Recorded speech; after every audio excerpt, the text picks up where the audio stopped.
The Old Curiosity Shop by Charles Dickens. Chapter 1.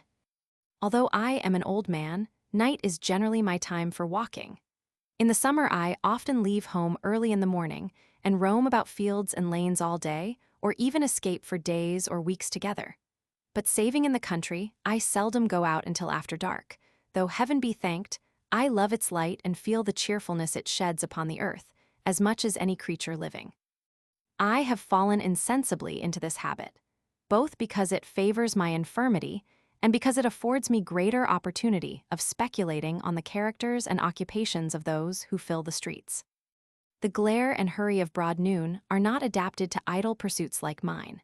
A glimpse of passing faces caught by the light of a street lamp or a shop window is often better for my purpose than their full revelation in the daylight.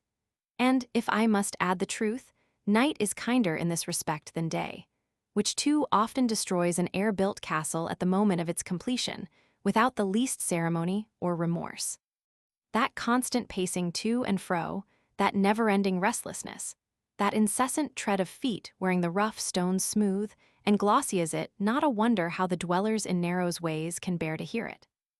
Think of a sick man in such a place as St. Martin's Court, listening to the footsteps, and in the midst of pain and weariness obliged, despite himself, as though it were a task he must perform, to detect the child's step from the man's, the slipshod beggar from the booted exquisite, the lounging from the busy, the dull heel of the sauntering outcast from the quick tread of an expectant pleasure-seeker. Think of the hum and noise always being present to his sense, and of the stream of life that will not stop, pouring on, through all his restless dreams, as if he were condemned to lie, dead but conscious, in a noisy churchyard, and had no hope of rest for centuries to come.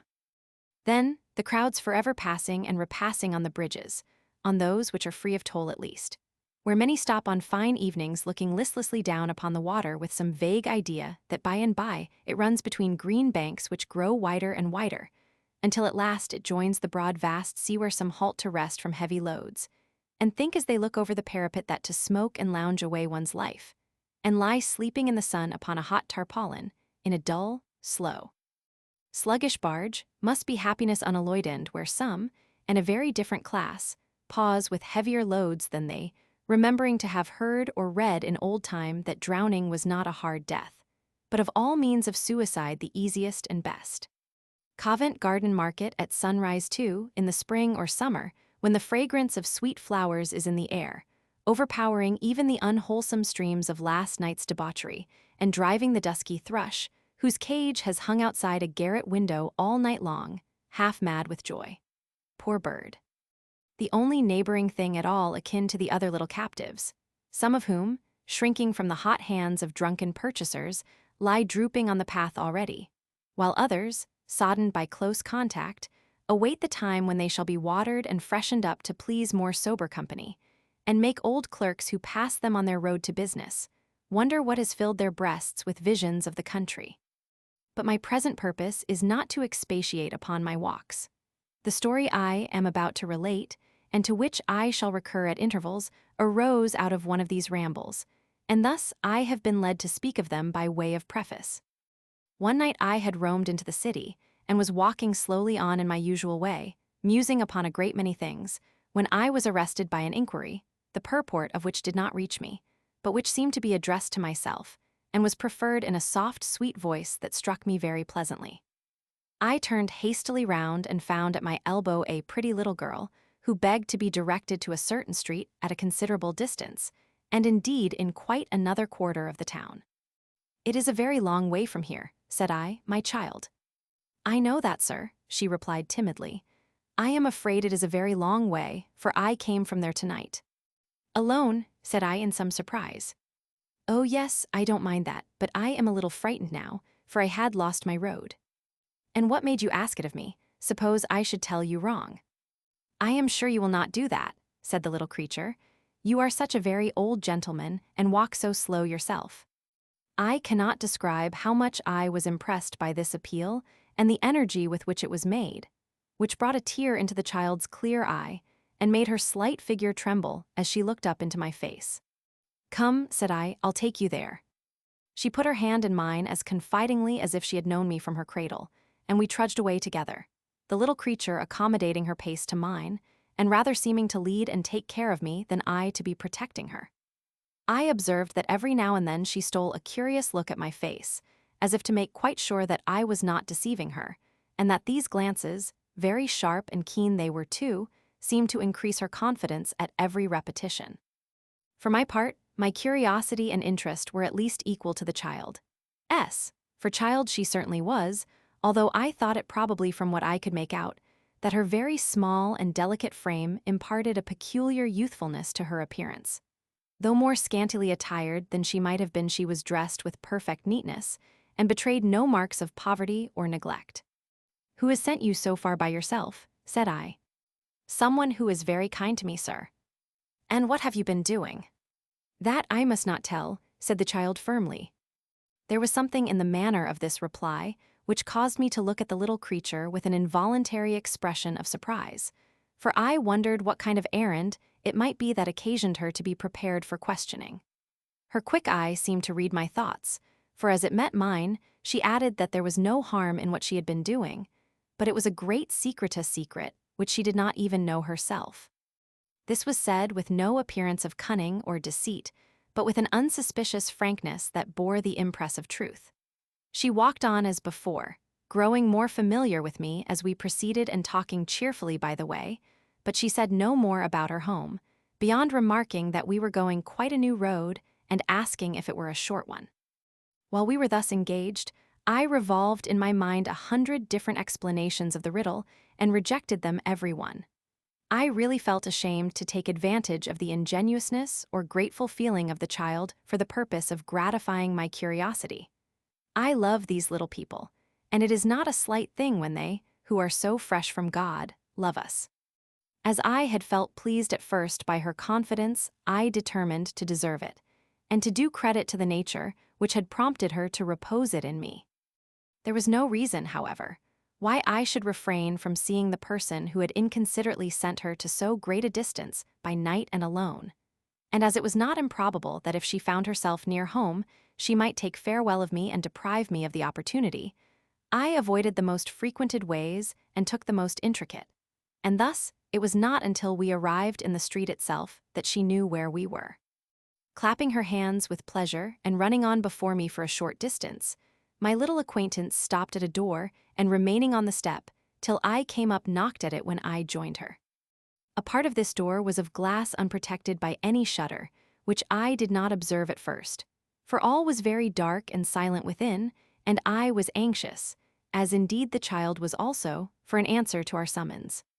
When she had knocked twice or thrice, there was a noise as if some person were moving inside, and at length a faint light appeared through the glass which, as it approached very slowly, the bearer having to make his way through a great many scattered articles, enabled me to see both what kind of person it was who advanced and what kind of place it was through which he came. It was an old man with long gray hair, whose face and figure as he held the light above his head and looked before him as he approached, I could plainly see.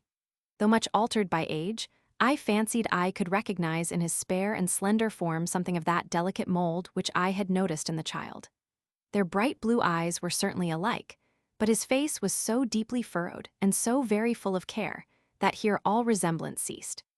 The place through which he made his way at leisure was one of those receptacles for old and curious things which seem to crouch in odd corners of this town and to hide their musty treasures from the public eye in jealousy and distrust.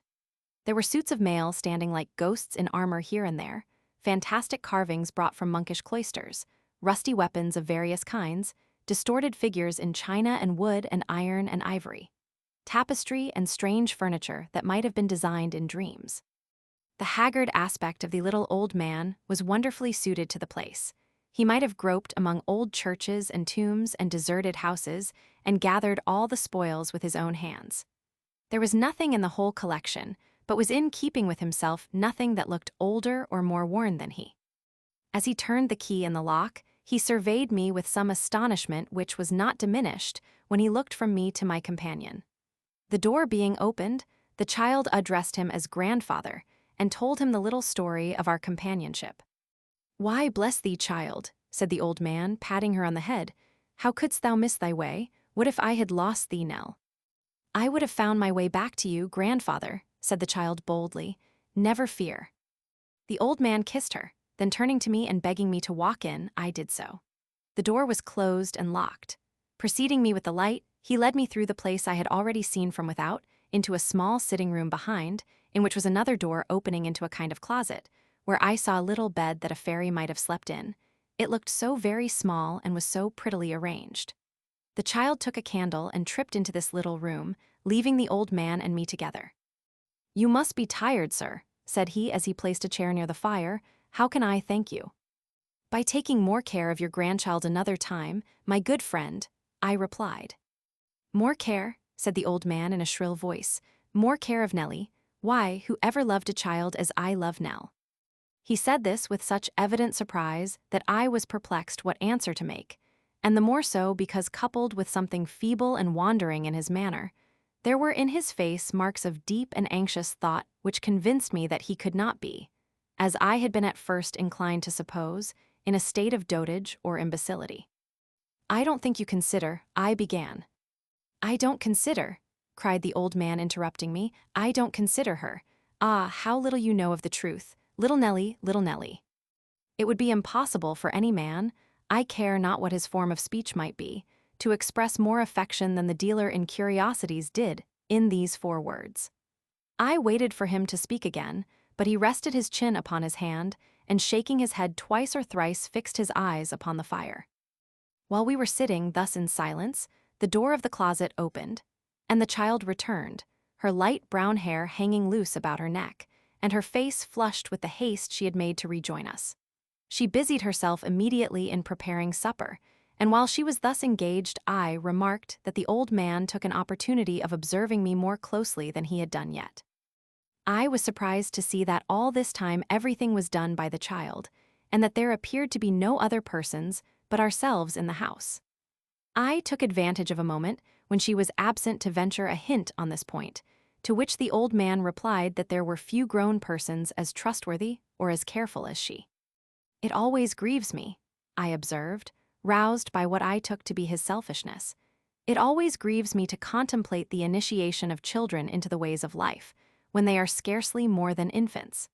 It checks their confidence and simplicity too of the best qualities that heaven gives them and demands that they share our sorrows before they are capable of entering into our enjoyments." "It will never check hers," said the old man, looking steadily at me. "The springs are too deep. Besides, the children of the poor know but few pleasures. Even the cheap delights of childhood must be bought and paid for." "But forgive me for saying this, you are surely not so very poor," said I. "She is not my child, sir," returned the old man. "Her mother was, and she was poor. I save nothing, not a penny, though I live as you see." But he laid his hand upon my arm and leant forward to whisper, "She shall be rich one of these days, and a fine lady. Don't you think ill of me because I use her help. She gives it cheerfully, as you see, and it would break her heart if she knew that I suffered anybody else to do for me what her little hands could undertake." "I don't consider," he cried with sudden querulousness. "Why, God knows that this one child is the thought and object of my life, and yet he never prospers me, no, never." At this juncture, the subject of our conversation again returned, and the old man, motioning to me to approach the table, broke off and said no more. We had scarcely begun our repast when there was a knock at the door by which I had entered, and Nell, bursting into a hearty laugh, which I was rejoiced to hear, for it was childlike and full of hilarity, said it was no doubt dear old Kit coming back at last. "Foolish Nell," said the old man, fondling with her hair. "She always laughs at poor Kit." The child laughed again more heartily than before, and I could not help smiling from pure sympathy. The little old man took up a candle and went to open the door. When he came back, Kit was at his heels. Kit was a shock-headed, shambling, awkward lad with an uncommonly wide mouth, very red cheeks, a turned-up nose, and certainly the most comical expression of face I ever saw.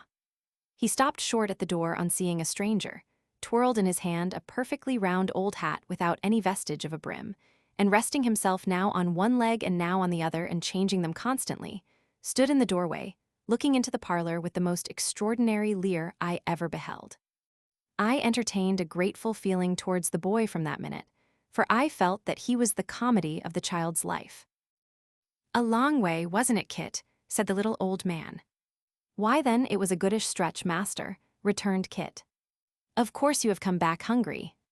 Why then, I do consider myself rather so, master, was the answer.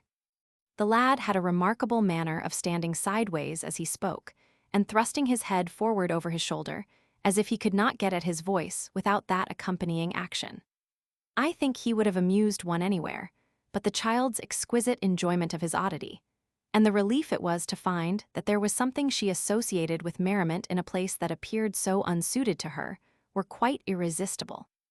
It was a great point, too, that Kit himself was flattered by the sensation he created, and after several efforts to preserve his gravity, burst into a loud roar, and so stood with his mouth wide open and his eyes nearly shut, laughing violently.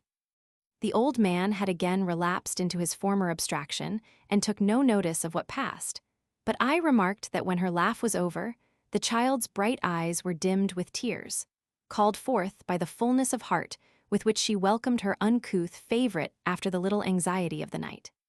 As for Kit himself, whose laugh had been all the time one of that sort which very little would change into a cry, he carried a large slice of bread and meat and a mug of beer into a corner, and applied himself to disposing of them with great voracity. "Ah," said the old man, turning to me with a sigh, as if I had spoken to him but that moment, "you don't know what you say when you tell me that I don't consider her. You must not attach too great weight to a remark founded on first appearances, my friend," said I. "No," returned the old man thoughtfully, "number come hither, Nell." The little girl hastened from her seat and put her arm about his neck. "Do I love thee, Nell?" said he. "Say, do I love thee, Nell, or no?"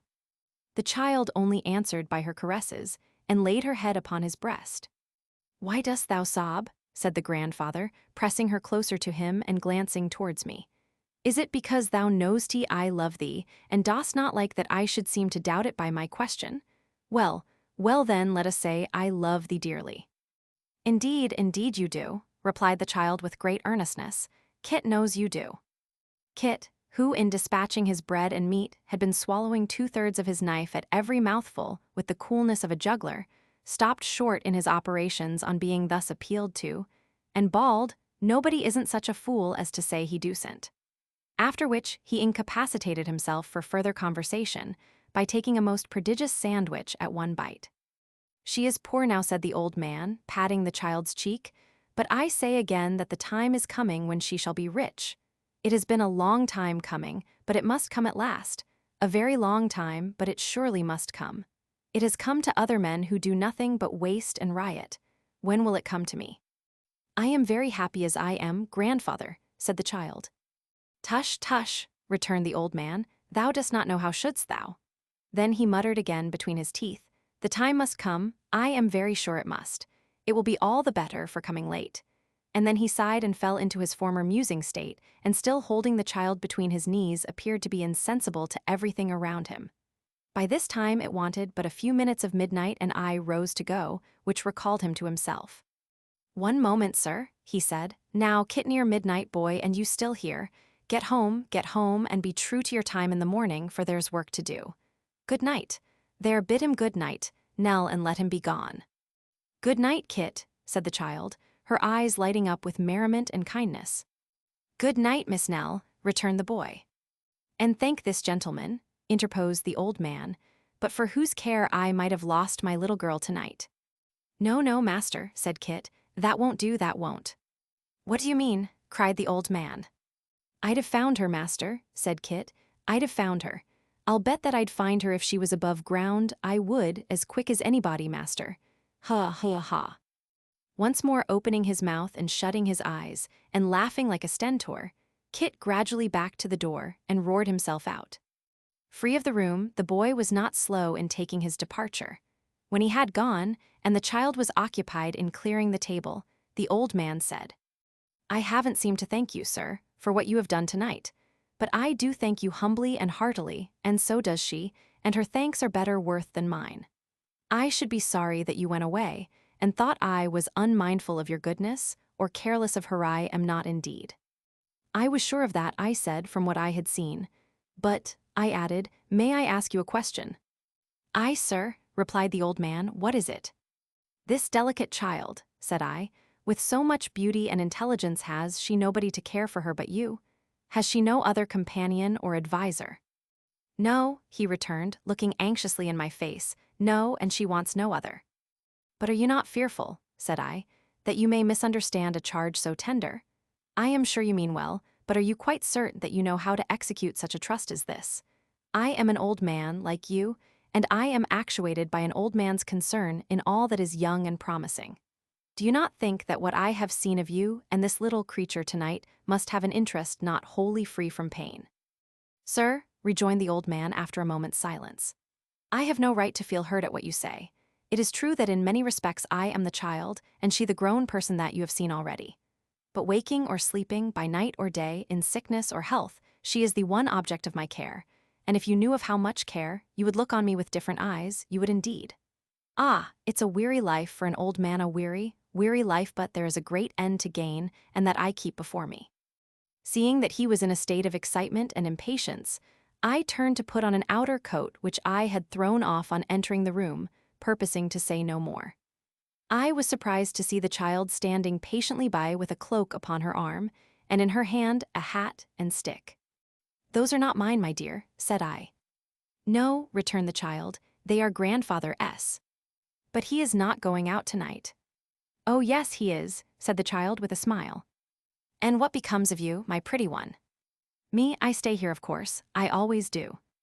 I looked in astonishment towards the old man, but he was, or feigned to be, busied in the arrangement of his dress. From him I looked back to the slight, gentle figure of the child. Alone, in that gloomy place all the long, dreary night. She evinced no consciousness of my surprise, but cheerfully helped the old man with his cloak, and when he was ready took a candle to light us out. Finding that we did not follow as she expected, she looked back with a smile and waited for us. The old man showed by his face that he plainly understood the cause of my hesitation, but he merely signed to me with an inclination of the head to pass out of the room before him and remained silent. I had no resource but to comply. When we reached the door, the child, setting down the candle, turned to say good night and raised her face to kiss me. Then she ran to the old man, who folded her in his arms and bade God bless her. Sleep soundly, Nell, he said in a low voice, and angels guard thy bed. Do not forget thy prayers, my sweet. No, indeed, answered the child fervently, they make me feel so happy. That's well, I know they do, they should, said the old man. Bless thee 100 times, early in the morning I shall be home. You'll not ring twice, returned the child. The bell wakes me, even in the middle of a dream. With this, they separated. The child opened the door, now guarded by a shutter which I had heard the boy put up before he left the house, and with another farewell whose clear and tender note I have recalled 1,000 times, held it until we had passed out. The old man paused a moment while it was gently closed and fastened on the inside, and satisfied that this was done, walked on at a slow pace. At the street corner he stopped, and regarding me with a troubled countenance, said that our ways were widely different, and that he must take his leave. I would have spoken, but summoning up more alacrity than might have been expected in one of his appearance, he hurried away. I could see that twice or thrice he looked back as if to ascertain if I were still watching him, or perhaps to assure himself that I was not following at a distance. The obscurity of the night favored his disappearance, and his figure was soon beyond my sight. I remained standing on the spot where he had left me, unwilling to depart, and yet unknowing why I should loiter there. I looked wistfully into the street we had lately quitted, and after a time directed my steps that way. I passed and repassed the house, and stopped and listened at the door. All was dark, and silent as the grave. Yet I lingered about, and could not tear myself away, thinking of all possible harm that might happen to the child, of fires and robberies, and even murder, and feeling as if some evil must ensue if I turned my back upon the place. The closing of a door or window in the street brought me before the curiosity dealers once more. I crossed the road and looked up at the house to assure myself that the noise had not come from there. No, it was black, cold, and lifeless as before. There were few passengers astir. The street was sad and dismal, and pretty well my own. A few stragglers from the theaters hurried by, and now and then I turned aside to avoid some noisy drunkard as he reeled homewards, but these interruptions were not frequent and soon ceased. The clock struck 1. Still, I paced up and down, promising myself that every time should be the last, and breaking faith with myself on some new plea as often as I did so. The more I thought of what the old man had said, and of his looks and bearing, the less I could account for what I had seen and heard. I had a strong misgiving that his nightly absence was for no good purpose. I had only come to know the fact through the innocence of the child, and though the old man was by at the time, and saw my undisguised surprise, he had preserved a strange mystery upon the subject and offered no word of explanation. These reflections naturally recalled again more strongly than before his haggard face, his wandering manner, his restless, anxious looks. His affection for the child might not be inconsistent with villainy of the worst kind. Even that very affection was in itself an extraordinary contradiction, or how could he leave her thus? Disposed as I was to think badly of him, I never doubted that his love for her was real. I could not admit the thought, remembering what had passed between us, and the tone of voice in which he had called her by her name. "Stay here, of course," the child had said in answer to my question. "I always do." What could take him from home by night, and every night? I called up all the strange tales I had ever heard of dark and secret deeds committed in great towns and escaping detection for a long series of years. Wild as many of these stories were, I could not find one adapted to this mystery, which only became the more impenetrable in proportion as I sought to solve it. Occupied with such thoughts as these, and a crowd of others all tending to the same point, I continued to pace the street for 2 long hours. At length, the rain began to descend heavily, and then, overpowered by fatigue, though no less interested than I had been at first, I engaged the nearest coach and so got home. A cheerful fire was blazing on the hearth, the lamp burnt brightly, my clock received me with its old familiar welcome. Everything was quiet, warm, and cheering, and in happy contrast to the gloom and darkness I had quitted. But all that night, waking or in my sleep, the same thoughts recurred, and the same images retained possession of my brain. I had ever before me the old dark murky rooms, the gaunt suits of mail, with their ghostly silent air, the faces all awry, grinning from wood and stony dust and rust and worm that lives in wood and alone in the midst of all this lumber and decay and ugly age, the beautiful child in her gentle slumber, smiling through her light and sunny dreams. Chapter 2. After combating, for nearly a week, the feeling which impelled me to revisit the place I had quitted under the circumstances already detailed, I yielded to it at length, and determining that this time I would present myself by the light of day, bent my steps thither early in the morning. I walked past the house and took several turns in the street, with that kind of hesitation which is natural to a man who is conscious that the visit he is about to pay is unexpected and may not be very acceptable. However, as the door of the shop was shut, and it did not appear likely that I should be recognized by those within if I continued merely to pass up and down before it, I soon conquered this irresolution and found myself in the curiosity dealer's warehouse. The old man and another person were together in the back part, and there seemed to have been high words between them, for their voices, which were raised to a very high pitch, suddenly stopped on my entering, and the old man, advancing hastily towards me, said in a tremulous tone that he was very glad I had come. "You interrupted us at a critical moment," said he, pointing to the man whom I had found in company with him. "This fellow will murder me one of these days. He would have done so, long ago, if he had dared." "Bah, you would swear away my life if you could," returned the other, after bestowing a stare and a frown on me. "We all know that." "I almost think I could," cried the old man, turning feebly upon him. "If oaths or prayers or words could rid me of you, they should. I would be quit of you and would be relieved if you were dead." "I know it," returned the other. "I said so, didn't I? But neither oaths or prayers nor words will kill me, and therefore I live and mean to live." "And his mother died," cried the old man, passionately clasping his hands and looking upward, "and this is heaven's justice." The other stood lounging with his foot upon a chair, and regarded him with a contemptuous sneer. He was a young man of 21 or thereabouts, well made, and certainly handsome, though the expression of his face was far from prepossessing, having in common with his manner and even his dress a dissipated, insolent air which repelled one.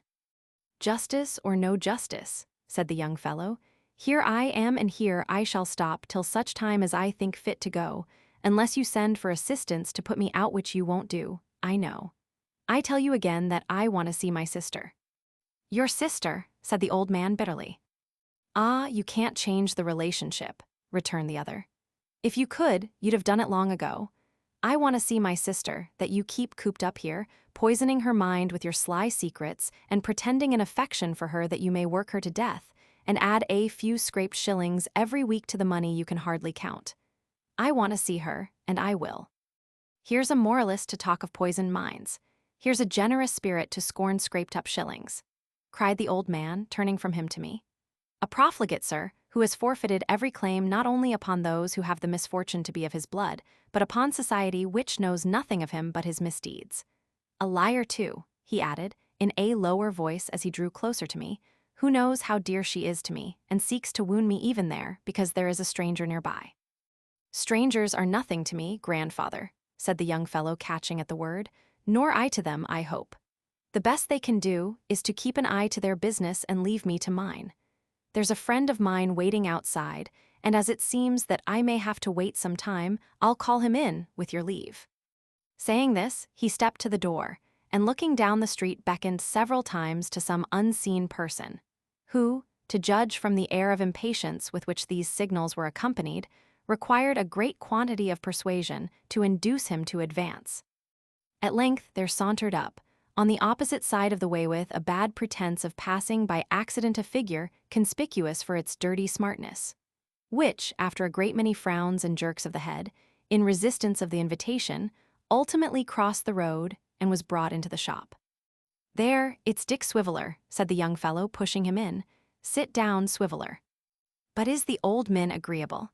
said Mr. Swiveller in an undertone.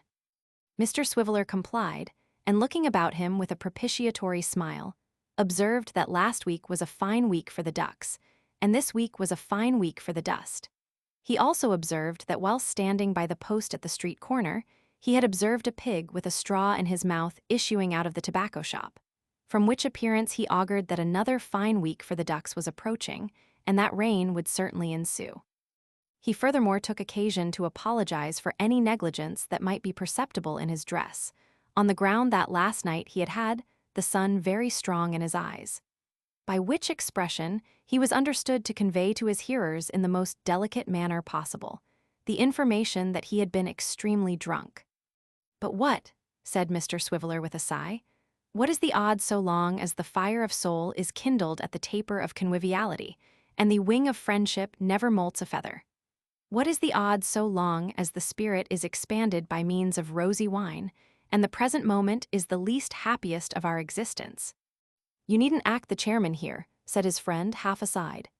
"Fred," cried Mr. Swiveller, tapping his nose, "a word to the wise is sufficient for them. We may be good and happy without riches, Fred. Say not another syllable.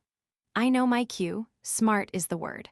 Only one little whisper, Fred is the old min friendly." "Never you mind," replied his friend. "Right again, quite right," said Mr. Swiveller. "Caution is the word, and caution is the act." With that, he winked as if in preservation of some deep secret, and folding his arms and leaning back in his chair, looked up at the ceiling with profound gravity.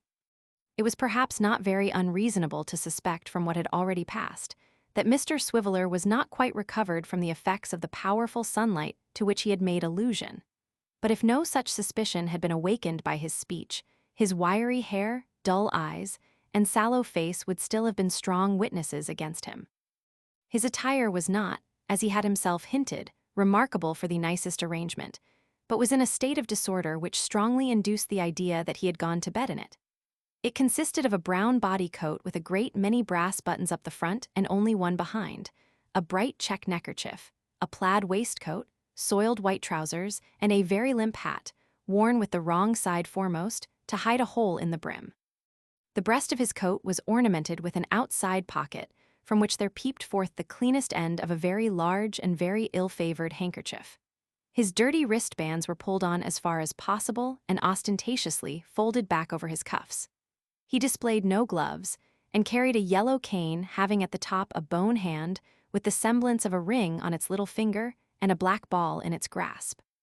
With all these personal advantages, to which may be added a strong savor of tobacco smoke, and a prevailing greasiness of appearance, Mr. Swiveller leant back in his chair with his eyes fixed on the ceiling, and occasionally pitching his voice to the needful key, obliged the company with a few bars of an intensely dismal air, and then, in the middle of a note, relapsed into his former silence.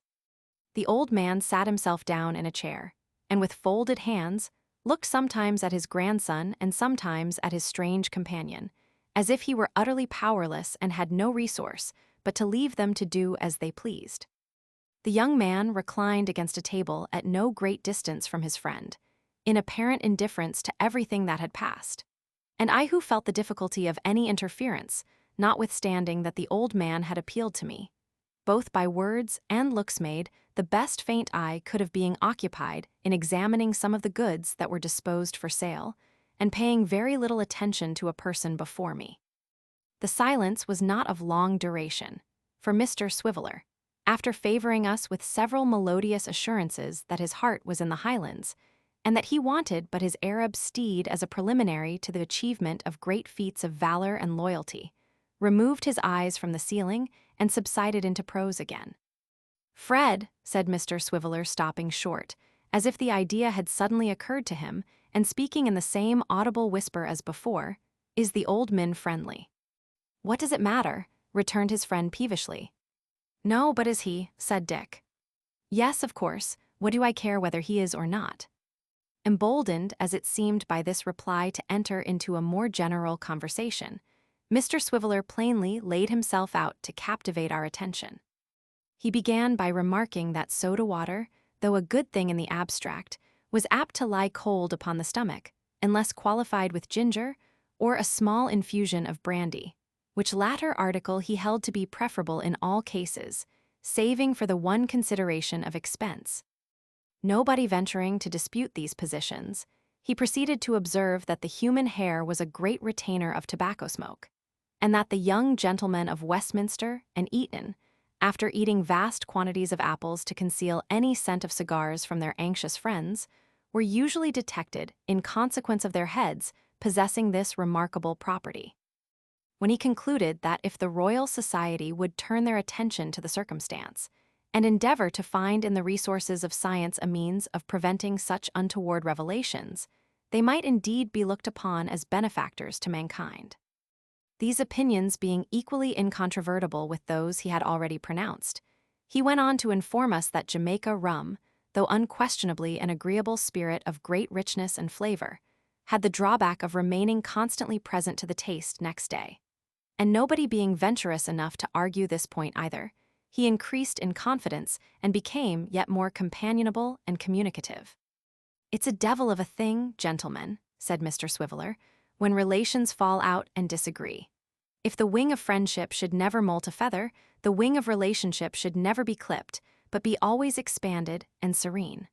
Why should a grandson and grandfather peg away at each other with mutual violence when all might be bliss and concord? Why not join hands and forget it?" "Hold your tongue," said his friend. "Sir," replied Mr. Swiveller, "don't you interrupt the chair. Gentlemen, how does the case stand upon the present occasion? Here is a jolly old grandfather, I say it with the utmost respect, and here is a wild young grandson. The jolly old grandfather says to the wild young grandson, 'I have brought you up and educated you, Fred. I have put you in the way of getting on in life. You have bolted a little out of course, as young fellows often do, and you shall never have another chance, nor the ghost of half a one.' The wild young grandson makes answer to this and says, 'You're as rich can be. You have been at no uncommon expense on my account. You're saving up piles of money for my little sister that lives with you in a secret, stealthy, hugger-muggering kind of way, and with no manner of enjoyment. Why can't you stand a trifle for your grown-up relation?' The jolly old grandfather unto this retorts, not only that he declines to fork out with that cheerful readiness which is always so agreeable and pleasant in a gentleman of his time of life, but that he will bow up, and call names, and make reflections whenever they meet. Then the plain question is, an't it a pity that this state of things should continue, and how much better would it be for the gentleman to hand over a reasonable amount of tin, and make it all right and comfortable?" Having delivered this oration with a great many waves and flourishes of the hand, Mr. Swiveller abruptly thrust the head of his cane into his mouth, as if to prevent himself from impairing the effect of his speech by adding one other word. "Why do you hunt and persecute me? God help me," said the old man, turning to his grandson. "Why do you bring your profligate companions here? How often am I to tell you that my life is one of care and self-denial, and that I am poor?" "How often am I to tell you," returned the other, looking coldly at him, "that I know better?" "You have chosen your own path," said the old man. "Follow it. Leave Nell and me to toil and work." "Nell will be a woman soon," returned the other, "and, bred in your faith, she'll forget her brother unless he shows himself sometimes." "Take care," said the old man with sparkling eyes, "that she does not forget you when you would have her memory keenest. Take care that the day don't come when you walk barefoot in the streets, and she rides by in a gay carriage of her own." "You mean when she has your money," retorted the other. "How like a poor man he talks." "And yet," said the old man, dropping his voice and speaking like one who thinks aloud, "how poor we are, and what a life it is. The cause is a young child's guiltless of all harm or wrong, but nothing goes well with it. Hope and patience, hope and patience." These words were uttered in too low a tone to reach the ears of the young men. Mr. Swiveller appeared to think that they implied some mental struggle consequent upon the powerful effect of his address, for he poked his friend with his cane and whispered his conviction that he had administered a clincher, and that he expected a commission on the profits. Discovering his mistake after a while, he appeared to grow rather sleepy and discontented, and had more than once suggested the propriety of an immediate departure, when the door opened and the child herself appeared. Chapter 3. The child was closely followed by an elderly man of remarkably hard features and forbidding aspect, and so low in stature as to be quite a dwarf, though his head and face were large enough for the body of a giant. His black eyes were restless, sly, and cunning, his mouth and chin bristly with the stubble of a coarse hard beard, and his complexion was one of that kind which never looks clean or wholesome. But what added most to the grotesque expression of his face was a ghastly smile, which, appearing to be the mere result of habit, and to have no connection with any mirthful or complacent feeling, constantly revealed the few discolored fangs that were yet scattered in his mouth, and gave him the aspect of a panting dog. His dress consisted of a large high-crowned hat, a worn dark suit, a pair of capacious shoes, and a dirty white neckerchief sufficiently limp and crumpled to disclose the greater portion of his wiry throat. Such hair as he had was of a grizzled black, cut short and straight upon his temples, and hanging in a frowsy fringe about his ears. His hands, which were of a rough, coarse grain, were very dirty. His fingernails were crooked, long, and yellow. There was ample time to note these particulars, for besides that they were sufficiently obvious without very close observation, some moments elapsed before anyone broke silence. The child advanced timidly towards her brother and put her hand in his. The dwarf, if we may call him so, glanced keenly at all present, and the curiosity dealer, who plainly had not expected his uncouth visitor, seemed disconcerted and embarrassed. "Ah," said the dwarf, who with his hand stretched out above his eyes had been surveying the young man attentively, "that should be your grandson, neighbor." "Say rather that he should not be," replied the old man, "but he is." "And that," said the dwarf, pointing to Dick Swiveller. "Some friend of his as welcome here as he," said the old man. "And that," inquired the dwarf, wheeling round and pointing straight at me. "A gentleman who was so good as to bring Nell home the other night when she lost her way, coming from your house." The little man turned to the child as if to chide her or express his wonder, but as she was talking to the young man, held his peace, and bent his head to listen. "Well, Nellie," said the young fellow aloud, "do they teach you to hate me, eh?" "No, no, for shame. Oh, no," cried the child. "To love me, perhaps," pursued her brother with a sneer. "To do neither," she returned. "They never speak to me about you, indeed they never do." "I dare be bound for that," he said, darting a bitter look at the grandfather. "I dare be bound for that, Nell.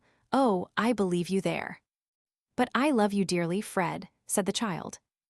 "No doubt." "I do indeed, and always will," the child repeated with great emotion. "But oh, if you would leave off vexing him and making him unhappy, then I could love you more." "I see," said the young man, as he stooped carelessly over the child, and having kissed her, pushed her from him. "There, get you away now you have said your lesson. You needn't whimper. We part good friends enough if that's the matter."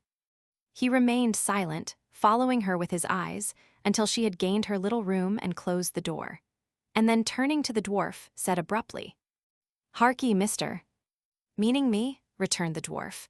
"Quilp is my name, you might remember. It's not a long one, Daniel Quilp." "Harkee, Mr. Quilp, then," pursued the other. "You have some influence with my grandfather there." "Some," said Mr. Quilp emphatically. "And are in a few of his mysteries and secrets." "A few," replied Quilp, with equal dryness. "Then let me tell him once for all, through you, that I will come into and go out of this place as often as I like, so long as he keeps Nell here, and that if he wants to be quit of me, he must first be quit of her.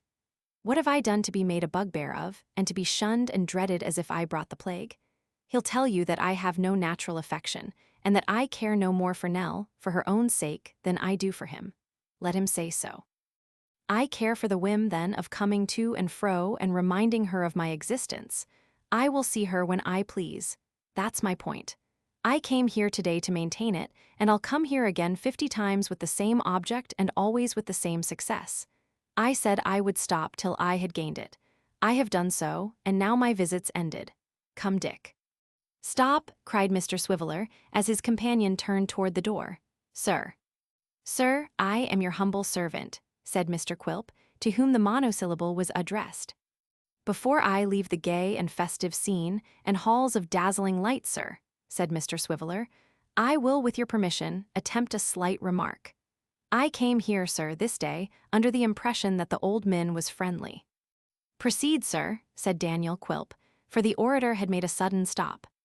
"Inspired by this idea, and the sentiments it awakened, sir, and feeling as a mutual friend that badgering, baiting, and bullying was not the sort of thing calculated to expand the souls and promote the social harmony of the contending parties, I took upon myself to suggest a course which is the course to be adopted to the present occasion. Will you allow me to whisper half a syllable, sir?" Without waiting for the permission he sought, Mr. Swiveller stepped up to the dwarf, and leaning on his shoulder and stooping down to get at his ear, said in a voice which was perfectly audible to all present, "The watchword to the old min is fork." "Is what?" demanded Quilp. "Is fork, sir, fork," replied Mr. Swiveller, slapping his pocket. "You are awake, sir." The dwarf nodded. Mr. Swiveller drew back and nodded likewise, then drew a little further back and nodded again, and so on. By these means he in time reached the door, where he gave a great cough to attract the dwarf's attention and gain an opportunity of expressing in dumb show the closest confidence and most inviolable secrecy. Having performed the serious pantomime that was necessary for the due conveyance of these idea, he cast himself upon his friend's track and vanished. "Humph," said the dwarf with a sour look and a shrug of his shoulders, "so much for dear relations. Thank God I acknowledge none, nor need you either," he added, turning to the old man, "if you were not as weak as A. Reed and nearly as senseless." "What would you have me do?" he retorted in a kind of helpless desperation. "It is easy to talk and sneer. What would you have me do?" "What would I do if I was in your case?" said the dwarf. "Something violent, no doubt." "You're right there," returned the little man, highly gratified by the compliment, for such he evidently considered it, and grinning like a devil as he rubbed his dirty hands together. "Ask Mrs. Quilp, pretty Mrs. Quilp, obedient, timid, loving Mrs. Quilp. But that reminds me I have left her all alone, and she will be anxious and know not a moment's peace till I return. I know she's always in that condition when I'm away, thought she doesn't dare to say so, unless I lead her on and tell her she may speak freely and I won't be angry with her. Oh, well-trained Mrs. Quilp." The creature appeared quite horrible with his monstrous head and little body, as he rubbed his hands slowly round, and round, and round again with something fantastic even in his manner of performing this slight action and, dropping his shaggy brows and cocking his chin in the air, glanced upward with a stealthy look of exultation that an imp might have copied and appropriated to himself. "Here," he said, putting his hand into his breast and sidling up to the old man as he spoke. "I brought it myself for fear of accidents, as, being in gold, it was something large and heavy for Nell to carry in her bag. She need be accustomed to such loads betimes, though, neighbor, for she will carry weight when you are dead." "Heaven send she may. I hope so," said the old man with something like a groan. "Hope so?" echoed the dwarf, approaching close to his ear. Neighbor, I knew in what good investment all these supplies are sunk. But you are a deep man, and keep your secret close. My secret, said the other with a haggard look. Yes, you're right, I keep it close, very close. He said no more, but taking the money turned away with a slow, uncertain step, and pressed his hand upon his head like a weary and dejected man. The dwarf watched him sharply, while he passed into the little sitting room and locked it in an iron safe above the chimney-piece. And after musing for a short space, prepared to take his leave, observing that unless he made good haste, Mrs. Quilp would certainly be in fits on his return. And so, neighbor, he added, I'll turn my face homewards, leaving my love for Nellie and hoping she may never lose her way again, though her doing so has procured me an honor I didn't expect. With that, he bowed and leered at me, and with a keen glance around which seemed to comprehend every object within his range of vision, however, small or trivial, went his way. I had several times essayed to go myself, but the old man had always opposed it and entreated me to remain. As he renewed his entreaties on our being left along, and adverted with many thanks to the former occasion of our being together, I willingly yielded to his persuasions, and sat down, pretending to examine some curious miniatures and a few old medals which he placed before me. It needed no great pressing to induce me to stay, for if my curiosity has been excited on the occasion of my first visit, it certainly was not diminished now. Nell joined us before long, and bringing some needlework to the table, sat by the old man's side. It was pleasant to observe the fresh flowers in the room, the pet bird with a green bough shading his little cage, the breath of freshness and youth which seemed to rustle through the old dull house and hover round the child.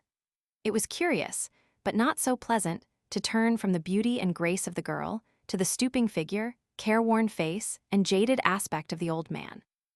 As he grew weaker and more feeble, what would become of this lonely little creature? Poor protector as he was, say that he died, what would be her fate then? The old man almost answered my thoughts, as he laid his hand on hers and spoke aloud. I'll be of better cheer, Nell, he said. There must be good fortune in store for thee. I do not ask it for myself, but thee. Such miseries must fall on thy innocent head without it, that I cannot believe but that, being tempted, it will come at last. She looked cheerfully into his face, but made no answer. When I think, said he, of the many years in thy short life that thou hast lived with me, of my monotonous existence, knowing no companions of thy own age nor any childish pleasures, of the solitude in which thou hast grown to be what thou art, and in which thou hast lived apart from nearly all thy kind but one old man, I sometimes fear I have dealt hardly by thee, Nell. Grandfather, cried the child in unfeigned surprise. Not an intention, no, said he. I have ever looked forward to the time that should enable thee to mix among the gayest and prettiest and take thy station with the best. But I still look forward, Nell, I still look forward, and if I should be forced to leave thee meanwhile, how have I fitted thee for struggles with the world? The poor bird yonder is as well qualified to encounter it and be turned adrift upon its mercies. Hark! I hear Kit outside. Go to him, Nell, go to him. She rose and, hurrying away, stopped, turned back and put her arms about the old man's neck, then left him and hurried away again, but faster this time, to hide her falling tears. A word in your ear, sir, said the old man in a hurried whisper. I have been rendered uneasy by what you said the other night, and can only plead that I have done all for the best, that it is too late to retract, if I could, though I cannot, and that I hope to triumph yet. All is for her sake. I have borne great poverty myself, and would spare her the sufferings that poverty carries with it. I would spare her the miseries that brought her mother, my own dear child, to an early grave. I would leave her not with resources which could be easily spent or squandered away, but with what would place her beyond the reach of want forever. You mark me, sir? She shall have no pittance, but a fortune hush. I can say no more than that, now or at any other time, and she is here again. The eagerness with which all this was poured into my ear, the trembling of the hand with which he clasped my arm, the strained and starting eyes he fixed upon me, the wild vehemence and agitation of his manner, filled me with amazement. All that I had heard and seen, and a great part of what he had said himself, led me to suppose that he was a wealthy man. I could form no comprehension of his character, unless he were one of those miserable wretches who, having made gain the sole end and object of their lives, and having succeeded in amassing great riches, are constantly tortured by the dread of poverty, and beset by fears of loss and ruin. Many things he had said which I had been at a loss to understand were quite reconcilable with the idea thus presented to me, and at length I concluded that beyond all doubt he was one of this unhappy race. The opinion was not the result of hasty consideration, for which indeed there was no opportunity at that time, as the child came directly, and soon occupied herself in preparations for giving Kit a writing lesson, of which it seemed he had a couple every week, and one regularly on that evening, to the great mirth and enjoyment both of himself and his instructress.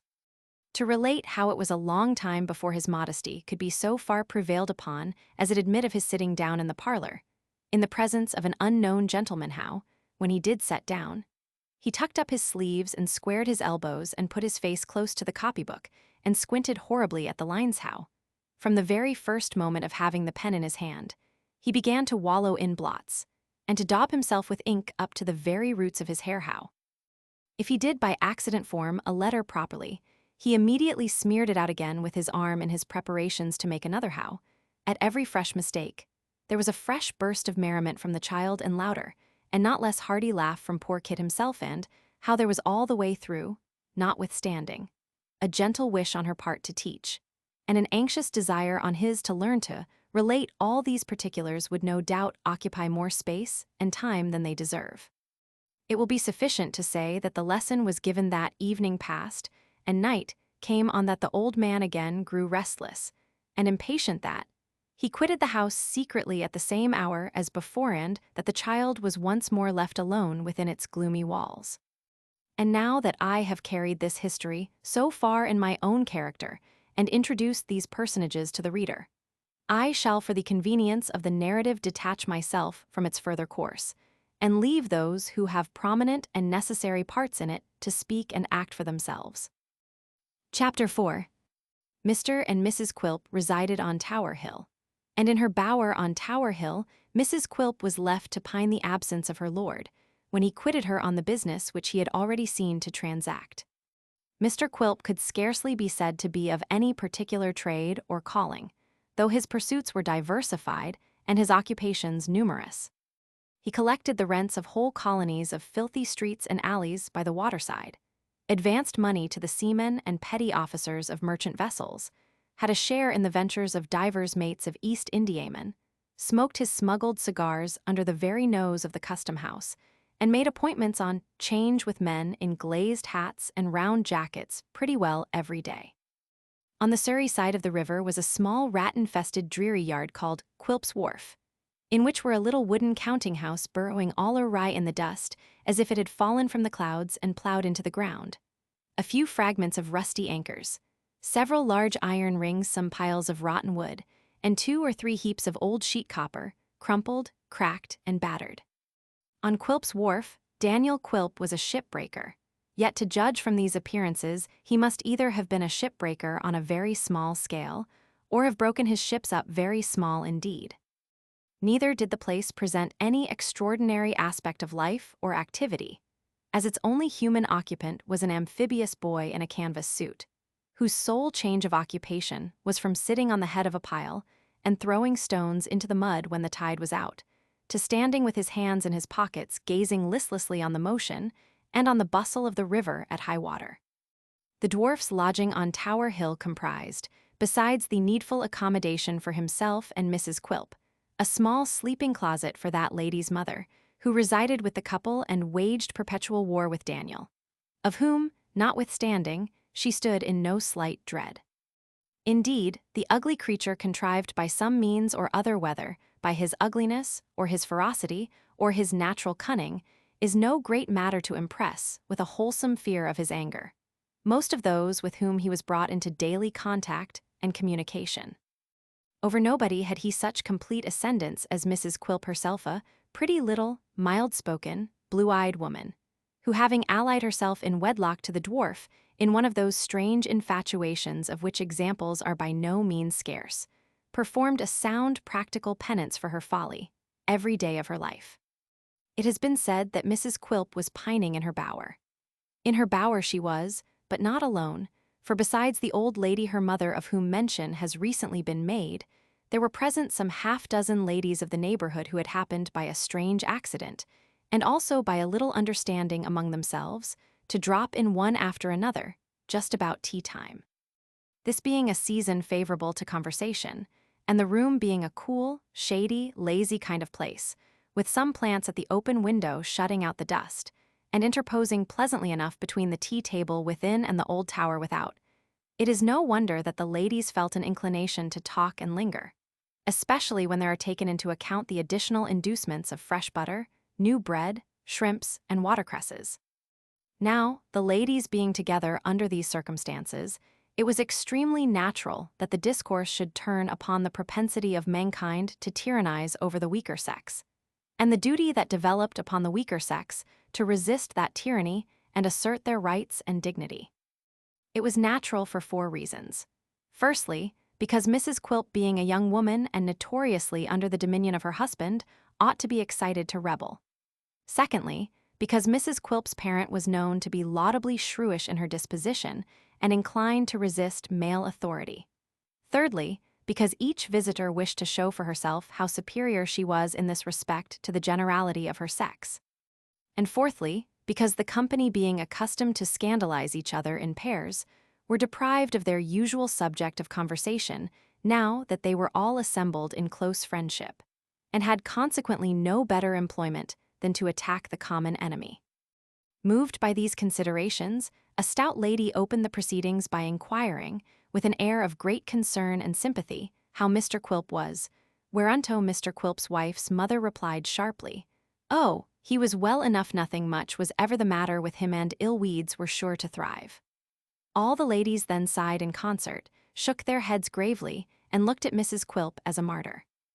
"Ah," said the spokeswoman, "I wish you'd give her a little of your advice. Mrs. Quilp had been a Miss Ginniewin. It should be observed nobody knows better than you, ma'am, what us women owe to ourselves." "Oh, indeed, ma'am," replied Mrs. Ginniewin. "When my poor husband, her dear father, was alive, if he had ever ventured a cross word to me, I'd have—" The good old lady did not finish the sentence, but she twisted off the head of a shrimp with a vindictiveness which seemed to imply that the action was in some degree a substitute for words. In this light it was clearly understood by the other party, who immediately replied with great approbation, "You quite enter into my feelings, ma'am, and it's just what I do myself." "But you have no call to do it," said Mrs. Ginniewin. "Luckily for you, you have no more occasion to do it than I had." "No woman need have, if she was true to herself," rejoined the stout lady. "Do you hear that, Betsy?" said Mrs. Ginniewin, in a warning voice. "How often have I said the same words to you, and almost gone down my knees when I spoke 'em?" Poor Mrs. Quilp, who had looked in a state of helplessness from one face of condolence to another, colored, smiled, and shook her head doubtfully. This was the signal for a general clamor, which, beginning in a low murmur, gradually swelled into a great noise in which everybody spoke at once, and all said that she, being a young woman, had no right to set up her opinions against the experiences of those who knew so much better. That it was very wrong of her not to take the advice of people who had nothing at heart but her good. That it was next door to being downright ungrateful to conduct herself in that manner. That if she had no respect for herself, she ought to have some for other women, all of whom she compromised by her meekness, and that if she had no respect for other women, the time would come when other women would have no respect for her, and she would be very sorry for that, they could tell her. Having dealt out these admonitions, the ladies fell to a more powerful assault than they had yet made upon the mixed tea, new bread, fresh butter, shrimps, and watercresses, and said that their vexation was so great to see her going on like that they could hardly bring themselves to eat a single morsel. "It's all very fine to talk," said Mrs. Quilp with much simplicity, "but I know that if I was to die tomorrow, Quilp could marry anybody he pleased now that he could, I know." There was quite a scream of indignation at this idea. Marry whom he pleased. They would like to see him dare to think of marrying any of them. They would like to see the faintest approach to such a thing. One lady, a widow, was quite certain she should stab him if he hinted at it. "Very well," said Mrs. Quilp, nodding her head. "As I said just now, it's very easy to talk, but I say again that I know that I'm sure Quilp has such a way with him when he likes, that the best-looking woman here couldn't refuse him if I was dead, and she was free, and he chose to make love to her. Come." Everybody bridled up at this remark, as much as to say, "I know you mean me. Let him try, that's all." And yet for some hidden reason they were all angry with the widow, and each lady whispered in her neighbor's ear that it was very plain that said widow thought herself the person referred to, and what a puss she was. "Mother knows," said Mrs. Quilp, "that what I say is quite correct, for she often said so before we were married. Didn't you say so, Mother?" This inquiry involved the respected lady in rather a delicate position, for she certainly had been an active party in making her daughter Mrs. Quilp. And besides, it was not supporting the family credit to encourage the idea that she had married a man whom nobody else would have. On the other hand, to exaggerate the captivating qualities of her son-in-law would be to weaken the cause of revolt, in which all her energies were deeply engaged. Beset by these opposing considerations, Mrs. Ginnywin admitted the powers of insinuation, but denied the right to govern, and with a timely compliment to the stout lady, brought back the discussion to the point from which it had strayed. "Oh, it's a sensible and proper thing indeed, what Mrs. George has said," exclaimed the old lady. "If women are only true to themselves, but Betsy isn't, and more's the shame and pity." "Before I'd let a man order me about as Quilp orders her," said Mrs. George, "before I'd consent to stand in awe of a man as she does of him, I'd kill myself, and write a letter first to say he did it." This remark being loudly commended and approved of, another lady from the Minories put in her word. "Mr. Quilp may be a very nice man," said this lady, "and I suppose there's no doubt he is, because Mrs. Quilp says he is, and Mrs. Ginnywin says he is, and they ought to know or nobody does. But still, he is not quite a what one calls a handsome man, nor quite a young man neither, which might be a little excuse for him if anything could be, whereas his wife is young and is good-looking, and is a woman, which is the greatest thing after all." This last clause being delivered with extraordinary pathos, elicited a corresponding murmur from the hearers, stimulated by which the lady went on to remark that if such a husband was cross and unreasonable with such a wife, then— "If he is," interposed the mother, putting down her teacup and brushing the crumbs out of her lap, preparatory to making a solemn declaration. "If he is the greatest tyrant that ever lived, she daren't call her soul her own, he makes her tremble with a word and even with a look, he frightens her to death, and she hasn't the spirit to give him a word back, no, not a single word." Notwithstanding that the fact had been notorious beforehand to all the tea-drinkers, and had been discussed and expatiated on at every tea-drinking in the neighborhood for the last 12 months. This official communication was no sooner made than they all began to talk at once, and to vie with each other in vehemence and volubility.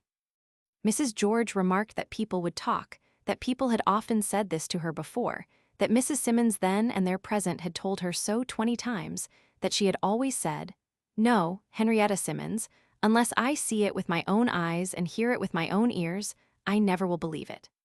Mrs. Simmons corroborated this testimony and added strong evidence of her own. The lady from the Minories recounted a successful course of treatment under which she had placed her own husband, who, from manifesting 1 month after marriage unequivocal symptoms of the tiger, had by this means become subdued into a perfect lamb. Another lady recounted her own personal struggle and final triumph, in the course whereof she had found it necessary to call in her mother and 2 aunts, and to weep incessantly night and day for 6 weeks. A third, who in the general confusion could secure no other listener, fastened herself upon a young woman still unmarried who happened to be amongst them, and conjured her, as she valued her own peace of mind and happiness to profit by this solemn occasion, to take example from the weakness of Mrs. Quilp, and from that time forth to direct her whole thoughts to taming and subduing the rebellious spirit of man. The noise was at its height, and half the company had elevated their voices into a perfect shriek in order to drown the voices of the other half, when Mrs. Ginnywin was seen to change color and shake her forefinger stealthily, as if exhorting them to silence. Then, and not until then, Daniel Quilp himself, the cause and occasion of all this clamor, was observed to be in the room, looking on and listening with profound attention. "Go on, ladies, go on," said Daniel. "Mrs. Quilp, pray ask the ladies to stop to supper, and have a couple of lobsters and something light and palatable." I didn't ask them to tea, Quilp," stammered his wife. "It's quite an accident." "So much the better, Mrs. Quilp. These accidental parties are always the pleasantest," said the dwarf, rubbing his hands so hard that he seemed to be engaged in manufacturing, of the dirt with which they were encrusted, little charges for pop guns. "What? Not going, ladies? You are not going, surely."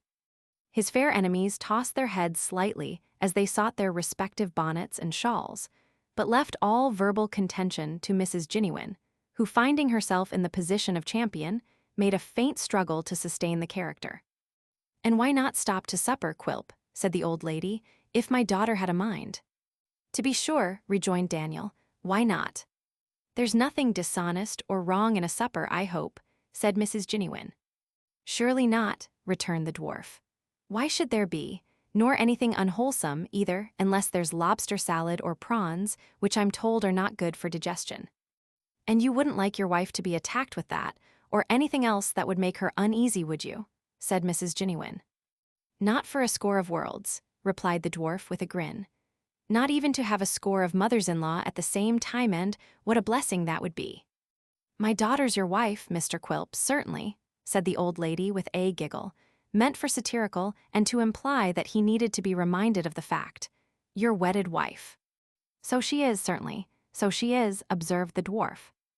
"And she has a right to do as she likes, I hope, Quilp," said the old lady, trembling, partly with anger and partly with a secret fear of her impish son-in-law. "Hope she has," he replied. "Oh, don't you know she has? Don't you know she has, Mrs. Genuine?" "I know she ought to have, Quilp, and would have, if she was of my way of thinking." "Why aren't you of your mother's way of thinking, my dear?" said the dwarf, touring round and addressing his wife. "Why don't you always imitate your mother, my dear? She's the ornament of her sex. Your father said so every day of his life." "I am sure he did." "Her father was a blessed creature, Quilp, and worthy 20,000 of some people," said Mrs. Genuine. 20,000,000,000. "I should like to have known him," remarked the dwarf. "I dare say he was a blessed creature then, but I'm sure he is now. It was a happy release. I believe he had suffered a long time." The old lady gave a gasp, but nothing came of it. Quilp resumed, with the same malice in his eye and the same sarcastic politeness on his tongue. "You look ill, Mrs. Genuine. I know you have been exciting yourself too much talking perhaps, for it is your weakness. Go to bed, do go to bed." "I shall go when I please, Quilp, and not before." "But please to do now, do please to go now," said the dwarf. The old woman looked angrily at him, but retreated as he advanced, and falling back before him, suffered him to shut the door upon her and bolt her out among the guests, who were by this time crowding downstairs. Being left along with his wife, who sat trembling in a corner with her eyes fixed upon the ground, the little man planted himself before her, and folding his arms looked steadily at her for a long time without speaking. "Mrs. Quilp," he said at last. "Yes, Quilp," she replied meekly. Instead of pursuing the theme he had in his mind, Quilp folded his arms again and looked at her more sternly than before, while she averted her eyes and kept them on the ground. "Mrs. Quilp." "Yes, Quilp." "If ever you listen to these beldames again, I'll bite you." With this laconic threat, which he accompanied with a snarl that gave him the appearance of being particularly in earnest, Mr. Quilp bade her clear the tea-board away and bring the rum. The spirit being set before him in a huge case bottle, which had originally come out of some ship's locker, he settled himself in an armchair with his large head and face squeezed up against the back, and his little legs planted on the table. "Now, Mrs. Quilp," he said, "I feel in a smoking humor and shall probably blaze away all night, but sit where you are, if you please, in case I want you." His wife returned no other reply than the necessary, "Yes, Quilp," and the small lord of the creation took his first cigar and mixed his first glass of grog. The sun went down and the stars peeped out. The tower turned from its own proper colors to gray and from gray to black. The room became perfectly dark, and the end of the cigar a deep fiery red. But still Mr. Quilp went on smoking and drinking in the same position, and staring listlessly out of window with the dog-like smile always on his face, save when Mrs. Quilp made some involuntary movement of restlessness or fatigue, and then it expanded into a grin of delight. Chapter 5. Whether Mr. Quilp took any sleep by snatches of a few winks at a time, or whether he sat with his eyes wide open all night long, certain it is that he kept his cigar alight, and kindled every fresh one from the ashes of that which was nearly consumed, without requiring the assistance of a candle. nor did the striking of the clocks, hour after hour, appear to inspire him with any sense of drowsiness or any natural desire to go to rest, but rather to increase his wakefulness, which he showed, at every such indication of the progress of the night, by a suppressed cackling in his throat and a motion of his shoulders, like one who laughs heartily but the same time slyly and by stealth. At length the day broke, and poor Mrs. Quilp, shivering with cold of early morning and harassed by fatigue and want of sleep, was discovered sitting patiently on her chair, raising her eyes at intervals in mute appeal to the compassion and clemency of her lord, and gently reminding him by an occasion cough that she was still unpardoned, and that her penance had been of long duration. But her dwarfish spouse still smoked his cigar and drank his rum without heeding her, and it was not until the sun had some time risen, and the activity and noise of city day were rife in the street, that he deigned to recognize her presence by any word or sign. He might not have done so even then, but for certain impatient tapping at the door, he seemed to denote that some pretty hard knuckles were actively engaged upon the other side. "Why, dear me," he said, looking round with a malicious grin, "it's day, open the door, sweet Mrs. Quilp." His obedient wife withdrew the bolt, and her lady mother entered. Now Mrs. Ginnywin bounced into the room with great impetuosity, for supposing her son-in-law to be still abed, she had come to relieve her feelings by pronouncing a strong opinion upon his general conduct and character. Seeing that he was up and dressed, and that the room appeared to have been occupied ever since she quitted it on the previous evening, she stopped short in some embarrassment. Nothing escaped the hawk's eye of the ugly little man, who, perfectly understanding what passed in the old lady's mind, turned uglier still in the fullness of his satisfaction, and bade her good morning with a leer or triumph.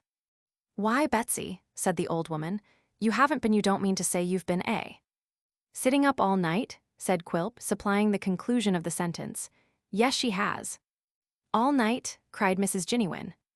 "Aye, all night. Is the dear old lady deaf?" said Quilp, with a smile of which a frown was part. "Who says man and wife are bad company? Ha ha, the time has flown." "You're a brute," exclaimed Mrs. Ginnywin. "Come, come," said Quilp, wilfully misunderstanding her, of course. "You mustn't call her names. She's married now, you know, and though she did beguile the time and keep me from my bed, you must not be so tenderly careful of me as to be out of humor with her. Bless you for a dear old lady. Here's to your health." "I am much obliged to you," returned the old woman, testifying by a certain restlessness in her hands a vehement desire to shake her matronly fist at her son-in-law. "Oh, I'm very much obliged to you." "Grateful soul," cried the dwarf. "Mrs. Quilp." "Yes, Quilp," said the timid sufferer. "Help your mother to get breakfast, Mrs. Quilp. I am going to the wharf this morning, the earlier the better, so be quick." Mrs. Ginnywin made a faint demonstration of rebellion by sitting down in a chair near the door and folding her arms as if in a resolute determination to do nothing. But a few whispered words from her daughter, and a kind inquiry from her son-in-law whether she felt faint, with a hint that there was abundance of cold water in the next apartment, rooted these symptoms effectually, and she applied herself to the prescribed preparations with sullen diligence. While they were in progress, Mr. Quilp withdrew to the adjoining room, and, turning back his coat collar, proceeded to smear his countenance with a damp towel of very unwholesome appearance, which made his complexion rather more cloudy than it was before. But while he was thus engaged, his caution and inquisitiveness did not forsake him, for with a face as sharp and cunning as ever, he often stopped, even in this short process, and stood listening for any conversation in the next room, of which he might be the theme. "Ah," he said after a short effort of attention, "it was not the towel over my ears, I thought it was. I'm a little hunchy villain and a monster, am I, Mrs. Ginnywin? Oh." The pleasure of this discovery called up the old dog-like smile in full force. When he had quite done with it, he shook himself in a very dog-like manner and rejoined the ladies. Mr. Quilp now walked up to front of a looking-glass and was standing there putting on his neckerchief, when Mrs. Ginnywin, happening to be behind him, could not resist the inclination she felt to shake her fist at her tyrant son-in-law. It was the gesture of an instant, but as she did so and accompanied the action with a menacing look, she met his eye in the glass, catching her in the very act. The same glance at the mirror conveyed to her the reflection of a horribly grotesque and distorted face with the tongue lolling out. And the next instant, the dwarf, turning about with a perfectly bland and placid look, inquired in a tone of great affection, "How are you now, my dear old darling?" Slight and ridiculous as the incident was, it made him appear such a little fiend, and withal such a keen and knowing one, that the old woman felt too much afraid of him to utter a single word, and suffered herself to be led with extraordinary politeness to the breakfast table. Here he by no means diminished the impression he had just produced, for he ate hard eggs, shell and all, devoured gigantic prawns with the heads and tails on, chewed tobacco and watercresses at the same time and with extraordinary greediness, drank boiling tea without winking, bit his fork and spoon till they bent again, and in short performed so many horrifying and uncommon acts that the women were nearly frightened out of their wits, and began to doubt if he were really a human creature. At last, having gone through these proceedings and many others which were equally a part of his system, Mr. Quilp left them, reduced to a very obedient and humbled state, and betook himself to the riverside, where he took boat for the wharf on which he had bestowed his name. It was flood tide when Daniel Quilp sat himself down in the ferry to cross to the opposite shore. A fleet of barges were coming lazily on, some sideways, some head first, some stern first, all in a wrong-headed, dogged, obstinate way, bumping up against the larger craft, running under the bows of steamboats, getting into every kind of nook and corner where they had no business, and being crunched on all sides like so many walnut shells, while each with its pair of long sweeps struggling and splashing in the water looked like some lumbering fish in pain. In some of the vessels at anchor, all hands were busily engaged in coiling ropes, spreading out sails to dry, taking in or discharging their cargoes. In others, no life was visible but 2 or 3 tarry boys, and perhaps a barking dog running to and fro upon the deck or scrambling up to look over the side and bark the louder for the view. Coming slowly on through the forest of masts was a great steamship, beating the water in short, impatient strokes with her heavy paddles as though she wanted room to breathe, and advancing in her huge bulk like a sea monster among the minnows of the Thames. On either hand were long black tiers of colliers, between them vessels slowly working out of harbor with sails glistening in the sun, and creaking noise on board, re-echoed from 100 quarters. The water and all upon it was in active motion, dancing and buoyant and bubbling up, while the old grey tower and piles of building on the shore, with many a church spire shooting up between, looked coldly on and seemed to disdain their chafing, restless neighbor. Daniel Quilp, who was not much affected by a bright morning save in so far as it spared him the trouble of carrying an umbrella, caused himself to be put ashore hard by the wharf, and proceeded thither through a narrow lane which, partaking of the amphibious character of its frequenters, had as much water as mud in its composition, and a very liberal supply of both. Arrived at his destination, the first object that presented itself to his view was a pair of very imperfectly shod feet elevated in the air with the soles upwards, which remarkable appearance was referable to the boy, who, being of an eccentric spirit and having a natural taste for tumbling, was now standing on his head and contemplating the aspect of the river under these uncommon circumstances. He was speedily brought on his heels by the sound of his master's voice, and as soon as his head was in its right position, Mr. Quilp, to speak expressively in the absence of a better verb, punched it for him. "Come, you let me alone," said the boy, parrying Quilp's hand with both his elbows alternatively. "You'll get something you won't like if you don't, and so I tell you." "You dog," snarled Quilp, "I'll beat you with an iron rod, I'll scratch you with a rusty nail, I'll pinch your eyes if you talk to me, I will." With these threats he clenched his hand again, and dexterously diving in between the elbows and catching the boy's head as it dodged from side to side, gave it 3 or 4 good hard knocks. Having now carried his point and insisted on it, he left off. "You won't do it again," said the boy, nodding his head and drawing back with the elbows ready in case of the worst. "Now." "Stand still, you dog," said Quilp. "I won't do it again because I've done it as often as I want. Here, take the key." "Why don't you hit one of your size?" said the boy, approaching very slowly. "Where is there one of my size, you dog?" returned Quilp. "Take the key, or I'll brain you with it." Indeed, he gave him a smart tap with the handle as he spoke. "Now, open the counting-house." The boy sulkily complied, muttering at first, but desisting when he looked round and saw that Quilp was following him with a steady look.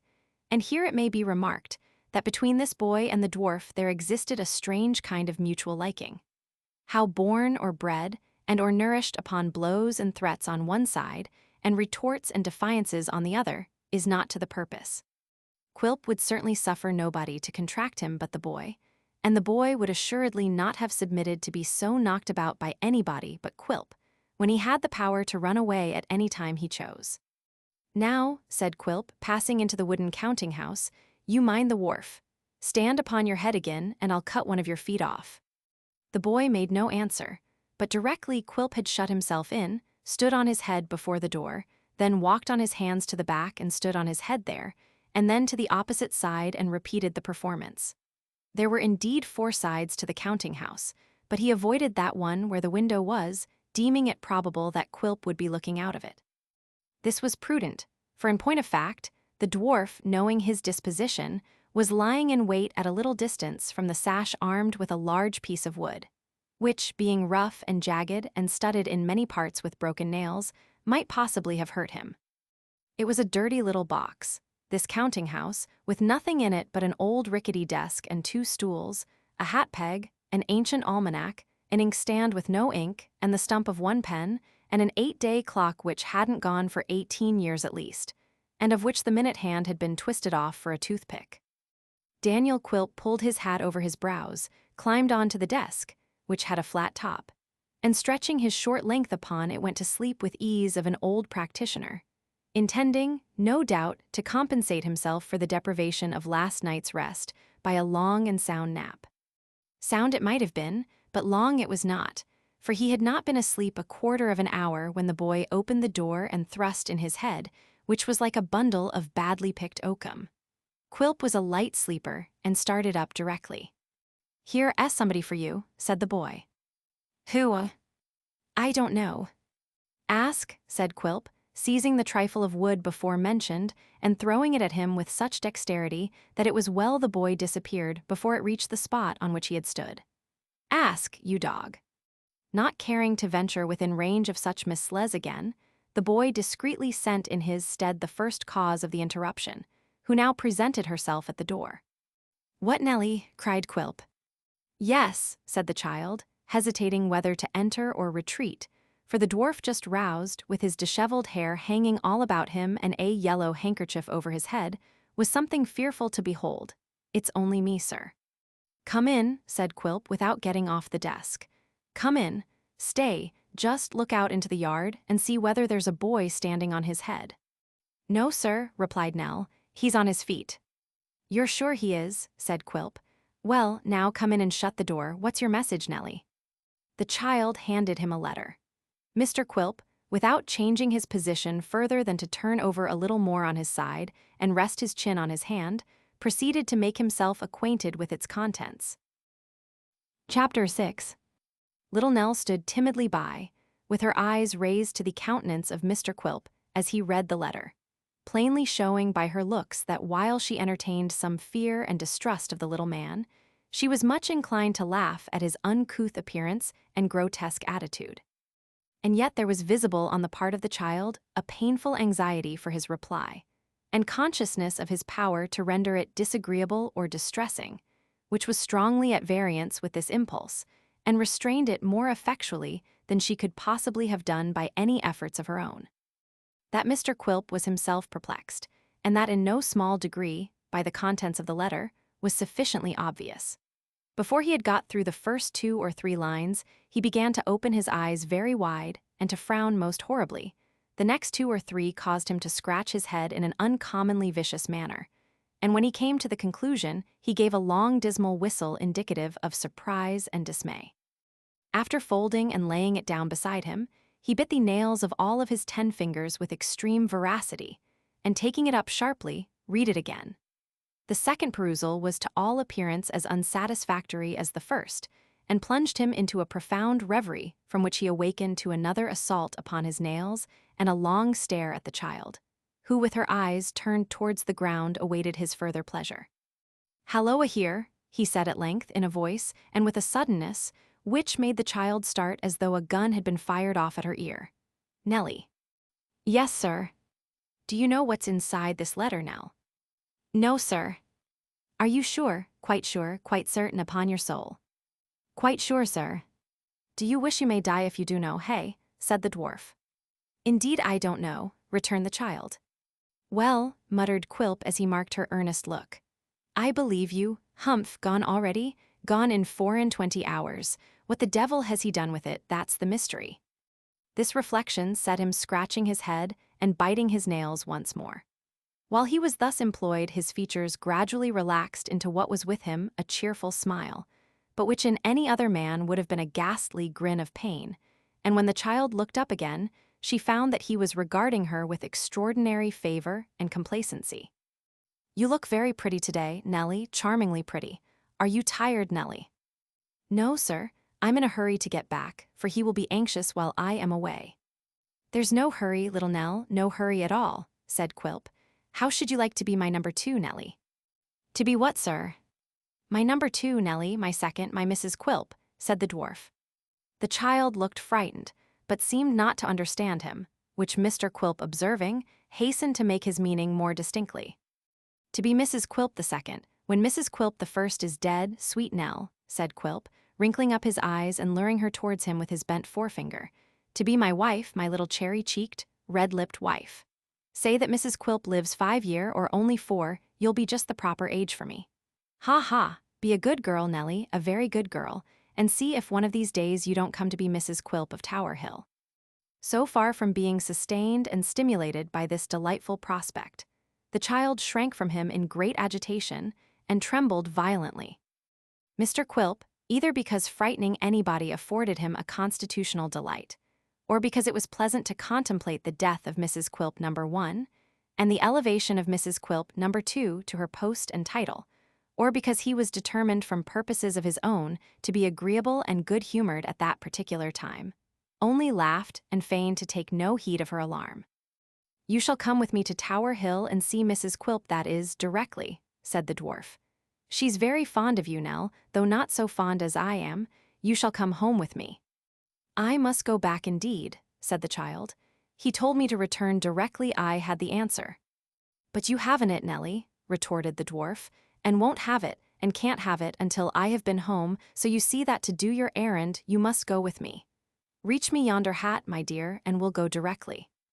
With that, Mr. Quilp suffered himself to roll gradually off the desk until his short legs touched the ground, when he got upon them and led the way from the counting-house to the wharf outside, when the first objects that presented themselves were the boy who had stood on his head and another young gentleman of about his own stature, rolling in the mud together, locked in a tight embrace, and cuffing each other with mutual heartiness. It's Kit, cried Nellie, clasping her hand. Poor Kit who came with me. Oh, pray stop them, Mr. Quilp.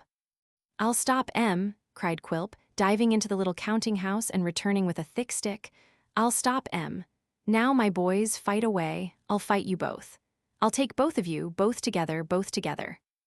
With which defiances the dwarf flourished his cudgel, and dancing round the combatants and treading upon them and skipping over them, in a kind of frenzy, laid about him, now on one and now on the other, in a most desperate manner, always aiming at their heads and dealing such blows as none but the veriest little savage would have inflicted.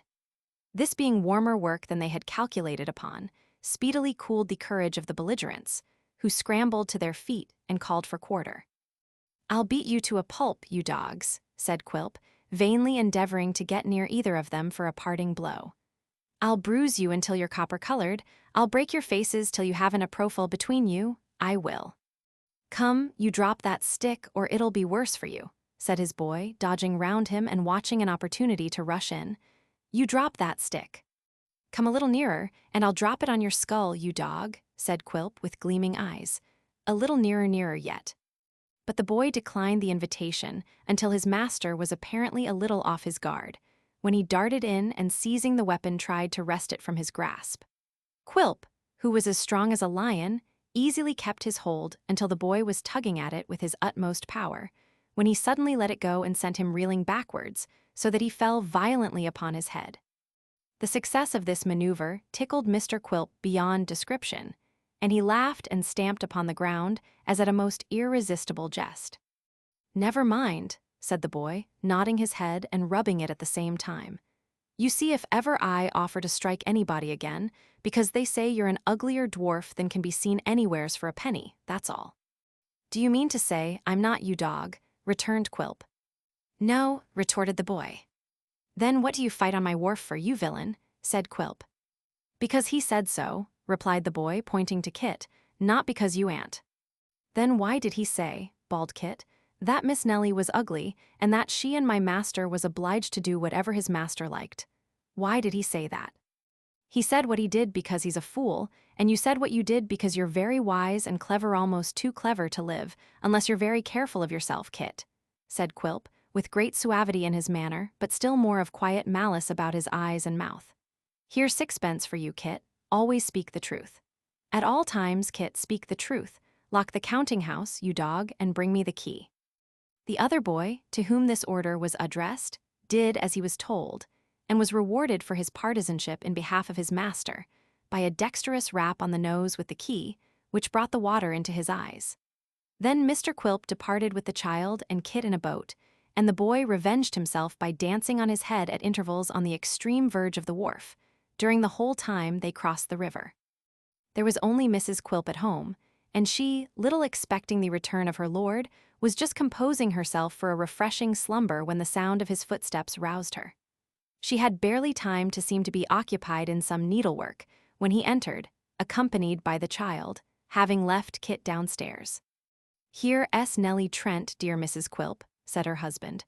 "A glass of wine, my dear, and a biscuit, for she has had a long walk. She'll sit with you, my soul, while I write a letter." Mrs. Quilp looked tremblingly in her spouse's face to know what this unusual courtesy might portend, and obedient to the summons she saw in his gesture, followed him into the next room. "Mind what I say to you," whispered Quilp. "See if you can get out of her anything about her grandfather, or what they do, or how they live, or what he tells her. I've my reasons for knowing, if I can. You women talk more freely to one another than you do to us, and you have a soft, mild way with you that'll win upon her. Do you hear?" "Yes, Quilp." "Go then, what's the matter now?" "Dear Quilp," faltered his wife, "I love the child if you could do without making me deceive her." The dwarf, muttering a terrible oath, looked round, as if for some weapon with which to inflict condign punishment upon his disobedient wife. The submissive little woman hurriedly entreated him not to be angry, and promised to do as he bade her. "Do you hear me?" whispered Quilp, nipping and pinching her arm. "Worm yourself into her secrets. I know you can. I'm listening, recollect. If you're not sharp enough, I'll creak the door, and woe betide you if I have to creak it much. Go." Mrs. Quilp departed according to order, and her amiable husband, ensconcing himself behind the partly opened door, and applying his ear close to it, began to listen with a face of great craftiness and attention. Poor Mrs. Quilp was thinking, however, in what manner to begin or what kind of inquiries she could make. And it was not until the door, creaking in a very urgent manner, warned her to proceed without further consideration, that the sound of her voice was heard. "How very often you have come backwards and forwards lately to Mr. Quilp, my dear." "I have said so to grandfather 100 times," returned Nell innocently. "And what has he said to that?" "Only sighed and dropped his head, and seemed so sad and wretched that if you could have seen him, I am sure you must have cried. You could not have helped it more than I know. How that door creaks." "It often does," returned Mrs. Quilp, with an uneasy glance towards it. "But your grandfather, he used not to be so wretched." "Oh, no," said the child eagerly. "So different. We were once so happy, and he so cheerful and contented. You cannot think what a sad change has fallen on us since." "I am very, very sorry to hear you speak like this, my dear," said Mrs. Quilp, and she spoke the truth. "Thank you," returned the child, kissing her cheek. "You are always kind to me, and it is a pleasure to talk to you. I can speak to no one else about him, but poor Kit. I am very happy still. I ought to feel happier perhaps than I do, but you cannot think how it grieves me sometimes to see him alter so." "He'll alter again, Nellie," said Mrs. Quilp, "and be what he was before." "Oh, if God would only let that come about," said the child with streaming eyes. "But it is a long time now, since he first began to. I thought I saw that door moving." "It's the wind," said Mrs. Quilp faintly. "Began to be so thoughtful and dejected, and to forget our old way of spending the time in the long evenings," said the child. I used to read to him by the fireside, and he sat listening, and when I stopped and we began to talk, he told me about my mother, and how she once looked and spoke just like me when she was a little child. Then he used to take me on his knee, and try to make me understand that she was not lying in her grave, but had flown to a beautiful country beyond the sky, where nothing died or ever grew old. We were very happy once. "Nelly, Nelly," said the poor woman, "I can't bear to see one as young as you so sorrowful. Pray don't cry." "I do so very seldom," said Nell, "but I have kept this to myself a long time, and I am not quite well, I think, for the tears come into my eyes and I cannot keep them back. I don't mind telling you my grief, for I know you will not tell it to anyone again." Mrs. Quilp turned away her head and made no answer. "Then," said the child, "we often walked in the fields and among the green trees, and when we came home at night, we liked it better for being tired and said what a happy place it was. And if it was dark and rather dull, we used to say, what did it matter to us, for it only made us remember our last walk with greater pleasure and look forward to our next one. But now we never have these walks, and though it is the same house, it is darker and much more gloomy than it used to be, indeed." She paused here, but though the door creaked more than once, Mrs. Quilp said nothing. "Mind you don't suppose," said the child earnestly, "that grandfather is less kind to me than he was. I think he loves me better every day and is kinder and more affectionate than he was the day before. You do not know how fond he is of me." "I am sure he loves you dearly," said Mrs. Quilp. "Indeed, indeed he does," cried Nell, "as dearly as I love him. But I have not told you the greatest change of all, and this you must never breathe again to anyone. He has no sleep or rest but that which he takes by day in his easy chair, for every night and nearly all night long he is away from home." "Nelly." "Hush," said the child, laying her finger on her lip and looking round. "When he comes home in the morning, which is generally just before day, I let him in. Last night he was very late and it was quite light. I saw that his face was deadly pale, that his eyes were bloodshot, and that his legs trembled as he walked. When I had gone to bed again, I heard him groan. I got up and ran back to him and heard him say, before he knew that I was there, that he could not bear his life much longer, and if it was not for the child, would wish to die. What shall I do? Oh, what shall I do?" The fountains of her heart were opened. The child, overpowered by the weight of her sorrows and anxieties, by the first confidence she had ever shown, and the sympathy with which her little tale had been received, hid her face in the arms of her helpless friend and burst into a passion of tears. In a few minutes Mr. Quilp returned and expressed the utmost surprise to find her in this condition, which he did very naturally and with admirable effect, for that kind of acting had been rendered familiar to him by long practice, and he was quite at home in it.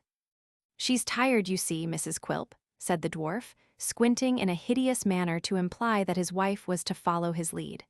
"It's a long way from her home to the wharf, and then she was alarmed to see a couple of young scoundrels fighting, and was timorous on the water besides. All this together has been too much for her. Poor Nell."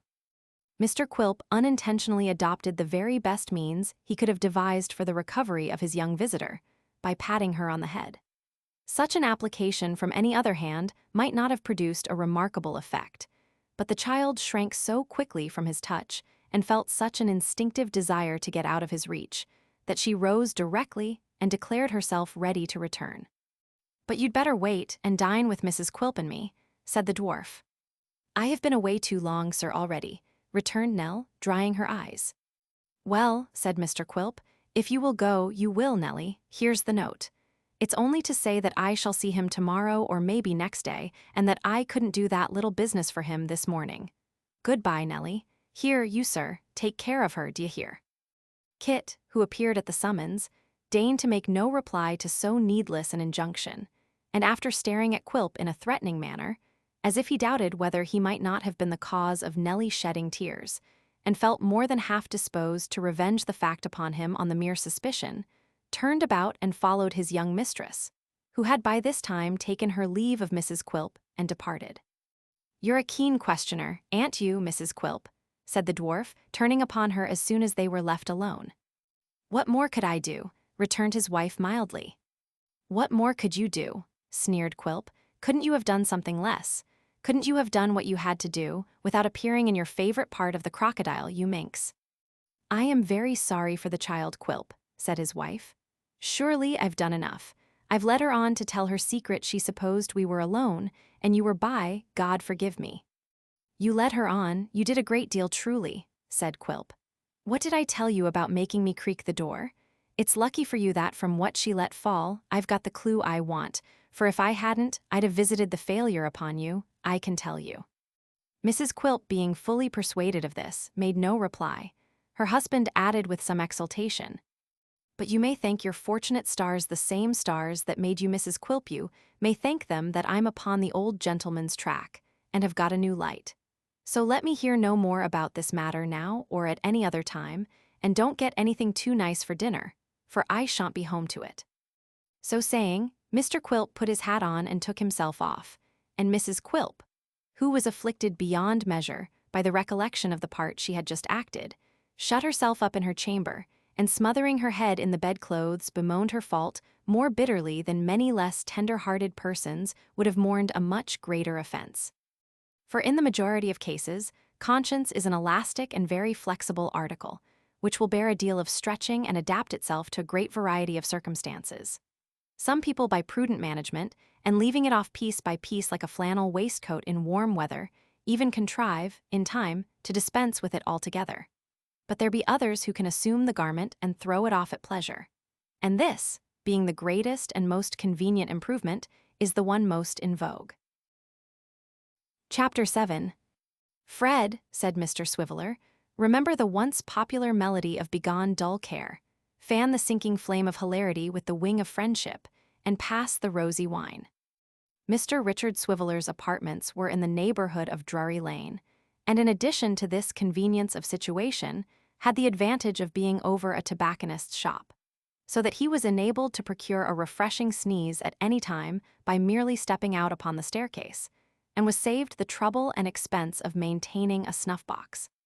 It was in these apartments that Mr. Swiveller made use of the expressions above recorded for the consolation and encouragement of his desponding friend. And it may not be uninteresting or improper to remark that even these brief observations partook in a double sense of the figurative and poetical character of Mr. Swiveller's mind, as the rosy wine was in fact represented by one glass of cold gin and water, which was replenished as occasion required from a bottle and jug upon the table, and was passed from one to another in a scarcity of tumblers which, as Mr. Swiveller's was a bachelor's establishment, may be acknowledged without a blush. By a like pleasant fiction, his single chamber was always mentioned in a plural number. In its disengaged times, the tobacconist had announced it in his window as apartments for a single gentleman, and Mr. Swiveller, following up the hint, never failed to speak of it as his rooms, his lodgings, or his chambers, conveying to his hearers a notion of indefinite space, and leaving their imaginations to wander through long suites of lofty halls at pleasure. In this flight of fancy, Mr. Swiveller was assisted by a deceptive piece of furniture, in reality a bedstead, but in semblance a bookcase, which occupied a prominent situation in his chamber, and seemed to defy suspicion and challenge inquiry. There is no doubt that by day Mr. Swiveller firmly believed this secret convenience to be a bookcase and nothing more, that he closed his eyes to the bed, resolutely denied the existence of the blankets, and spurned the bolster from his thoughts. No word of its real use, no hint of its nightly service, no allusion to its peculiar properties had ever passed between him and his most intimate friends. Implicit faith in the deception was the first article of his creed.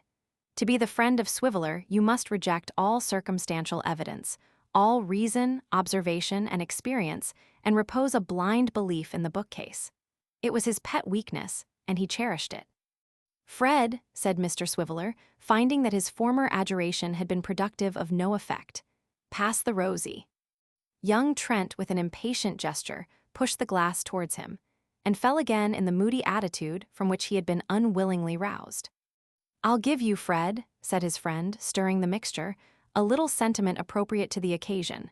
Here, Esme the—" "Pshaw," interposed the other. "You worry me to death with your chattering. You can be merry under any circumstances." "Why, Mr. Trent," returned Dick, "there is a proverb which talks about being merry and wise. There are some people who can be merry and can't be wise, and some who can be wise or think they can and can't be merry. I'm one of the first sort. If the proverb's a good I suppose it's better to keep to half of it than none. At all events, I'd rather be merry and not wise than like you, neither one nor t'other. Bah, muttered his friend peevishly. All my heart, said Mr. Swiveller. In the polite circles I believe this sort of thing isn't usually said to a gentleman in his own apartments, but never mind that. Make yourself at home. Adding to this retort an observation to the effect that his friend appeared to be rather cranky in point of temper, Richard Swiveller finished the rosy and applied himself to the composition of another glassful, in which, after tasting it with great relish, he proposed a toast to an imaginary company.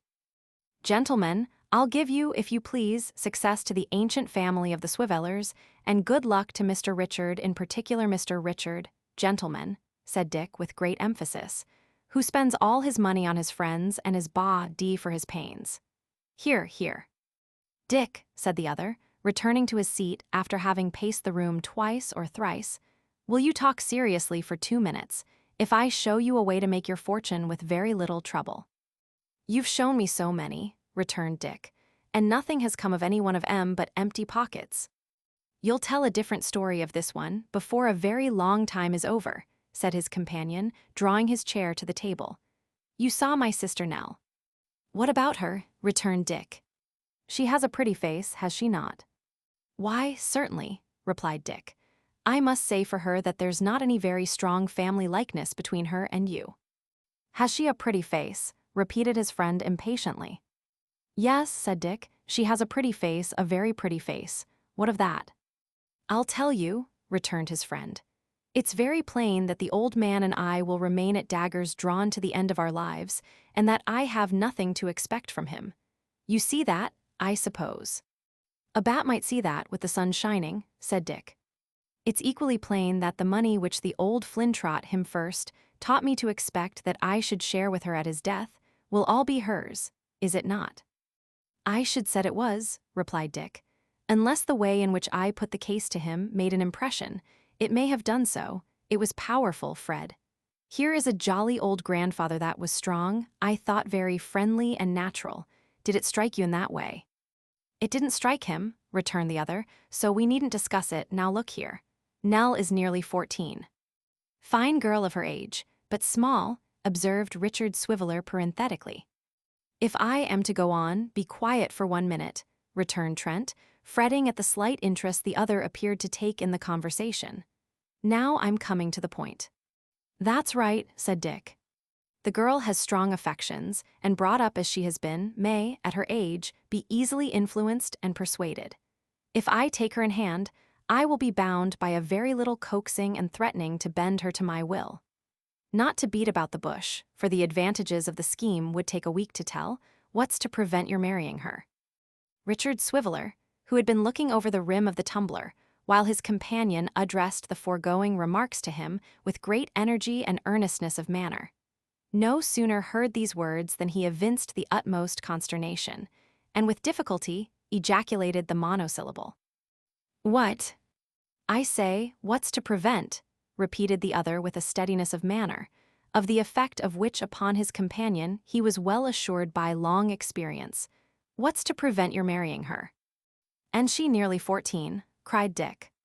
I don't mean marrying her now, returned the brother angrily. Say in 2 years' time, in 3, in 4. Does the old man look like a long liver? He don't look like it, said Dick, shaking his head. But these old people, there's no trusting them, Fred. There's an aunt of mine down in Dorsetshire that was going to die when I was 8 years old, and hasn't kept her word yet. They're so aggravating, so unprincipled, so spiteful unless there's apoplexy in the family, Fred. You can't calculate upon 'em, and even then they deceive you just as often as not.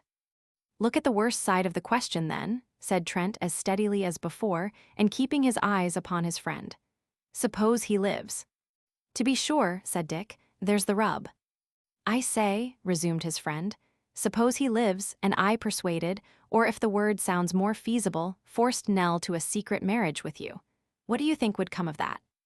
A family and an annual income of nothing, to keep Em on, said Richard Swiveller after some reflection.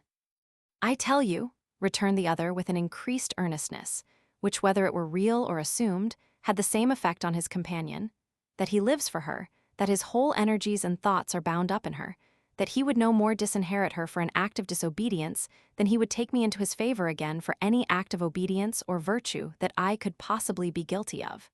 He could not do it. You or any other man with eyes in his head may see that, if he chooses. It seems improbable, certainly, said Dick, musing. It seems improbable because it is improbable, his friend returned. If you would furnish him with an additional inducement to forgive you, let there be an irreconcilable breach, a most deadly quarrel, between you and me. Let there be a pretense of such a thing, I mean, of course, and he'll do fast enough. As to Nell, constant dropping will wear away a stone. You know you may trust to me as far as she is concerned. So, whether he lives or dies, what does it come to? That you become the sole inheritor of the wealth of this rich old hunks, that you and I spend it together, and that you get into the bargain a beautiful young wife. I suppose there's no doubt about his being rich, said Dick. Doubt? Did you hear what he let fall the other day when we were there? Doubt? What will you doubt next, Dick? It would be tedious to pursue the conversation through all its artful windings, or to develop the gradual approaches by which the heart of Richard Swiveller was gained. It is sufficient to know that vanity, interest, poverty, and every spendthrift consideration urged him to look upon the proposal with favor, and that where all other inducements were wanting, the habitual carelessness of his disposition stepped in and still weighed down the scale on the same side. To these impulses must be added the complete ascendancy, which his friend had long been accustomed to exercise over him, an ascendancy exerted in the beginning sorely at the expense of his friend's vices, and was in 9 cases out of 10 looked upon as his designing tempter when he was indeed nothing but his thoughtless, light-headed tool.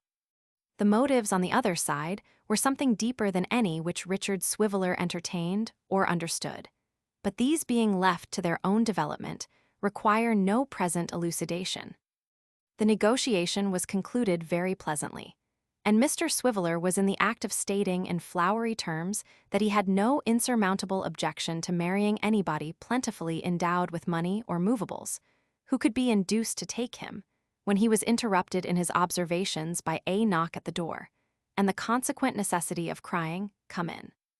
The door was opened, but nothing came in except a soapy arm and a strong gush of tobacco. The gush of tobacco came from the shop downstairs, and the soapy arm proceeded from the body of a servant girl, who being then and there engaged in cleaning the stairs had just drawn it out of a warm pail to take in a letter, which letter she now held in her hand, proclaiming aloud with that quick perception of surnames peculiar to her class that it was for Mr. Snivelling. Dick looked rather pale and foolish when he glanced at the direction, and still more so when he came to look at the inside, observing that it was one of the inconveniences of being a ladies' man, and that it was very easy to talk as they had been talking, but he had quite forgotten her. "Her who?" demanded Trent. "Sophie Wackles," said Dick. "Who's she?" "She's all my fancy painted her, sir, that's what she is," said Mr. Swiveller, taking a long pull at the rosy and looking gravely at his friend. "She's lovely, she's divine, you know her." "I remember," said his companion carelessly. "What of her?" "Why, sir," returned Dick, "between Miss Sophia Wackles and the humble individual who has now the honor to address you, warm and tender sentiments have been engendered, sentiments of the most honorable and inspiring kind. The goddess Diana, sir, that calls aloud for the chase, is not more particular in her behavior than Sophia Wackles. I can tell you that." "Am I to believe there's anything real in what you say?" demanded his friend. "You don't mean to say that any love-making has been going on?" "Love-making, yes. Promising, no," said Dick. "There can be no action for breach, that's one comfort. I've never committed myself in writing, Fred." "And what's in the letter, pray?" "A reminder, Fred, for tonight a small party of 20, making 200 light fantastic toes in all, supposing every lady and gentleman to have the proper complement. I must go, if it's only to begin breaking off the affair I'll do it, don't you be afraid. I should like to know whether she left this herself. If she did, unconscious of any bar to her happiness, it's affecting, Fred." To solve this question, Mr. Swiveller summoned the handmaid and ascertained that Miss Sophie Wackles had indeed left the letter with her own hands, and that she had come accompanied, for decorum's sake no doubt, by a younger Miss Wackles, and that on learning that Mr. Swiveller was at home and being requested to walk upstairs, she was extremely shocked and professed that she would rather die. Mr. Swiveller heard this account with a degree of admiration not altogether consistent with the project in which he had just concurred. But his friend attached very little importance to his behavior in this respect, probably because he knew that he had influence sufficient to control Richard Swiveller's proceedings in this or any other matter, whenever he deemed it necessary, for the advancement of his own purposes, to exert it. Chapter 8. Business disposed of, Mr. Swiveller was inwardly reminded of its being nigh dinner time, and to the intent that his health might not be endangered by longer abstinence, dispatched a message to the nearest eating-house requiring an immediate supply of boiled beef and greens for two. With this demand, however, the eating-house, having experience of its customer, declined to comply, churlishly sending back for answer that if Mr. Swiveller stood in need of beef perhaps he would be so obliging as to come there and eat it, bringing with him, as grace before meat, the amount of a certain small account which had long been outstanding. Not at all intimidated by this rebuff, but rather sharpened in wits and appetite, Mr. Swiveller forwarded the same message to another and more distant eating-house, adding to it by way of rider that the gentleman was induced to send so far, not only by the great fame and popularity its beef had acquired, but in consequence of the extreme toughness of the beef retailed at the obdurate cook's shop, which rendered it quite unfit not merely for gentlemanly food, but for any human consumption. The good effect of this politic course was demonstrated by the speedy arrival of a small pewter pyramid, curiously constructed of platters and covers, whereof the boiled beef plates formed the base, and a foaming quart-pot the apex. The structure being resolved into its component parts afforded all things requisite and necessary for a hearty meal, to which Mr. Swiveller and his friend applied themselves with great keenness and enjoyment. "May the present moment," said Dick, sticking his fork into a large carbuncular potato, "be the worst of our lives. I like the plan of sending M with the peel on. There's a charm in drawing a potato from its native element, if I may so express it, to which the rich and powerful are strangers. Ah, man wants but little here below, nor wants that little long. How true that is, after dinner. I hope the eating housekeeper will want but little, and that he may not want that little long," returned his companion. "But I suspect you've no means of paying for this." "I shall be passing present, and I'll call," said Dick, winking his eye significantly. "The waiter's quite helpless. The goods are gone, Fred, and there's an end of it." In point of fact, it would seem that the waiter felt this wholesome truth, for when he returned for the empty plates and dishes, and was informed by Mr. Swiveller with dignified carelessness that he would call and settle when he should be passing presently, he displayed some perturbation of spirit, and muttered a few remarks about payment on delivery, and no trust, and other unpleasant subjects, but was fain to content himself with inquiring at what hour it was likely that the gentleman would call, in order that being presently responsible for the beef, greens, and sundries, he might take to be in the way at the time. Mr. Swiveller, after mentally calculating his engagements to a nicety, replied that he should look in at from 2 minutes before 6 and 7 minutes past. And the man disappearing with this feeble consolation, Richard Swiveller took a greasy memorandum book from his pocket and made an entry therein. "Is that a reminder, in case you should forget to call?" said Trent with a sneer. "Not exactly, Fred," replied the imperturbable Richard, continuing to write with a business-like air. "I enter in this little book the names of the streets that I can't go down while the shops are open. This dinner today closes Long Acre. I bought a pair of boots in Great Queen Street last week and made that no thoroughfare too. There's only one avenue to the Strand left often now, and I shall have to stop up that tonight with a pair of gloves. The roads are closing so fast in every direction that in a month's time, unless my aunt sends me a remittance, I shall have to go 3 or 4 miles out of town to get over the way." "There's no fear of failing in the end," said Trent. "Why, I hope not," returned Mr. Swiveller, "but the average number of letters it take to soften her is 6, and this time we have got as far as 8 without any effect at all. I'll write another tomorrow morning. I mean to blot it a good deal and shake some water over it out of the pepper castor to make it look penitent. I'm in such a state of mind that I hardly know what I write. Blot, if you could see me at this minute shedding tears for my past misconduct, pepper castor. My hand trembles when I think, blot again if that don't produce the effect, it's all over." By this time, Mr. Swiveller had finished his entry, and he now replaced his pencil in its little sheath and closed the book, in a perfectly grave and serious frame of mind.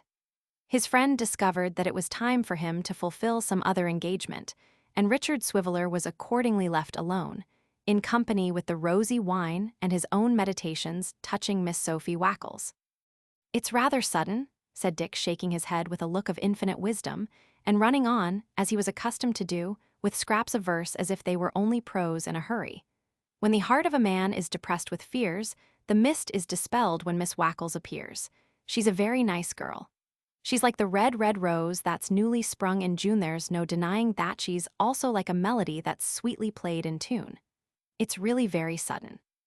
Not that there's any need, on account of Fred's little sister, to turn cool directly, but it's better not to go too far. If I begin to cool at all, I must begin at once, I see that. There's the chance of an action for breach, that's another. There's the chance of there's no chance of that, but it's as well to be on the safe side." This undeveloped was the possibility, which Richard Swiveller sought to conceal even from himself, of his not being proof against the charms of Miss Wackles, and in some unguarded moment, by linking his fortunes to hers forever, of putting it out of his own power to further their notable scheme to which he had so readily become a party. For all these reasons, he decided to pick a quarrel with Miss Wackles without delay, and casting about for a pretext determined in favor of groundless jealousy.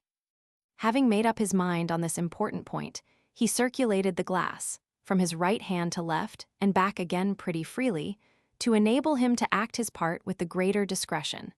And then, after making some slight improvements in his toilet, bent his steps towards the spot hallowed by the fair object of his meditations. The spot was at Chelsea, for there Miss Sophia Wackles resided with her widowed mother and 2 sisters, in conjunction with whom she maintained a very small day school for young ladies of proportionate dimensions. A circumstance which was made known to the neighborhood by an oval board over the front first-floor windows, whereupon appeared in circumambient flourishes the words, "Ladies' Seminary," and which was further published and proclaimed at intervals between the hours of 9:30 and 10 in the morning, by a straggling and solitary young lady of tender years, standing on the scraper on the tips of her toes, and making futile attempts to reach the knocker with a spelling book. The several duties of instruction in this establishment were thus discharged: English grammar, composition, geography, and the use of the dumbbells, by Miss Melissa Wackles; writing, arithmetic, dancing, music, and general fascination, by Miss Sophia Wackles; the art of needlework, marking, and samplery, by Miss Jane Wackles; corporal punishment, fasting, and other tortures and terrors, by Mrs. Wackles. Miss Melissa Wackles was the eldest daughter, Miss Sophie the next, and Miss Jane the youngest. Miss Melissa might have seen 35 summers or thereabouts, and verged on the autumnal. Miss Sophie was a fresh, good-humored, buxom girl of 20, and Miss Jane numbered scarcely 16 years. Mrs. Wackles was an excellent but rather venomous old lady of 80.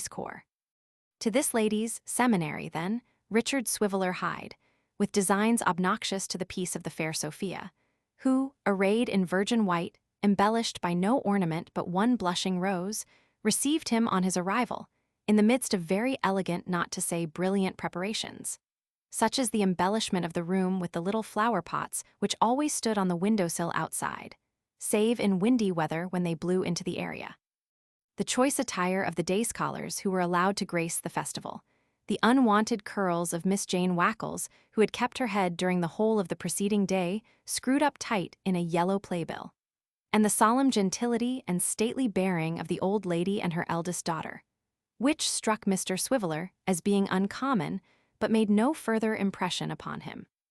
The truth is, and, as there is no accounting for tastes, even a taste so strange as this may be recorded without being looked upon as a willful and malicious invention. The truth is that neither Mrs. Wackles nor her eldest daughter had at any time greatly favored the pretensions of Mr. Swiveller, being accustomed to make slight mention of him as a gay young man, and to sigh and shake their heads ominously whenever his name was mentioned.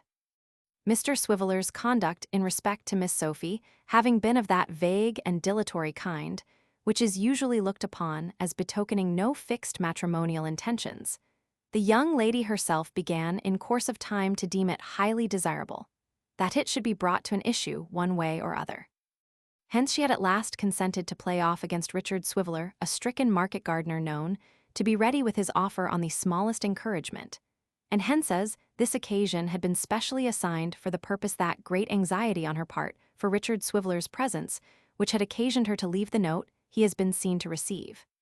"If he has any expectations at all or any means of keeping a wife well," said Mrs. Wackles to her eldest daughter, "he'll state to us now or never." "If he really cares about me," thought Miss Sophy, "he must tell me so tonight."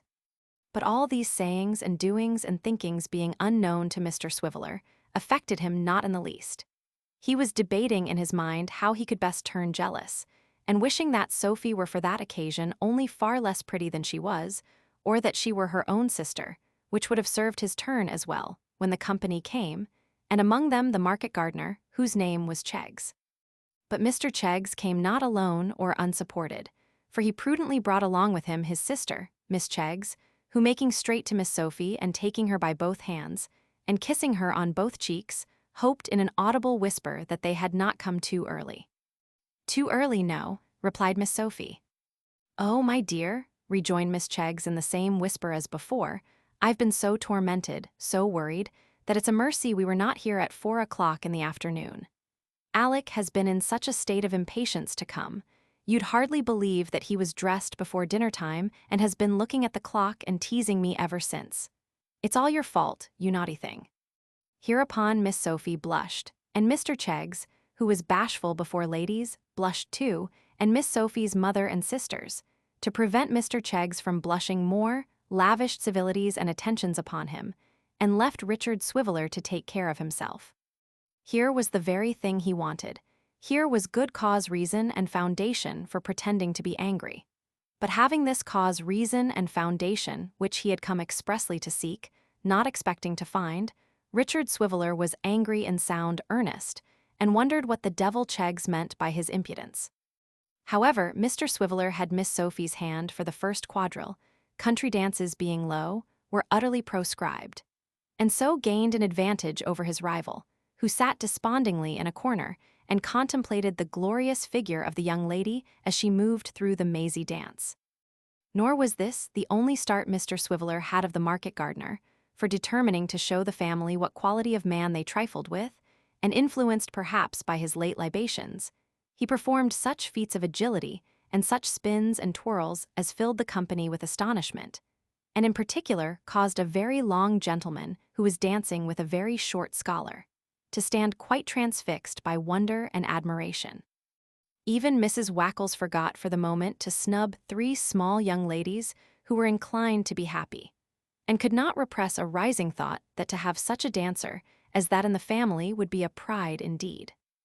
At this momentous crisis, Miss Cheggs proved herself a vigorous and useful ally, for not confining herself to expressing by scornful smiles a contempt for Mr. Swiveller's accomplishments. She took every opportunity of whispering into Miss Sophie's ear expressions of condolence and sympathy on her being worried by such a ridiculous creature, declaring that she was frightened to death lest Alec should fall upon, and beat him in the fullness of his wrath, and entreating Miss Sophie to observe how the eyes of the said Alec gleamed with love and fury. Passions, it may be observed, which being too much for his eyes rushed into his nose also, and suffused it with a crimson glow.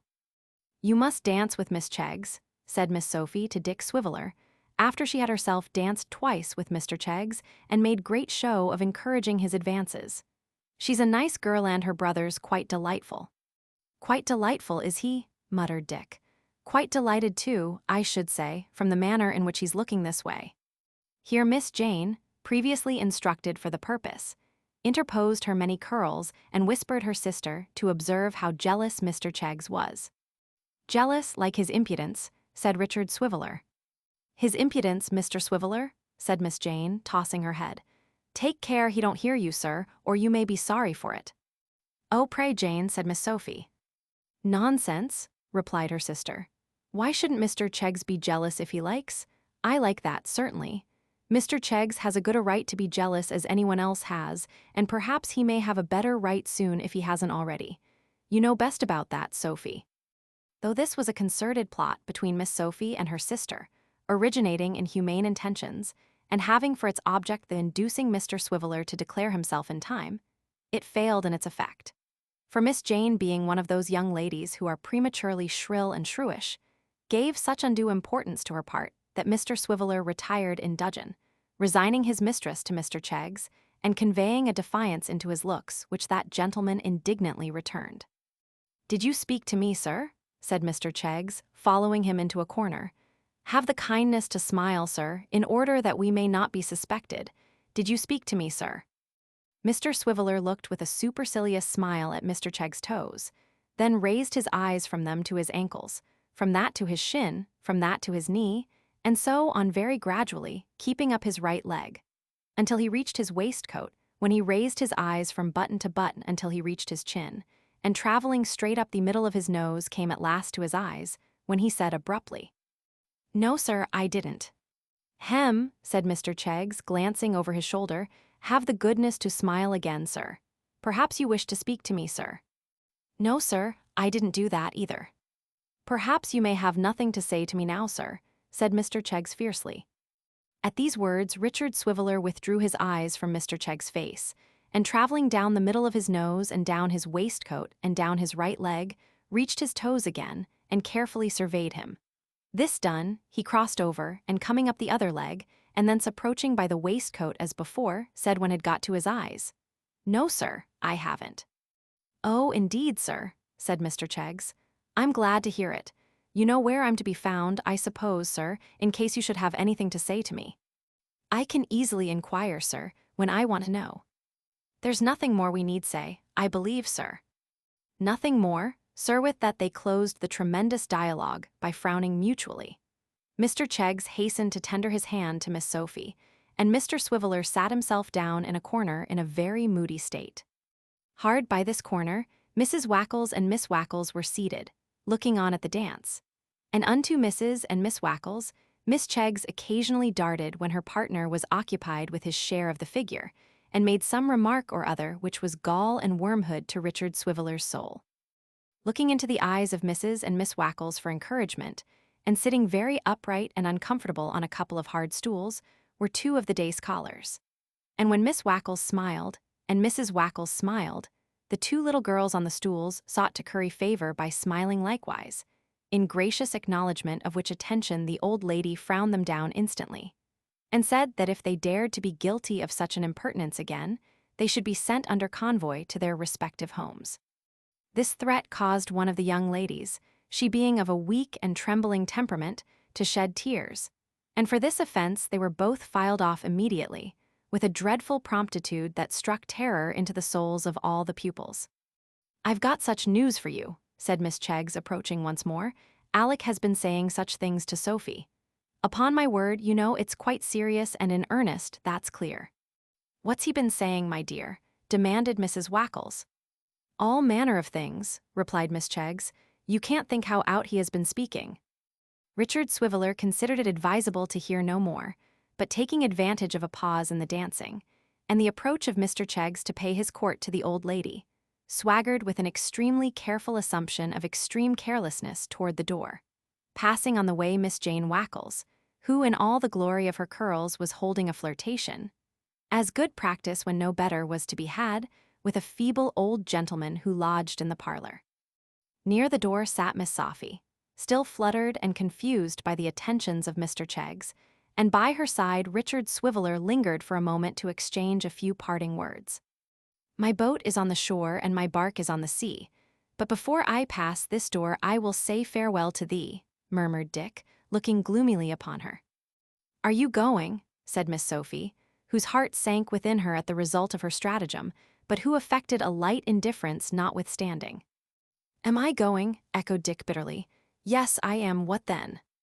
"Nothing, except that it's very early," said Miss Sophie, "but you are your own master, of course." "I would that I had been my own mistress too," said Dick, "before I had ever entertained a thought of you. Miss Wackles, I believed you true, and I was blessed in so believing, but now I mourn that ere I knew, a girl so fair yet so deceiving."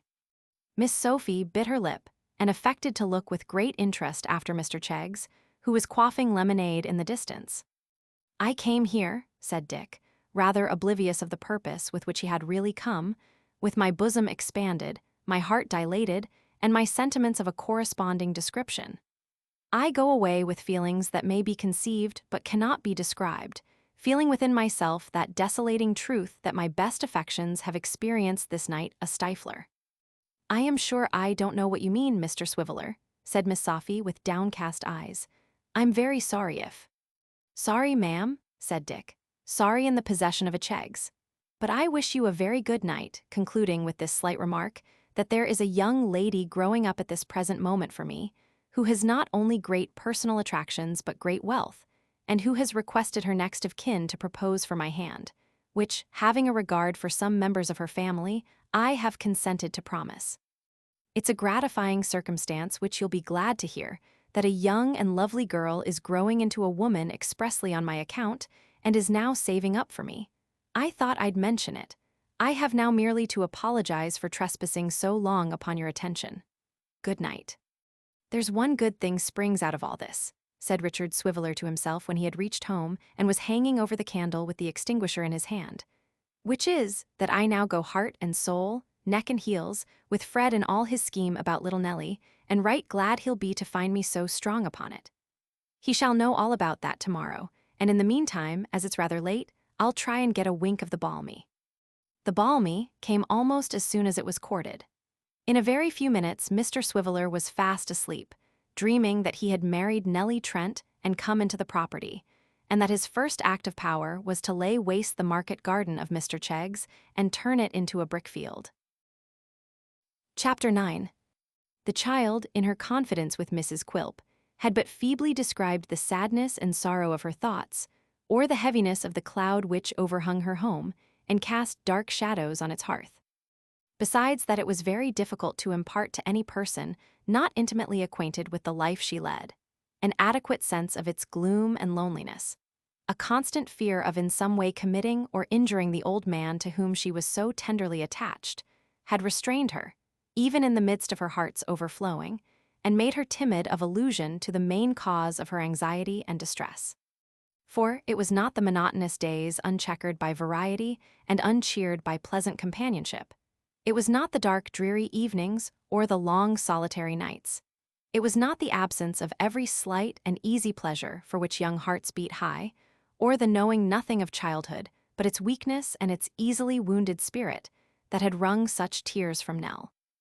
To see the old man struck down beneath the pressure of some hidden grief, to mark his wavering and unsettled state, to be agitated at times with a dreadful fear that his mind was wandering, and to trace in his words and looks the dawning of despondent madness. To watch and wait and listen for confirmation of these things day after day, and to feel and know that, come what might, they were alone in the world with no one to help or advise or care about them. These were causes of depression and anxiety that might have sat heavily on an older breast, with many influences at work to cheer and gladden it. But how heavily on the mind of a young child to whom they were ever present, and who was constantly surrounded by all that could keep such thoughts in restless action. And yet, to the old man's vision, Nell was still the same. When he could, for a moment, disengage his mind from the phantom that haunted and brooded on it always, there was his young companion with the same smile for him, the same earnest words, the same merry laugh, the same love and care that, sinking deep into his soul, seemed to have been present to him through his whole life. And so he went on, content to read the book of her heart from the page first presented to him, little dreaming of the story that lay hidden in its other leaves, and murmuring within himself that at least the child was happy. She had been once. She had gone singing through the dim rooms, and moving with gay and lightsome step among their dusty treasures, making them older by her young life, and sterner and more grim by her gay and cheerful presence. But now the chambers were cold and gloomy, and when she left her own little room to while away the tedious hours, and sat in one of them, she was still and motionless as their inanimate occupants, and had no heart to startle the echoes hoarse from their long silence with her voice. In one of these rooms was a window looking into the street, where the child sat, many and many a long evening, and often far into the night, alone and thoughtful. None are so anxious as those who watch and wait. At these times, mournful fancies came flocking on her mind in crowds. She would take her station here, at dusk, and watch the people as they passed up and down the street, or appeared at the windows of the opposite houses. wondering whether those rooms were as lonesome as that in which she sat, and whether those people felt it company to see her sitting there, as she did only to see them look out and draw in their heads again. There was a crooked stack of chimneys on one of the roofs, in which, by often looking at them, she had fancied ugly faces that were frowning over at her and trying to peer into the room. And she felt glad when it grew too dark to make them out, though she was sorry too, when the man came to light the lamps in the street, for it made it late, and very dull inside. Then she would draw in her head to look round the room and see that everything was in its place and hadn't moved. And looking out into the street again, would perhaps see a man passing with a coffin on his back, and 2 or 3 others silently following him to a house where somebody lay dead, which made her shudder and think of such things until they suggested afresh the old man's altered face and manner, and a new train of fears and speculations. If he were to die, if sudden illness had happened to him, and he were never to come home again, alive, if, one night, he should come home and kiss and bless her as usual, and after she had gone to bed and had fallen asleep and was perhaps dreaming pleasantly, and smiling in her sleep, he should kill himself and his blood come creeping, on the ground to her own bedroom door. These thoughts were too terrible to dwell upon, and again she would have recourse to the street, now trodden by fewer feet and darker and more silent than before. The shops were closing fast, and lights began to shine from the upper windows as the neighbors went to bed. By degrees, these dwindled away and disappeared or were replaced here and there by a feeble rush candle which was to burn all night. Still, there was one late shop at no great distance which sent forth a ruddy glare upon the pavement even yet, and looked bright and companionable. But in a little time this closed, the light was extinguished, and all was gloomy and quiet, except when some stray footsteps sounded on the pavement, or a neighbor, out later than his wont, knocked lustily at his house door to rouse the sleeping inmates. When the night had worn away thus far, and seldom now until it had, the child would close the window and steal softly downstairs, thinking as she went that if one of those hideous faces below, which often mingled with her dreams, were to meet her by the way, rendering itself visible by some strange light of its own, how terrified she would be. But these fears vanished before a well-trimmed lamp and the familiar aspect of her own room.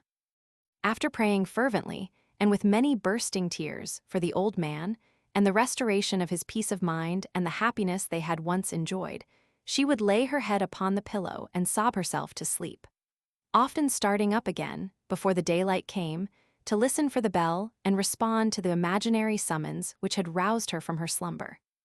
One night, the third after Nellie's interview with Mrs. Quilp, the old man, who had been weak and ill all day, said he should not leave home. The child's eyes sparkled at the intelligence, but her joy subsided when they reverted to his worn and sickly face. 2 days, he said, 2 whole, clear days have passed, and there is no reply.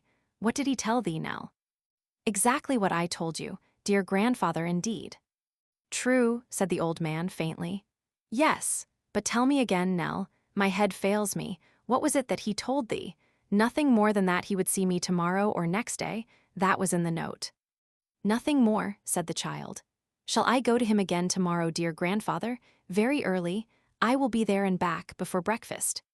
The old man shook his head, and sighing mournfully, drew her towards him.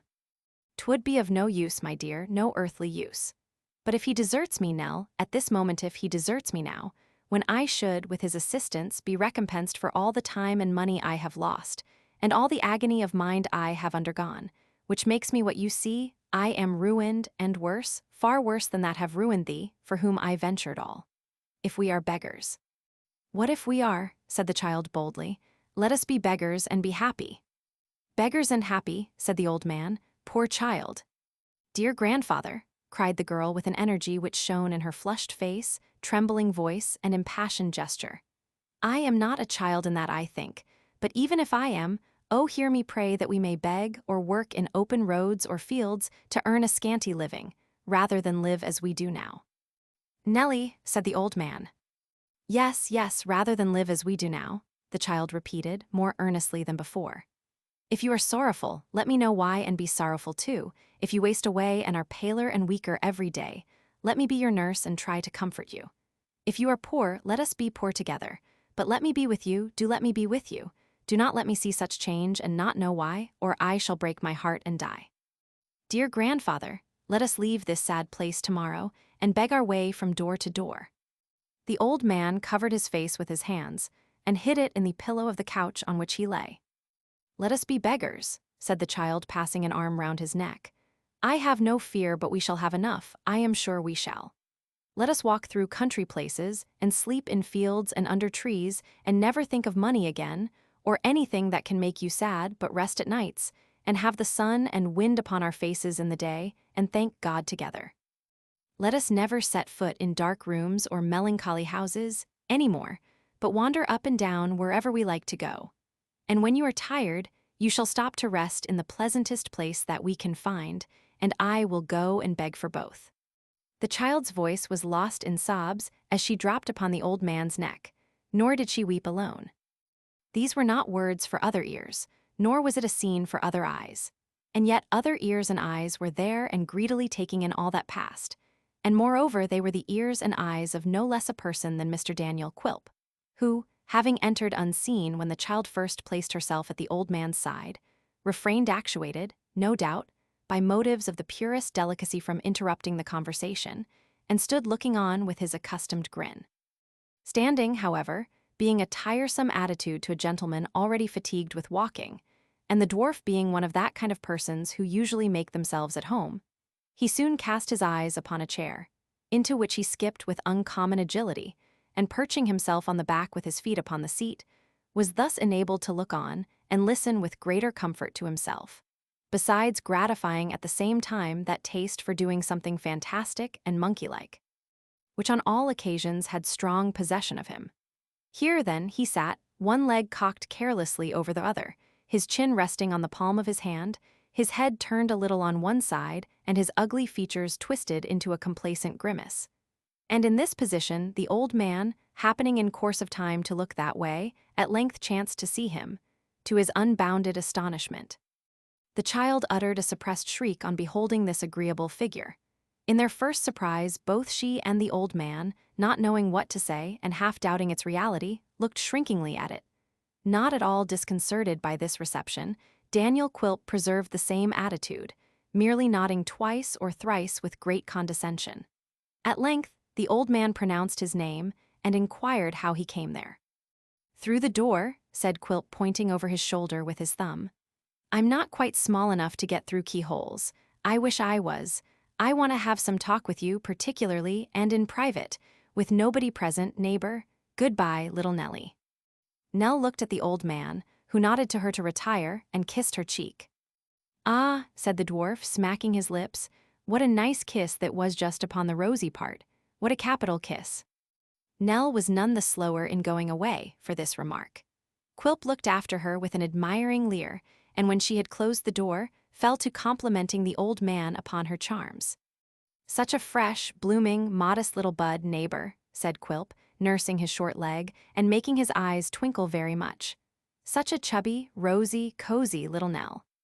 The old man answered by a forced smile, and was plainly struggling with a feeling of the keenest and most exquisite impatience. It was not lost upon Quilp, who delighted in torturing him, or indeed anybody else, when he could. "She's so," said Quilp, speaking very slowly and feigning to be quite absorbed in the subject. "So small, so compact, so beautifully modeled, so fair, with such blue veins and such a transparent skin, and such little feet, and such winning ways, but bless me, you're nervous. Why, neighbor, what's the matter?" "I swear to you," continued the dwarf, dismounting from the chair and sitting down in it, with a careful slowness of gesture very different from the rapidity with which he had sprung up unheard, "I swear to you that I had no idea old blood ran so fast or kept so warm. I thought it was sluggish in its course, and cool, quite cool. I am pretty sure it ought to be. Yours must be out of order, neighbor." "I believe it is," groaned the old man, clasping his head with both hands. "There's burning fever here, and something now and then to which I fear to give a name." The dwarf said never a word, but watched his companion as he paced restlessly up and down the room, and presently returned to his seat. Here he remained, with his head bowed upon his breast for some time, and then suddenly raising it, said, "Once and once for all, have you brought me any money?" "No," returned Quilp. "Then," said the old man, clenching his hands desperately and looking upwards, "the child and I are lost." "Neighbor," said Quilp, glancing sternly at him, and beating his hand twice or thrice upon the table to attract his wandering attention. "Let me be plain with you, and play a fairer game than when you held all the cards, and I saw but the backs and nothing more. You have no secret from me now." The old man looked up, trembling. "You are surprised," said Quilp. "Well, perhaps that's natural. You have no secret from me now, I say, no, not one. For now I know that all those sums of money, that all those loans, advances, and supplies that you have had from me, have found their way to shall I say the word?" "Aye," replied the old man, "say it if you will." "To the gaming table," rejoined Quilp, "your nightly haunt. This was the precious scheme to make your fortune, was it? This was the secret certain source of wealth in which I was to have sunk my money, if I had been the fool you took me for. This was your inexhaustible mine of gold, your El Dorado, eh?" "Yes," cried the old man, turning upon him with gleaming eyes, "it was, it is. It will be till I die." "That I should have been blinded," said Quilp, looking contemptuously at him, "by a mere shallow gambler." "I am no gambler," cried the old man fiercely. "I call heaven to witness that I never played for gain of mine or love of play, that at every piece I staked, I whispered to myself that orphan's name and called on heaven to bless the venture, which it never did. Whom did it prosper? Who were those with whom I played? Men who lived by plunder, profligacy, and riot, squandering their gold in doing ill and propagating vice and evil. My winnings would have been from them. My winnings would have been bestowed to the last farthing on a young sinless child whose life they would have sweetened and made happy. What would they have contracted? The means of corruption, wretchedness, and misery. Who would not have hoped in such a cause? Tell me that. Who would not have hoped as I did?" "When did you first begin this mad career?" asked Quilp, his taunting inclination subdued for a moment by the old man's grief and wildness. "When did I first begin?" he rejoined, passing his hand across his brow. "When was it that I first began? When should it be, but when I began to think how little I had saved, how long a time it took to save it all, how short a time I might have at my age to live, and how she would be left to the rough mercies of the world, with barely enough to keep her from the sorrows that weighed on poverty. Then it was that I began to think about it." "After you first came to me to get your precious grandson packed off to sea," said Quilp. "Shortly after that," replied the old man. "I thought of it a long time and had it in my sleep for months. Then I began. I found no pleasure in it, I expected none. What has it ever brought me but anxious days and sleepless nights, but loss of health and peace of mind, and gain of feebleness and sorrow? You lost what money you had laid by first, and then came to me. While I thought you were making your fortune, as you said you were making yourself a beggar, eh, dear me? And so it comes to pass that I hold every security you could scrape together, and a bill of sale upon the stock and property," said Quilp, standing up and looking about him, as if to assure himself that none of it had been taken away. "But did you never win?" "Never," groaned the old man, "never won back my loss." "I thought," sneered the dwarf, "that if a man played long enough he was sure to win at last, or, at the worst, not to come off a loser." "And so he is," cried the old man, suddenly rousing himself from his state of despondency, and lashed into the most violent excitement. "So he is. I have felt that from the first. I have always known it, I've seen it. I never felt it half so strongly as I feel it now. Quilp, I have dreamed 3 nights of winning the same large sum. I never could dream that dream before, though I have often tried. Do not desert me, now I have this chance. I have no resource but you. Give me some help. Let me try this one last hope." The dwarf shrugged his shoulders and shook his head. "See, Quilp, good tender-hearted Quilp," said the old man, drawing some scraps of paper from his pocket with a trembling hand and clasping the dwarf's arm. "Only see here. Look at these figures, the result of long calculation and painful and hard experience. I must win. I only want a little help once more, a few pounds, but 20 pounds, dear Quilp." "The last advance was 70, said the dwarf, "and it went in one night." "I know it did," answered the old man, "but that was the very worst fortune of all, and the time had not come then." "Quilp, consider, consider," the old man cried, trembling so much the while that the papers in his hand fluttered as if they were shaken by the wind. "That orphan child. If I were alone, I could die with gladness, perhaps even anticipate that doom which is dealt out so unequally, coming, as it does, on the proud and happy in their strength, and shunning the needy and afflicted, and all who court it in their despair. But what I have done has been for her. Help me for her sake, I implore you. Not for mine, for hers. I'm sorry, I've got an appointment in the city, said Quilp, looking at his watch with perfect self-possession. Or I should have been very glad to have spent half an hour with you while you composed yourself, very glad. Nay, Quilp, good Quilp, gasped the old man, catching at his skirts. You and I have talked together more than once of her poor mother's story. The fear of her coming to poverty has perhaps been bred in me by that. Do not be hard upon me, but take that into account. You are a great gainer by me. Oh, spare me the money for this one last hope. I couldn't do it really, said Quilp with unusual politeness. Though I tell you what, and this is a circumstance worth bearing in mind, as showing how the sharpest among us may be taken in sometimes. I was so deceived by the penurious way in which you lived, alone with Nellie. All done to save money for tempting fortune, and to make her triumph greater, cried the old man. Yes, yes, I understand that now, said Quilp.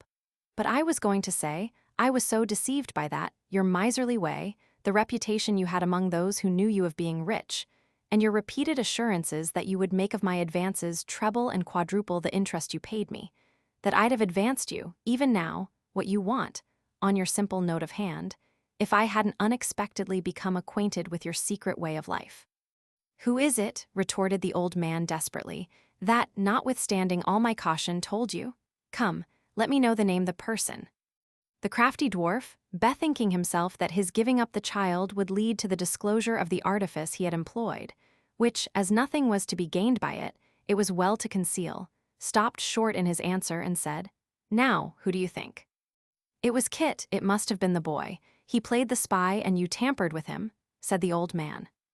How came you to think of him? Said the dwarf in a tone of great commiseration.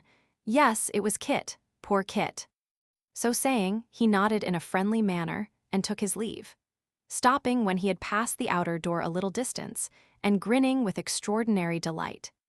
Poor Kit, muttered Quilp. I think it was Kit who said I was an uglier dwarf than could be seen anywhere for a penny, wasn't it? Ha ha ha, poor Kit. And with that he went his way, still chuckling as he went. Chapter 10. Daniel Quilp neither entered nor left the old man's house, unobserved.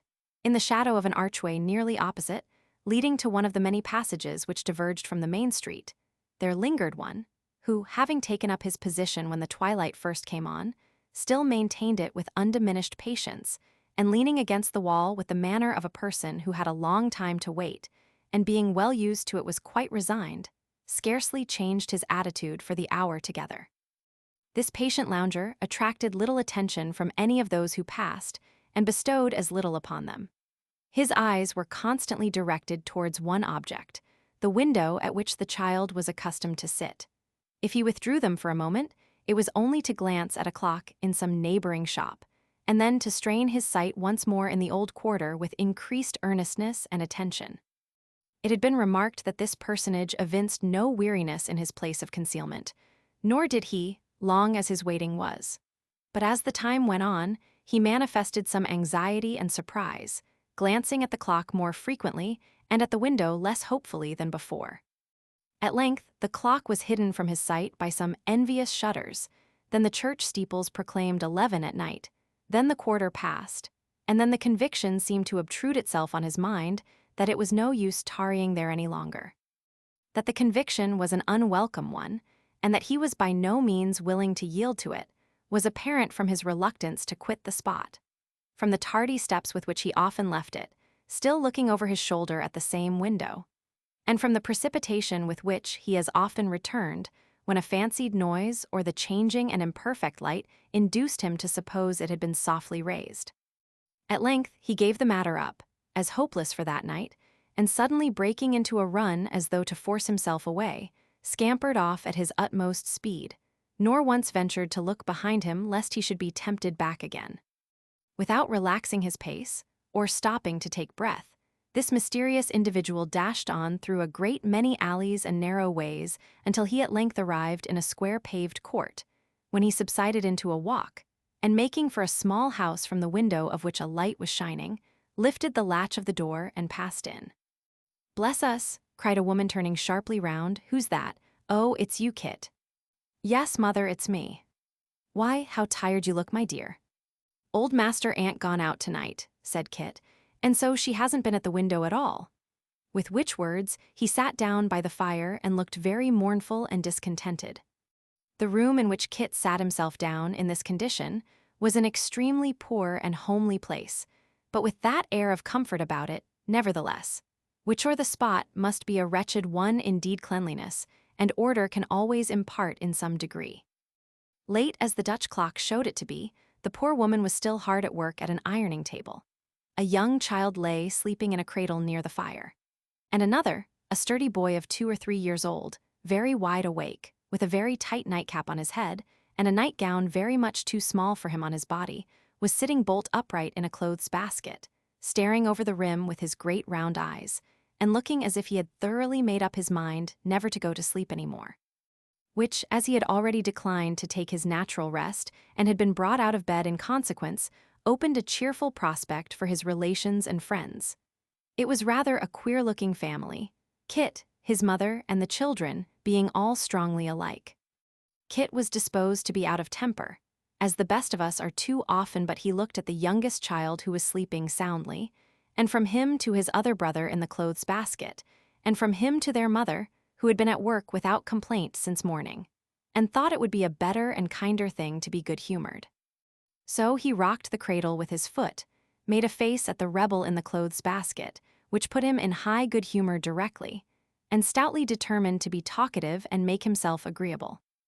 "Ah, mother," said Kit, taking out his clasp-knife and falling upon a great piece of bread and meat which she had had ready for him hours before, "what a one you are! There ain't many such as you, I know." "I hope there are many a great deal better, Kit," said Mrs. Nubbles, "and that there are, or ought to be, accordin' to what the parson at chapel says."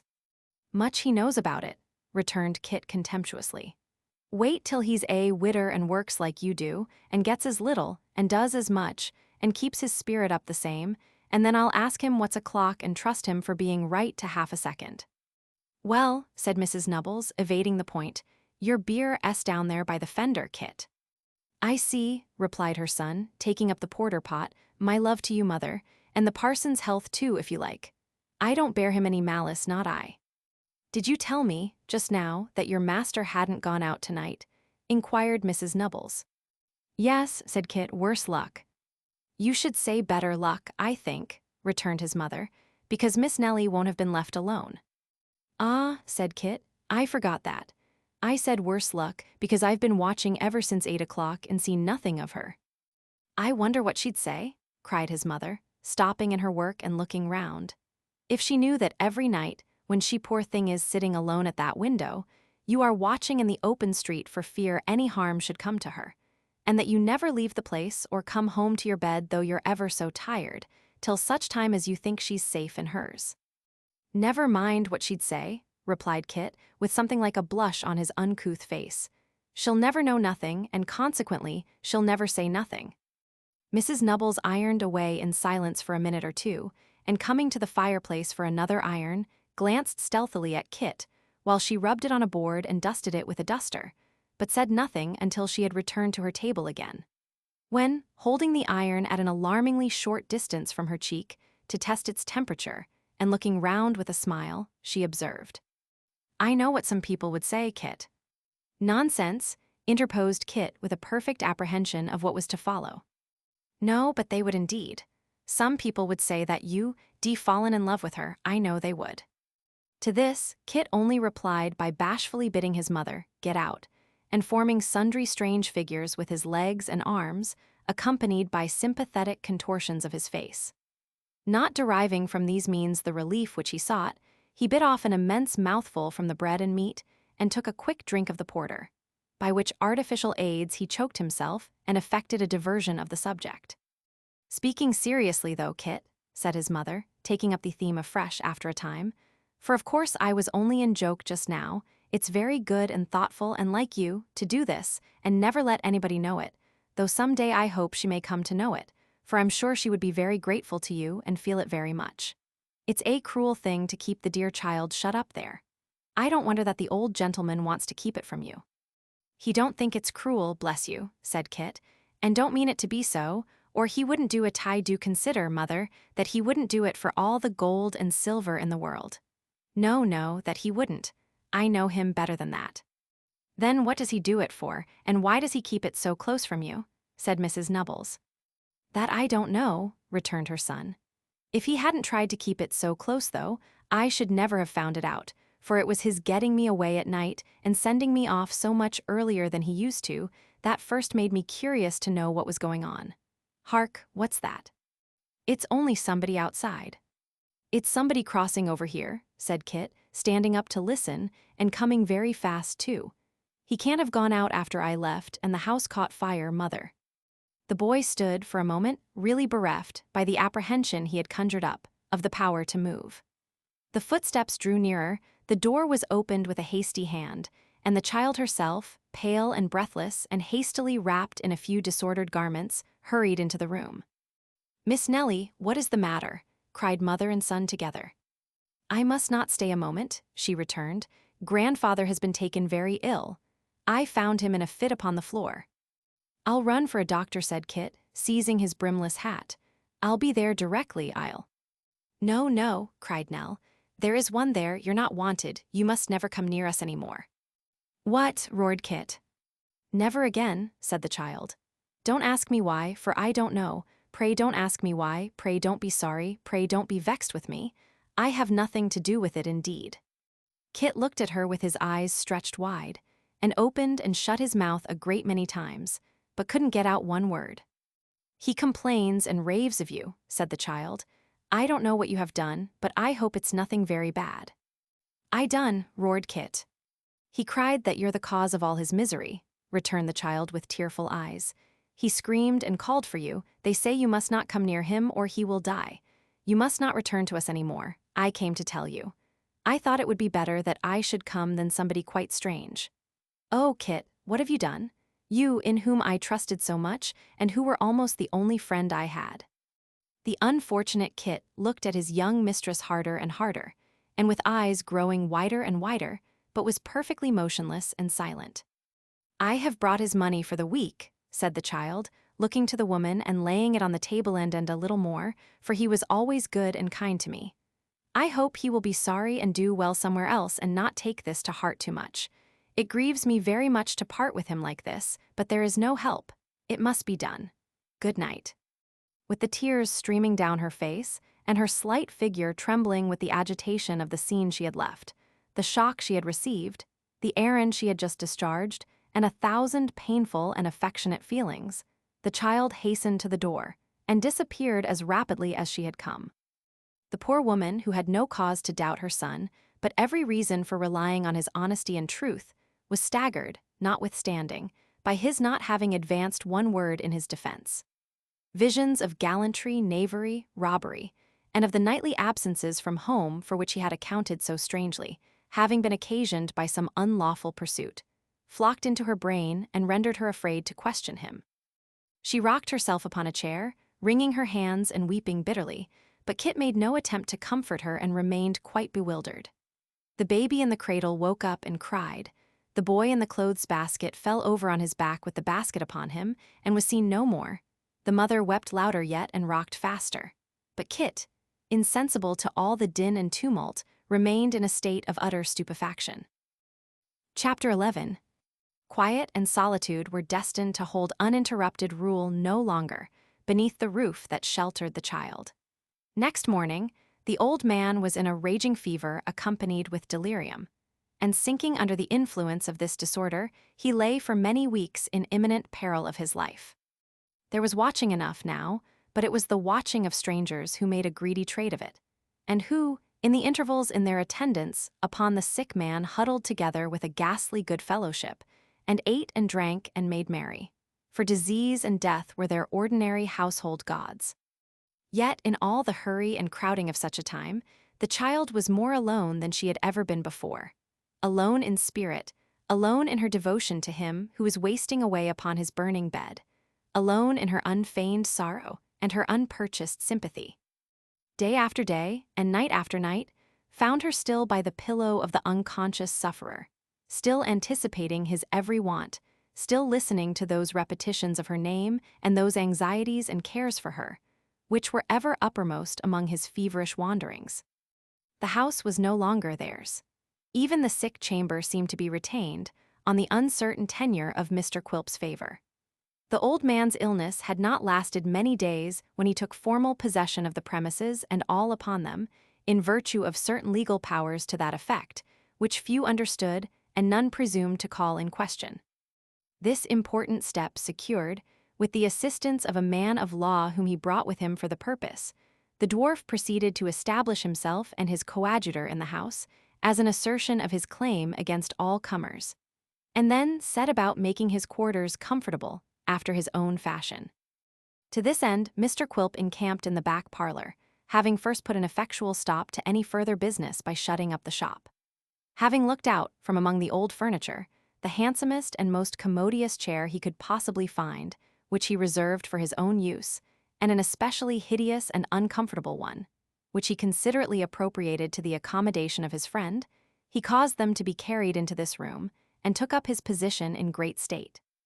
The apartment was very far removed from the old man's chamber, but Mr. Quilp deemed it prudent, as a precaution against infection from fever and a means of wholesome fumigation, not only to smoke, himself, without cessation, but to insist upon it that his legal friend did the like.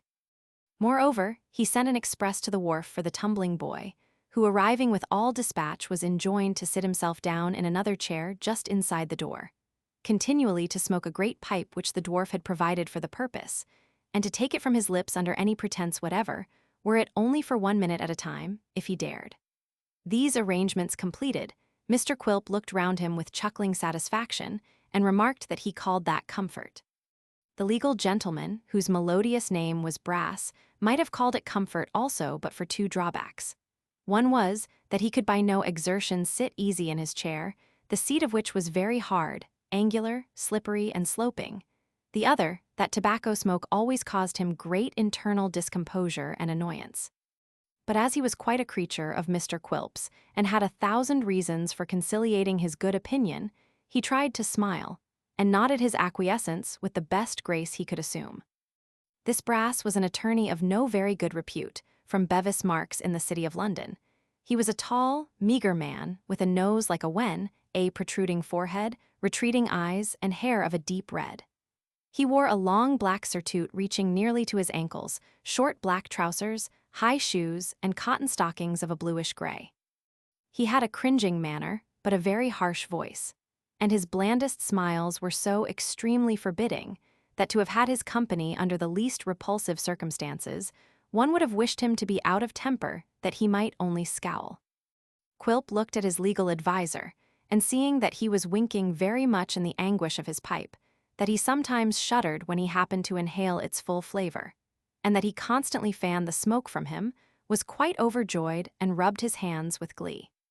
"Smoke away, you dog," said Quilp, turning to the boy.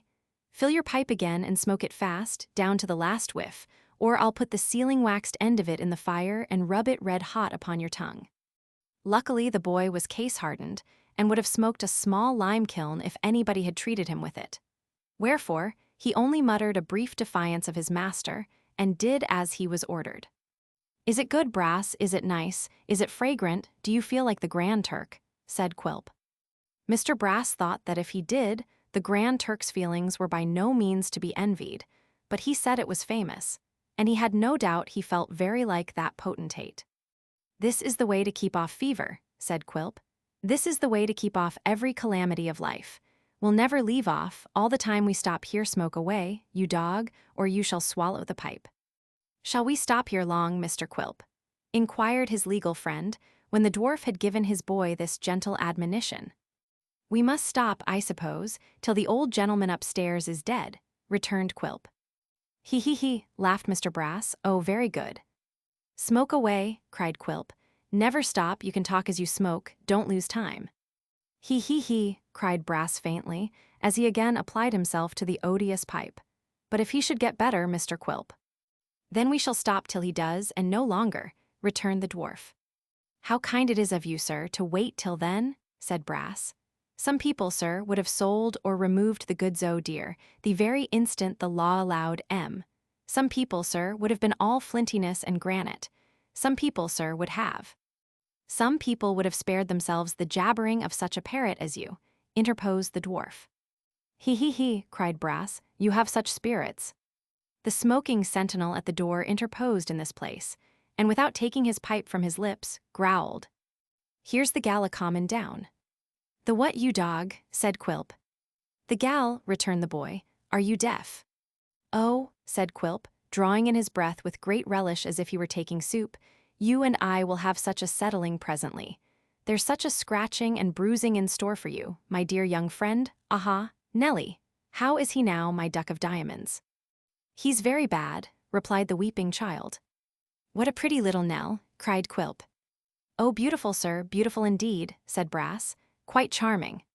Has she come to sit upon Quilp's knee, said the dwarf, in what he meant to be a soothing tone, or is she going to bed in her own little room inside here?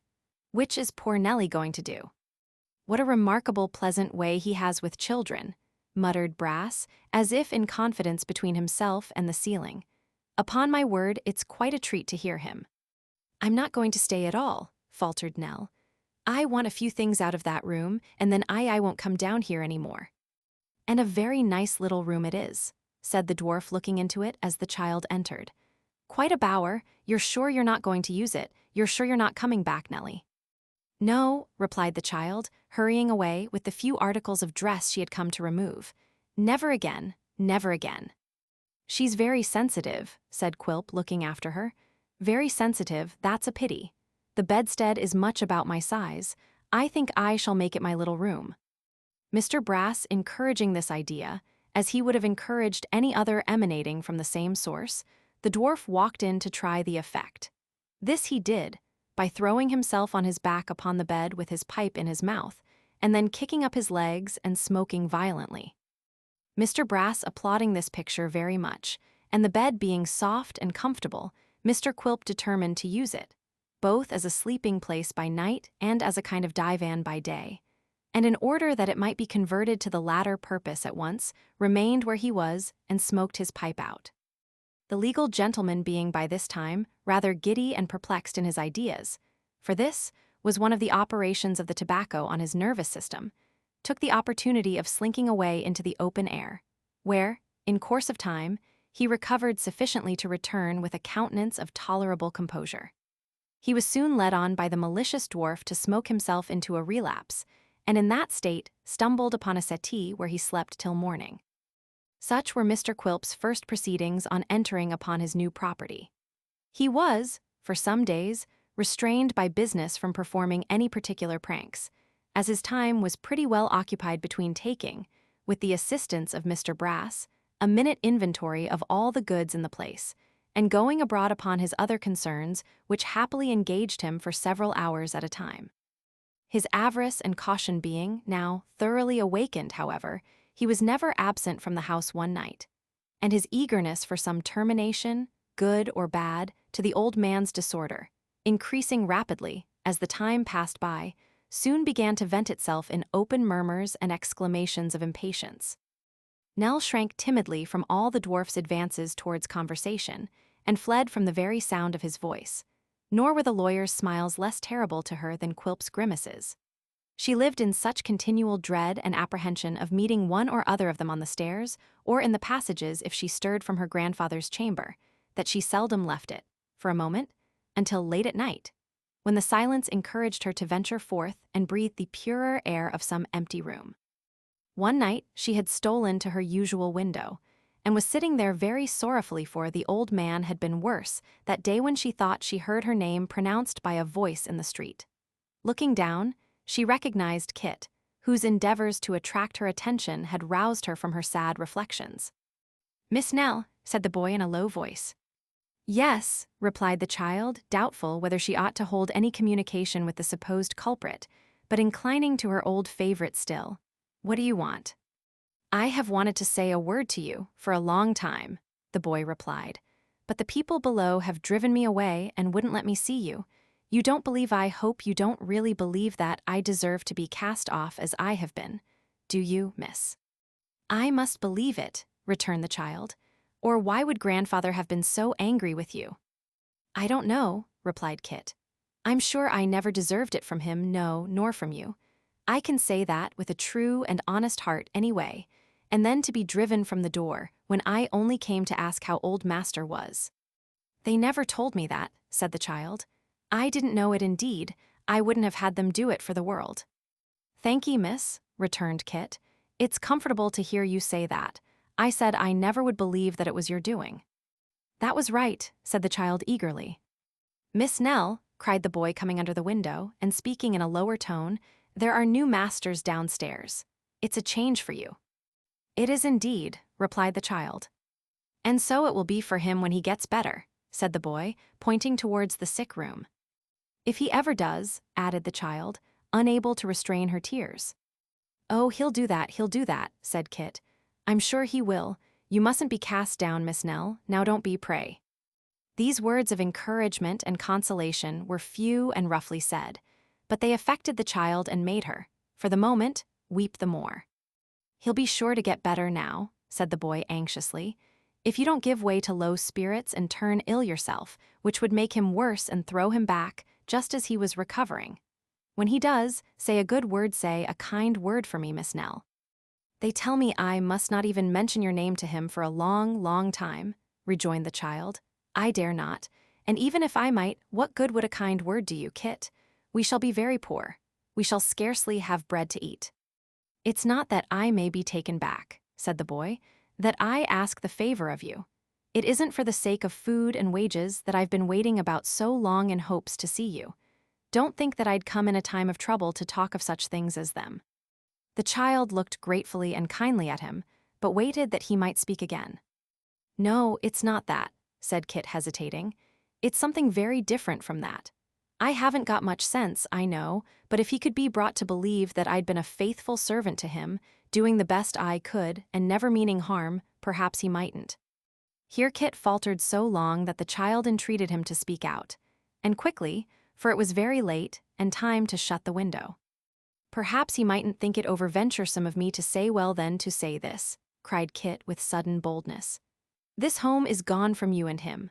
Mother and I have got a poor one, but that's better than this with all these people here, and why not come there till he's had time to look about and find a better?" The child did not speak. Kit, in the relief of having made his proposition, found his tongue loosened and spoke out in its favor with his utmost eloquence. "You think," said the boy, "that it's very small and inconvenient. So it is, but it's very clean. Perhaps you think it would be noisy, but there's not a quieter court than ours in all the town. Don't be afraid of the children. The baby hardly ever cries, and the other one is very good besides. I'd mind Em. They wouldn't vex you much, I'm sure.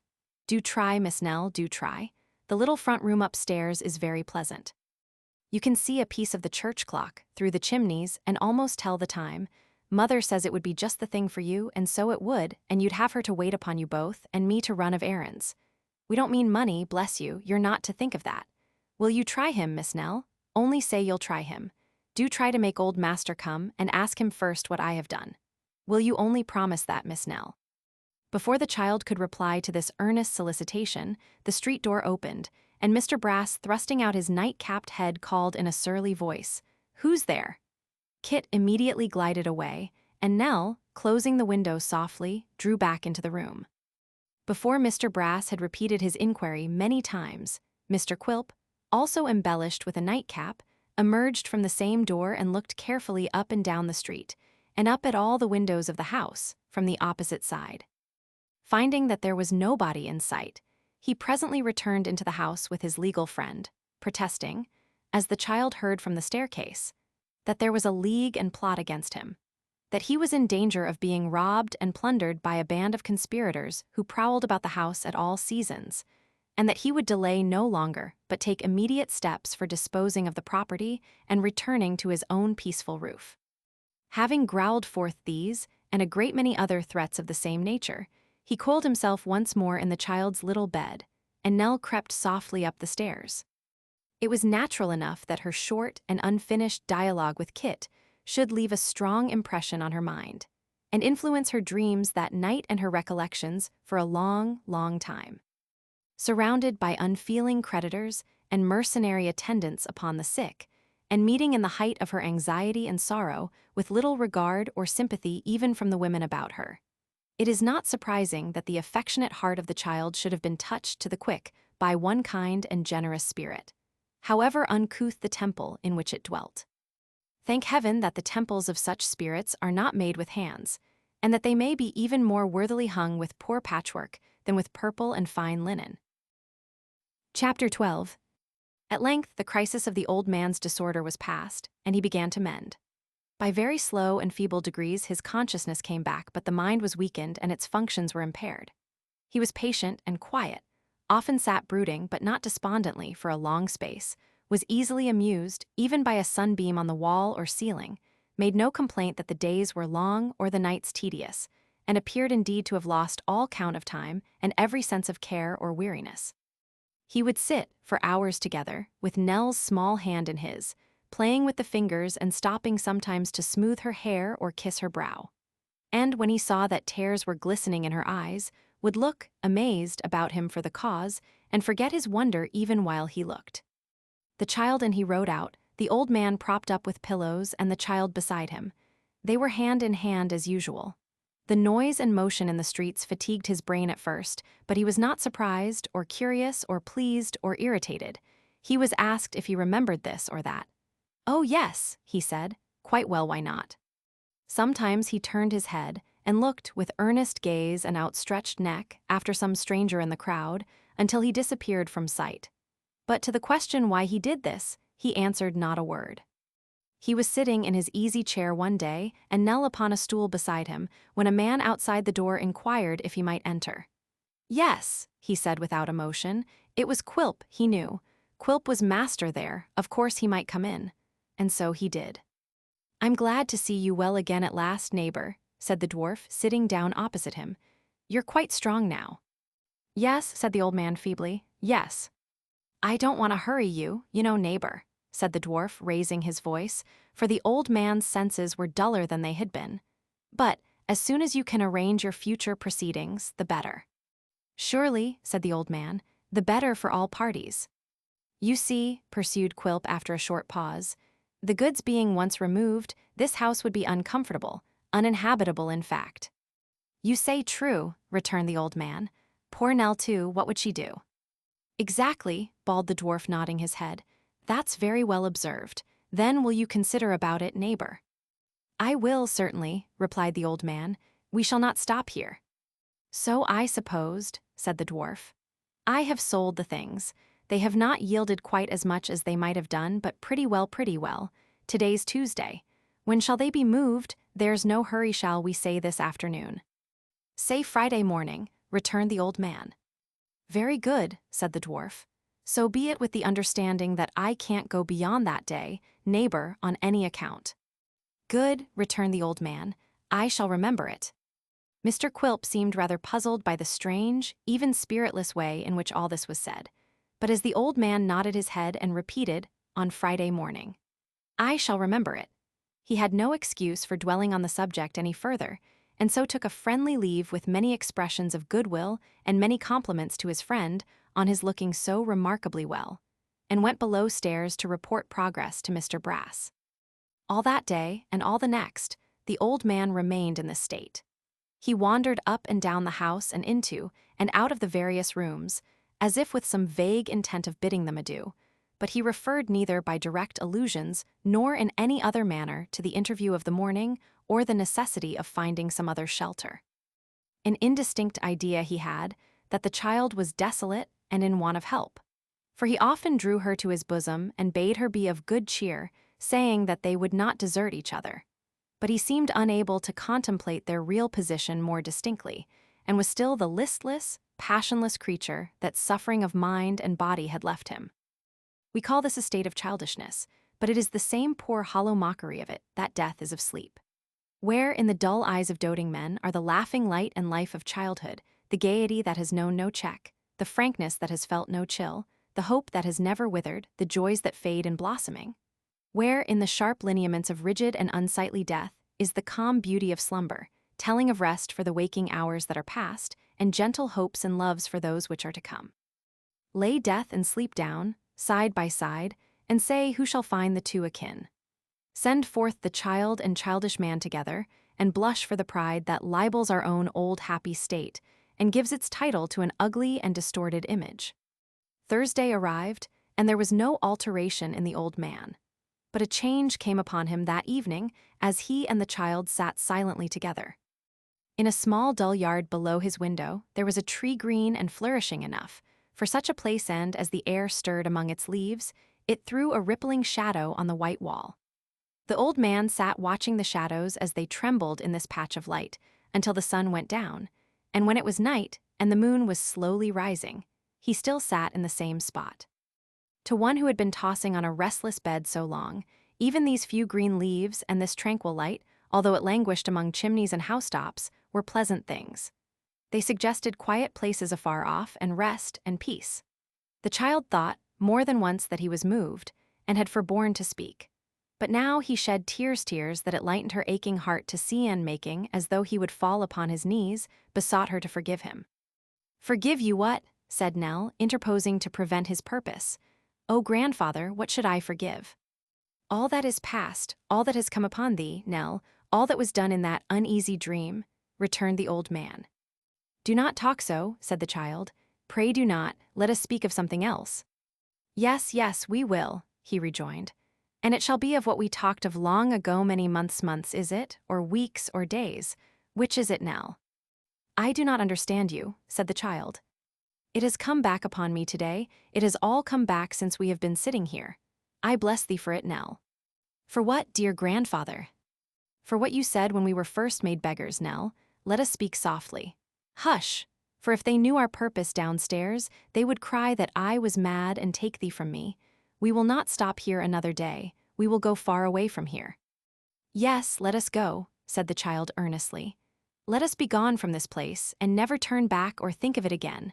Let us wander barefoot through the world, rather than linger here." "We will," answered the old man. "We will travel afoot through the fields and woods, and by the side of rivers, and trust ourselves to God in the places where he dwells.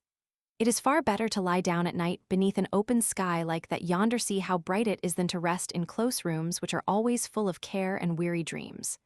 Thou and I together, Nell, may be cheerful and happy yet, and learn to forget this time, as if it had never been." "We will be happy," cried the child. "We never can be here."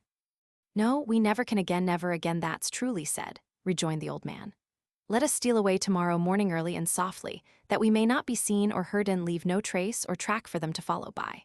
Poor Nell, thy cheek is pale, and thy eyes are heavy with watching and weeping for me, I know for me, but thou wilt be well again, and merry too, when we are far away.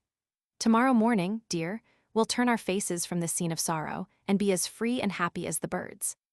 And then the old man clasped his hands above her head, and said, in a few broken words, that from that time forth they would wander up and down together, and never part more until death took one or other of the twain. The child's heart beat high with hope and confidence. She had no thought of hunger, or cold, or thirst, or suffering. She saw in this but a return of the simple pleasures they had once enjoyed, a relief from the gloomy solitude in which she had lived, an escape from the heartless people by whom she had been surrounded in her late time of trial, the restoration of the old man's health and peace, and a life of tranquil happiness. Sun and stream and meadow and summer days shone brightly in her view, and there was no dark tint in all the sparkling picture. The old man had slept for some hours soundly in his bed, and she was yet busily engaged in preparing for their flight. There were a few articles of clothing for herself to carry, and a few for him, old garments, such as became their fallen fortunes, laid out to wear, and a staff to support his feeble steps put ready for his use. But this was not all her task, for now she must visit the old rooms for the last time. And how different the parting with them was from any she had expected, and most of all from that which she had oftenest pictured to herself. How could she ever have thought of bidding them farewell in triumph, when the recollection of the many hours she had passed among them rose to her swelling heart, and made her feel the wish a cruelty, lonely and sad though many of those hours had been. She sat down at the window, where she had spent so many evenings darker far than this, and every thought of hope or cheerfulness that had occurred to her in that place came vividly upon her mind, and blotted out all its dull and mournful associations in an instant. Her own little room, too, where she had so often knelt down and prayed at night, prayed for the time which she hoped was dawning, now the little room where she had slept so peacefully and dreamed such pleasant dreams. It was hard not to be able to glance round it once more, and to be forced to leave it without one kind look or grateful tear. There were some trifles there, poor useless things that she would have liked to take away, but that was impossible. This brought to mind her poor bird, who hung there yet. She wept bitterly for the loss of this little creature until the idea occurred to her, she did not know how, or why it came into her head, that it might, by some means, fall into the hands of Kit, who would keep it for her sake, and think, perhaps, that she had left it behind in the hope that he might have it, and as an assurance that she was grateful to him. She was calmed and comforted by the thought, and went to rest with a lighter heart. From many dreams of rambling through light and sunny places, but with some vague object unattained which ran indistinctly through them all, she awoke to find that it was yet night, and that the stars were shining brightly in the sky. At length, the day began to glimmer, and the stars to grow pale and dim. As soon as she was sure of this, she arose and dressed herself for the journey. The old man was yet asleep, and as she was unwilling to disturb him, she left him to slumber on until the sun rose. He was anxious that they should leave the house without a minute's loss of time, and was soon ready. The child then took him by the hand, and they trod lightly and cautiously down the stairs, trembling whenever a board creaked, and often stopping to listen. The old man had forgotten a kind of wallet which contained the light burden he had to carry, and the going back a few steps to fetch it seemed an interminable delay. At last they reached the passage on the ground floor, where the snoring of Mr. Quilp and his legal friend sounded more terrible in their ears than the roars of lions. The bolts of the door were rusty and difficult to unfasten without noise. When they were all drawn back, it was found to be locked, and worst of all, the key was gone. Then the child remembered, for the first time, one of the nurses having told her that Quilp always locked both the house doors at night and kept the keys on the table in his bedroom. It was not without great fear and trepidation that little Nell slipped off her shoes and, gliding through the storeroom of old curiosities, where Mr. Brass, the ugliest piece of goods in all the stock, lay sleeping on a mattress, passed into her own little chamber. Here she stood for a few moments, quite transfixed with terror at the sight of Mr. Quilp, who was hanging so far out of bed that he almost seemed to be standing on his head, and who, either from the uneasiness of this posture or in one of his agreeable habits, was gasping and growling with his mouth wide open, and the whites, or rather the dirty yellows, of his eyes distinctly visible. It was no time, however, to ask whether anything ailed him, so, possessing herself of the key after one hasty glance about the room, and repassing the prostrate Mr. Brass, she rejoined the old man in safety. They got the door open without noise, and passing into the street, stood still. "Which way?" said the child. The old man looked, irresolutely and helplessly, first at her, then to the right and left, then at her again, and shook his head. It was plain that she was thenceforth his guide and leader. The child felt it, but had no doubts or misgiving, and putting her hand in his, led him gently away. It was the beginning of a day in June, the deep blue sky unsullied by a cloud and teeming with brilliant light.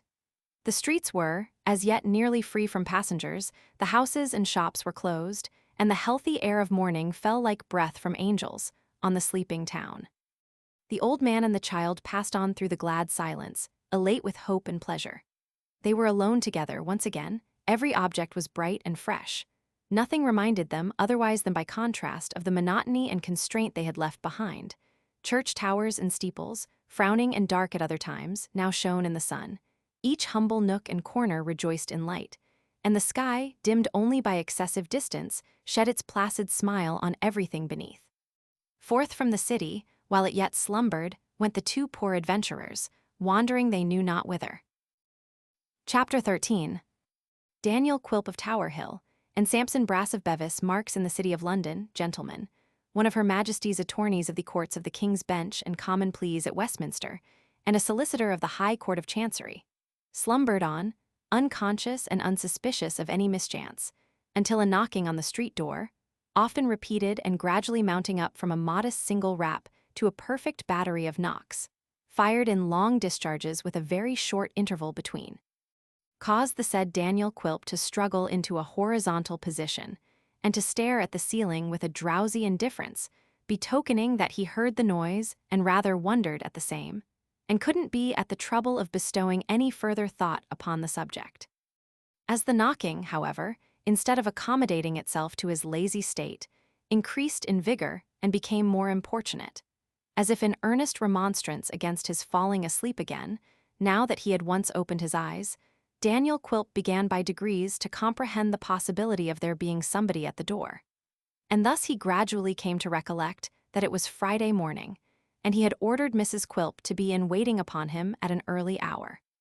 Mr. Brass, after writhing about, in a great many strange attitudes, and often twisting his face and eyes into an expression like that which is usually produced by eating gooseberries very early in the season, was by this time awake also. Seeing that Mr. Quilp invested himself in his everyday garments, he hastened to do the like, putting on his shoes before his stockings, and thrusting his legs into his coat sleeves, and making such other small mistakes in his toilet as are not uncommon to those who dress in a hurry, and labor under the agitation of having been suddenly roused. While the attorney was thus engaged, the dwarf was groping under the table, muttering desperate imprecations on himself and mankind in general and all inanimate objects to boot, which suggested to Mr. Brass the question, "What's the matter?" "The key," said the dwarf, looking viciously about him, "the door key, that's the matter. Do you know anything of it?" "How should I know anything of it, sir?" returned Mr. Brass. "How should you?" repeated Quilp with a sneer. "You're a nice lawyer, ain't you? Ugh, you idiot." Not caring to represent to the dwarf in his present humor that the loss of a key by another person could scarcely be said to affect his, Brass's, legal knowledge in any material degree, Mr. Brass humbly suggested that it must have been forgotten overnight, and was, doubtless, at that moment in its native keyhole. Notwithstanding that Mr. Quilp had a strong conviction to the contrary, founded on his recollection of having carefully taken it out, he was fain to admit that this was possible, and therefore went grumbling to the door where, sure enough, he found it. Now, just as Mr. Quilp laid his hand upon the lock, and saw with great astonishment that the fastenings were undone, the knocking came again with the most irritating violence, and the daylight which had been shining through the keyhole was intercepted on the outside by a human eye. The dwarf was very much exasperated, and wanting somebody to wreak his ill humor upon, determined to dart out suddenly and favor Mrs. Quilp with a gentle acknowledgment of her attention in making that hideous uproar. With this view, he drew back the lock very silently and softly, and opening the door all at once, pounced out upon the person on the other side, who had at that moment raised the knocker for another application, and at whom the dwarf ran head first, throwing out his hands and feet together and biting the air in the fullness of his malice. So far, however, from rushing upon somebody who offered no resistance and implored his mercy, Mr. Quilp was no sooner in the arms of the individual whom he had taken for his wife than he found himself complimented with 2 staggering blows on the head, and 2 more, of the same quality, in the chest, and closing with his assailant, such a shower of buffets rained down upon his person as sufficed to convince him that he was in skillful and experienced hands. Nothing daunted by this reception, he clung tight to his opponent and bit and hammered away with such goodwill and heartiness that it was at least a couple of minutes before he was dislodged. Then, and not until then, Daniel Quilp found himself, all flushed and disheveled, in the middle of the street, with Mr. Richard Swiveller performing a kind of dance round him and requiring to know whether he wanted any more. "There's plenty more of it at the same shop," said Mr. Swiveller, by turns advancing and retreating in a threatening attitude. "A large and extensive assortment always on hand country orders, executed with promptitude and dispatch. Will you have a little more? Sir, don't say no, if you'd rather not." "I thought it was somebody else," said Quilp, rubbing his shoulders. "Why didn't you say who you were?" "Why didn't you say who you were?" returned Dick, "instead of flying out of the house like a bedlamite?" "It was you that knocked," said the dwarf, getting up with a short groan, "was it?" "Yes, I am the man," replied Dick. "That lady had begun when I came, but she knocked too soft, so I relieved her." As he said this, he pointed towards Mrs. Quilp, who stood trembling at a little distance. "Humph," muttered the dwarf, darting an angry look at his wife. "I thought it was your fault. And you, sir, don't you know there has been somebody ill here, that you knock as if you'd beat the door down?" "Damn," answered Dick, "that's why I did it. I thought there was somebody dead here." "You came for some purpose, I suppose," said Quilp. "What is it you want?" "I want to know how the old gentleman is," rejoined Mr. Swiveller, "and to hear from Nell herself, with whom I should like to have a little talk. I'm a friend of the family, sir, at least I'm the friend of one of the family, and that's the same thing." "You'd better walk in then," said the dwarf. "Go on, sir, go on. Now Mrs. Quilp after you, ma'am." Mrs. Quilp hesitated, but Mr. Quilp insisted. And it was not a contest of politeness, or by any means a matter of form, for she knew very well that her husband wished to enter the house in this order, that he might have a favorable opportunity of inflicting a few pinches on her arms, which were seldom free from impressions of his fingers in black and blue colors. Mr. Swiveller, who was not in the secret, was a little surprised to hear a suppressed scream, and, looking round, to see Mrs. Quilp following him with a sudden jerk. But he did not remark on these appearances, and soon forgot them. "Now, Mrs. Quilp," said the dwarf when they had entered the shop, "go you upstairs, if you please, to Nellie's room, and tell her that she's wanted." "You seem to make yourself at home here," said Dick, who was unacquainted with Mr. Quilp's authority. "I am at home, young gentleman," returned the dwarf. Dick was pondering what these words might mean, and still more what the presence of Mr. Brass might mean, when Mrs. Quilp came hurrying downstairs, declaring that the rooms above were empty. "Empty, you fool," said the dwarf. "I give you my word, Quilp," answered his trembling wife, "that I have been into every room and there's not a soul in any of them." "And that," said Mr. Brass, clapping his hands once with an emphasis, "explains the mystery of the key." Quilp looked frowningly at him, and frowningly at his wife, and frowningly at Richard Swiveller, but, receiving no enlightenment from any of them, hurried upstairs, whence he soon hurried down again, confirming the report which had already been made. "It's a strange way of going," he said, glancing at Swiveller. "Very strange not to communicate with me who am such a close and intimate friend of his. Ah, he'll write to me no doubt, or he'll bid Nellie write. Yes, that's what he'll do. Nellie's very fond of me, pretty Nell." Mr. Swiveller looked, as he was, all open-mouthed astonishment. Still glancing furtively at him, Quilp turned to Mr. Brass and observed, with assumed carelessness, that this need not interfere with the removal of the goods. "For indeed," he added, "we knew that they'd go away today, but not that they'd go so early or so quietly. But they have their reasons, they have their reasons." "Where in the devil's name are they gone?" said the wondering Dick. Quilp shook his head and pursed up his lips, in a manner which implied that he knew very well, but was not at liberty to say. "And what," said Dick, looking at the confusion about him, "what do you mean by moving the goods?" "That I have bought 'em, sir," rejoined Quilp. What then?" "Has the sly old fox made his fortune then, and gone to live in a tranquil cot in a pleasant spot with a distant view of the changing sea?" said Dick, in great bewilderment. "Keeping his place of retirement very close, that he may not be visited too often by affectionate grandsons and their devoted friends, added the dwarf, rubbing his hands hard. "I say nothing, but is that your meaning?" Richard Swiveller was utterly aghast at this unexpected alteration of circumstances, which threatened the complete overthrow of the project in which he bore so conspicuous a part, and seemed to nip his prospects in the bud. Having only received from Frederick Trent, late on the previous night, information of the old man's illness, he had come upon a visit of condolence and inquiry to Nell, prepared with the first installment of that long train of fascinations which was to fire her heart at last.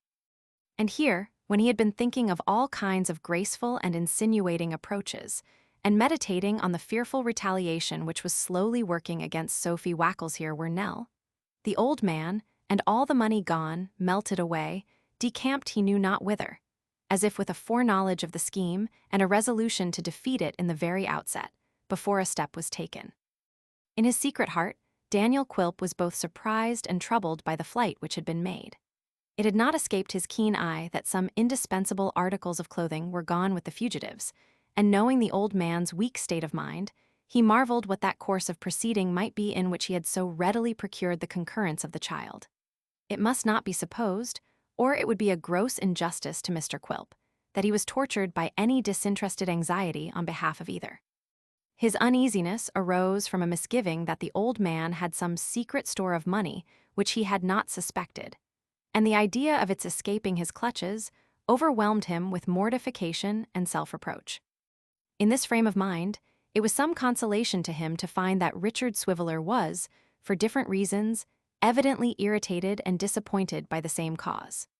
It was plain, thought the dwarf, that he had come there, on behalf of his friend, to cajole or frighten the old man out of some small fraction of that wealth of which they supposed him to have an abundance.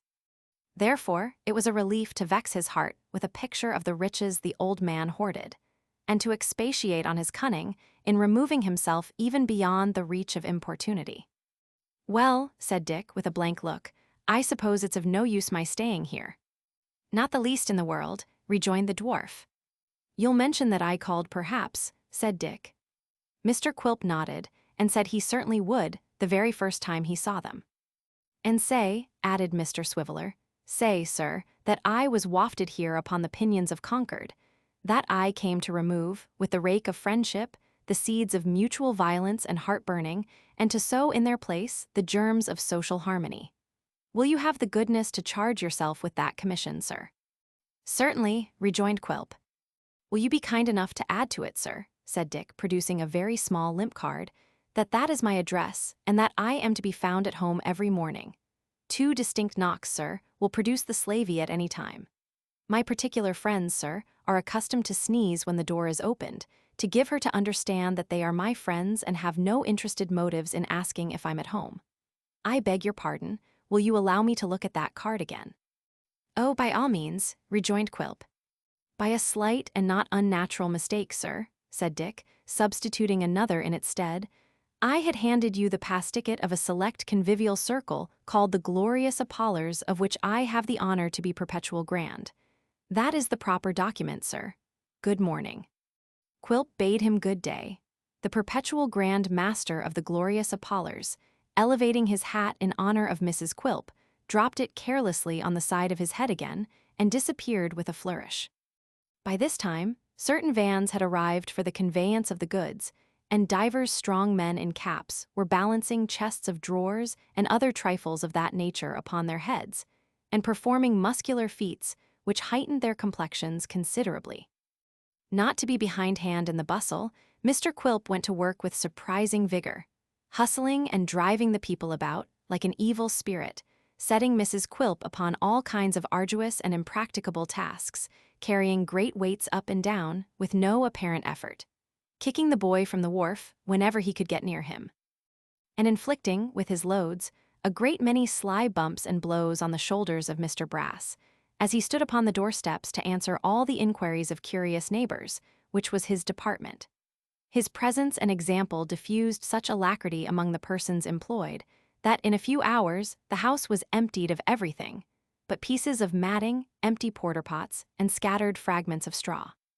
Seated like an African chief on one of these pieces of matting, the dwarf was regaling himself in the parlor with bread and cheese and beer when he observed, without appearing to do so, that a boy was prying in at the outer door. Assured that it was Kit, though he saw little more than his nose, Mr. Quilp hailed him by his name, whereupon Kit came in and demanded what he wanted. "Come here, you sir," said the dwarf. "Well, so your old master and young mistress have gone." "Where?" rejoined Kit, looking round.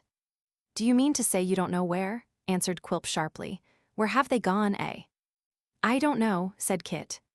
"Come," retorted Quilp, "let's have no more of this. Do you mean to say that you don't know they went away by stealth as soon as it was light this morning?" "No," said the boy in evident surprise. "You don't know that?" cried Quilp. "Don't I know that you were hanging about the house the other night like a thief, eh? Weren't you told then?" "No," replied the boy. "You were not," said Quilp. "What were you told then? What were you talking about?" Kit, who knew no particular reason why he should keep the matter secret now, related the purpose for which he had come on that occasion, and the proposal he had made. "Oh," said the dwarf after a little consideration, "then I think they'll come to you yet." "Do you think they will?" cried Kit eagerly. I think they will," returned the dwarf. "Now, when they do, let me know, d'ye hear? Let me know and I'll give you something. I want to do Em a kindness, and I can't do Em a kindness unless I know where they are. You hear what I say." Kit might have returned some answer which would not have been agreeable to his irascible questioner, if the boy from the wharf, who had been skulking about the room in search of anything that might have been left about by accident, had not happened to cry, "Here's a bird. What's to be done with this?" "Wring its neck," rejoined Quilp. "Oh no, don't do that," said Kit, stepping forward. "Give it to me."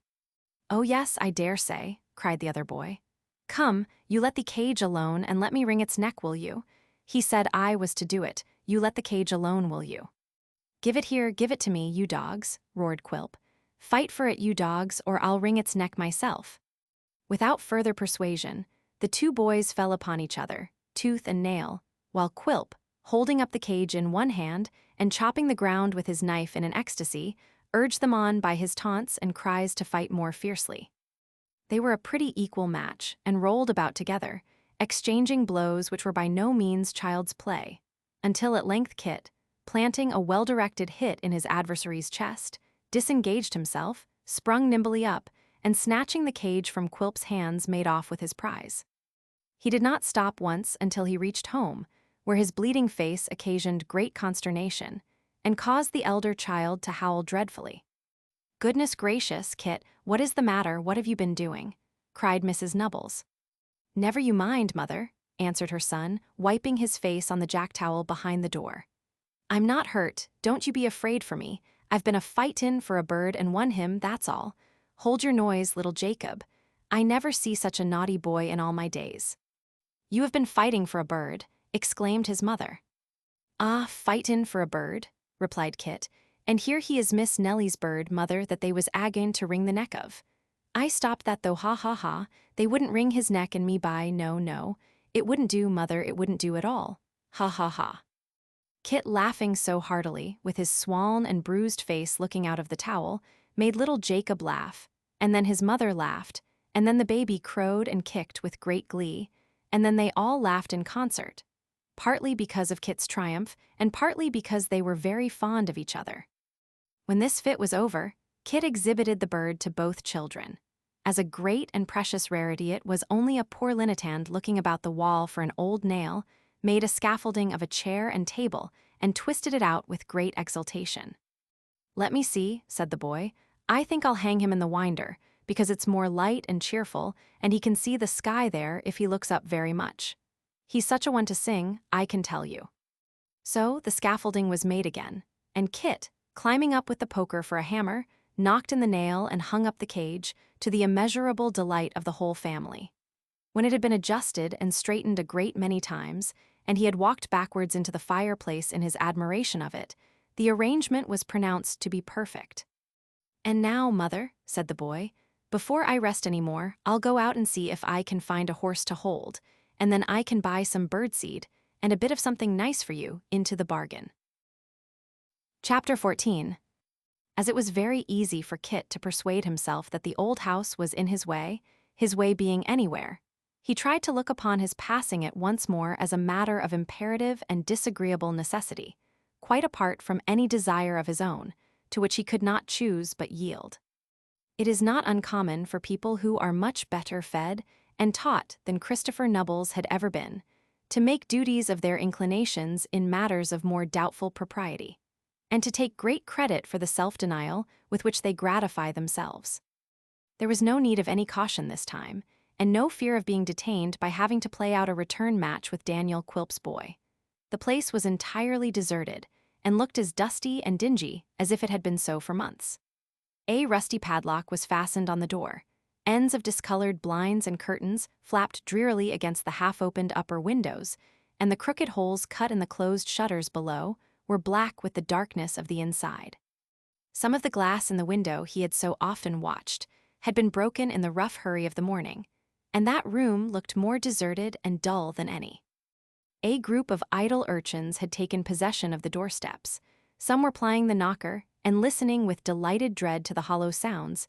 It spread through the dismantled house. Others were clustered about the keyhole, watching half in jest and half in earnest for the ghost, which an hour's gloom, added to the mystery that hung about the late inhabitants, had already raised. Standing all alone in the midst of the business and bustle of the street, the house looked a picture of cold desolation. And Kit, who remembered the cheerful fire that used to burn there on a winter's night, and the no less cheerful laugh that made the small room ring, turned quite mournfully away. It must be especially observed in justice to poor Kit that he was by no means of a sentimental turn, and perhaps had never heard that adjective in all his life. He was only a soft-hearted, grateful fellow, and had nothing genteel or polite about him. Consequently, instead of going home again, in his grief, to kick the children and abuse his mother, for, when your finely strung people are out of sorts, they must have everybody else unhappy likewise, he turned his thoughts to the vulgar expedient of making them more comfortable if he could. Bless us, what a number of gentlemen on horseback there were riding up and down, and how few of them wanted their horses held. A good city speculator or a parliamentary commissioner could have told to a fraction, from the crowds that were cantering about, what sum of money was realized in London, in the course of a year, by holding horses alone. And undoubtedly it would have been a very large one, if only a 20th part of the gentlemen without grooms had had occasion to alight, but they had not, and it is often an ill-natured circumstance like this, which spoils the most ingenious estimate in the world. Kit walked about, now with quick steps and now with slow, now lingering as some rider slackened his horse's pace and looked about him, and now darting at full speed up a by-street as he caught a glimpse of some distant horseman going lazily up the shady side of the road and promising to stop at every door. But on they all went, one after another, and there was not a penny stirring. I wonder, thought the boy, if one of these gentlemen knew there was nothing in the cupboard at home, whether he'd stop on purpose and make believe that he wanted to call somewhere, that I might earn a trifle. He was quite tired out with pacing the streets, to say nothing of repeated disappointments, and was sitting down upon a step to rest, when there approached towards him a little clattering, jingling four-wheeled chaise, drawn by a little obstinate-looking rough-coated pony, and driven by a little fat, placid-faced old gentleman. Beside the little old gentleman sat a little old lady, plump and placid like himself, and the pony was coming along at his own pace and doing exactly as he pleased with the whole concern. If the old gentleman remonstrated by shaking the reins, the pony replied by shaking his head. It was plain that the utmost the pony would consent to do was to go in his own way up any street that the old gentleman particularly wished to traverse, but that it was an understanding between them that he must do this after his own fashion or not at all.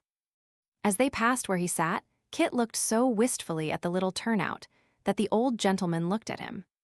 Kit rising and putting his hand to his hat, the old gentleman intimated to the pony that he wished to stop, to which proposal the pony, who seldom objected to that part of his duty, graciously acceded. "I beg your pardon, sir," said Kit. "I'm sorry you stopped, sir. I only meant did you want your horse minded?"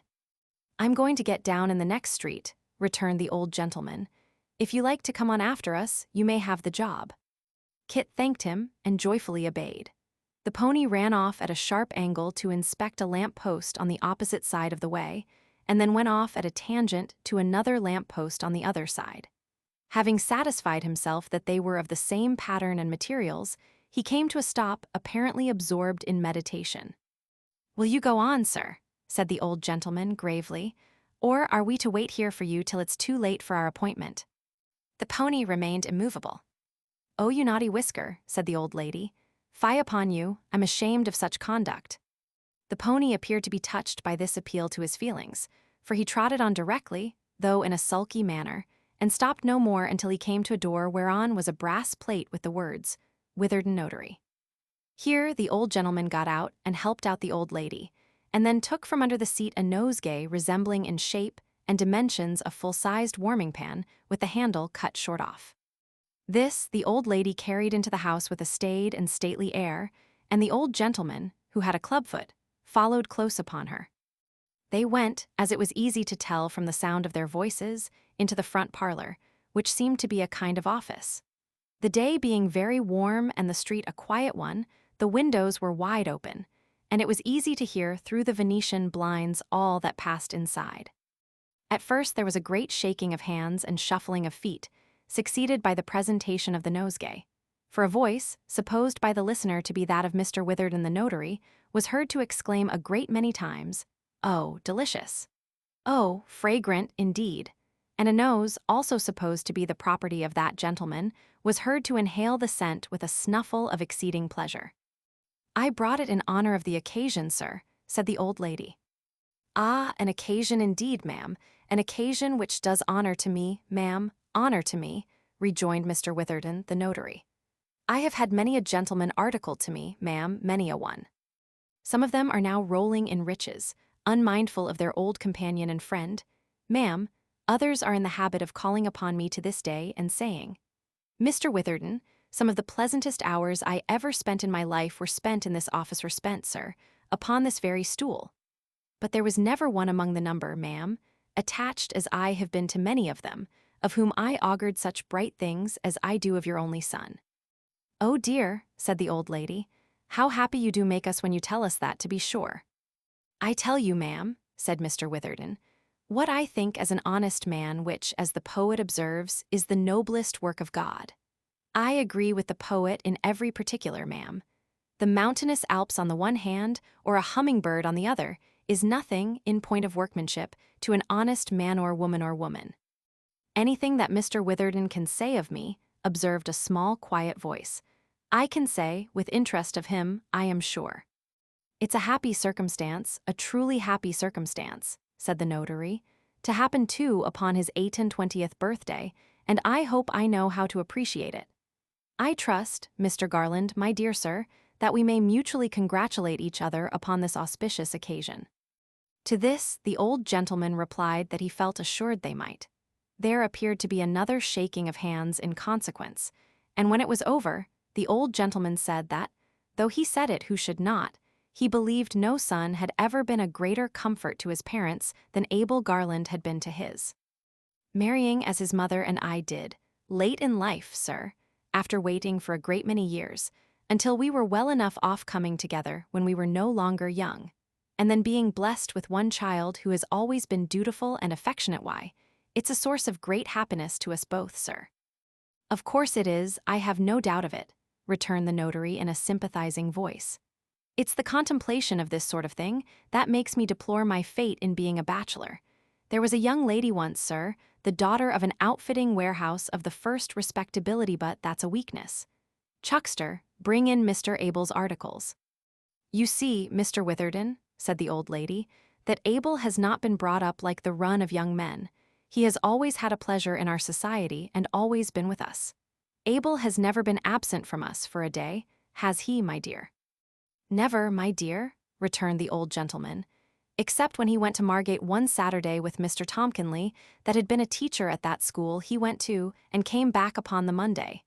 But he was very ill after that, you remember, my dear. It was quite a dissipation." "He was not used to it, you know," said the old lady, "and he couldn't bear it, that's the truth. Besides, he had no comfort in being there without us, and had nobody to talk to or enjoy himself with." "That was it, you know," interposed the same small, quiet voice that had spoken once before. "I was quite abroad, mother, quite desolate, and to think that the sea was between us, oh, I never shall forget what I felt when I first thought that the sea was between us." "Very natural under the circumstances," observed the notary. "Mr. Abel's feelings did credit to his nature, and credit to your nature, ma'am, and his father's nature, and human nature. I trace the same current now, flowing through all his quiet and unobtrusive proceedings. I am about to sign my name, you observe, at the foot of the articles which Mr. Chuckster will witness, and placing my finger upon this blue wafer with the vandyked corners, I am constrained to remark in a distinct tone of voice, don't be alarmed, ma'am, it is merely a form of law that I deliver this, as my act and deed. Mr. Abel will place his name against the other wafer, repeating the same cabalistic words, and the business is over. Ha ha ha, you see how easily these things are done." There was a short silence, apparently, while Mr. Abel went through the prescribed form, and then the shaking of hands and shuffling of feet were renewed, and shortly afterwards there was a clinking of wineglasses and a great talkativeness on the part of everybody. In about a quarter of an hour Mr. Chuckster, with a pen behind his ear and his face inflamed with wine, appeared at the door, and condescending to address Kit by the jocose appellation of young snob, informed him that the visitors were coming out. Out they came forthwith, Mr. Witherden, who was short, chubby, fresh-colored, brisk, and pompous, leading the old lady with extreme politeness, and the father and son following them, arm in arm. Mr. Abel, who had a quaint old-fashioned air about him, looked nearly of the same age as his father, and bore a wonderful resemblance to him in face and figure, though wanting something of his full, round cheerfulness and substituting in its place a timid reserve. In all other respects, in the neatness of the dress, and even in the clubfoot, he and the old gentleman were precisely alike. Having seen the old lady safely in her seat, and assisted in the arrangement of her cloak and a small basket which formed an indispensable portion of her equipage, Mr. Abel got into a little box behind which had evidently been made for his express accommodation, and smiled at everybody present by turns, beginning with his mother and ending with the pony. There was then a great to-do to make the pony hold up his head that the bearing-rein might be fastened. At last even this was effected, and the old gentleman, taking his seat and the reins, put his hand in his pocket to find a sixpence for Kit. He had no sixpence, neither had the old lady, nor Mr. Abel, nor the notary, nor Mr. Chuckster. The old gentleman thought a shilling too much, but there was no shop in the street to get change at, so he gave it to the boy. "There," he said jokingly, "I'm coming here again next Monday at the same time, and mind you're here, my lad, to work it out." "Thank you, sir," said Kit. "I'll be sure to be here." He was quite serious, but they all laughed heartily at his saying so, especially Mr. Chuckster, who roared outright and appeared to relish the joke amazingly. As the pony, with a presentiment that he was going home, or a determination that he would not go anywhere else, which was the same thing, trotted away pretty nimbly, Kit had no time to justify himself, and went his way also. Having expended his treasure in such purchases as he knew would be most acceptable at home, not forgetting some seed for the wonderful bird, he hastened back as fast as he could, so elated with his success and great good fortune, that he more than half expected Nell and the old man would have arrived before him. Chapter 15. Often, while they were yet pacing the silent streets of the town on the morning of their departure, the child trembled with a mingled sensation of hope and fear, as in some far-off figure imperfectly seen in the clear distance, her fancy traced a likeness to honest Kit. But although she would gladly have given him her hand, and thanked him for what he had said at their last meeting, it was always a relief to find, when they came nearer to each other, that the person who approached was not he, but a stranger. For even if she had not dreaded the effect which the sight of him might have wrought upon her fellow-traveler, she felt that to bid farewell to anybody now, and most of all to him who had been so faithful and so true, was more than she could bear. It was enough to leave dumb things behind, and objects that were insensible both to her love and sorrow. To have parted from her only other friend upon the threshold of that wild journey would have wrung her heart indeed. Why is it that we can better bear to part in spirit than in body, and while we have the fortitude to act farewell, have not the nerve to say it? On the eve of long voyages or an absence of many years, friends who are tenderly attached will separate with the usual look, the usual pressure of the hand, planning one final interview for the morrow, while each well knows that it is but a poor feint to save the pain of uttering that one word, and that the meeting will never be. Should possibilities be worse to bear than certainties, we do not shun our dying friends, the not having distinctly taken leave of one among them, whom we left in all kindness and affection, will often embitter the whole remainder of a life. The town was glad with morning light. Places that had shown ugly and distrustful all night long now wore a smile, and sparkling sunbeams dancing on chamber windows and twinkling through blind and curtain before sleepers' eyes shed light even into dreams and chased away the shadows of the night. Birds in hot rooms, covered up close and dark, felt it was morning and chafed and grew restless in their little cells. Bright-eyed mice crept back to their tiny homes and nestled timidly together. The sleek house-cat, forgetful of her prey, sat winking at the rays of sun starting through keyhole and cranny in the door, and longed for her stealthy run and warm sleek bask outside. The nobler beasts confined in dens stood motionless behind their bars and gazed on fluttering boughs, and sunshine peeping through some little window, with eyes in which old forests gleamed then trod impatiently the track their prisoned feet had worn and stopped and gazed again. Men in their dungeons stretched their cramped cold limbs and cursed the stone that no bright sky could warm. The flowers that sleep by night opened their gentle eyes and turned them to the day. The light creation's mind was everywhere, and all things owned its power. The two pilgrims, often pressing each other's hands or exchanging a smile or cheerful look, pursued their way in silence. Bright and happy as it was, there was something solemn in the long, deserted streets, from which, like bodies without souls, all habitual character and expression had departed, leaving but one dead uniform repose that made them all alike. All was so still at that early hour that the few pale people whom they met seemed as much unsuited to the scene, as the sickly lamp which had been here and there left burning was powerless and faint in the full glory of the sun.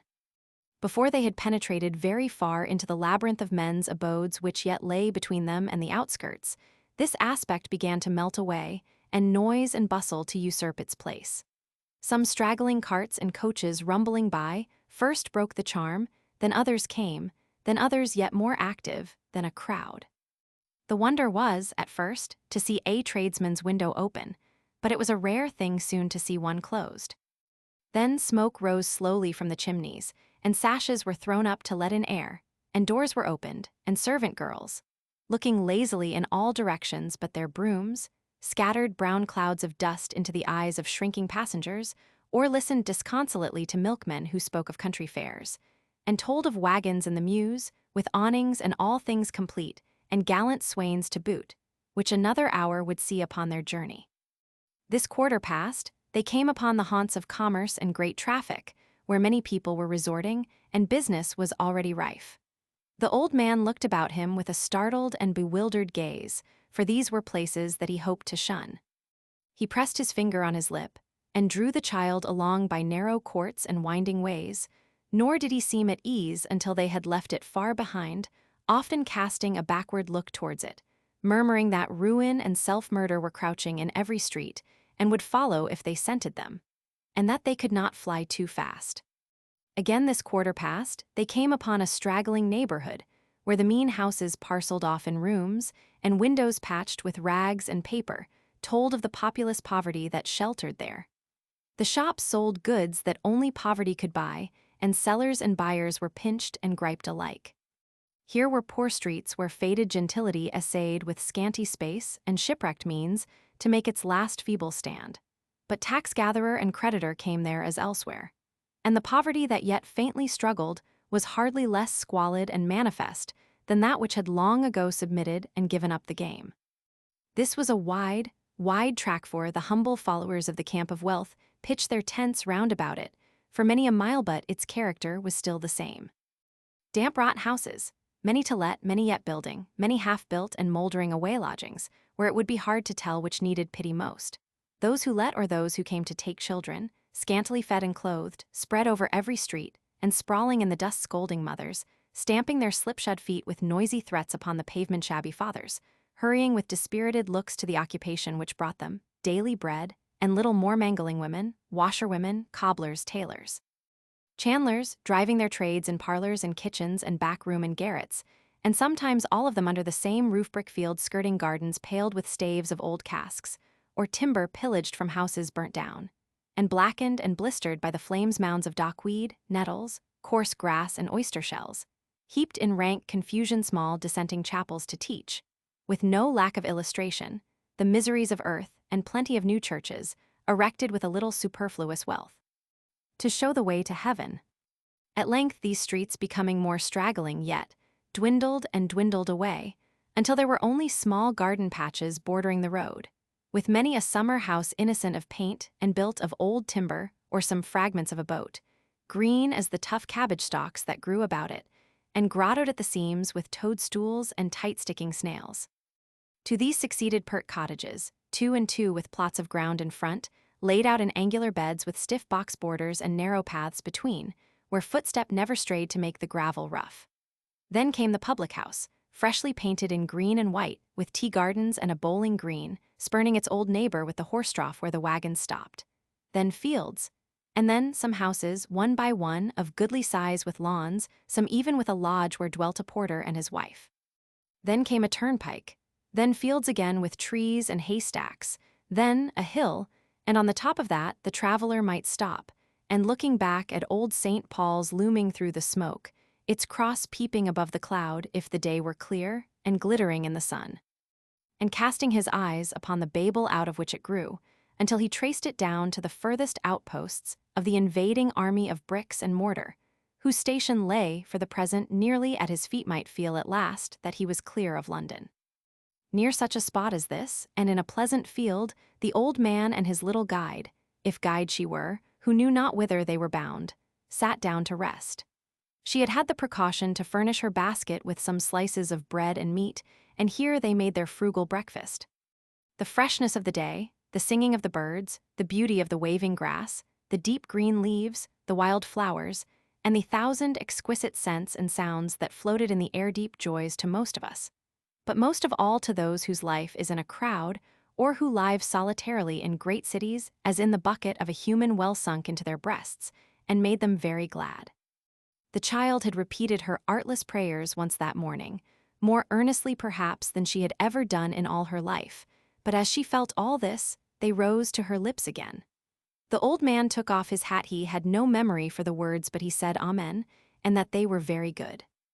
There had been an old copy of the Pilgrim's Progress, with strange plates, upon a shelf at home, over which she had often pored whole evenings, wondering whether it was true in every word, and where those distant countries with the curious names might be.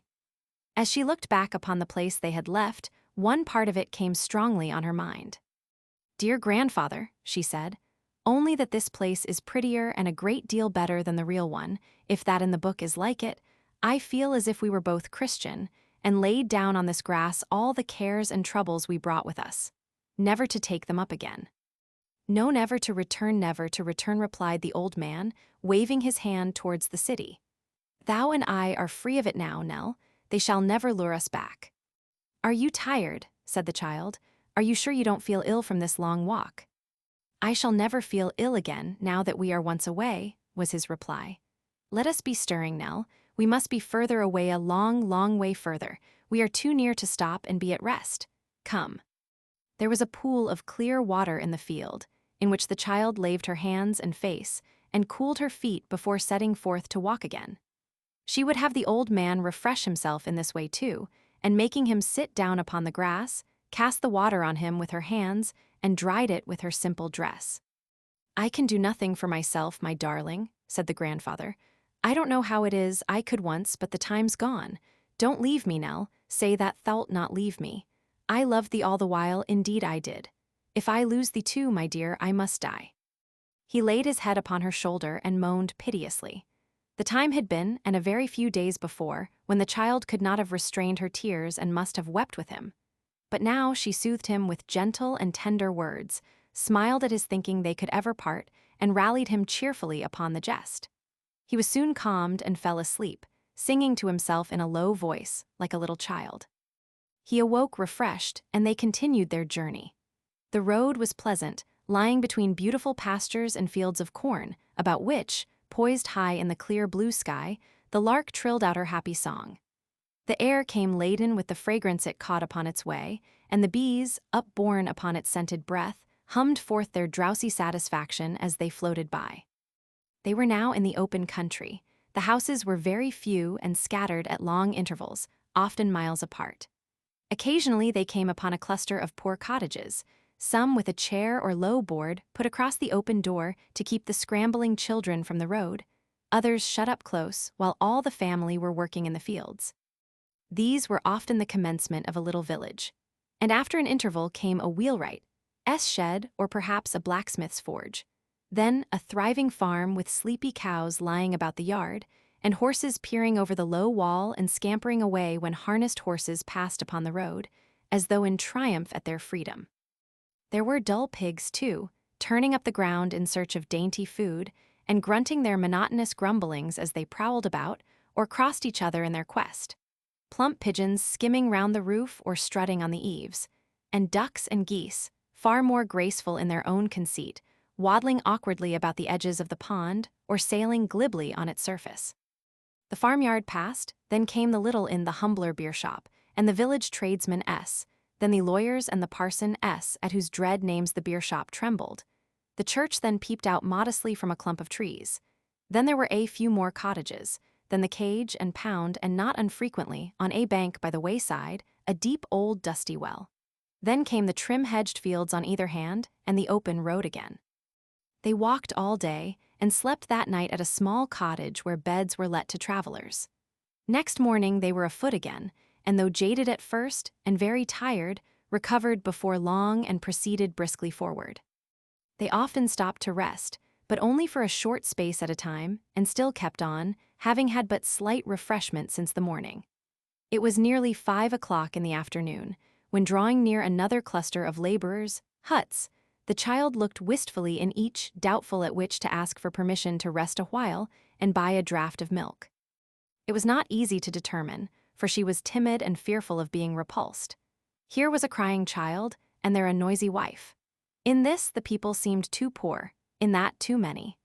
At length she stopped at one where the family were seated round the table chiefly because there was an old man sitting in a cushioned chair beside the hearth, and she thought he was a grandfather and would feel for hers. There were besides the cottager and his wife and 3 young sturdy children, brown as berries. The request was no sooner preferred than granted. The eldest boy ran out to fetch some milk, the second dragged 2 stools towards the door, and the youngest crept to his mother's gown and looked at the strangers from beneath his sunburnt hand. "God save you, master," said the old cottager in a thin piping voice. "Are you traveling far?" "Yes, sir, a long way," replied the child, for her grandfather appealed to her. "From London?" inquired the old man. The child said yes. Ah, he had been in London many a time, used to go there often once with wagons. It was nigh 32 years since he had been there last, and he did hear say there were great changes. Like enough. He had changed himself since then.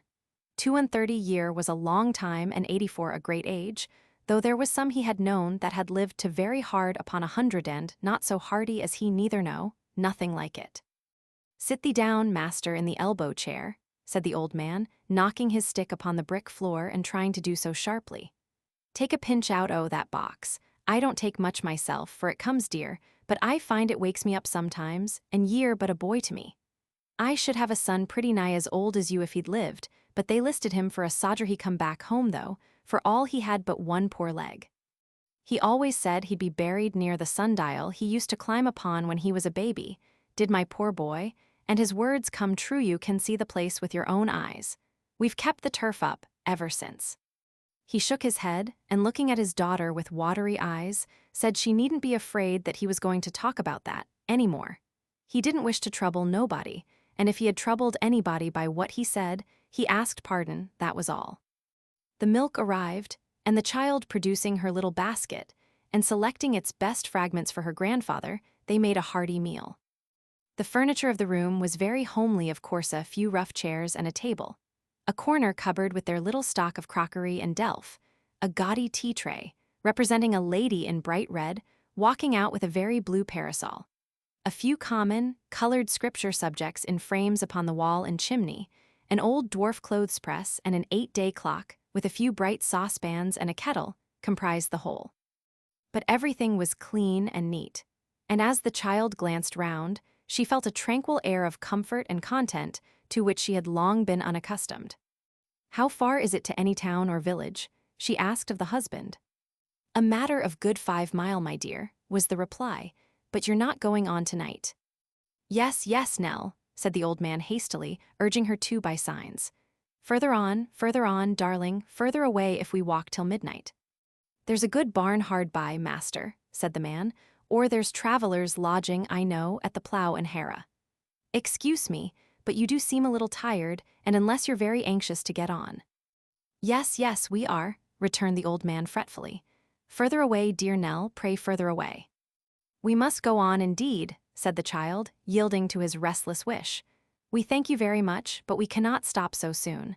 I'm quite ready, grandfather." But the woman had observed, from the young wanderer's gait, that one of her little feet was blistered and sore, and being a woman and a mother too, she would not suffer her to go until she had washed the place and applied some simple remedy, which she did so carefully, and with such a gentle hand, rough-grained and hard though it was, with work that the child's heart was too full to admit of her saying more than a fervent, "God bless you." Nor could she look back nor trust herself to speak until they had left the cottage some distance behind. When she turned her head, she saw that the whole family, even the old grandfather, were standing in the road watching them as they went, and so, with many waves of the hand and cheering nods, and on one side at least not without tears, they parted company. They trudged forward, more slowly and painfully than they had done yet, for another mile or thereabouts, when they heard the sound of wheels behind them, and looking round observed an empty cart approaching pretty briskly. The driver, on coming up to them, stopped his horse and looked earnestly at Nell. "Didn't you stop to rest at a cottage yonder?" he said. "Yes, sir," replied the child. "Ah, they asked me to look out for you," said the man. "I'm going your way. Give me your hand. Jump up, master." This was a great relief, for they were very much fatigued and could scarcely crawl along. To them, the jolting cart was a luxurious carriage, and the ride the most delicious in the world. Nell had scarcely settled herself on a little heap of straw in one corner when she fell asleep for the first time that day. She was awakened by the stopping of the cart, which was about to turn up a by-lane. The driver kindly got down to help her out, and pointing to some trees at a very short distance before them, said that the town lay there, and that they had better take the path which they would see leading through the churchyard. Accordingly, towards this spot, they directed their weary steps. Chapter 16. The sun was setting when they reached the wicket gate at which the path began, and, as the rain falls upon the just and unjust alike, it shed its warm tint even upon the resting places of the dead, and bade them be of good hope for its rising on the morrow. The church was old and grey, with ivy clinging to the walls and round the porch.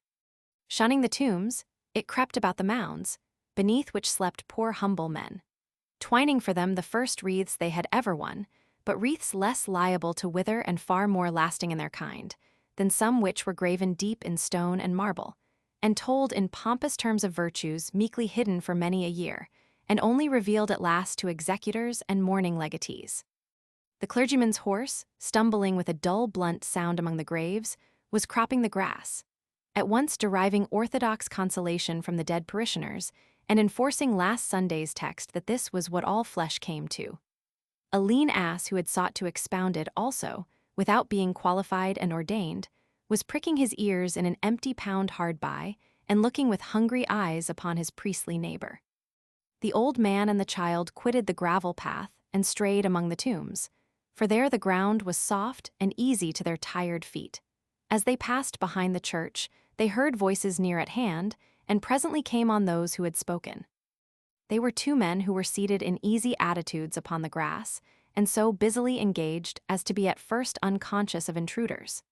It was not difficult to divine that they were of a class of itinerant showman exhibitors of the freaks of punch, for, perched cross-legged upon a tombstone behind them, was a figure of that hero himself, his nose and chin as hooked, and his face as beaming as usual. Perhaps his imperturbable character was never more strikingly developed, for he preserved his usual equable smile notwithstanding that his body was dangling in a most uncomfortable position, all loose and limp and shapeless, while his long peaked cap, unequally balanced against his exceedingly slight legs, threatened every instant to bring him toppling down. In part scattered upon the ground at the feet of the two men, and in part jumbled together in a long flat box, were the other persons of the drama. The hero's wife and one child, the hobby horse, the doctor, the foreign gentleman who, not being familiar with the language, is unable in the representation to express his ideas otherwise than by the utterance of the word shalabala 3 distinct times, the radical neighbor who will by no means admit that a tin bell is an organ, the executioner, and the devil were all here. Their owners had evidently come to that spot to make some needful repairs in the stage arrangements, for one of them was engaged in binding together a small gallows with thread, while the other was intent upon fixing a new black wig, with the aid of a small hammer and some tacks, upon the head of the radical neighbor, who had been beaten bald. They raised their eyes when the old man and his young companion were close upon them, and pausing in their work, returned their looks of curiosity. One of them, the actual exhibitor no doubt, was a little merry-faced man with a twinkling eye and a red nose, who seemed to have unconsciously imbibed something of his hero's character. The other that was he who took the money had rather a careful and cautious look, which was perhaps inseparable from his occupation also. The merry man was the first to greet the strangers with a nod, and following the old man's eyes, he observed that perhaps that was the first time he had ever seen a Punch off the stage. Punch, it may be remarked, seemed to be pointing with the tip of his cap to a most flourishing epitaph, and to be chuckling over it with all his heart. "Why do you come here to do this?" said the old man, sitting down beside them and looking at the figures with extreme delight. "Why, you see," rejoined the little man, "we're putting up for tonight at the public house yonder, and it wouldn't do to let see the present company undergoing repair." "No," cried the old man, making signs to Nell to listen. "Why not, why not?" "Because it would destroy all the delusion and take away all the interest, wouldn't it?" replied the little man. "Would you care a halfpenny for the Lord Chancellor if you knowed him in private and without his wig? Certainly not." "Good," said the old man, venturing to touch one of the puppets and drawing away his hand with a shrill laugh. "Are you going to show tonight, are you?" "That is the intention, governor," replied the other, "and unless I'm much mistaken, Tommy Codlin is calculating at this minute what we've lost through your coming upon us. Cheer up, Tommy, it can't be much." The little man accompanied these latter words with a wink, expressive of the estimate he had formed of the traveler's finances. To this Mr. Codlin, who had a surly, grumbling manner, replied, as he twitched Punch off the tombstone and flung him into the box, "I don't care if we haven't lost a farden, but you're too free. If you stood in front of the curtain and see the public's faces as I do, you'd know human natur' better." "Ah, it's been the spoiling of you, Tommy, you're taking to that branch," rejoined his companion. "When you played the ghost in the reglar drama in the fairs, you believed in everything except ghosts, but now you're a universal mistruster. I never see a man so changed." "Never mind," said Mr. Codlin, with the air of a discontented philosopher. "I know better now, and p'raps I'm sorry for it." Turning over the figures in the box like one who knew and despised them, Mr. Codlin drew one forth and held it up for the inspection of his friend. "Look here, here's all this Judy's clothes falling to pieces again. You haven't got a needle and thread, I suppose." The little man shook his head and scratched it ruefully as he contemplated this severe indisposition of a principal performer. Seeing that they were at a loss, the child said timidly, "I have a needle, sir, in my basket, and thread too. Will you let me try to mend it for you? I think I could do it neater than you could." Even Mr. Codlin had nothing to urge against a proposal so seasonable. Nellie, kneeling down beside the box, was soon busily engaged in her task and accomplishing it to a miracle. While she was thus engaged, the merry little man looked at her with an interest which did not appear to be diminished when he glanced at her helpless companion. When she had finished her work, he thanked her and inquired whither they were traveling. "And no further tonight, I think," said the child, looking towards her grandfather. "If you're wanting a place to stop at," the man remarked, "I should advise you to take up at the same house with us. That's it, the long, low, white house there. It's very cheap." The old man, notwithstanding his fatigue, would have remained in the churchyard all night if his new acquaintances had remained there too. As he yielded to this suggestion a ready and rapturous assent, they all rose and walked away together.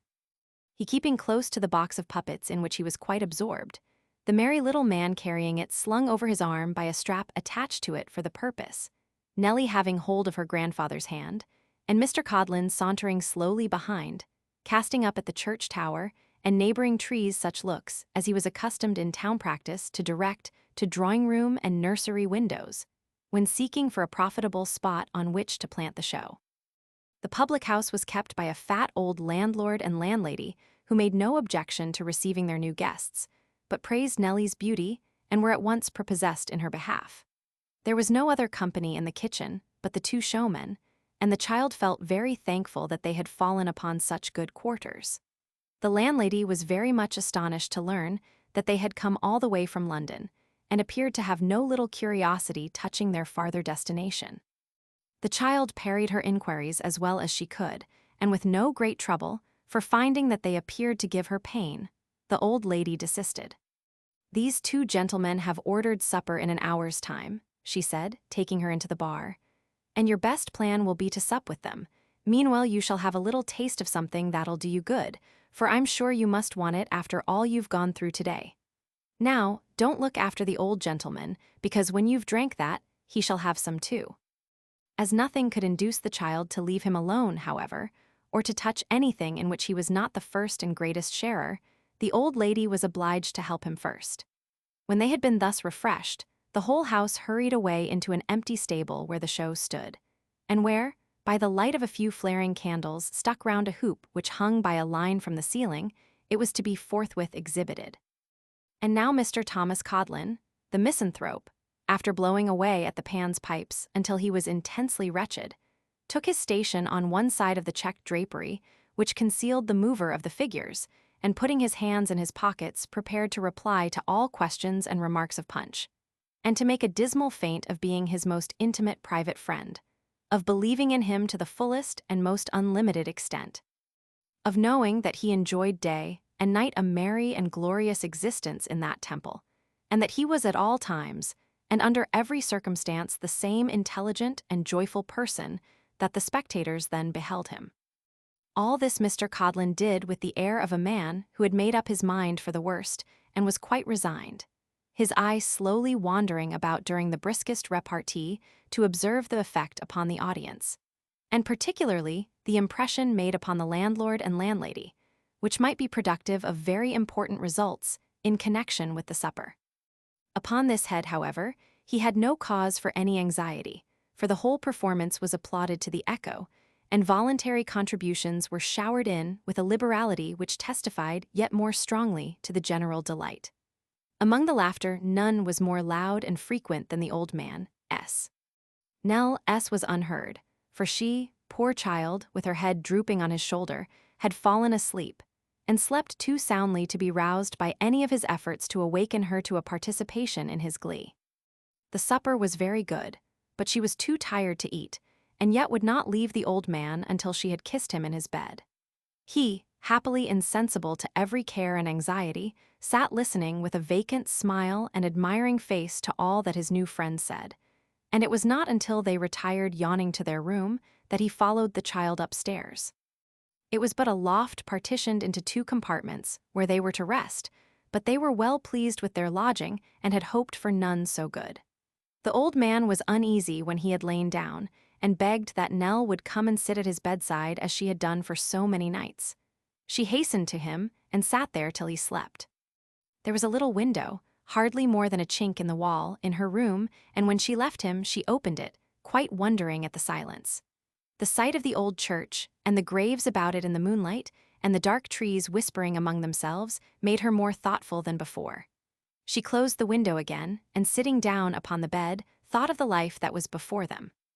She had a little money, but it was very little, and when that was gone, they must begin to beg. There was one piece of gold among it, and an emergency might come when its worth to them would be increased 100-fold. It would be best to hide this coin, and never produce it unless their case was absolutely desperate, and no other resource was left them. Her resolution taken, she sewed the piece of gold into her dress, and going to bed with a lighter heart sunk into a deep slumber. Chapter 17. Another bright day shining in through the small casement, and claiming fellowship with the kindred eyes of the child, awoke her. At sight of the strange room and its unaccustomed objects, she started up in alarm, wondering how she had been moved from the familiar chamber in which she seemed to have fallen asleep last night, and whither she had been conveyed. But another glance around called to her mind all that had lately passed, and she sprung from her bed, hoping and trustful. It was yet early, and the old man being still asleep, she walked out into the churchyard, brushing the dew from the long grass with her feet, and often turning aside into places where it grew longer than in others, that she might not tread upon the graves. She felt a curious kind of pleasure in lingering among these houses of the dead, and read the inscriptions on the tombs of the good people. A great number of good people were buried there, passing on from one to another with increasing interest. It was a very quiet place, as such a place should be, save for the cawing of the rooks who had built their nests among the branches of some tall old trees, and were calling to one another high up in the air. First, one sleek bird, hovering near his ragged house as it swung and dangled in the wind, uttered his hoarse cry, quite by chance as it would seem, and in a sober tone as though he were but talking to himself. Another answered, and he called again, but louder than before. Then another spoke, and then another, and each time the first, aggravated by contradiction, insisted on his case more strongly. Other voices, silent till now, struck in from boughs lower down and higher up in midway, and to the right and left and from the treetops. And others, arriving hastily from the gray church turrets and old belfry window, joined the clamor which rose and fell, and swelled and dropped again, and still went on. And all this noisy contention amidst a skimming to and fro, and lighting on fresh branches, and frequent change of place, which satirized the old restlessness of those who lay so still beneath the moss and turf below, and the strife in which they had worn away their lives. Frequently raising her eyes to the trees whence these sounds came down, and feeling as though they made the place more quiet than perfect silence would have done, the child loitered from grave to grave, now stopping to replace with careful hands the bramble which had started from some green mound it helped to keep in shape, and now peeping through one of the low latticed windows into the church, with its worm-eaten books upon the desks, and bays of white and green mouldering from the pew sides and leaving the naked wood to view. There were the seats where the poor old people sat, worn spare and yellow like themselves, the rugged font where children had their names, the homely altar where they knelt in after life, the plain black trestles that bore their weight on their last visit to the cool old shady church, everything told of long use and quiet slow decay. The very bell rope in the porch was frayed into a fringe and hoary with old age. She was looking at a humble stone which told of a young man who had died at 23 years old, 55 years ago, when she heard a faltering step approaching, and looking round saw a feeble woman bent with the weight of years, who tottered to the foot of that same grave and asked her to read the writing on the stone. The old woman thanked her when she had done, saying that she had had the words by heart for many a long, long year, but could not see them now.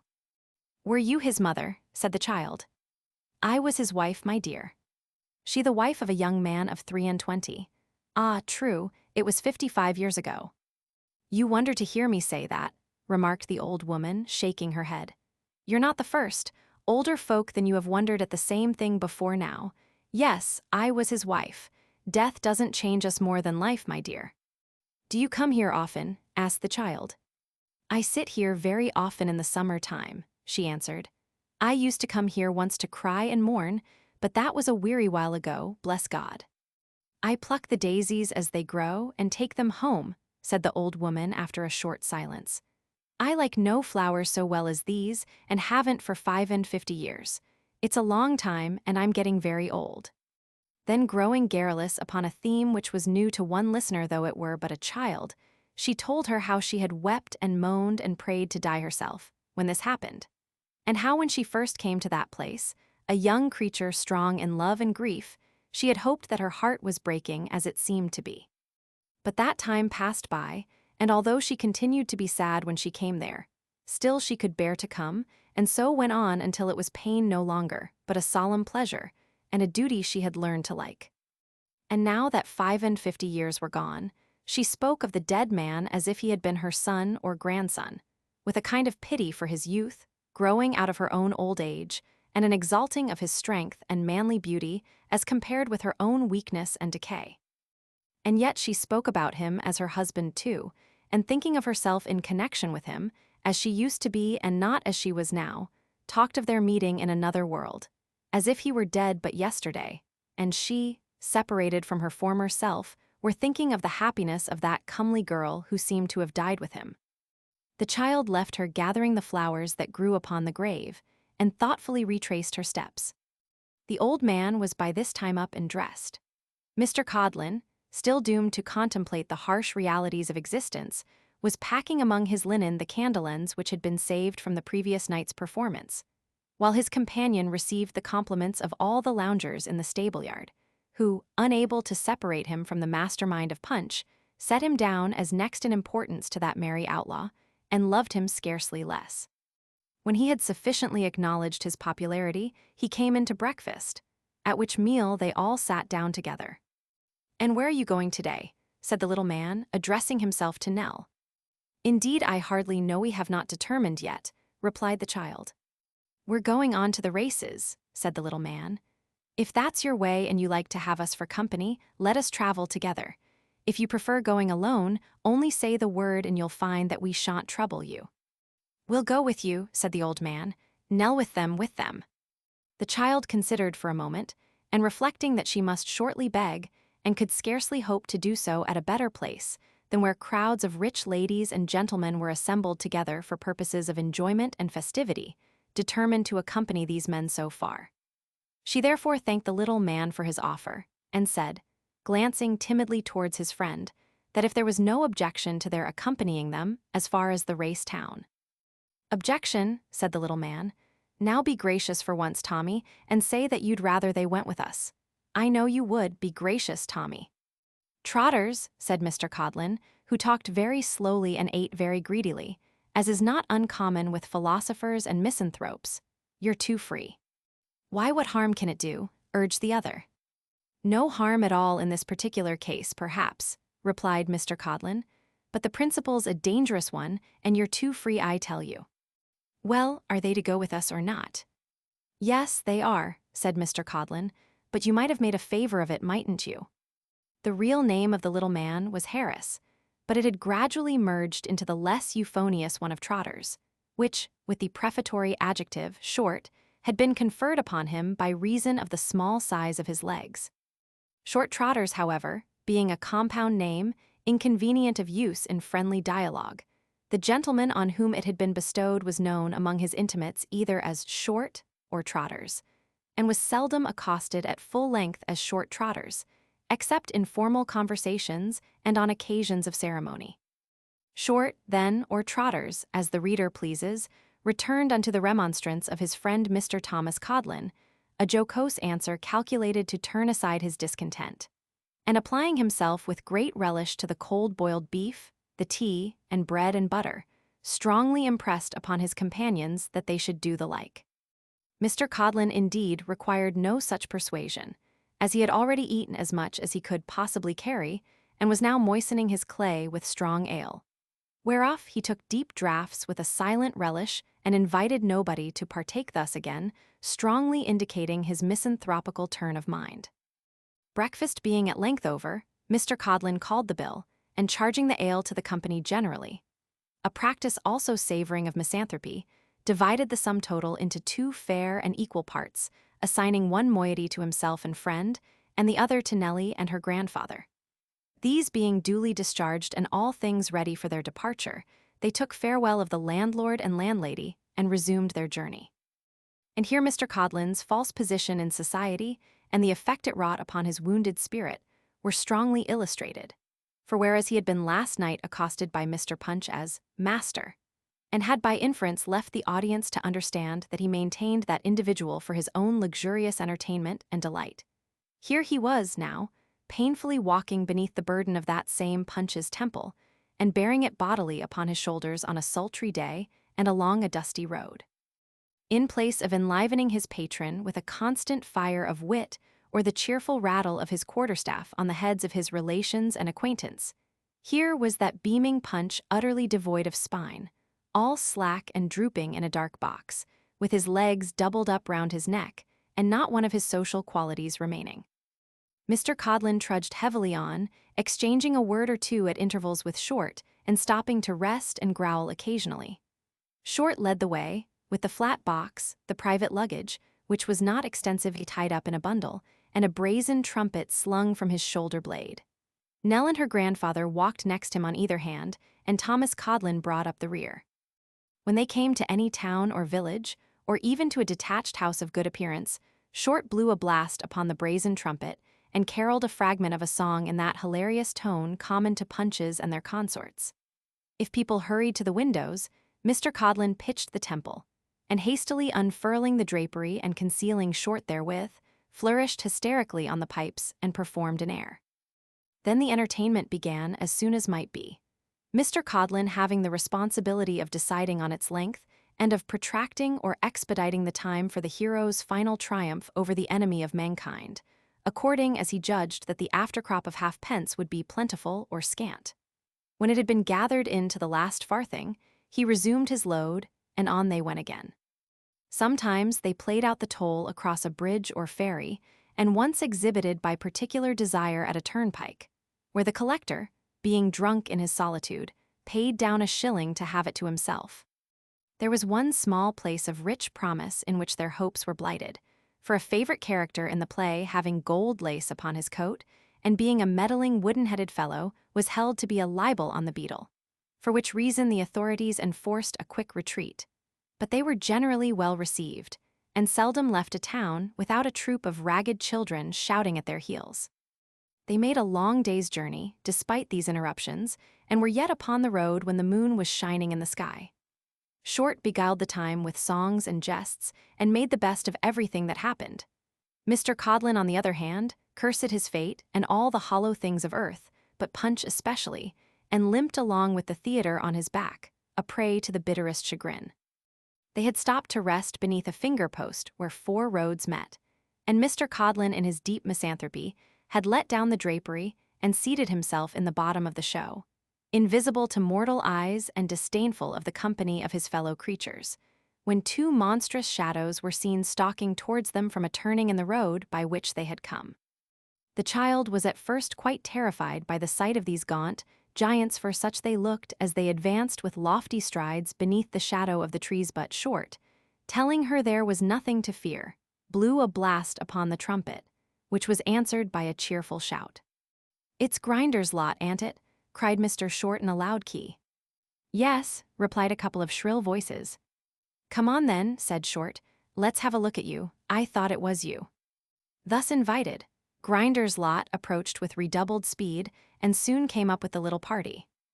Mr. Grinder's company, familiarly termed a lot, consisted of a young gentleman and a young lady on stilts, and Mr. Grinder himself, who used his natural legs for pedestrian purposes and carried at his back a drum. The public costume of the young people was of the Highland kind, but the night being damp and cold, the young gentleman wore over his kilt a man's pea jacket reaching to his ankles and a glazed hat. The young lady, too, was muffled in an old cloth pelisse and had a handkerchief tied about her head.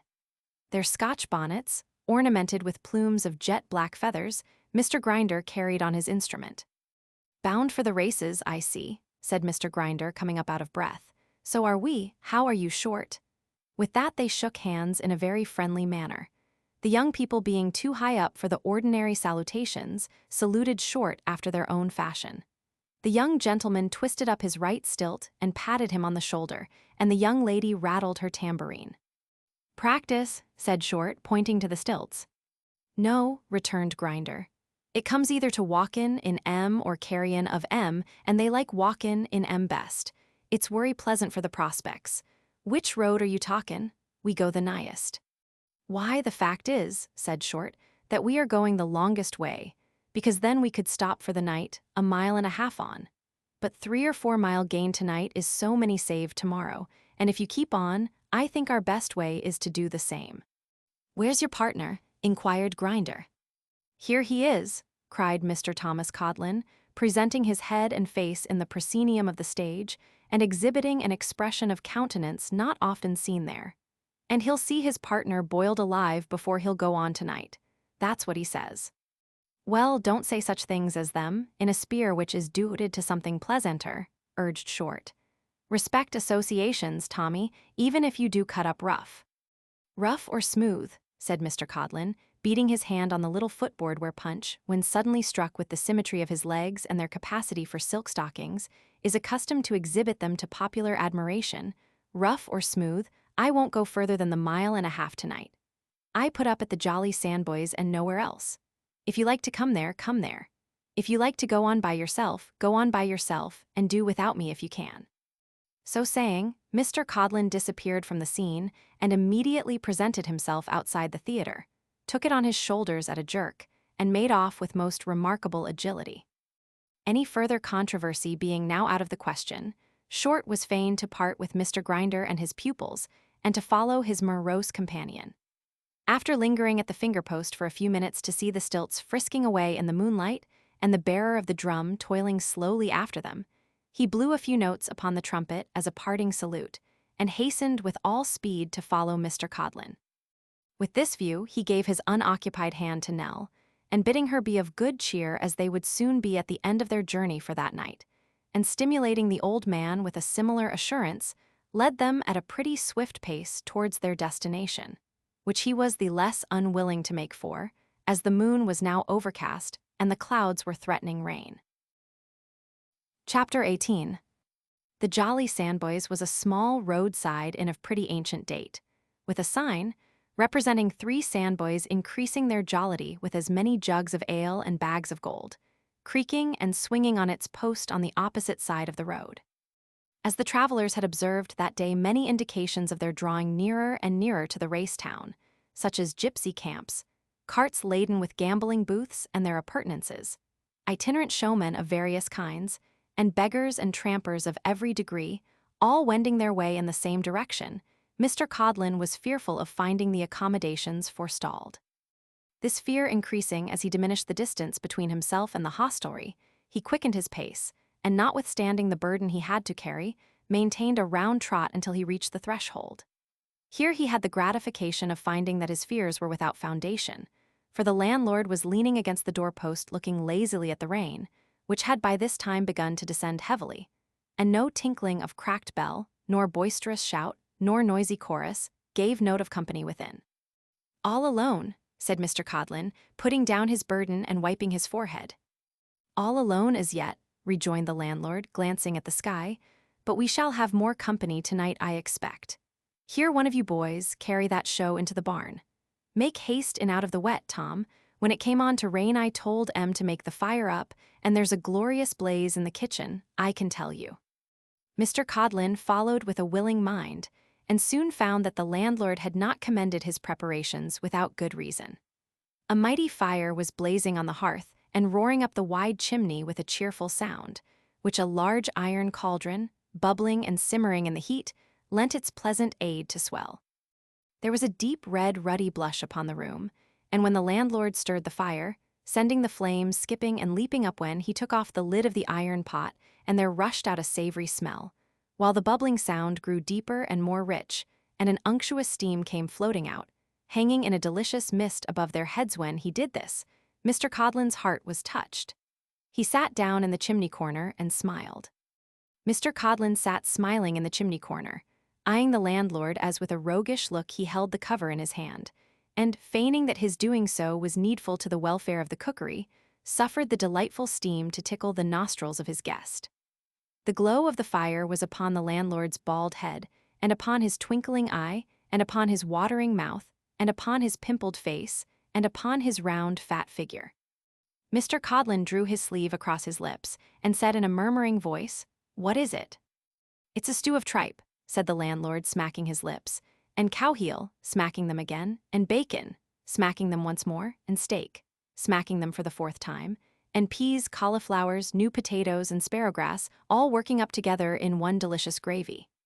Having come to the climax, he smacked his lips a great many times, and taking a long, hearty sniff of the fragrance that was hovering about, put on the cover again with the air of one whose toils on earth were over. "At what time will it be ready?" asked Mr. Codlin faintly. "It'll be done to a turn," said the landlord, looking up to the clock end. The very clock had a color in its fat white face, and looked a clock for jolly sandboys to consult. "It'll be done to a turn at 22 minutes before 11. "Then," said Mr. Codlin, "fetch me a pint of warm ale, and don't let nobody bring into the room even so much as a biscuit till the time arrives." Nodding his approval of this decisive and manly course of procedure, the landlord retired to draw the beer, and presently returning with it, applied himself to warm the same in a small tin vessel shaped funnel-wise, for the convenience of sticking it far down in the fire and getting at the bright places. This was soon done, and he handed it over to Mr. Codlin with that creamy froth upon the surface, which is one of the happy circumstances attendant on mulled malt. Greatly softened by this soothing beverage, Mr. Codlin now bethought him of his companions, and acquainted mine host of the Sandboys that their arrival might be shortly looked for.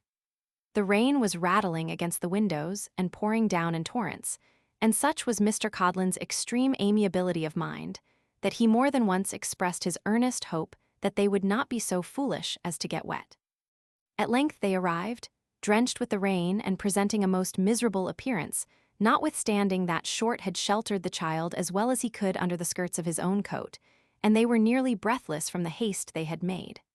But their steps were no sooner heard upon the road than the landlord, who had been at the outer door anxiously watching for their coming, rushed into the kitchen and took the cover off. The effect was electrical.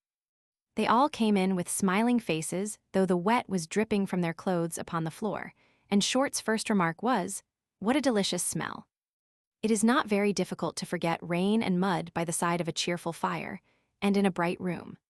They were furnished with slippers and such dry garments as the house or their own bundles afforded, and ensconcing themselves, as Mr. Codlin had already done, in the warm chimney corner, soon forgot their late troubles or only remembered them as enhancing the delights of the present time. Overpowered by the warmth and comfort and the fatigue they had undergone, Nellie and the old man had not long taken their seats here, when they fell asleep. "Who are they?" whispered the landlord. Short shook his head and wished he knew himself. "Don't you know?" asked the host, turning to Mr. Codlin. "Not I," he replied. "They're no good, I suppose." "They're no harm," said Short. "Depend upon that. I tell you what, it's plain that the old man ain't in his right mind." "If you haven't got anything newer than that to say," growled Mr. Codlin, glancing at the clock, "you'd better let us fix our minds upon the supper and not disturb us."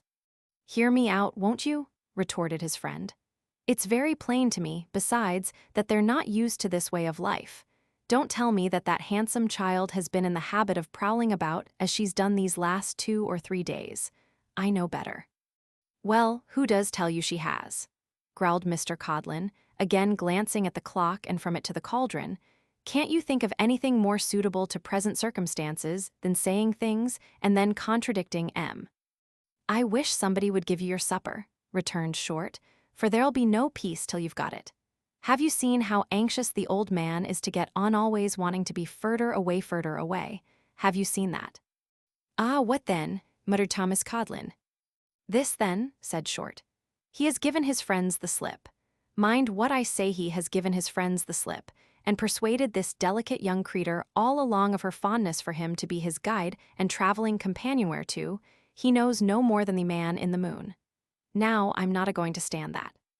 "You're not a-going to stand that," cried Mr. Codlin, glancing at the clock again and pulling his hair with both hands in a kind of frenzy, but whether occasioned by his companion's observation or the tardy pace of time, it was difficult to determine. "Here's a world to live in." "I," repeated Short emphatically and slowly, "am not a-going to stand it.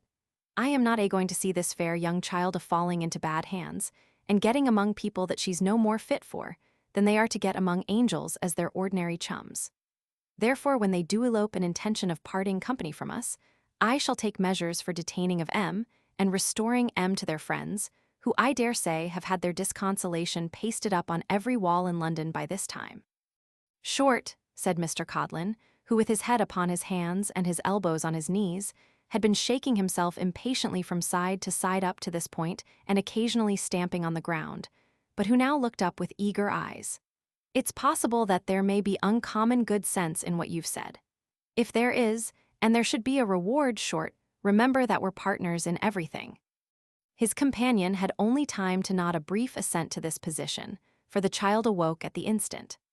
They had drawn close together during the previous whispering, and now hastily separated, and were rather awkwardly endeavoring to exchange some casual remarks in their usual tone, when strange footsteps were heard without, and fresh company entered.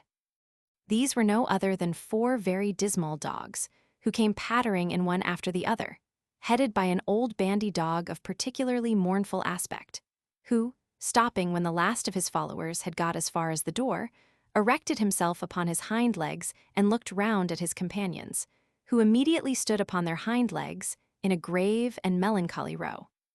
Nor was this the only remarkable circumstance about these dogs, for each of them wore a kind of little coat of some gaudy color trimmed with tarnished spangles, and one of them had a cap upon his head, tied very carefully under his chin, which had fallen down upon his nose and completely obscured one eye.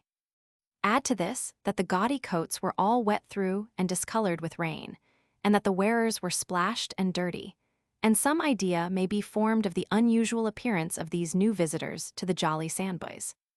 Neither Short nor the landlord nor Thomas Codlin, however, was in the least surprised, merely remarking that these were Jerry's dogs and that Jerry could not be far behind. So there the dogs stood, patiently winking and gaping and looking extremely hard at the boiling pot, until Jerry himself appeared, when they all dropped down at once and walked about the room in their natural manner. This posture, it must be confessed, did not much improve their appearance, as their own personal tails and their coat tails, both capital things in their way, did not agree together. Jerry, the manager of these dancing dogs, was a tall, black-whiskered man in a velveteen coat, who seemed well known to the landlord and his guests and accosted them with great cordiality. Disencumbering himself of a barrel organ which he placed upon a chair, and retaining in his hand a small whip wherewith to awe his company of comedians, he came up to the fire to dry himself, and entered into conversation. "Your people don't usually travel in character, do they?" said Short, pointing to the dresses of the dogs. "It must come expensive if they do." "No," replied Jerry, "no, it's not the custom with us. But we've been playing a little on the road today, and we come out with a new wardrobe at the races, so I didn't think it worthwhile to stop to undress. Down, Pedro." This was addressed to the dog with the cap on, who, being a new member of the company and not quite certain of his duty, kept his unobscured eye anxiously on his master, and was perpetually starting upon his hind legs when there was no occasion, and falling down again. "I've got an animal here," said Jerry, putting his hand into the capacious pocket of his coat, and diving into one corner as if he were feeling for a small orange or an apple or some such article. "A animal here, what I think you know something of, Short." "Ah," cried Short, "let's have a look at him." "Here he is," said Jerry, producing a little terrier from his pocket. "He was once a Toby of yours, warn't he?" In some versions of the great drama of Punch, there is a small dogga modern innovation supposed to be the private property of that gentleman, whose name is always Toby. This Toby has been stolen in youth from another gentleman, and fraudulently sold to the confiding hero, who, having no guile himself, has no suspicion that it lurks in others. But Toby, entertaining a grateful recollection of his old master, and scorning to attach himself to any new patrons, not only refuses to smoke a pipe at the bidding of Punch, but to mark his old fidelity more strongly, seizes him by the nose and wrings the same with violence, at which instance of canine attachment the spectators are deeply affected. This was the character which the little terrier in question had once sustained. If there had been any doubt upon the subject, he would speedily have resolved it by his conduct. For not only did he, on seeing Short, give the strongest tokens of recognition, but catching sight of the flat box he barked so furiously at the pasteboard nose, which he knew was inside, that his master was obliged to gather him up and put him into his pocket again, to the great relief of the whole company. The landlord now busied himself in laying the cloth, in which process Mr. Codlin obligingly assisted by setting forth his own knife and fork in the most convenient place, and establishing himself behind them. When everything was ready, the landlord took off the cover for the last time, and then indeed there burst forth such a goodly promise of supper, that if he had offered to put it on again, or had hinted at postponement, he would certainly have been sacrificed on his own hearth. However, he did nothing of the kind, but instead thereof assisted a stout servant girl in turning the contents of the cauldron into a large tureen, a proceeding which the dogs, proof against various hot splashes which fell upon their noses, watched with terrible eagerness. At length the dish was lifted on the table, and mugs of ale having been previously set round, little Nell ventured to say grace, and supper began. At this juncture the poor dogs were standing on their hind legs quite surprisingly. The child, having pity on them, was about to cast some morsels of food to them before she tasted it herself, hungry though she was, when their master interposed. "No, my dear, no, not an atom from anybody's hand but mine, if you please. That dog," said Jerry, pointing out the old leader of the troop, and speaking in a terrible voice, "lost a halfpenny today. He goes without his supper." The unfortunate creature dropped upon his forelegs directly, wagged his tail, and looked imploringly at his master. "You must be more careful, sir," said Jerry, walking coolly to the chair where he had placed the organ and setting the stop. "Come here now, sir, you play away at that, while we have supper, and leave off if you dare." The dog immediately began to grind most mournful music. His master having shown him the whip, resumed his seat and called up the others, who, at his directions, formed in a row, standing upright as a file of soldiers. "Now, gentlemen," said Jerry, looking at them attentively, "the dog whose name's called eats, the dogs whose names ain't called keep quiet. Carlo." The lucky individual whose name was called snapped up the morsel thrown towards him, but none of the others moved a muscle. In this manner they were fed at the discretion of their master. Meanwhile the dog in disgrace ground hard at the organ, sometimes in quick time, sometimes in slow, but never leaving off for an instant. When the knives and forks rattled very much, or any of his fellows got an unusually large piece of fat, he accompanied the music with a short howl. But he immediately checked it on his master looking round, and applied himself with increased diligence to the old hundredth. Chapter 19. Supper was not yet over, when there arrived at the jolly Sandboys 2 more travelers bound for the same haven as the rest, who had been walking in the rain for some hours, and came in shining and heavy with water. One of these was the proprietor of a giant, and a little lady without legs or arms, who had jogged forward in a van. The other, a silent gentleman who earned his living by showing tricks upon the cards, and who had rather deranged the natural expression of his countenance by putting small leaden lozenges into his eyes and bringing them out at his mouth, which was one of his professional accomplishments. The name of the first of these newcomers was Vuffin. The other, probably as a pleasant satire upon his ugliness, was called Sweet William. To render them as comfortable as he could, the landlord bestirred himself nimbly, and in a very short time both gentlemen were perfectly at their ease. "How's the giant?" said Short, when they all sat smoking round the fire. "Rather weak upon his legs," returned Mr. Vuffin. "I begin to be afraid he's going at the knees." "That's a bad lookout," said Short. "Aye, bad indeed," replied Mr. Vuffin, contemplating the fire with a sigh. "Once get a giant shaky on his legs, and the public care no more about him than they do for a dead cabbage stalk." "What becomes of old giants?" said Short, turning to him again after a little reflection. "They're usually kept in carawans to wait upon the dwarfs," said Mr. Vuffin. "The maintaining of 'em must come expensive when they can't be shown, remarked Short, eyeing him doubtfully. "It's better that than letting 'em go upon the parish or about the streets," said Mr. Vuffin. "Once make a giant common and giants will never draw again. Look at wooden legs. If there was only one man with a wooden leg, what a property he'd be." "So he would," observed the landlord and Short both together. "That's very true." "Instead of which," pursued Mr. Vuffin, "if you was to advertise Shakespeare played entirely by wooden legs, it's my belief you wouldn't draw a sixpence." "I don't suppose you would," said Short, and the landlord said so too. "This shows, you see," said Mr. Vuffin, waving his pipe with an argumentative air, "this shows the policy of keeping the used-up giants still in the carawans, where they get food and lodging for nothing, all their lives, and in general very glad they are to stop there. There was one giant a black Unas left his carawan some year ago and took to carrying coach bills about London, making himself as cheap as crossing sweepers. He died." "I make no insinuation against anybody in particular," said Mr. Vuffin, looking solemnly round, "but he was ruining the trade, and he died." The landlord drew his breath hard, and looked at the owner of the dogs, who nodded and said gruffly that he remembered. "I know you do, Jerry," said Mr. Vuffin with profound meaning. "I know you remember it, Jerry, and the universal opinion was that it served him right. Why, I remember the time when old Maunders as had 23 wands. I remember the time when old Maunders had in his cottage in Spa Fields in the winter time, when the season was over, 8 male and female dwarfs setting down to dinner every day, who was waited on by 8 old giants in green coats, red smalls, blue cotton stockings, and highlows. And there was one dwarf as had grown elderly and wicious, who whenever his giant wasn't quick enough to please him, used to stick pins in his legs, not being able to reach up any higher. I know that's a fact, for Maunders told it me himself." "What about the dwarfs when they get old?" inquired the landlord. "The older a dwarf is, the better worth he is," returned Mr. Vuffin. "A gray-headed dwarf, well wrinkled, is beyond all suspicion.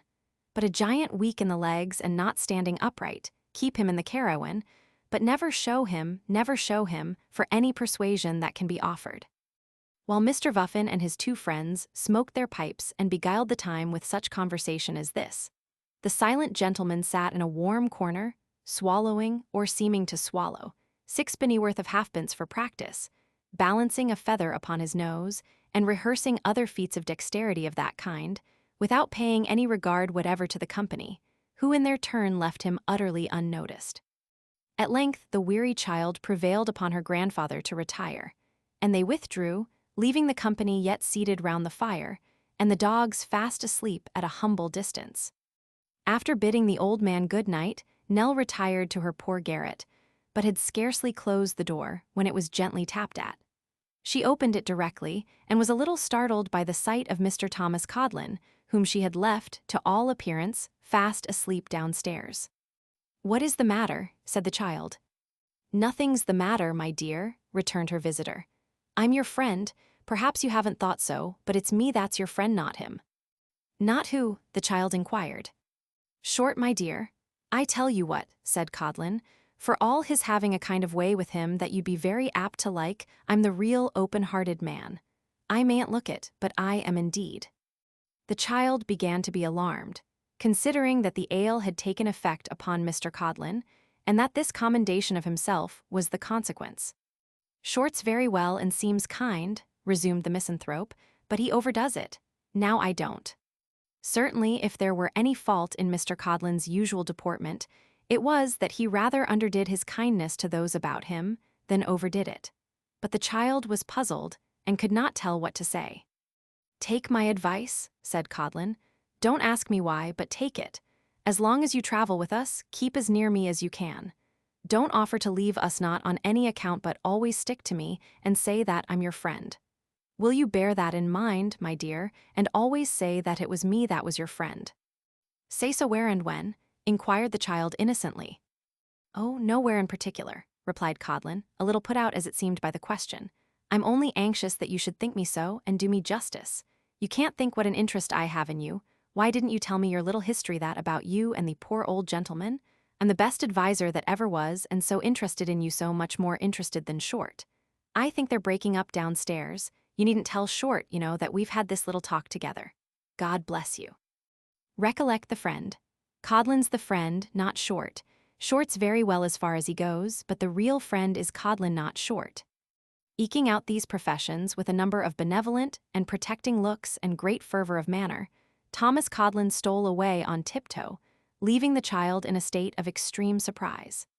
She was still ruminating upon his curious behavior when the floor of the crazy stairs and landing cracked beneath the tread of the other travelers who were passing to their beds.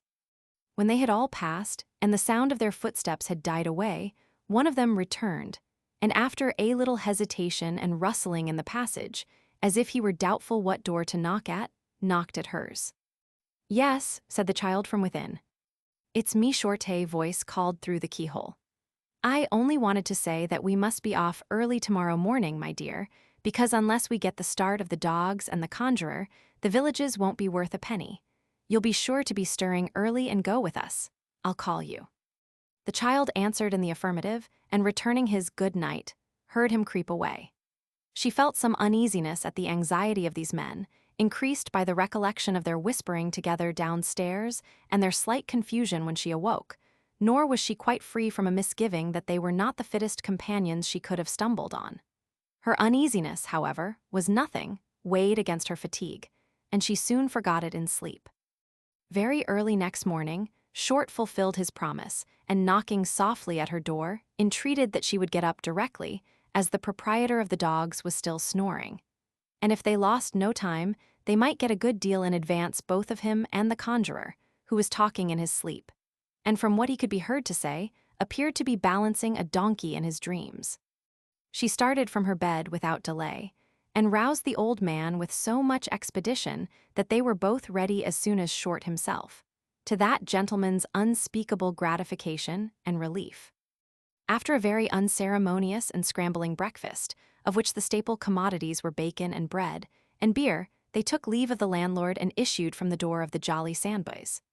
The morning was fine and warm, the ground cool to the feet after the late rain, the hedges gayer and more green, the air clear, and everything fresh and healthful.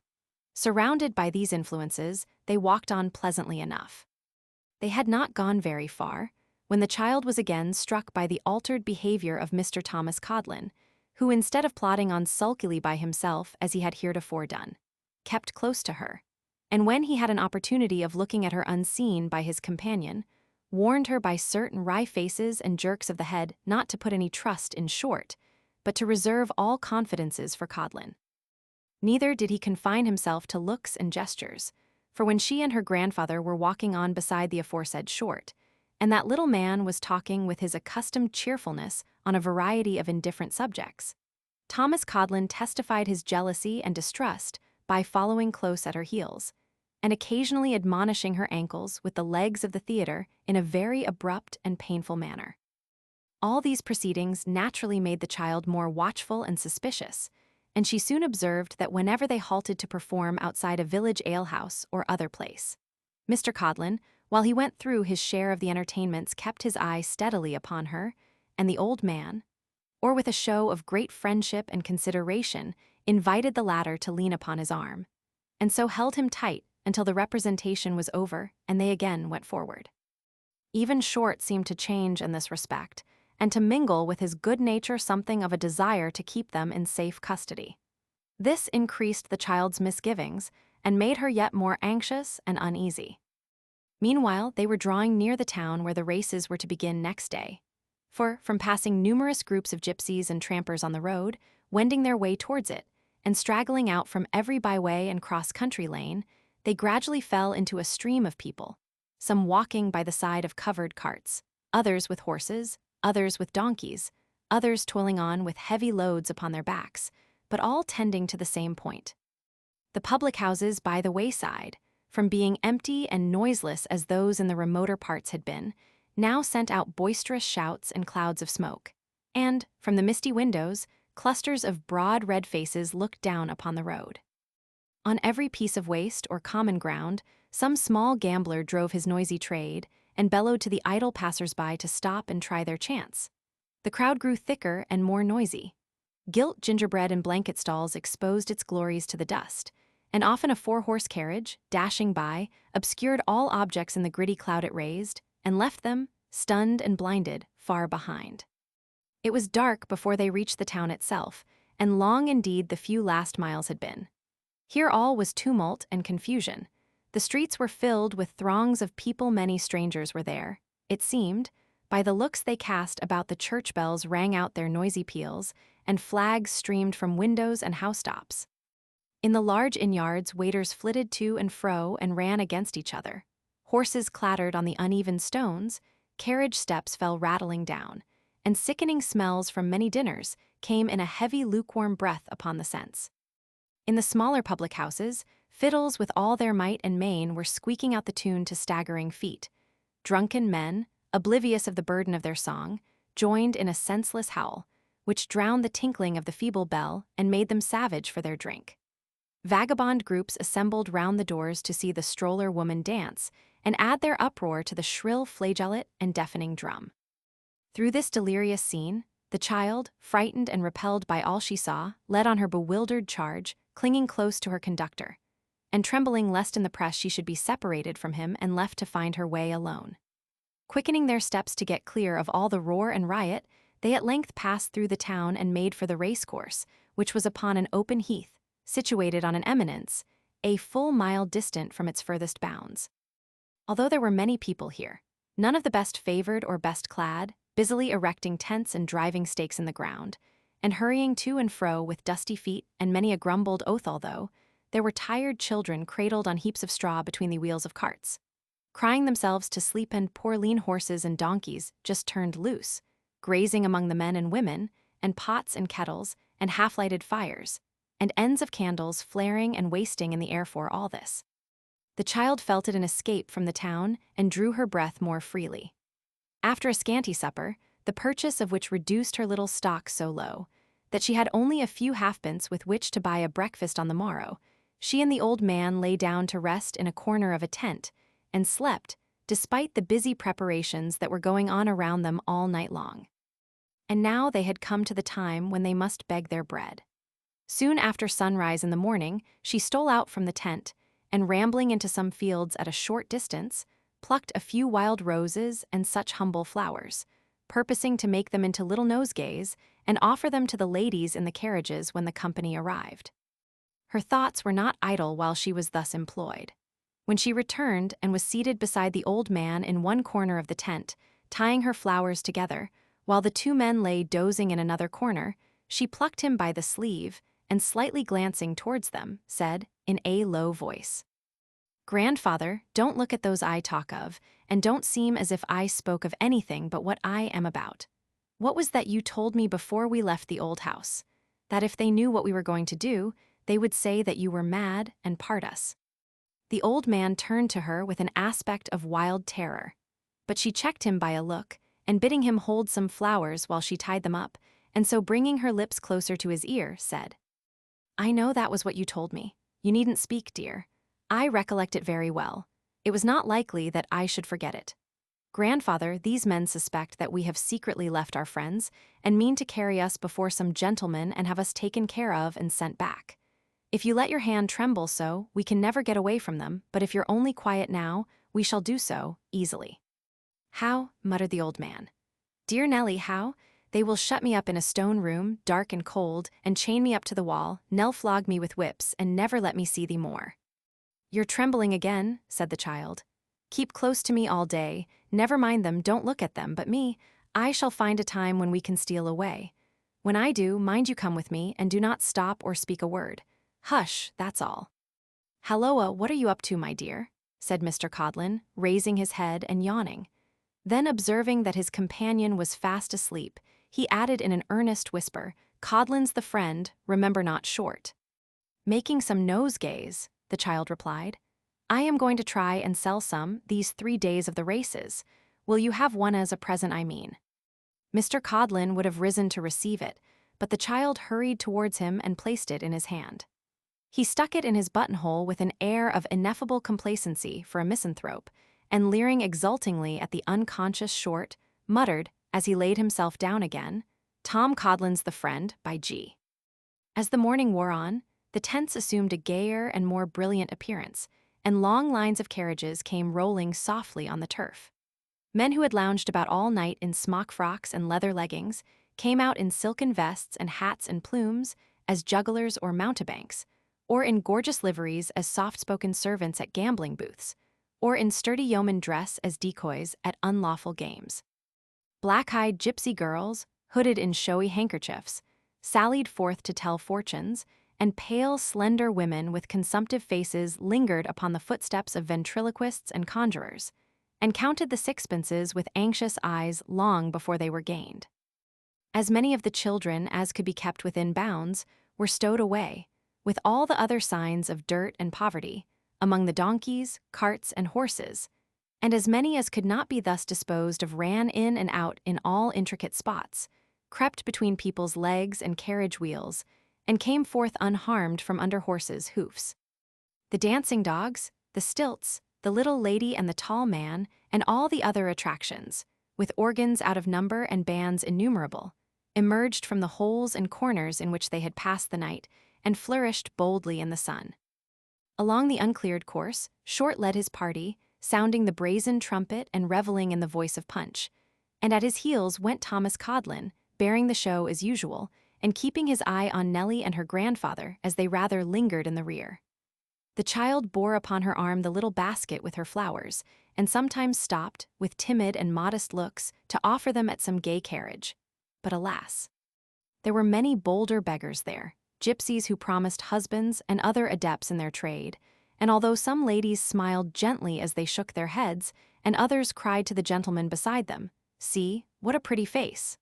they let the pretty face pass on, and never thought that it looked tired or hungry. There was but one lady who seemed to understand the child, and she was one who sat alone in a handsome carriage, while 2 young men in dashing clothes, who had just dismounted from it, talked and laughed loudly at a little distance, appearing to forget her quite. There were many ladies all around, but they turned their backs or looked another way or at the 2 young men not unfavorably at them, and left her to herself. She motioned away a gypsy woman urgent to tell her fortune, saying that it was told already and had been for some years, but called the child towards her, and taking her flowers put money into her trembling hand, and bade her go home and keep at home for God's sake. Many a time they went up and down those long, long lines, seeing everything but the horses and the race. When the bell rang to clear the course, going back to rest among the carts and donkeys, and not coming out again until the heat was over. Many a time, too, was Punch displayed in the full zenith of his humor, but all this while the eye of Thomas Codlin was upon them, and to escape without notice was impracticable. At length, late in the day, Mr. Codlin pitched the show in a convenient spot, and the spectators were soon in the very triumph of the scene. The child, sitting down with the old man close behind it, had been thinking how strange it was that horses who were such fine, honest creatures should seem to make vagabonds of all the men they drew about them, when a loud laugh at some extemporaneous witticism of Mr. Short's, having allusion to the circumstances of the day, roused her from her meditation and caused her to look around. If they were ever to get away unseen, that was the very moment. Short was plying the quarterstaves vigorously and knocking the characters in the fury of the combat against the sides of the show. The people were looking on with laughing faces, and Mr. Codlin had relaxed into a grim smile as his roving eye detected hands going into waistcoat pockets and groping secretly for sixpences. If they were ever to get away unseen, that was the very moment. They seized it and fled. They made a path through booths and carriages and throngs of people, and never once stopped to look behind. The bell was ringing, and the course was cleared by the time they reached the ropes, but they dashed across it, insensible to the shouts and screeching that assailed them for breaking in upon its sanctity, and creeping under the brow of the hill at a quick pace, made for the open fields. Chapter 20. Day after day, as he bent his steps homeward, returning from some new effort to procure employment, Kit raised his eyes to the window of the little room he had so much commended to the child, and hoped to see some indication of her presence. His own earnest wish, coupled with the assurance he had received from Quilp, filled him with the belief that she would yet arrive to claim the humble shelter he had offered. And from the death of each day's hope another hope sprung up to live tomorrow. "I think they must certainly come tomorrow, eh, Mother?" said Kit, laying aside his hat with a weary air and sighing as he spoke. "They have been gone a week. They surely couldn't stop away more than a week, could they now?" The mother shook her head, and reminded him how often he had been disappointed already. "For the matter of that," said Kit, "you speak true and sensible enough, as you always do, Mother. Still, I do consider that a week is quite long enough for Em to be rambling about, don't you say so?" "Quite long enough, Kit, longer than enough, but they may not come back for all that." Kit was for a moment disposed to be vexed by this contradiction, and not the less so from having anticipated it in his own mind and knowing how just it was. But the impulse was only momentary, and the vexed look became a kind one before it had crossed the room. "Then what do you think, Mother, has become of Em? You don't think they've gone to sea anyhow?" "Not gone for sailors, certainly," returned the mother with a smile. "But I can't help thinking that they have gone to some foreign country." "I say," cried Kit with a rueful face, "don't talk like that, Mother." "I am afraid they have, and that's the truth," she said. "It's the talk of all the neighbors, and there are some even that know of their having been seen on board ship, and can tell you the name of the place they've gone to, which is more than I can, my dear, for it's a very hard one." "I don't believe it," said Kit. "Not a word of it. A set of idle chatterboxes, how should they know?" "They may be wrong, of course," returned the mother. "I can't tell about that, though I don't think it's at all unlikely that they're in the right, for the talk is that the old gentleman had put by a little money that nobody knew of, not even that ugly little man you talked to me about what's his name, Quilp, and that he and Miss Nell have gone to live abroad where it can't be taken from them, and they will never be disturbed. That don't seem very far out of the way now, do it?" Kit scratched his head mournfully, in reluctant admission that it did not, and clambering up to the old nail took down the cage and set himself to clean it and to feed the bird. His thoughts reverting from this occupation to the little old gentleman who had given him the shilling, he suddenly recollected that that was the very day, nearly the very hour at which the little old gentleman had said he should be at the notary's house again. He no sooner remembered this than he hung up the cage with great precipitation, and hastily explaining the nature of his errand, went off at full speed to the appointed place. It was some 2 minutes after the time when he reached the spot, which was a considerable distance from his home, but by great good luck the little old gentleman had not yet arrived. At least there was no pony chaise to be seen, and it was not likely that he had come and gone again in so short a space. Greatly relieved to find that he was not too late, Kit leant against a lamp-post to take breath, and waited the advent of the pony and his charge. Sure enough, before long the pony came trotting round the corner of the street, looking as obstinate as pony might, and picking his steps as if he were spying about for the cleanest places, and would by no means dirty his feet or hurry himself inconveniently. Behind the pony sat the little old gentleman, and by the old gentleman's side sat the little old lady, carrying just such a nosegay as she had brought before. The old gentleman, the old lady, the pony, and the chaise came up the street in perfect unanimity, until they arrived within some half a dozen doors of the notary's house, when the pony, deceived by a brass plate beneath a tailor's knocker, came to a halt, and maintained by a sturdy silence that was the house they wanted. "Now, sir, will you ha the goodness to go on? This is not the place," said the old gentleman. The pony looked with great attention into a fire-plug which was near him, and appeared to be quite absorbed in contemplating it. "Oh dear, such a naughty Whisker," cried the old lady. "After being so good too, and coming along so well, I am quite ashamed of him. I don't know what we are to do with him, I really don't." The pony, having thoroughly satisfied himself as to the nature and properties of the fire-plug, looked into the air after his old enemies the flies, and as there happened to be one of them tickling his ear at that moment, he shook his head and whisked his tail, after which he appeared full of thought but quite comfortable and collected.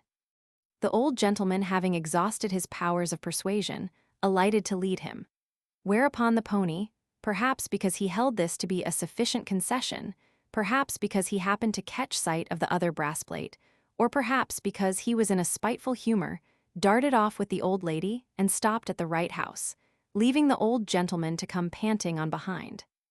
It was then that Kit presented himself at the pony's head and touched his hat with a smile. "Why, bless me," cried the old gentleman, "the lad is here. My dear, do you see?" "I said I'd be here, sir," said Kit, patting Whisker's neck. "I hope you've had a pleasant ride, sir. He's a very nice little pony." "My dear," said the old gentleman, "this is an uncommon lad, a good lad, I'm sure." "I'm sure he is," rejoined the old lady. "A very good lad, and I am sure he is a good son." Kit acknowledged these expressions of confidence by touching his hat again and blushing very much. The old gentleman then handed the old lady out, and after looking at him with an approving smile, they went into the house, talking about him as they went. Kit could not help feeling. Presently Mr. Witherden, smelling very hard at the nosegay, came to the window and looked at him, and after that Mr. Abel came and looked at him, and after that the old gentleman and lady came and looked at him again, and after that they all came and looked at him together, which Kit, feeling very much embarrassed by, made a pretense of not observing. Therefore he patted the pony more and more, and this liberty the pony most handsomely permitted.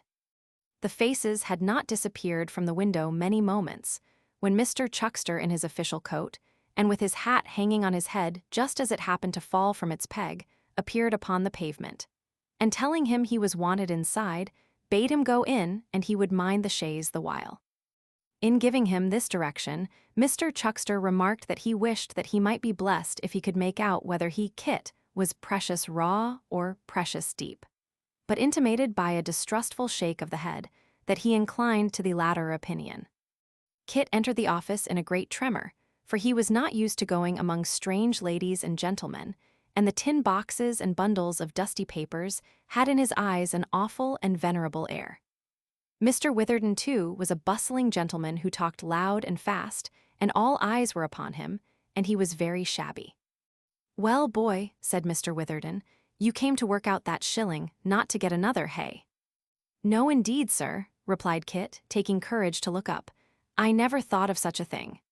"Father alive?" said the notary. "Dead, sir." "Mother?" "Yes, sir." "Married again, eh?" Kit made answer, not without some indignation, that she was a widow with 3 children, and that as to her marrying again, if the gentleman knew her, he wouldn't think of such a thing. At this reply, Mr. Witherden buried his nose in the flowers again, and whispered behind the nosegay to the old gentleman that he believed the lad was as honest a lad as need be. "Now," said Mr. Garland, when they had made some further inquiries of him, "I am not going to give you anything." "Thank you, sir," Kit replied, and quite seriously too, for this announcement seemed to free him from the suspicion which the notary had hinted. "But," resumed the old gentleman, "perhaps I may want to know something more about you, so tell me where you live, and I'll put it down in my pocketbook." Kit told him, and the old gentleman wrote down the address with his pencil. He had scarcely done so, when there was a great uproar in the street, and the old lady, hurrying to the window, cried that Whisker had run away, upon which Kit darted out to the rescue, and the others followed. It seemed that Mr. Chuckster had been standing with his hands in his pockets looking carelessly at the pony, and occasionally insulting him with such admonitions as "stand still, be quiet, woe-ay," and the like, which by a pony of spirit cannot be borne. Consequently, the pony being deterred by no considerations of duty or obedience, and not having before him the slightest fear of the human eye, had at length started off, and was at that moment rattling down the street Mr. Chuckster, with his hat off and a pen behind his ear, hanging on in the rear of the chaise and making futile attempts to draw it the other way, to the unspeakable admiration of all beholders. Even in running away, however, Whisker was perverse, for he had not gone very far when he suddenly stopped, and before assistance could be rendered, commenced backing at nearly as quick a pace as he had gone forward. By these means, Mr. Chuckster was pushed and hustled to the office again, in a most inglorious manner, and arrived in a state of great exhaustion and discomfiture. The old lady then stepped into her seat, and Mr. Abel, whom they had come to fetch, into his. The old gentleman, after reasoning with the pony on the extreme impropriety of his conduct, and making the best amends in his power to Mr. Chuckster, took his place also, and they drove away, waving a farewell to the notary and his clerk, and more than once turning to nod kindly to Kit as he watched them from the road. Chapter 21. Kit turned away and very soon forgot the pony, and the chaise, and the little old lady, and the little old gentleman, and the little young gentleman to boot, in thinking what could have become of his late master and his lovely grandchild, who were the fountainhead of all his meditations. Still casting about for some plausible means of accounting for their non-appearance, and of persuading himself that they must soon return, he bent his steps towards home, intending to finish the task which the sudden recollection of his contract had interrupted, and then to sally forth once more to seek his fortune for the day. When he came to the corner of the court in which he lived, lo and behold, there was the pony again. Yes, there he was, looking more obstinate than ever.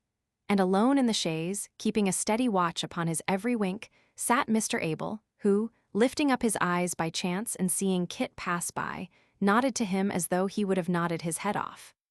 Kit wondered to see the pony again, so near his own home too, but it never occurred to him for what purpose the pony might have come there, or where the old lady and the old gentleman had gone, until he lifted the latch of the door, and walking in, found them seated in the room in conversation with his mother, at which unexpected sight he pulled off his hat and made his best bow in some confusion.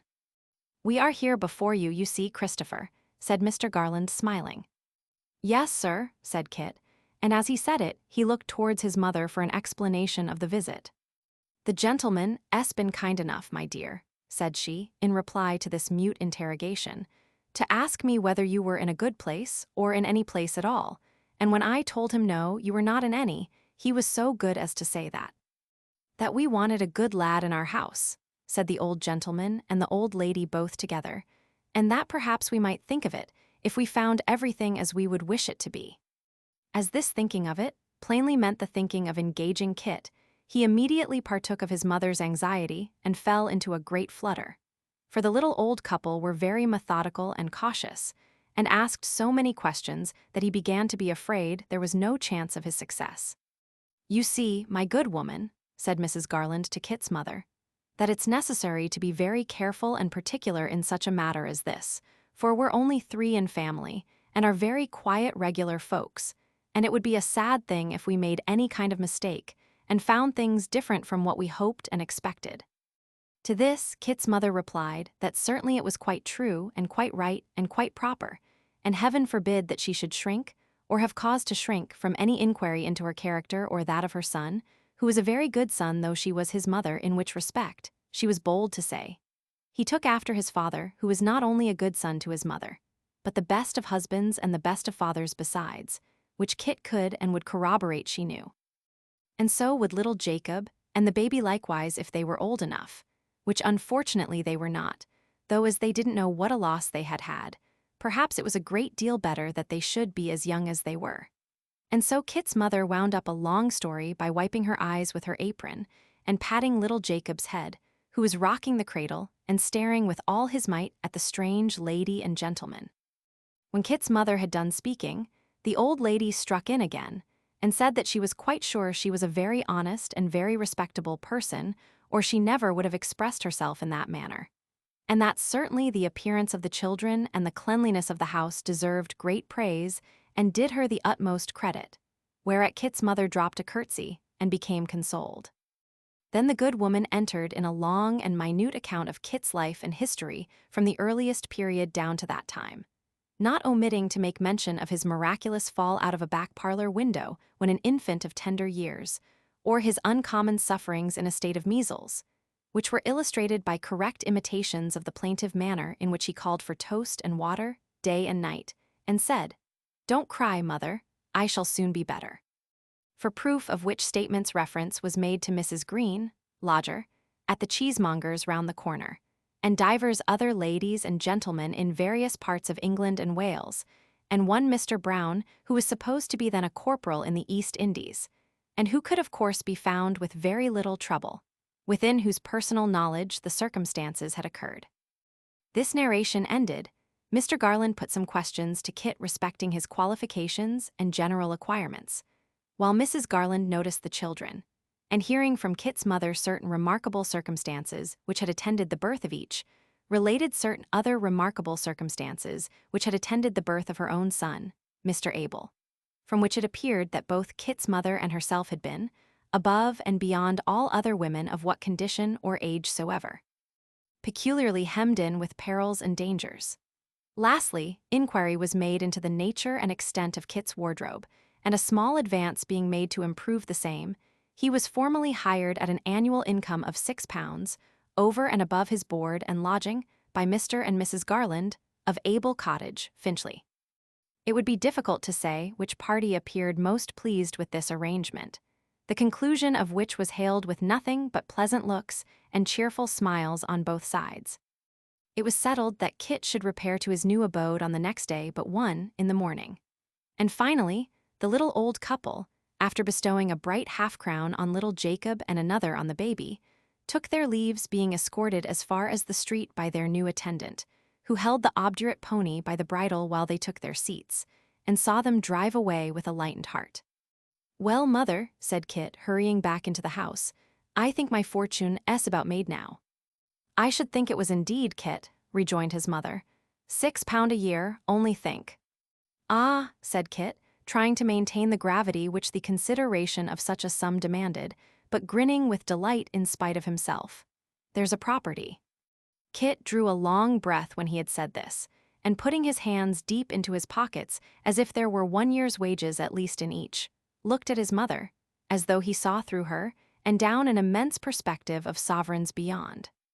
"Please God will make such a lady of you for Sundays, mother, such a scholar of Jacob, such a child of the baby, such a room of the one upstairs. £6 a year." "Hem," croaked a strange voice. "What's that about £6 a year? What about £6 a year?" And as the voice made this inquiry, Daniel Quilp walked in with Richard Swiveller at his heels. "Who said he was to have £6 a year?" said Quilp, looking sharply round. "Did the old man say it, or did little Nell say it? And what's he to have it for, and where are they, eh?" The good woman was so much alarmed by the sudden apparition of this unknown piece of ugliness, that she hastily caught the baby from its cradle and retreated into the furthest corner of the room, while little Jacob, sitting upon his stool with his hands on his knees, looked full at him in a species of fascination, roaring lustily all the time.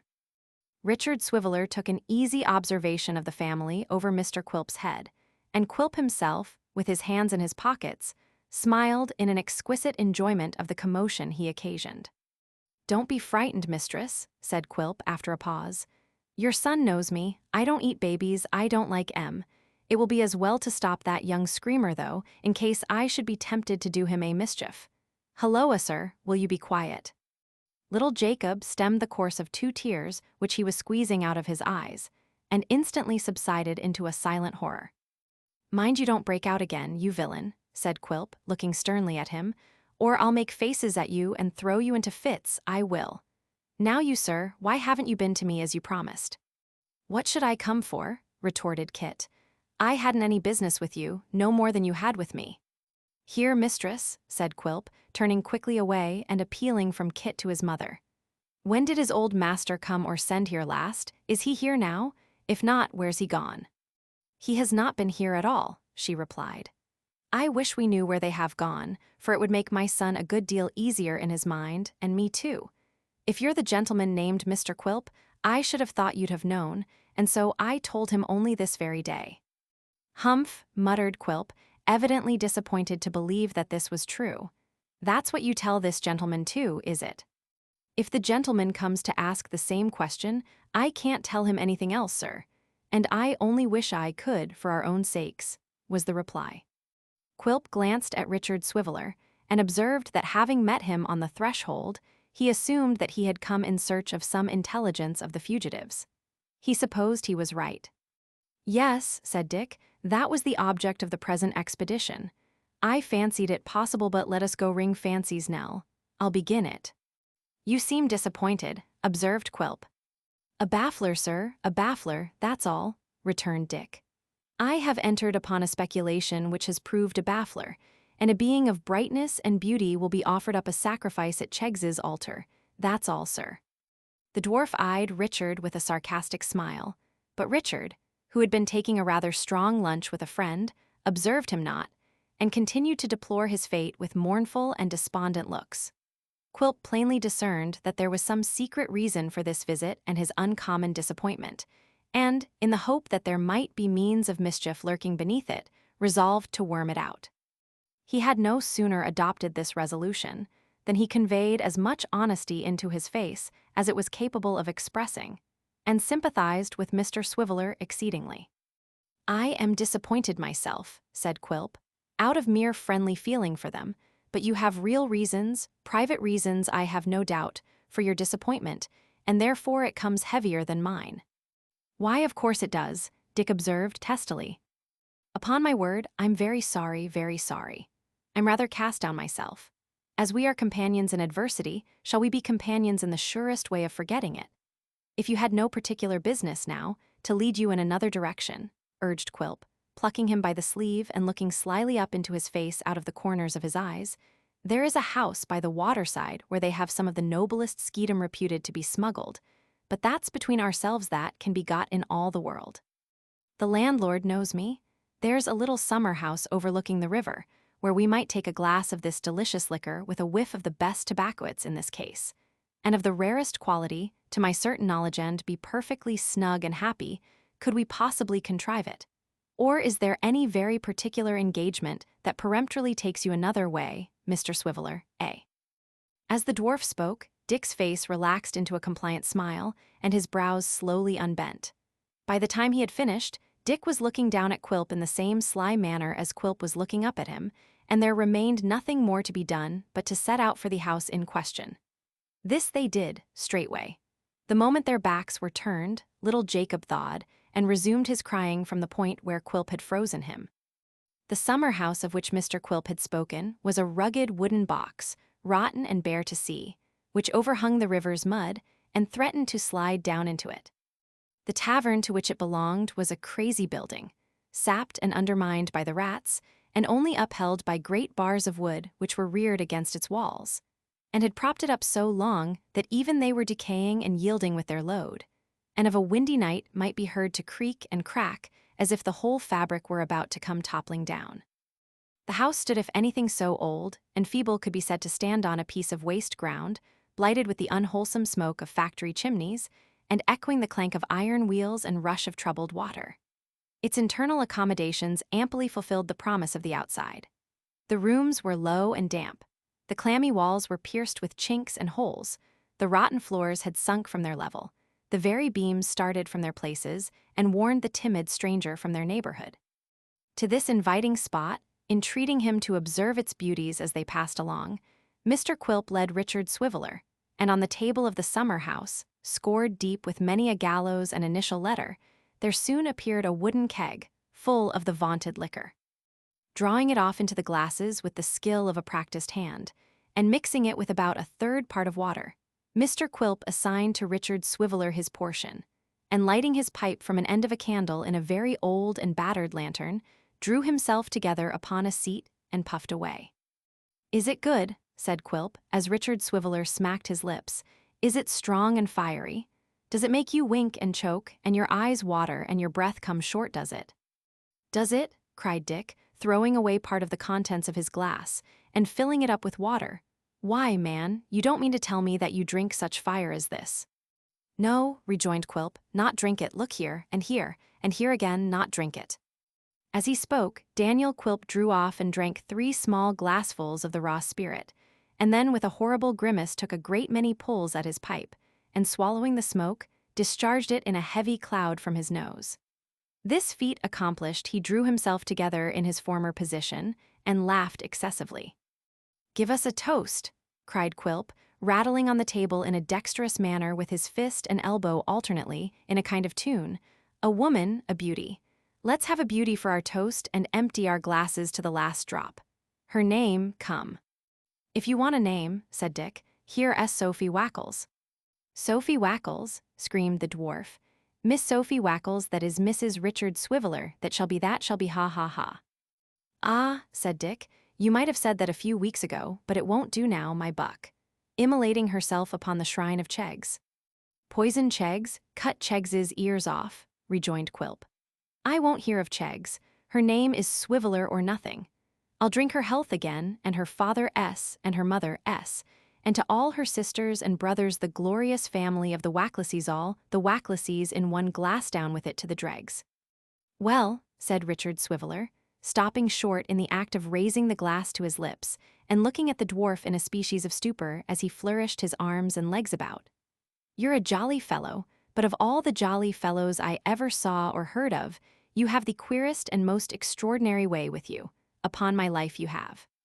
This candid declaration tended rather to increase than restrain Mr. Quilp's eccentricities, and Richard Swiveller, astonished to see him in such a roistering vein, and drinking not a little himself, for company began imperceptibly to become more companionable and confiding, so that, being judiciously led on by Mr. Quilp, he grew at last very confiding indeed. Having once got him into this mood, and knowing now the keynote to strike whenever he was at a loss, Daniel Quilp's task was comparatively an easy one, and he was soon in possession of the whole details of the scheme contrived between the easy Dick and his more designing friend. Stop, said Quilp. That's the thing, that's the thing. It can be brought about, it shall be brought about. There's my hand upon it, I am your friend from this minute. What, do you think there's still a chance? Inquired Dick, in surprise at this encouragement. A chance, echoed the dwarf, a certainty. Sophie Wackles may become a Cheggs or anything else she likes, but not a Swiveller. Oh, you lucky dog, he's richer than any Jew alive, you're a made man. I see in you now nothing but Nellie's husband, rolling in gold and silver. I'll help you, it shall be done. Mind my words, it shall be done. But how, said Dick. There's plenty of time, rejoined the dwarf, and it shall be done. We'll sit down and talk it over again all the way through. Fill your glass while I'm gone. I shall be back directly. With these hasty words, Daniel Quilp withdrew into a dismantled skittle ground behind the public house, and, throwing himself upon the ground, actually screamed and rolled about in uncontrollable delight. Here's sport, he cried, sport ready to my hand, all invented and arranged and only to be enjoyed. It was this shallow-pated fellow who made my bones ache t'other day, was it? It was his friend and fellow plotter, Mr. Trent, that once made eyes at Mrs. Quilp and leered and looked, was it? After laboring for 2 or 3 years in their precious scheme, to find that they've got a beggar at last and one of them tied for life. Ha ha ha, he shall marry Nell. He shall have her, and I'll be the first man, when the knot's tied hard and fast, to tell M what they've gained and what I've helped M to. Here will be a clearing of old scores. Here will be a time to remind M what a capital friend I was, and how I helped them to the heiress. Ha ha ha. In the height of his ecstasy, Mr. Quilp had like to have met with a disagreeable check, for rolling very near a broken dog kennel, there leapt forth a large fierce dog, who, but that his chain was of the shortest, would have given him a disagreeable salute. As it was, the dwarf remained upon his back in perfect safety, taunting the dog with hideous faces, and triumphing over him in his inability to advance another inch, though there were not a couple of feet between them. Why don't you come and bite me? Why don't you come and tear me to pieces, you coward? Said Quilp, hissing and worrying the animal till he was nearly mad. You're afraid, you bully, you're afraid, you know you are. The dog tore and strained at his chain with starting eyes and furious bark, but there the dwarf lay, snapping his fingers with gestures of defiance and contempt. When he had sufficiently recovered from his delight, he rose, and with his arms akimbo, achieved a kind of demon dance round the kennel, just without the limits of the chain, driving the dog quite wild. Having by this means composed his spirits and put himself in a pleasant train, he returned to his unsuspicious companion, whom he found looking at the tide with exceeding gravity, and thinking of that same gold and silver which Mr. Quilp had mentioned. Chapter 22. The remainder of that day, and the whole of the next, were a busy time for the Nubbles family, to whom everything connected with Kit's outfit and departure was matter of as great moment as if he had been about to penetrate into the interior of Africa or to take a cruise round the world. It would be difficult to suppose that there ever was a box which was opened and shut so many times within 24 hours, as that which contained his wardrobe and necessaries, and certainly there never was one which to two small eyes presented such a mine of clothing, as this mighty chest with its 3 shirts and proportionate allowance of stockings and pocket handkerchiefs, disclosed to the astonished vision of little Jacob. At last it was conveyed to the carrier, at whose house at Finchley Kit was to find it next day, and the box being gone, there remained but 2 questions for consideration. Firstly, whether the carrier would lose or dishonestly feign to lose the box upon the road. Secondly, whether Kit's mother perfectly understood how to take care of herself in the absence of her son.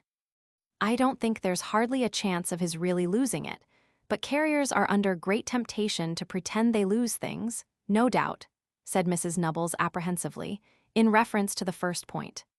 "No doubt about it," returned Kit, with a serious look. "Upon my word, mother, I don't think it was right to trust it to itself. Somebody ought to have gone with it, I'm afraid." "We can't help it now," said his mother, "but it was foolish and wrong. People oughtn't to be tempted." Kit inwardly resolved that he would never tempt a carrier any more, save with an empty box, and having formed this Christian determination, he turned his thoughts to the second question. "You know you must keep up your spirits, mother, and not be lonesome because I'm not at home. I shall very often be able to look in when I come into town, I dare say, and I shall send you a letter sometimes, and when the quarter comes round, I can get a holiday of course. And then see if we don't take little Jacob to the play and let him know what oysters means." "I hope plays mayn't be sinful, Kit, but I'm a'most afraid," said Mrs. Nubbles. "I know who has been putting that in your head," rejoined her son disconsolately. "That's little Bethel again. Now I say, mother, pray don't take to going there regularly. For if I was to see your good-humored face that has always made home cheerful, turned into a grievous one, and the baby trained to look grievous too, and to call itself a young sinner, bless its heart, and a child of the devil which is calling its dead father names. If I was to see this, and see little Jacob looking grievous likewise, I should so take it to heart that I'm sure I should go enlist for a soldier, and run my head on purpose against the first cannonball I saw coming my way." "Oh, Kit, don't talk like that."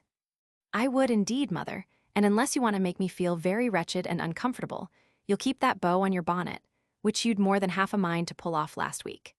Can you suppose there's any harm in looking as cheerful and being as cheerful as our poor circumstances will permit? Do I see anything in the way I'm made which calls upon me to be a sniveling, solemn, whispering chap, sneaking about as if I couldn't help it, and expressing myself in a most unpleasant snuffle? On the contrary, don't I see every reason why I should? Just hear this. Ha ha ha. Ain't that as natural as walking and as good for the health? Ha ha ha.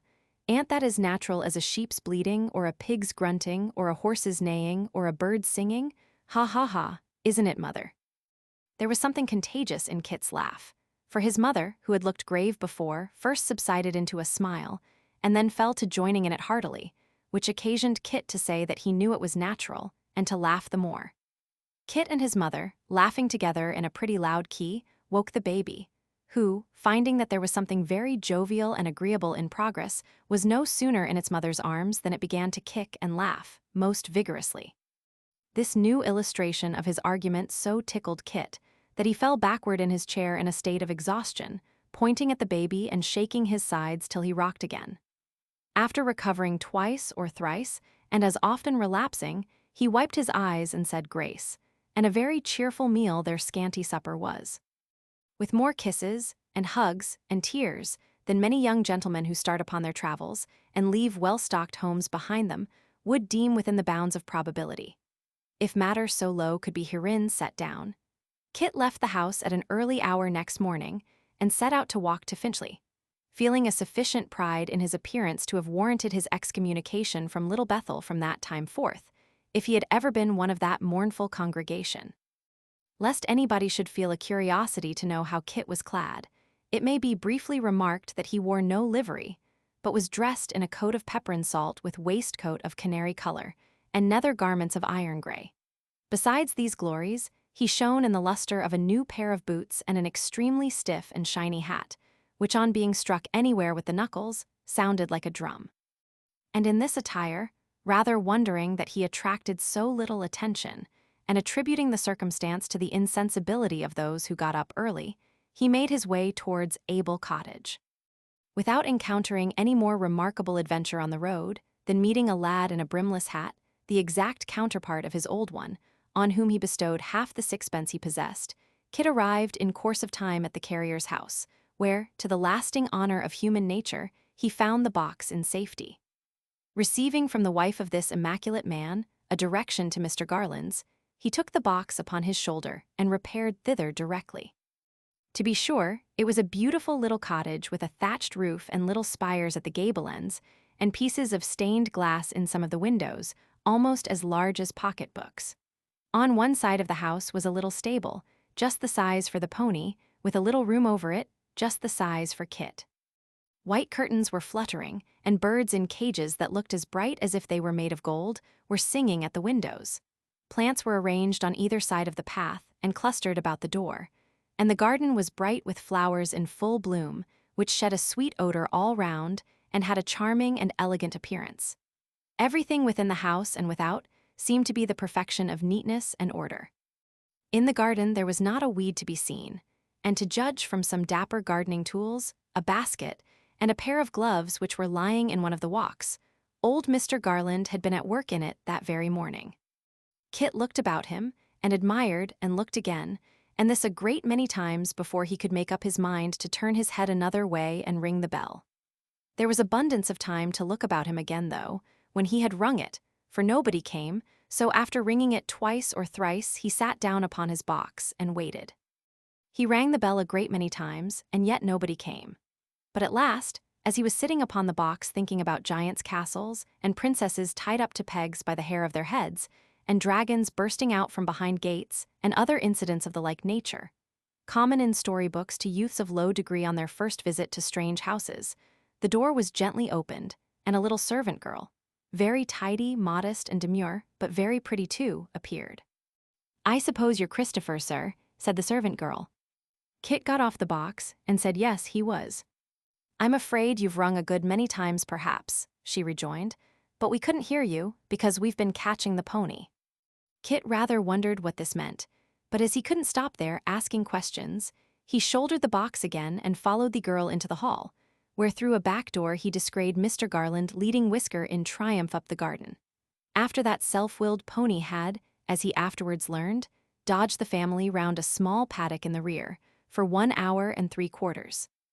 The old gentleman received him very kindly, and so did the old lady, whose previous good opinion of him was greatly enhanced by his wiping his boots on the mat until the soles of his feet burnt again.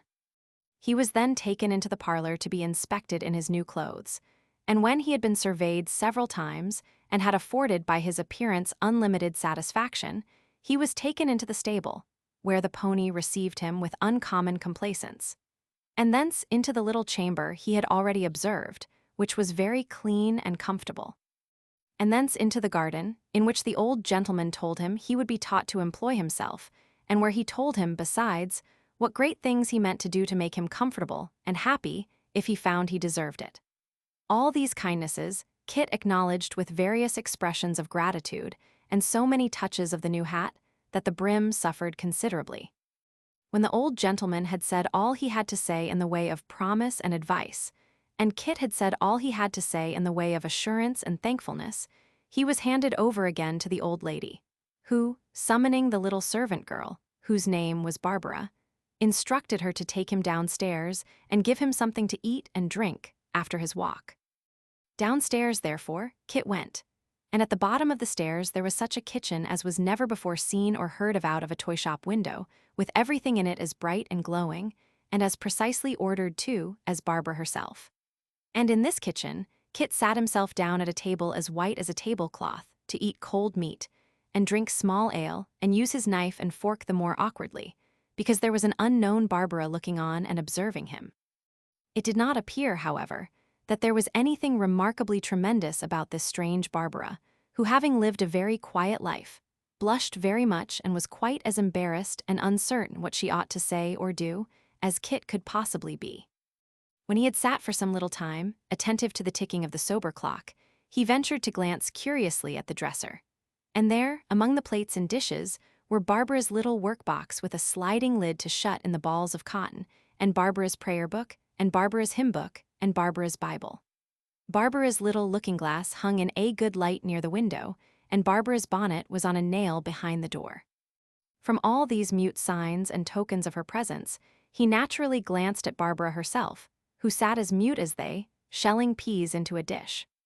And just when Kit was looking at her eyelashes and wondering quite in the simplicity of his heart what color her eyes might be, it perversely happened that Barbara raised her head a little to look at him, when both pair of eyes were hastily withdrawn, and Kit leant over his plate, and Barbara over her pea-shells, each in extreme confusion at having been detected by the other. Chapter 23. Mr. Richard Swiveller wending homeward from the wilderness, for such was the appropriate name of Quilp's choice retreat, after a sinuous and corkscrew fashion, with many checks and stumbles, after stopping suddenly and staring about him, then as suddenly running forward for a few paces, and as suddenly halting again and shaking his head. Doing everything with a jerk, and nothing by premeditation, Mr. Richard Swiveller wending his way homeward after this fashion, which is considered by evil-minded men to be symbolical of intoxication, and is not held by such persons to denote that state of deep wisdom and reflection in which the actor knows himself to be, began to think that possibly he had misplaced his confidence, and that the dwarf might not be precisely the sort of person to whom to entrust a secret of such delicacy and importance. And being led and tempted on by this remorseful thought into a condition which the evil-minded class before referred to would term the maudlin state or stage of drunkenness, it occurred to Mr. Swiveller to cast his hat upon the ground, and moan, crying aloud that he was an unhappy orphan, and that if he had not been an unhappy orphan things had never come to this. "Left an infant by my parents at an early age," said Mr. Swiveller, bewailing his hard lot, "cast upon the world in my tenderest period, and thrown upon the mercies of a deluding dwarf who can wonder at my weakness. Here's a miserable orphan for you. Here," said Mr. Swiveller, raising his voice to a high pitch and looking sleepily round, "is a miserable orphan." "Then," said somebody hard by, "let me be a father to you." Mr. Swiveller swayed himself to and fro to preserve his balance, and looking into a kind of haze which seemed to surround him, at last perceived two eyes dimly twinkling through the mist, which he observed after a short time were in the neighborhood of a nose and mouth. Casting his eyes down towards that quarter in which, with reference to a man's face, his legs are usually to be found, he observed that the face had a body attached.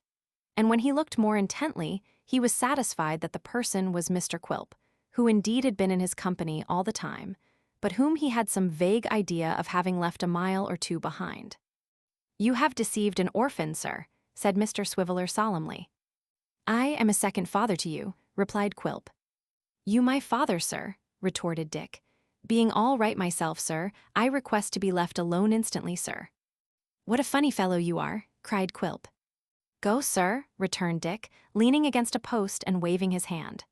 "Go, deceiver, go some day, sir. P'raps you'll waken from pleasure's dream to know the grief of orphans forsaken. Will you go, sir?" The dwarf taking no heed of this adjuration, Mr. Swiveller advanced with the view of inflicting upon him condign chastisement. But forgetting his purpose or changing his mind before he came close to him, he seized his hand and vowed eternal friendship, declaring with an agreeable frankness that from that time forth they were brothers in everything but personal appearance.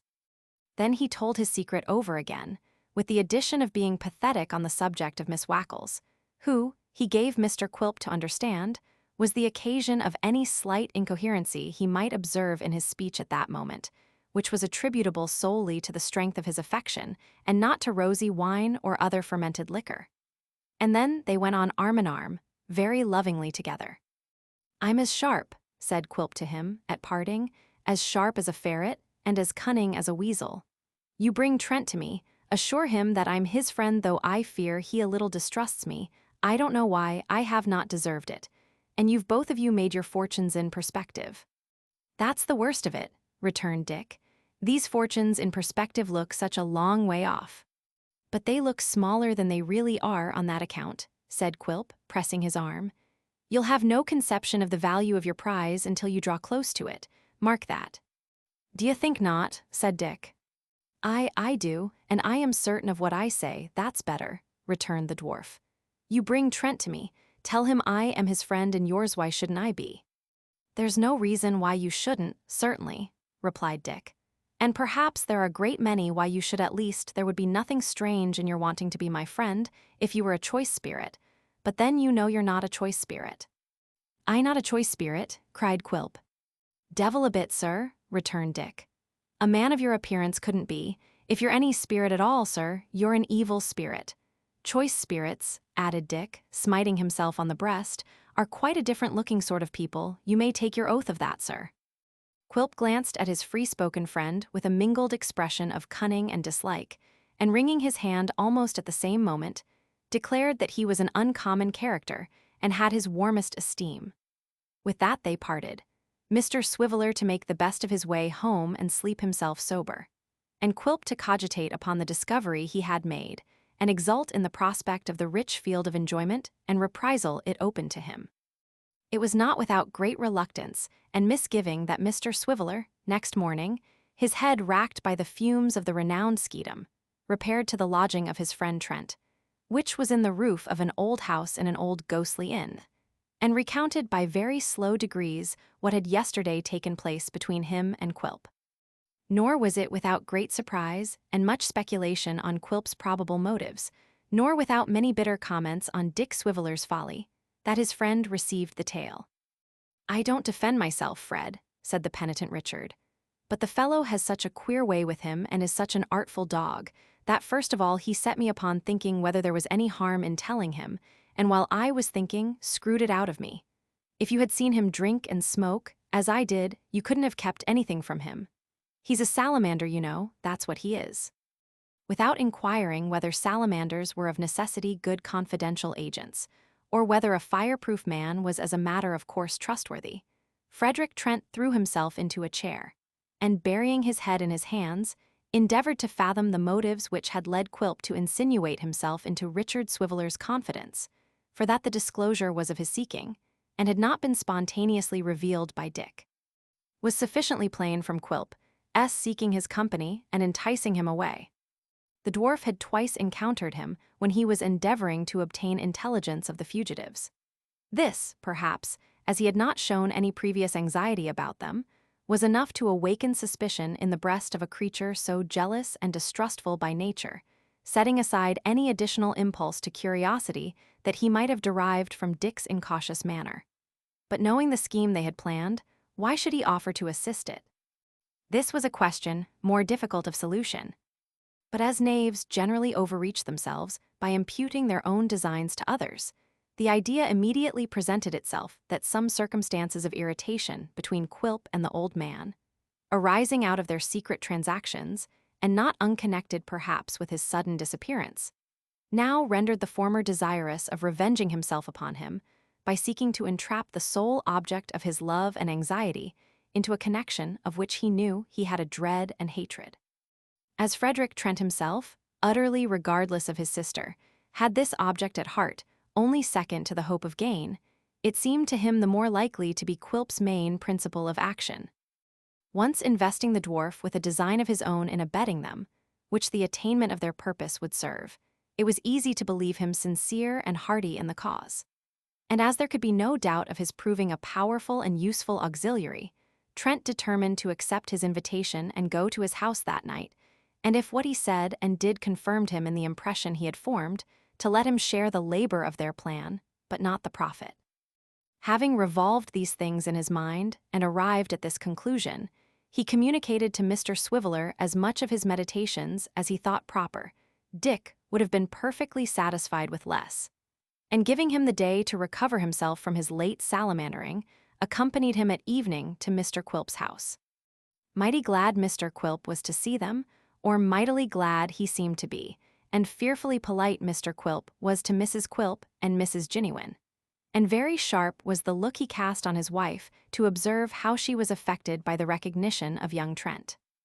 Mrs. Quilp was as innocent as her own mother of any emotion, painful or pleasant, which the sight of him awakened, but as her husband's glance made her timid and confused and uncertain what to do or what was required of her, Mr. Quilp did not fail to assign her embarrassment to the cause he had in his mind, and while he chuckled at his penetration, was secretly exasperated by his jealousy.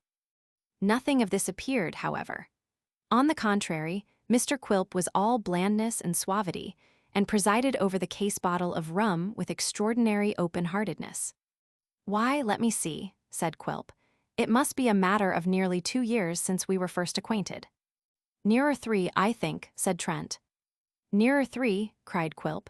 "How fast time flies. Does it seem as long as that to you, Mrs. Quilp?" "Yes, I think it seems full 3 years, Quilp," was the unfortunate reply. "Oh, indeed, ma'am," thought Quilp. "You have been pining, have you's very good, ma'am." "It seems to me but yesterday that you went out to Demerara in the Mary Ann," said Quilp. "But yesterday, I declare. Well, I like a little wildness. I was wild myself once." Mr. Quilp accompanied this admission with such an awful wink, indicative of old rovings and backslidings, that Mrs. Ginniwin was indignant, and could not forbear from remarking under her breath that he might at least put off his confessions until his wife was absent. For which act of boldness and insubordination, Mr. Quilp first stared her out of countenance, and then drank her health ceremoniously. "I thought you'd come back directly, Fred. I always thought that," said Quilp, setting down his glass.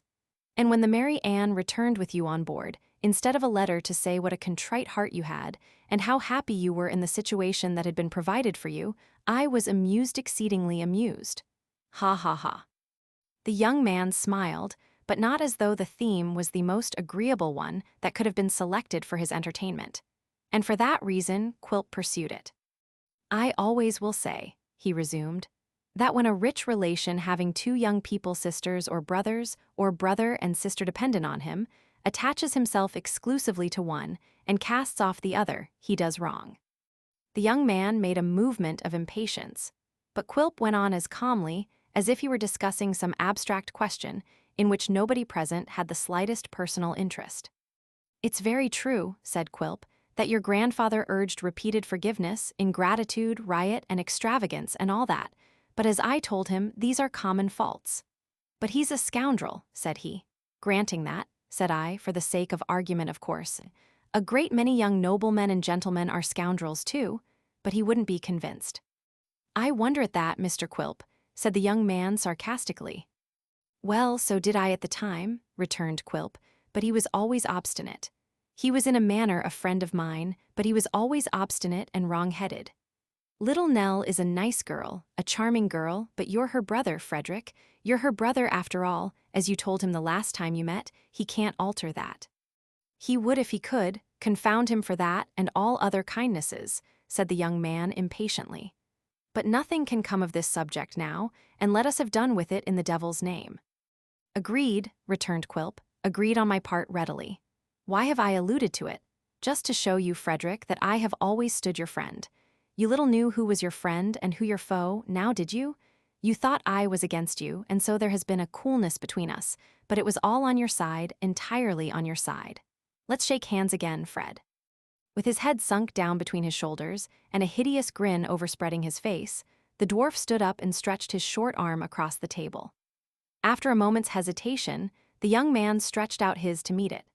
Quilp clutched his fingers in a grip that for the moment stopped the current of the blood within them, and pressing his other hand upon his lip and frowning towards the unsuspicious Richard, released them and sat down. This action was not lost upon Trent, who, knowing that Richard Swiveller was a mere tool in his hands and knew no more of his designs than he thought proper to communicate, saw that the dwarf perfectly understood their relative position and fully entered into the character of his friend. It is something to be appreciated, even in knavery. This silent homage to his superior abilities, no less than a sense of the power with which the dwarf's quick perception had already invested him, inclined the young man towards that ugly worthy and determined him to profit by his aid. It being now Mr. Quilp's cue to change the subject with all convenient expedition, lest Richard Swiveller in his heedlessness should reveal anything which it was inexpedient for the women to know, he proposed a game at four-handed cribbage, and partners being cut for, Mrs. Quilp fell to Frederick Trent, and Dick himself to Quilp. Mrs. Ginnywin, being very fond of cards, was carefully excluded by her son-in-law from any participation in the game, and had assigned to her the duty of occasionally replenishing the glasses from the case bottle, Mr. Quilp from that moment keeping one eye constantly upon her, lest she should by any means procure a taste of the same, and thereby tantalizing the wretched old lady, who was as much attached to the case bottle as the cards, in a double degree and most ingenious manner. But it was not to Mrs. Ginnywin alone that Mr. Quilp's attention was restricted, as several other matters required his constant vigilance. Among his various eccentric habits, he had a humorous one of always cheating at cards, which rendered necessary on his part not only a close observance of the game and a sleight of hand in counting and scoring, but also involved the constant correction, by looks and frowns and kicks under the table, of Richard Swiveller, who, being bewildered by the rapidity with which his cards were told, and the rate at which the pegs travelled down the board, could not be prevented from sometimes expressing his surprise and incredulity.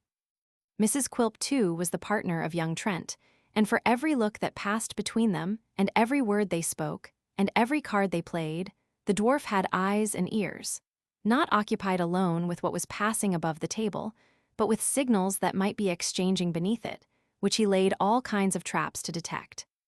Besides often treading on his wife's toes to see whether she cried out or remained silent under the infliction, in which latter case it would have been quite clear that Trent had been treading on her toes before. Yet in the most of all these distractions, the one eye was upon the old lady always, and if she so much as stealthily advanced a teaspoon towards a neighboring glass, which she often did, for the purpose of abstracting but one sup of its sweet contents, Quilp's hand would overset it in the very moment of her triumph, and Quilp's mocking voice implore her to regard her precious health. And in any one of these his many cares, from first to last, Quilp never flagged nor faltered. At length, when they had played a great many rubbers and drawn pretty freely upon the case bottle, Mr. Quilp warned his lady to retire to rest, and that submissive wife complying, and being followed by her indignant mother, Mr. Swiveller fell asleep. The dwarf, beckoning his remaining companion to the other end of the room, held a short conference with him in whispers. "It's as well not to say more than one can help before our worthy friend," said Quilp, making a grimace towards the slumbering Dick. "Is it a bargain between us, Fred? Shall he marry little rosy Nell by and by?" "You have some end of your own to answer, of course," returned the other. "Of course I have, dear Fred," said Quilp, grinning to think how little he suspected what the real end was. "It's retaliation, perhaps whim. I have influence, Fred, to help or oppose. Which way shall I use it? There are a pair of scales, and it goes into one." "Throw it into mine, then," said Trent. "It's done, Fred," rejoined Quilp, stretching out his clenched hand and opening it as if he had let some weight fall out. "It's in the scale from this time, and turns it, Fred, mind that." "Where have they gone?" asked Trent. Quilp shook his head and said that point remained to be discovered, which it might be, easily. When it was, they would begin their preliminary advances. He would visit the old man, or even Richard Swiveller might visit him, and by affecting a deep concern in his behalf, and imploring him to settle in some worthy home, lead to the child S remembering him with gratitude and favor. Once impressed to this extent, it would be easy, he said, to win her in a year or two, for she supposed the old man to be poor, as it was a part of his jealous policy, in common with many other misers, to feign to be so to those about him. "He has feigned it often enough to me, of late," said Trent. "Oh, and to me too," replied the dwarf, "which is more extraordinary, as I know how rich he really is." "I suppose you should," said Trent. "I think I should indeed," rejoined the dwarf, and in that, at least, he spoke the truth. After a few more whispered words, they returned to the table, and the young man, rousing Richard Swiveller, informed him that he was waiting to depart. This was welcome news to Dick, who started up directly. After a few words of confidence in the result of their project had been exchanged, they bade the grinning Quilp good night. Quilp crept to the window as they passed in the street below, and listened. Trent was pronouncing an encomium upon his wife, and they were both wondering by what enchantment she had been brought to marry such a misshapen wretch as he. The dwarf, after watching their retreating shadows with a wider grin than his face had yet displayed, stole softly in the dark to bed. In this hatching of their scheme, neither Trent nor Quilp had had one thought about the happiness or misery of poor innocent Nell.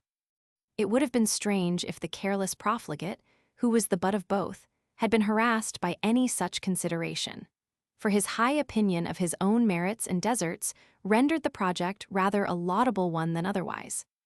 And if he had been visited by so unwanted a guest as reflection, he would, being a brute only in the gratification of his appetites, have soothed his conscience with the plea that he did not mean to beat or kill his wife, and would therefore, after all said and done, be a very tolerable, average husband.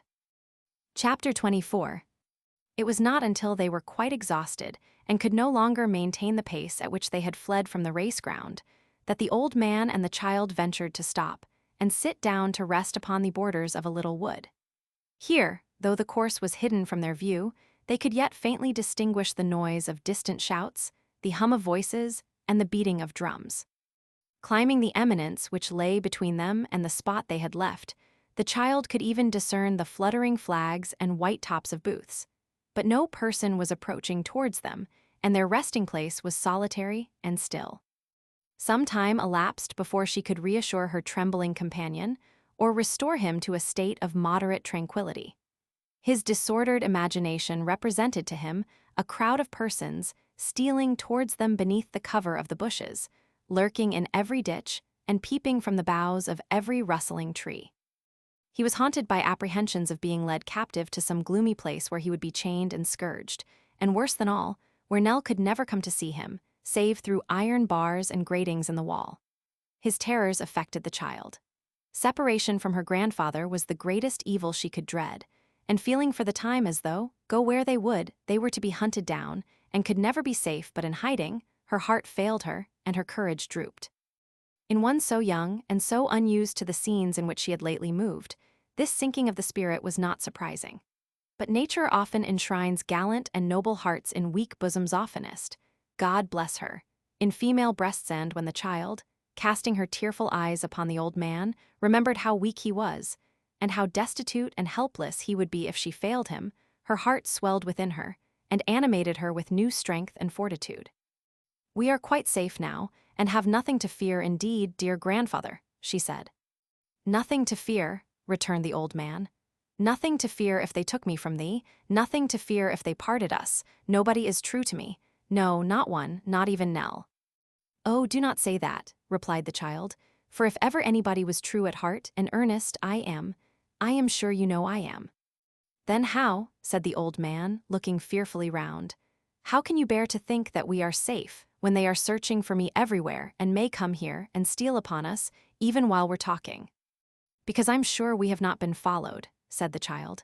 "Judge for yourself, dear grandfather, look round and see how quiet and still it is. We are alone together and may ramble where we like. Not safe, could I feel easy did I feel at ease when any danger threatened you." "True, too," he answered, pressing her hand, but still looking anxiously about. "What noise was that?" "A bird," said the child, "flying into the wood and leading the way for us to follow. You remember that we said we would walk in woods and fields and by the side of rivers, and how happy we would be, you remember that. But here, while the sun shines above our heads and everything is bright and happy, we are sitting sadly down and losing time. See what a pleasant path, and there's the bird, the same bird now he flies to another tree and stays to sing. Come." When they rose up from the ground and took the shady track which led them through the wood, she bounded on before, printing her tiny footsteps in the moss, which rose elastic from so light a pressure, and gave it back as mirrors throw off breath. And thus she lured the old man on, with many a backward look and merry beck, now pointing stealthily to some lone bird as it perched and twittered on a branch that strayed across their path, now stopping to listen to the songs that broke the happy silence, or watch the sun as it trembled through the leaves, and stealing in among the ivied trunks of stout old trees, opened long paths of light. As they passed onward, parting the boughs that clustered in their way, the serenity which the child had first assumed stole into her breast in earnest. The old man cast no longer fearful looks behind, but felt at ease and cheerful, for the further they passed into the deep green shade, the more they felt that the tranquil mind of God was there, and shed its peace on them. At length the path becoming clearer and less intricate, brought them to the end of the wood and into a public road. Taking their way along it for a short distance, they came to a lane, so shaded by the trees on either hand that they met together overhead and arched the narrow way. A broken fingerpost announced that this led to a village 3 miles off, and thither they resolved to bend their steps. The miles appeared so long that they sometimes thought they must have missed their road. But at last, to their great joy, it led downwards in a steep descent, with overhanging banks over which the footpaths led, and the clustered houses of the village peeped from the woody hollow below. It was a very small place. The men and boys were playing at cricket on the green, and as the other folks were looking on, they wandered up and down, uncertain where to seek a humble lodging. There was but one old man in the little garden before his cottage, and him they were timid of approaching, for he was the schoolmaster, and had school written up over his window in black letters on a white board. He was a pale, simple-looking man, of a spare and meager habit, and sat among his flowers and beehives, smoking his pipe in the little porch before his door. "Speak to him, dear," the old man whispered. "I am almost afraid to disturb him," said the child timidly. "He does not seem to see us. Perhaps if we wait a little, he may look this way." They waited, but the schoolmaster cast no look towards them, and still sat, thoughtful and silent, in the little porch. He had a kind face. In his plain old suit of black, he looked pale and meager. They fancied, too, a lonely air about him and his house, but perhaps that was because the other people formed a merry company upon the green, and he seemed the only solitary man in all the place.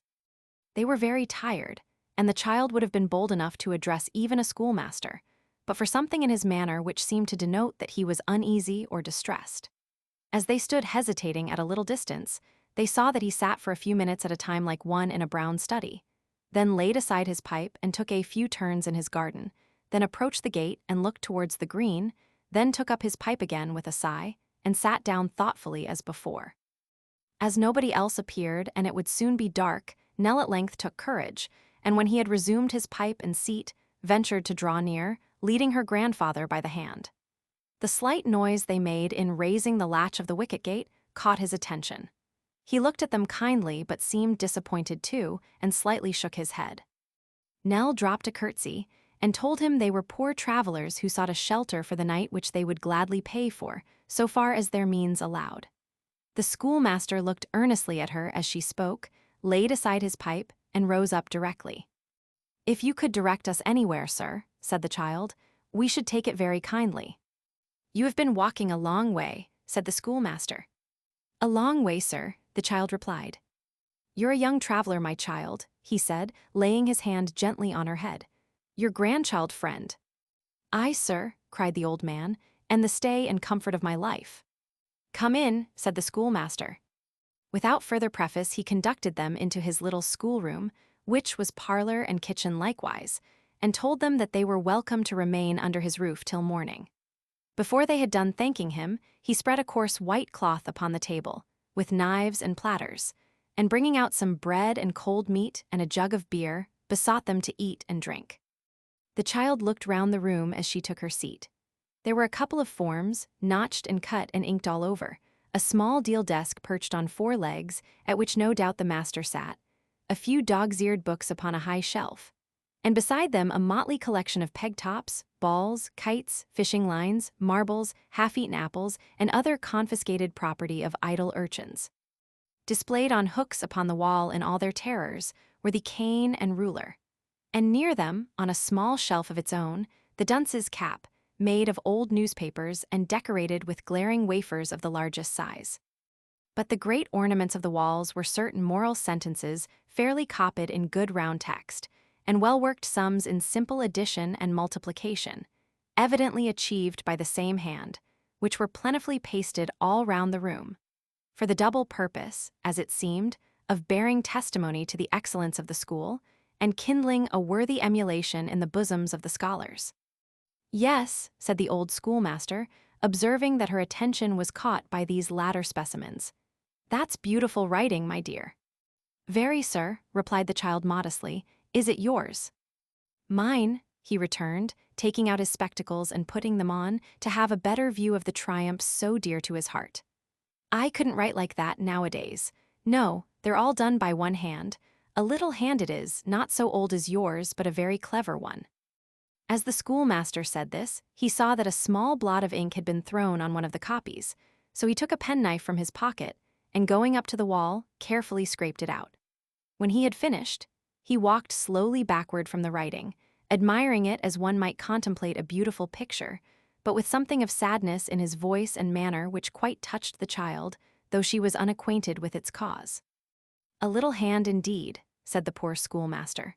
"Far beyond all his companions, in his learning and his sports too, how did he ever come to be so fond of me? That I should love him is no wonder, but that he should love me," and there the schoolmaster stopped and took off his spectacles to wipe them, as though they had grown dim. "I hope there is nothing the matter, sir," said Nell anxiously. "Not much, my dear," returned the schoolmaster. "I hope to have seen him on the green tonight. He was always foremost among them, but he'll be there tomorrow." "Has he been ill?" asked the child with a child's quick sympathy. "Not very. They said he was wandering in his head yesterday, dear boy, and so they said the day before. But that's a part of that kind of disorder. It's not a bad sign, not at all a bad sign." The child was silent. He walked to the door and looked wistfully out. The shadows of night were gathering, and all was still. "If he could lean upon anybody's arm, he would come to me, I know," he said, returning into the room. "He always came into the garden to say good night. But perhaps his illness has only just taken a favorable turn, and it's too late for him to come out, for it's very damp and there's a heavy dew. It's much better he shouldn't come tonight." The schoolmaster lighted a candle, fastened the window shutter, and closed the door. But after he had done this and sat silent a little time, he took down his hat and said he would go and satisfy himself, if Nell would sit up till he returned. The child readily complied, and he went out. She sat there half an hour or more, feeling the place very strange and lonely, for she had prevailed upon the old man to go to bed, and there was nothing to be heard but the ticking of an old clock and the whistling of the wind among the trees. When he returned, he took his seat in the chimney corner, but remained silent for a long time. At length he turned to her, and speaking very gently, hoped she would say a prayer that night for a sick child. "My favorite scholar," said the poor schoolmaster, smoking a pipe he had forgotten to light and looking mournfully round upon the walls. "It is a little hand to have done all that and waste away with sickness. It is a very, very little hand." Chapter 25. After a sound night's rest in a chamber in the thatched roof, in which it seemed the sexton had for some years been a lodger, but which he had lately deserted for a wife and a cottage of his own, the child rose early in the morning and descended to the room where she had supped last night. As the schoolmaster had already left his bed and gone out, she bestirred herself to make it neat and comfortable, and had just finished its arrangement when the kind host returned. He thanked her many times, and said that the old dame who usually did such offices for him had gone to nurse the little scholar whom he had told her of. The child asked how he was, and hoped he was better. "No," rejoined the schoolmaster, shaking his head sorrowfully, "no better. They even say he is worse." "I am very sorry for that, sir," said the child. The poor schoolmaster appeared to be gratified by her earnest manner, but yet rendered more uneasy by it, for he added hastily that anxious people often magnified an evil and thought it greater than it was. "For my part," he said, in his quiet, patient way, "I hope it's not so. I don't think he can be worse." The child asked his leave to prepare breakfast, and her grandfather coming downstairs, they all three partook of it together. While the meal was in progress, their host remarked that the old man seemed much fatigued and evidently stood in need of rest. "If the journey you have before you is a long one," he said, "and don't press you for one day, you're very welcome to pass another night here. I should really be glad if you would, friend." He saw that the old man looked at Nell, uncertain whether to accept or decline his offer, and added, "I shall be glad to have your young companion with me for one day. If you can do a charity to a lone man and rest yourself at the same time, do so. If you must proceed upon your journey, I wish you well through it, and will walk a little way with you before school begins." "What are we to do, Nell?" said the old man irresolutely. "Say what we're to do, dear." It required no great persuasion to induce the child to answer that they had better accept the invitation and remain. She was happy to show her gratitude to the kind schoolmaster by busying herself in the performance of such household duties as his little cottage stood in need of.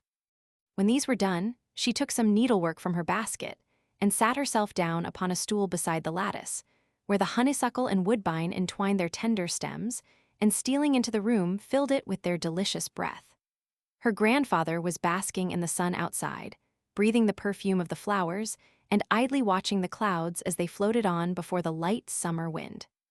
As the schoolmaster, after arranging the two forms in due order, took his seat behind his desk and made other preparations for school, the child was apprehensive that she might be in the way, and offered to withdraw to her little bedroom. But this he would not allow, and as he seemed pleased to have her there, she remained, busying herself with her work. "Have you many scholars, sir?" she asked. The poor schoolmaster shook his head, and said that they barely filled the two forms. "Are the others clever, sir?" asked the child, glancing at the trophies on the wall. "Good boys," returned the schoolmaster. "Good boys enough, my dear, but they'll never do like that." A small white-headed boy with a sunburnt face appeared at the door while he was speaking, and stopping there to make a rustic bow, came in and took his seat upon one of the forms. The white-headed boy then put an open book, astonishingly dog's-eared, upon his knees, and thrusting his hands into his pockets, began counting the marbles with which they were filled, displaying in the expression of his face a remarkable capacity of totally abstracting his mind from the spelling on which his eyes were fixed. Soon afterwards another white-headed little boy came straggling in, and after him a red-headed lad, and after him two more with white heads, and then one with a flaxen poll, and so on until the forms were occupied by a dozen boys or thereabouts, with heads of every color but gray, and ranging in their ages from 4 years old to 14 years or more. For the legs of the youngest were a long way from the floor when he sat upon the form, and the eldest was a heavy, good-tempered, foolish fellow, about half a head taller than the schoolmaster. At the top of the first form the post of honor in the school was the vacant place of the little sick scholar, and at the head of the row of pegs on which those who came in hats or caps were wont to hang them up, one was left empty. No boy attempted to violate the sanctity of seat or peg, but many a one looked from the empty spaces to the schoolmaster and whispered his idle neighbor behind his hand. Then began the hum of conning over lessons and getting them by heart, the whispered jest and stealthy game, and all the noise and drawl of school. And in the midst of the din sat the poor schoolmaster, the very image of meekness and simplicity, vainly attempting to fix his mind upon the duties of the day, and to forget his little friend. But the tedium of his office reminded him more strongly of the willing scholar, and his thoughts were rambling from his pupils, it was plain. None knew this better than the idlest boys, who, growing bolder with impunity, waxed louder and more daring, playing odd or even under the master's eye, eating apples openly and without rebuke, pinching each other in sport or malice without the least reserve, and cutting their autographs in the very legs of his desk. The puzzled dunce, who stood beside it to say his lesson out of book, looked no longer at the ceiling for forgotten words, but drew closer to the master's elbow and boldly cast his eye upon the page. The wag of the little troop squinted and made grimaces at the smallest boy, of course, holding no book before his face, and his approving audience knew no constraint in their delight. If the master did chance to rouse himself and seem alive to what was going on, the noise subsided for a moment, and no eyes met his but wore a studious and a deeply humble look. But the instant he relapsed again, it broke out afresh, and 10 times louder than before. Oh, how some of those idle fellows longed to be outside, and how they looked at the open door and window, as if they half meditated rushing violently out, plunging into the woods, and being wild boys and savages from that time forth. What rebellious thoughts of the cool river, and some shady bathing place beneath willow trees with branches dipping in the water, kept tempting and urging that sturdy boy, who, with his shirt collar unbuttoned and flung back as far as it could go, sat fanning his flushed face with a spelling book, wishing himself a whale, or a tittlebat, or a fly, or anything but a boy at school on that hot, broiling day. Heat. Ask that other boy, whose seat being nearest to the door gave him opportunities of gliding out into the garden and driving his companions to madness by dipping his face into the bucket of the well, and then rolling on the grass. Ask him if there were ever such a day as that, when even the bees were diving deep down into the cups of flowers and stopping there, as if they had made up their minds to retire from business and be manufacturers of honey no more. The day was made for laziness and lying on one's back in green places and staring at the sky till its brightness forced one to shut one's eyes and go to sleep. And was this a time to be poring over musty books in a dark room, slighted by the very sun itself? Monstrous. Nell sat by the window occupied with her work, but attentive still to all that passed, though sometimes rather timid of the boisterous boys. The lessons over, writing time began, and there being but one desk and that the master's, each boy sat at it in turn and labored at his crooked copy while the master walked about. This was a quieter time, for he would come and look over the writer's shoulder, and tell him mildly to observe how such a letter was turned in such a copy on the wall, praise such an upstroke here and such a downstroke there, and bid him take it for his model. Then he would stop and tell them what the sick child had said last night, and how he had longed to be among them once again. And such was the poor schoolmaster's gentle and affectionate manner, that the boys seemed quite remorseful that they had worried him so much, and were absolutely quiet, eating no apples, cutting no names, inflicting no pinches, and making no grimaces for full 2 minutes afterwards. "I think, boys," said the schoolmaster when the clock struck 12, "that I shall give an extra half-holiday this afternoon." At this intelligence, the boys, led on and headed by the tall boy, raised a great shout, in the midst of which the master was seen to speak, but could not be heard. As he held up his hand, however, in token of his wish that they should be silent, they were considerate enough to leave off, as soon as the longest-winded among them were quite out of breath. "You must promise me first," said the schoolmaster, "that you'll not be noisy, or at least, if you are, that you'll go away and be so away out of the village, I mean. I'm sure you wouldn't disturb your old playmate and companion." There was a general murmur, and perhaps a very sincere one, for they were but boys in the negative. And the tall boy, perhaps as sincerely as any of them, called those about him to witness that he had only shouted in a whisper. "Then pray don't forget, there's my dear scholars," said the schoolmaster, "what I have asked you, and do it as a favor to me. Be as happy as you can, and don't be unmindful that you are blessed with health. Good-bye all." "Thank ye, sir," and "Good-bye, sir," were said a good many times in a variety of voices, and the boys went out very slowly and softly. But there was the sun shining, and there were the birds singing, as the sun only shines and the birds only sing on holidays and half-holidays. There were the trees waving to all free boys to climb and nestle among their leafy branches, the hay entreating them to come and scatter it to the pure air, the green corn gently beckoning towards wood and stream, the smooth ground, rendered smoother still by blending lights and shadows, inviting to runs and leaps and long walks God knows whither. It was more than boy could bear, and with a joyous whoop the whole cluster took to their heels and spread themselves about, shouting and laughing as they went. "It's natural, thank heaven," said the poor schoolmaster, looking after them. "I'm very glad they didn't mind me." It is difficult, however, to please everybody, as most of us would have discovered, even without the fable which bears that moral. And in the course of the afternoon, several mothers and aunts of pupils looked in to express their entire disapproval of the schoolmaster's proceeding.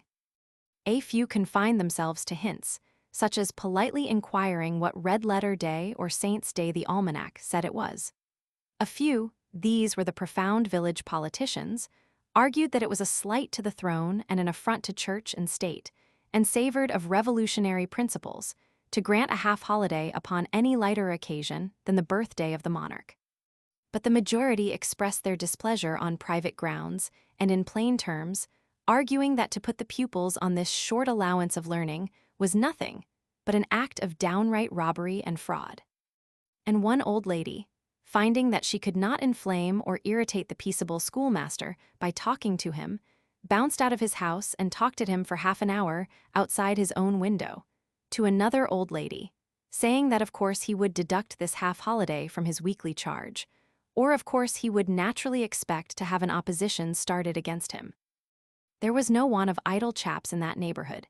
Here the old lady raised her voice, and some chaps who were too idle even to be schoolmasters might soon find that there were other chaps put over their heads, and so she would have them take care and look pretty sharp about them. But all these taunts and vexations failed to elicit one word from the meek schoolmaster, who sat with the child by his side, a little more dejected perhaps, but quite silent and uncomplaining. Towards night an old woman came tottering up the garden as speedily as she could, and meeting the schoolmaster at the door, said he was to go to Dame West's directly, and had best run on before her. He and the child were on the point of going out together for a walk, and without relinquishing her hand, the schoolmaster hurried away, leaving the messenger to follow as she might. They stopped at a cottage door, and the schoolmaster knocked softly at it with his hand. It was opened without loss of time. They entered a room where a little group of women were gathered about one, older than the rest, who was crying very bitterly, and sat wringing her hands and rocking herself to and fro. "Oh, dame," said the schoolmaster, drawing near her chair, "is it so bad as this?" "He's going fast," cried the old woman. "My grandson's dying. It's all along of you. You shouldn't see him now but for his being so earnest on it. This is what his learning has brought him to. Oh dear, dear, dear, what can I do?" "Do not say that I am in any fault," urged the gentle schoolmaster. "I am not hurt, dame. No, no, you are in great distress of mind and don't mean what you say. I am sure you don't." "I do," returned the old woman. "I mean it all. If he hadn't been poring over his books out of fear of you, he would have been well and merry now. I know he would." The schoolmaster looked round upon the other women as if to entreat someone among them to say a kind word for him, but they shook their heads and murmured to each other that they never thought there was much good in learning, and that this convinced them. Without saying a word in reply or giving them a look of reproach, he followed the old woman who had summoned him, and who had now rejoined them, into another room where his infant friend, half-dressed, lay stretched upon a bed. He was a very young boy, quite a little child. His hair still hung in curls about his face, and his eyes were very bright, but their light was of heaven, not earth. The schoolmaster took a seat beside him, and stooping over the pillow, whispered his name. The boy sprung up, stroked his face with his hand, and threw his wasted arms round his neck, crying out that he was his dear, kind friend. "I hope I always was. I meant to be, God knows," said the poor schoolmaster. "Who is that?" said the boy, seeing Nell. "I am afraid to kiss her, lest I should make her ill. Ask her to shake hands with me." The sobbing child came closer up, and took the little languid hand in hers. Releasing his again after a time, the sick boy laid him gently down. "You remember the garden, Harry," whispered the schoolmaster, anxious to rouse him, for a dullness seemed gathering upon the child. "And how pleasant it used to be in the evening time? You must make haste to visit it again, for I think the very flowers have missed you, and are less gay than they used to be. You will come soon, my dear, very soon now, won't you?" The boy smiled faintly, so very, very faintly, and put his hand upon his friend's gray head. He moved his lips too, but no voice came from them, no, not a sound. In the silence that ensued, the hum of distant voices borne upon the evening air came floating through the open window. "What's that?" said the sick child, opening his eyes. "The boy's at play upon the green." He took a handkerchief from his pillow and tried to wave it above his head, but the feeble arm dropped powerless down. "Shall I do it?" said the schoolmaster. "Please wave it at the window," was the faint reply. "Tie it to the lattice. Some of them may see it there. Perhaps they'll think of me and look this way." He raised his head and glanced from the fluttering signal to his idle bat, that lay with slate and book and other boyish property upon a table in the room. And then he laid him softly down once more, and asked if the little girl were there, for he could not see her. She stepped forward and pressed the passive hand that lay upon the coverlet. The two old friends and companions, for such they were, though they were man and child, held each other in a long embrace, and then the little scholar turned his face towards the wall and fell asleep. The poor schoolmaster sat in the same place, holding the small cold hand in his and chafing it. It was but the hand of a dead child. He felt that, and yet he chafed it still and could not lay it down. Chapter 26. Almost broken-hearted, Nell withdrew with the schoolmaster from the bedside and returned to his cottage. In the midst of her grief and tears, she was yet careful to conceal their real cause from the old man, for the dead boy had been a grandchild, and left but one aged relative to mourn his premature decay. She stole away to bed as quickly as she could, and when she was alone, gave free vent to the sorrow with which her breast was overcharged. But the sad scene she had witnessed was not without its lesson of content and gratitude. Of content with the lot which left her health and freedom, and gratitude that she was spared to the one relative and friend she loved, and to live and move in a beautiful world, when so many young creatures as young and full of hope as she were stricken down and gathered to their graves. How many of the mounds in that old churchyard, where she had lately strayed, grew green above the graves of children. And though she thought as a child herself, and did not perhaps sufficiently consider to what a bright and happy existence those who die young are born, and how in death they lose the pain of seeing others die around them, bearing to the tomb some strong affection of their hearts, which makes the old die many times in one long life, still she thought wisely enough to draw a plain and easy moral from what she had seen that night, and to store it deep in her mind. Her dreams were of the little scholar, not coffined and covered up, but mingling with angels and smiling happily. The sun darting his cheerful rays into the room awoke her, and now there remained but to take leave of the poor schoolmaster and wander forth once more. By the time they were ready to depart, school had begun. In the darkened room, the din of yesterday was going on again, a little sobered and softened down, perhaps, but only a very little, if at all. The schoolmaster rose from his desk and walked with them to the gate. It was with a trembling and reluctant hand that the child held out to him the money which the lady had given her at the races for her flowers, faltering in her thanks as she thought how small the sum was, and blushing as she offered it. But he bade her put it up, and stooping to kiss her cheek, turned back into his house. They had not gone half a dozen paces when he was at the door again. The old man retraced his steps to shake hands, and the child did the same. "Good fortune and happiness go with you," said the poor schoolmaster. "I am quite a solitary man now. If you ever pass this way again, you'll not forget the little village school." "We shall never forget it, sir," rejoined Nell, "nor ever forget to be grateful to you for your kindness to us." "I have heard such words from the lips of children very often," said the schoolmaster, shaking his head and smiling thoughtfully, "but they were soon forgotten. I had attached one young friend to me, the better friend for being young, but that's over, God bless you." They bade him farewell very many times and turned away, walking slowly and often looking back, until they could see him no more. At length they had left the village far behind, and even lost sight of the smoke among the trees. They trudged onward now, at a quicker pace, resolving to keep the main road and go wherever it might lead them. But main roads stretch a long, long way. With the exception of 2 or 3 inconsiderable clusters of cottages which they passed, without stopping, and one lonely roadside public house where they had some bread and cheese, this highway had led them to nothing late in the afternoon and still lengthened out, far in the distance, the same dull, tedious, winding course that they had been pursuing all day. As they had no resource, however, but to go forward, they still kept on, though at a much slower pace, being very weary and fatigued. The afternoon had worn away into a beautiful evening, when they arrived at a point where the road made a sharp turn and struck across a common. On the border of this common, and close to the hedge which divided it from the cultivated fields, a caravan was drawn up to rest, upon which, by reason of its situation, they came so suddenly that they could not have avoided it if they would. It was not a shabby, dingy, dusty cart, but a smart little house upon wheels, with white dimity curtains festooning the windows, and window shutters of green picked out with panels of a staring red, in which happily contrasted colors the whole concern shone brilliant. Neither was it a poor caravan drawn by a single donkey or emaciated horse, for a pair of horses in pretty good condition were released from the shafts and grazing on the fruzy grass. Neither was it a gypsy caravan, for at the open door, graced with a bright brass knocker, sat a Christian lady, stout and comfortable to look upon, who wore a large bonnet trembling with bows. And that it was not an unprovided or destitute caravan was clear from this lady's occupation, which was the very pleasant and refreshing one of taking tea. The tea things, including a bottle of rather suspicious character and a cold knuckle of ham, were set forth upon a drum, covered with a white napkin.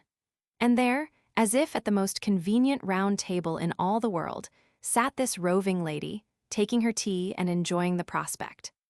It happened that at that moment the lady of the caravan had her cup, which, that everything about her might be of a stout and comfortable kind, was a breakfast cup to her lips, and that having her eyes lifted to the sky in her enjoyment of the full flavor of the tea, not unmingled possibly with just the slightest dash or gleam of something out of the suspicious bottle, but this is mere speculation, and not distinct matter of history, it happened that being thus agreeably engaged, she did not see the travelers when they first came up.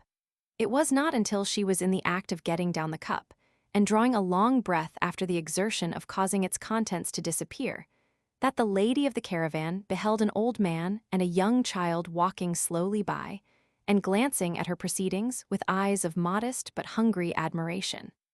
"Hey," cried the lady of the caravan, scooping the crumbs out of her lap and swallowing the same before wiping her lips.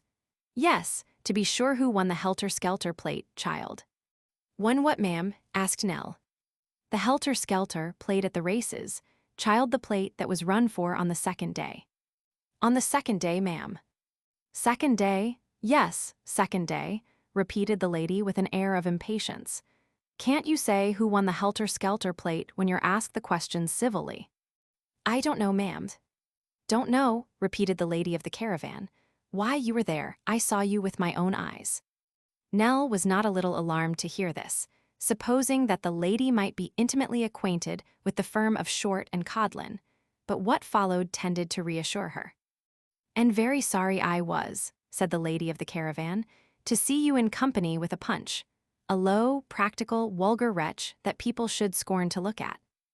"I was not there by choice," returned the child. "We didn't know our way, and the two men were very kind to us and let us travel with them. Do you know them, ma'am?" "No, child," cried the lady of the caravan in a sort of shriek. "Know them, but you're young and inexperienced, and that's your excuse for asking such a question. Do I look as if I knowed Does the caravan look as if it knowed "No, ma'am, no," said the child, fearing she had committed some grievous fault. "I beg your pardon." It was granted immediately, though the lady still appeared much ruffled and discomposed by the degrading supposition. The child then explained that they had left the races on the first day and were traveling to the next town on that road, where they purposed to spend the night. As the countenance of the stout lady began to clear up, she ventured to inquire how far it was. The reply which the stout lady did not come to, until she had thoroughly explained that she went to the races on the first day in a gig, and as an expedition of pleasure, and that her presence there had no connection with any matters of business or profit, was that the town was 8 miles off. This discouraging information a little dashed the child, who could scarcely repress a tear as she glanced along the darkening road. Her grandfather made no complaint, but he sighed heavily as he leaned upon his staff and vainly tried to pierce the dusty distance. The lady of the caravan was in the act of gathering her tea equipage together preparatory to clearing the table, but noting the child's anxious manner, she hesitated and stopped. The child curtsied, thanked her for her information, and giving her hand to the old man had already got some 50 yards or so away, when the lady of the caravan called to her to return. "Come nearer, nearer still," said she, beckoning to her to ascend the steps. "Are you hungry, child?" "Not very, but we are tired, and it is a long way." "Well, hungry or not, you had better have some tea," rejoined her new acquaintance. "I suppose you are agreeable to that, old gentleman." The grandfather humbly pulled off his hat and thanked her. The lady of the caravan then bade him come up the steps likewise, but the drum proving an inconvenient table for two, they descended again and sat upon the grass, where she handed down to them the tea tray, the bread and butter, the knuckle of ham, and in short everything of which she had partaken herself, except the bottle which she had already embraced an opportunity of slipping into her pocket. "Set out near the hind wheels, child, that's the best place," said their friend, superintending the arrangements from above. "Now hand up the teapot for a little more hot water and a pinch of fresh tea, and then both of you eat and drink as much as you can, and don't spare anything. That's all I ask of you." They might perhaps have carried out the lady's wish, if it had been less freely expressed, or even if it had not been expressed at all. But as this direction relieved them from any shadow of delicacy or uneasiness, they made a hearty meal and enjoyed it to the utmost. While they were thus engaged, the lady of the caravan alighted on the earth, and with her hands clasped behind her, and her large bonnet trembling excessively, walked up and down in a measured tread and very stately manner, surveying the caravan from time to time with an air of calm delight, and deriving particular gratification from the red panels and the brass knocker. When she had taken this gentle exercise for some time, she sat down upon the steps and called George, whereupon a man in a carter's frock, who had been so shrouded in a hedge up to this time as to see everything that passed without being seen himself, parted the twigs that concealed him, and appeared in a sitting attitude, supporting on his legs a baking dish and a half-gallon stone bottle, and bearing in his right hand a knife, and in his left a fork. "Yes, missus," said George. "How did you find the cold pie, George?" "It warn't amiss, mum." "And the beer," said the lady of the caravan, with an appearance of being more interested in this question than the last. "Is it passable, George?" "It's more flatterer than it might be," George returned, "but it ain't so bad for all that." To set the mind of his mistress at rest, he took a sip, amounting in quantity to a pint or thereabouts from the stone bottle, and then smacked his lips, winked his eye, and nodded his head. No doubt with the same amiable desire, he immediately resumed his knife and fork, as a practical assurance that the beer had wrought no bad effect upon his appetite. The lady of the caravan looked on approvingly for some time, and then said, "Have you nearly finished?" "Worry nigh, mum." And indeed, after scraping the dish all round with his knife and carrying the choice brown morsels to his mouth, and after taking such a scientific pull at the stone bottle that, by degrees almost imperceptible to the sight, his head went further and further back until he lay nearly at his full length upon the ground, this gentleman declared himself quite disengaged, and came forth from his retreat. "I hope I haven't hurried you, George," said his mistress, who appeared to have a great sympathy with his late pursuit. "If you have," returned the follower, wisely reserving himself for any favorable contingency that might occur, "we must make up for it next time, that's all." "We are not a heavy load, George." "That's always what the ladies say," replied the man, looking a long way round, as if he were appealing to nature in general against such monstrous propositions. "If you see a woman a-driving, you'll always perceive that she never will keep her whip still. The horse can't go fast enough for her. If cattle have got their proper load, you never can persuade a woman that they'll not bear something more. What is the cause of this here? Would these two travelers make much difference to the horses if we took them with us?" asked his mistress, offering no reply to the philosophical inquiry, and pointing to Nell and the old man, who were painfully preparing to resume their journey on foot. "They'd make a difference in course," said George doggedly. "Would they make much difference?" repeated his mistress. "They can't be very heavy."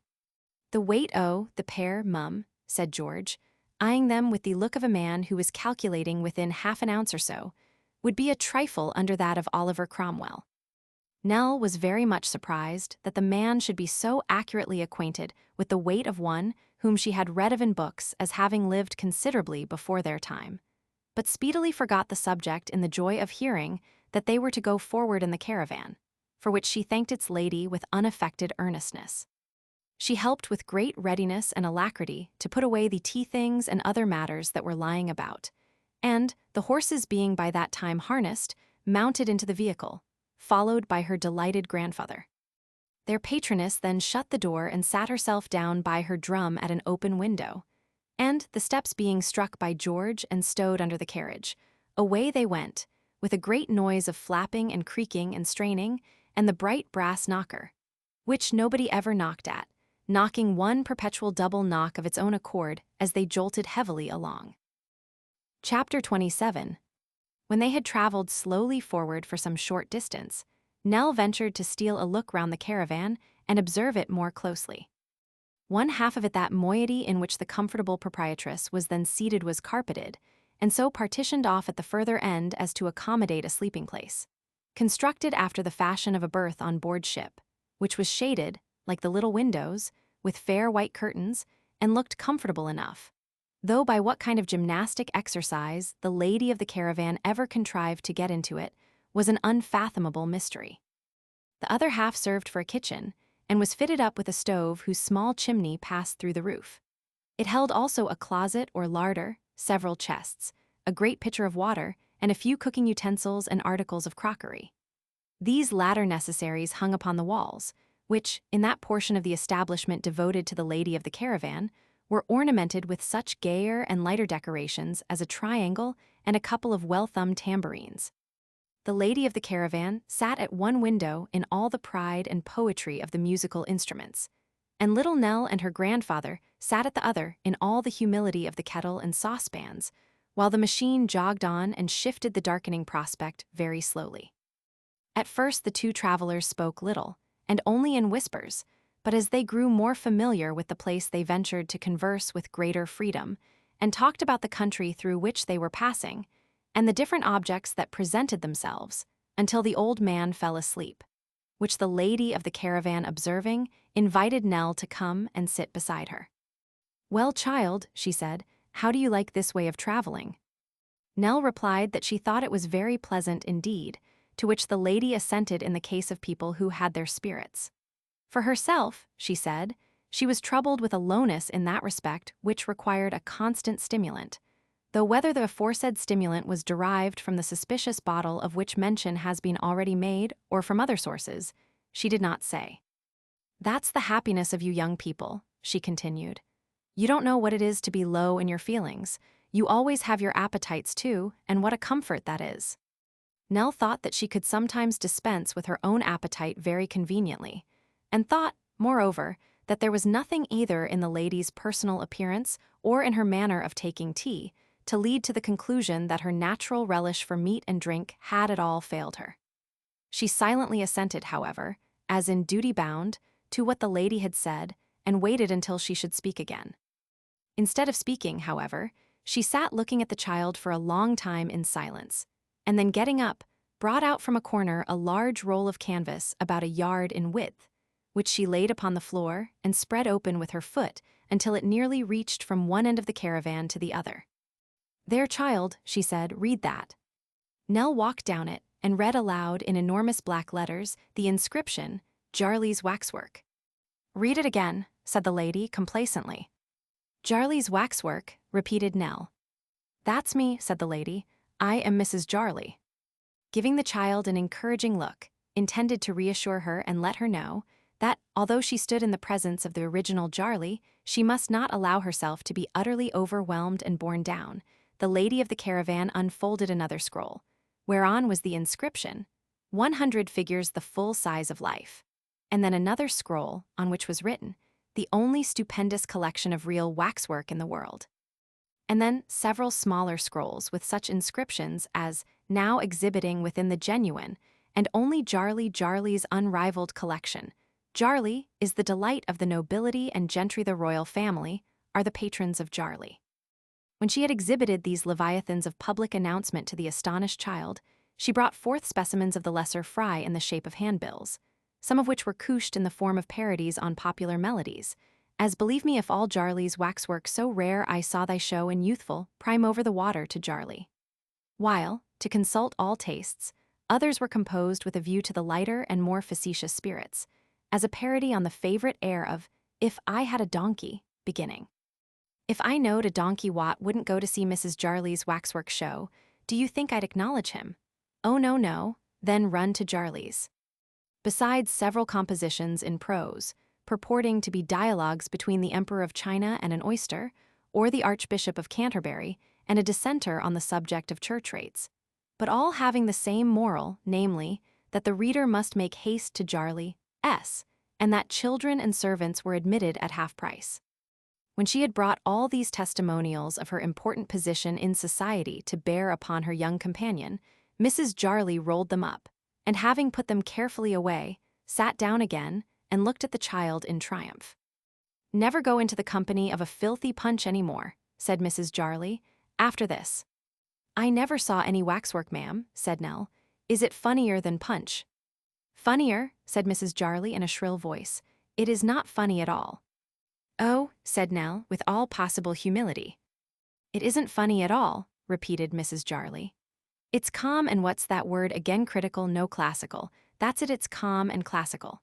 No low beatings and knockings about, no jokings and squeakings like your precious punches, but always the same, with a constantly unchanging air of coldness and gentility. And so like life, that if waxwork only spoke and walked about, you'd hardly know the difference. I won't go so far as to say that, as it is, I've seen waxwork quite like life, but I've certainly seen some life that was exactly like waxwork." "Is it here, ma'am?" asked Nell, whose curiosity was awakened by this description. "Is what here, child?" "The waxwork, ma'am." "Why, bless you, child, what are you thinking of? How could such a collection be here, where you see everything except the inside of one little cupboard and a few boxes? It's gone on in the other wands to the assembly rooms, and there it'll be exhibited the day after tomorrow. You are going to the same town, and you'll see it, I dare say. It's natural to expect that you'll see it, and I've no doubt you will. I suppose you couldn't stop away if you was to try ever so much." "I shall not be in the town, I think, ma'am," said the child. "Not there," cried Mrs. Jarley. "Then where will you be?" I don't quite know. I am not cert." "You don't mean to say that you're traveling about the country without knowing where you're going to," said the lady of the caravan. "What curious people you are. What line are you in? You look to me at the races, child, as if you were quite out of your element and had got there by accident." "We were there quite by accident," returned Nell, confused by this abrupt questioning. "We are poor people, ma'am, and are only wandering about. We have nothing to do. I wish we had." "You amaze me more and more," said Mrs. Jarley, after remaining for some time as mute as one of her own figures. "Why, what do you call yourselves? Not beggars?" "Indeed, ma'am, I don't know what else we are," returned the child. "Lord bless me," said the lady of the caravan. "I never heard of such a thing. Who'd have thought it?" She remained so long silent after this exclamation that Nell feared she felt her having been induced to bestow her protection and conversation upon one so poor, to be an outrage upon her dignity that nothing could repair. This persuasion was rather confirmed than otherwise by the tone in which she at length broke silence and said, "And yet you can read, and write too, I shouldn't wonder." "Yes, ma'am," said the child, fearful of giving new offense by the confession. "Well, and what a thing that is," returned Mrs. Jarley. "I ca." Nell said, "Indeed," in a tone which might imply either that she was reasonably surprised to find the genuine and only Jarley, who was the delight of the nobility and gentry, and the peculiar pet of the royal family, destitute of these familiar arts, or that she presumed so great a lady could scarcely stand in need of such ordinary accomplishments. In whatever way Mrs. Jarley received the response, it did not provoke her to further questioning or tempt her into any more remarks at the time, for she relapsed into a thoughtful silence and remained in that state so long that Nell withdrew to the other window and rejoined her grandfather, who was now awake. At length the lady of the caravan shook off her fit of meditation, and summoning the driver to come under the window at which she was seated, held a long conversation with him in a low tone of voice, as if she were asking his advice on an important point and discussing the pros and cons of some very weighty matter. This conference at length concluded, she drew in her head again and beckoned Nell to approach. "And the old gentleman too," said Mrs. Jarley, "for I want to have a word with him. Do you want a good situation for your granddaughter, master? If you do, I can put her in the way of getting one. What do you say?" "I can't leave her," answered the old man. "We can't separate. What would become of me without her?" "I should have thought you were old enough to take care of yourself, if you ever will be," retorted Mrs. Jarley sharply. "But he never will be," said the child in an earnest whisper. "I fear he never will be again. Pray do not speak harshly to him. We are very thankful to you," she added aloud, "but neither of us could part from the other if all the wealth of the world were halved between us." Mrs. Jarley was a little disconcerted by this reception of her proposal, and looked at the old man, who tenderly took Nell's hand and detained it in his own, as if she could have very well dispensed with his company or even his earthly existence. After an awkward pause, she thrust her head out of the window again, and had another conference with the driver upon some point on which they did not seem to agree quite so readily as on their former topic of discussion. But they concluded at last, and she addressed the grandfather again. "If you're really disposed to employ yourself," said Mrs. Jarley, "there would be plenty for you to do in the way of helping to dust the figures and take the checks and so forth. What I want your granddaughter for is to point M out to the company. They would be soon learnt, and she has a way with her that people wouldn't think unpleasant, though she does come after me. For I've been always accustomed to go round with visitors myself, which I should keep on doing now, only that my spirits make a little ease absolutely necessary." "It's not a common offer, bear in mind," said the lady, rising into the tone and manner in which she was accustomed to address her audiences.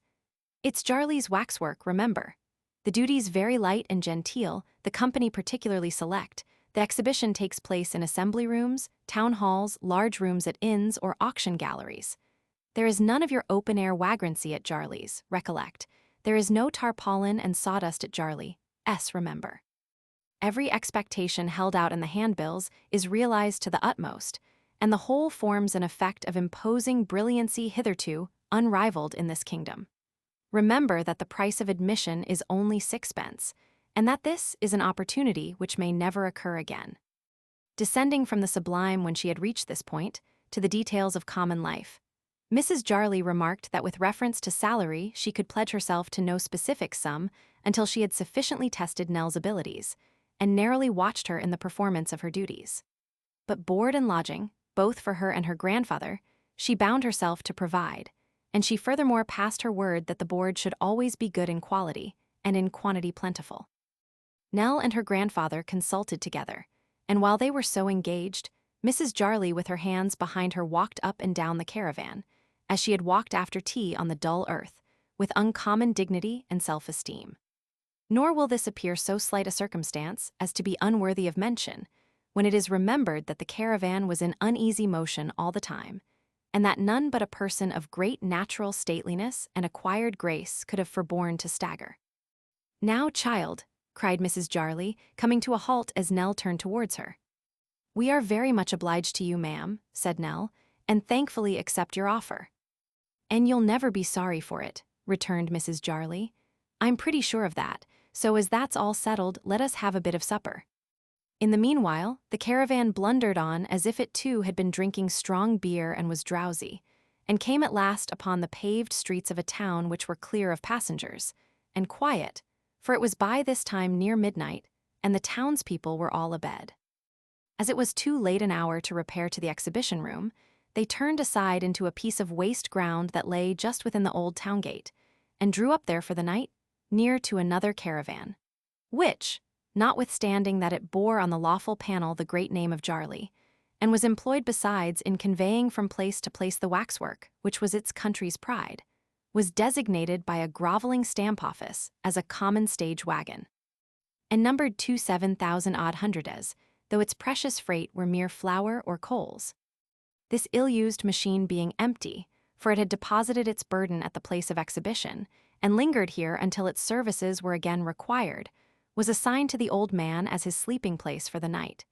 And within its wooden walls, Nell made him up the best bed she could, from the materials at hand. For herself, she was to sleep in Mrs. Jarley's own traveling carriage, as a signal mark of that lady's favor and confidence. She had taken leave of her grandfather and was returning to the other wagon, when she was tempted by the coolness of the night to linger for a little while in the air. The moon was shining down upon the old gateway of the town, leaving the low archway very black and dark, and with a mingled sensation of curiosity and fear, she slowly approached the gate and stood still to look up at it, wondering to see how dark and grim and old and cold it looked. There was an empty niche from which some old statue had fallen or been carried away hundreds of years ago, and she was thinking what strange people it must have looked down upon when it stood there, and how many hard struggles might have taken place, and how many murders might have been done upon that silent spot, when there suddenly emerged from the black shade of the arch a man. The instant he appeared, she recognized him who could have failed to recognize, in that instant, the ugly misshapen Quilp.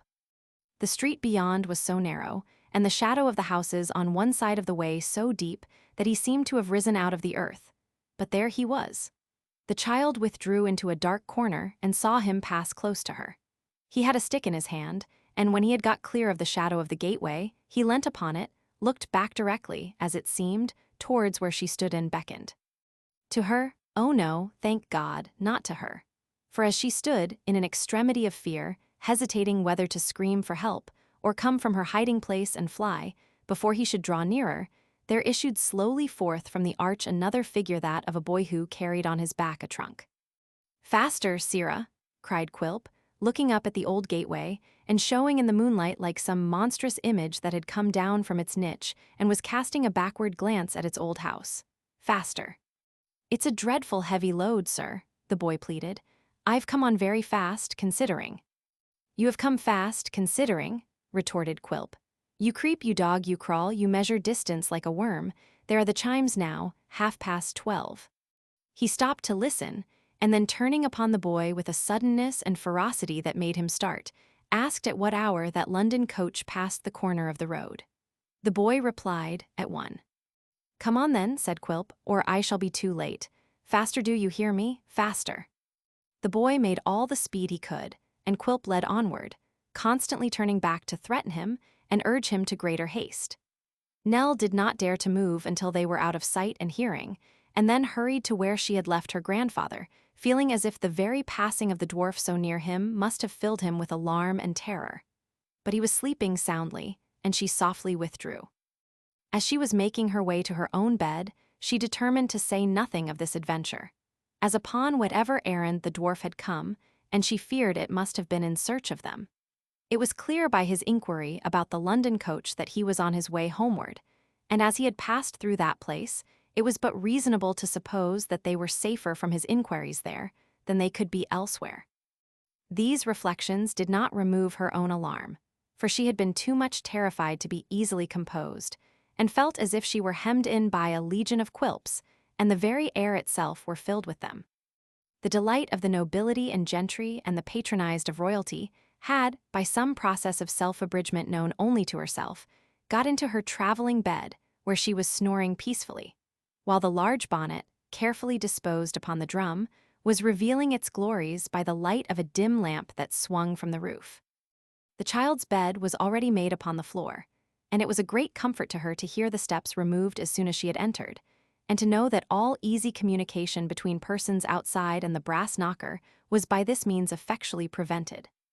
Certain guttural sounds, too, which from time to time ascended through the floor of the caravan, and a rustling of straw in the same direction, apprised her that the driver was couched upon the ground beneath, and gave her an additional feeling of security.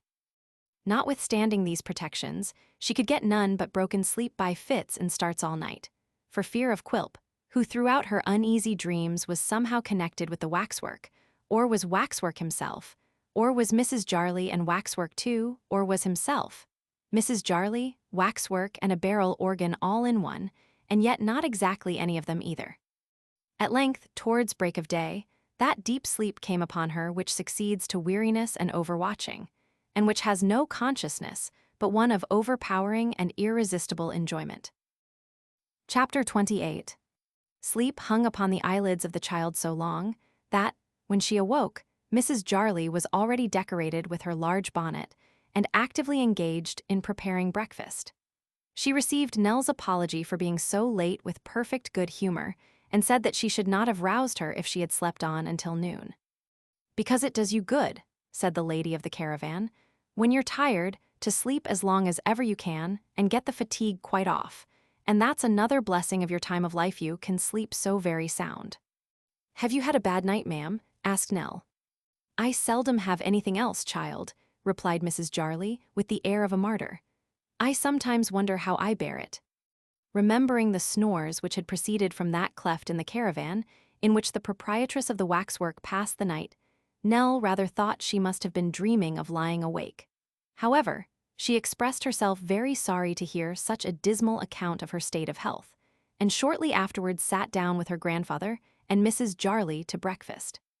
The meal finished, Nell assisted to wash the cups and saucers and put them in their proper places, and these household duties performed, Mrs. Jarley arrayed herself in an exceedingly bright shawl for the purpose of making a progress through the streets of the town.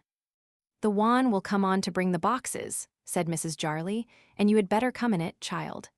I am obliged to walk, very much against my will, but the people expect it of me, and public characters can't be their own masters and mistresses in such matters as these.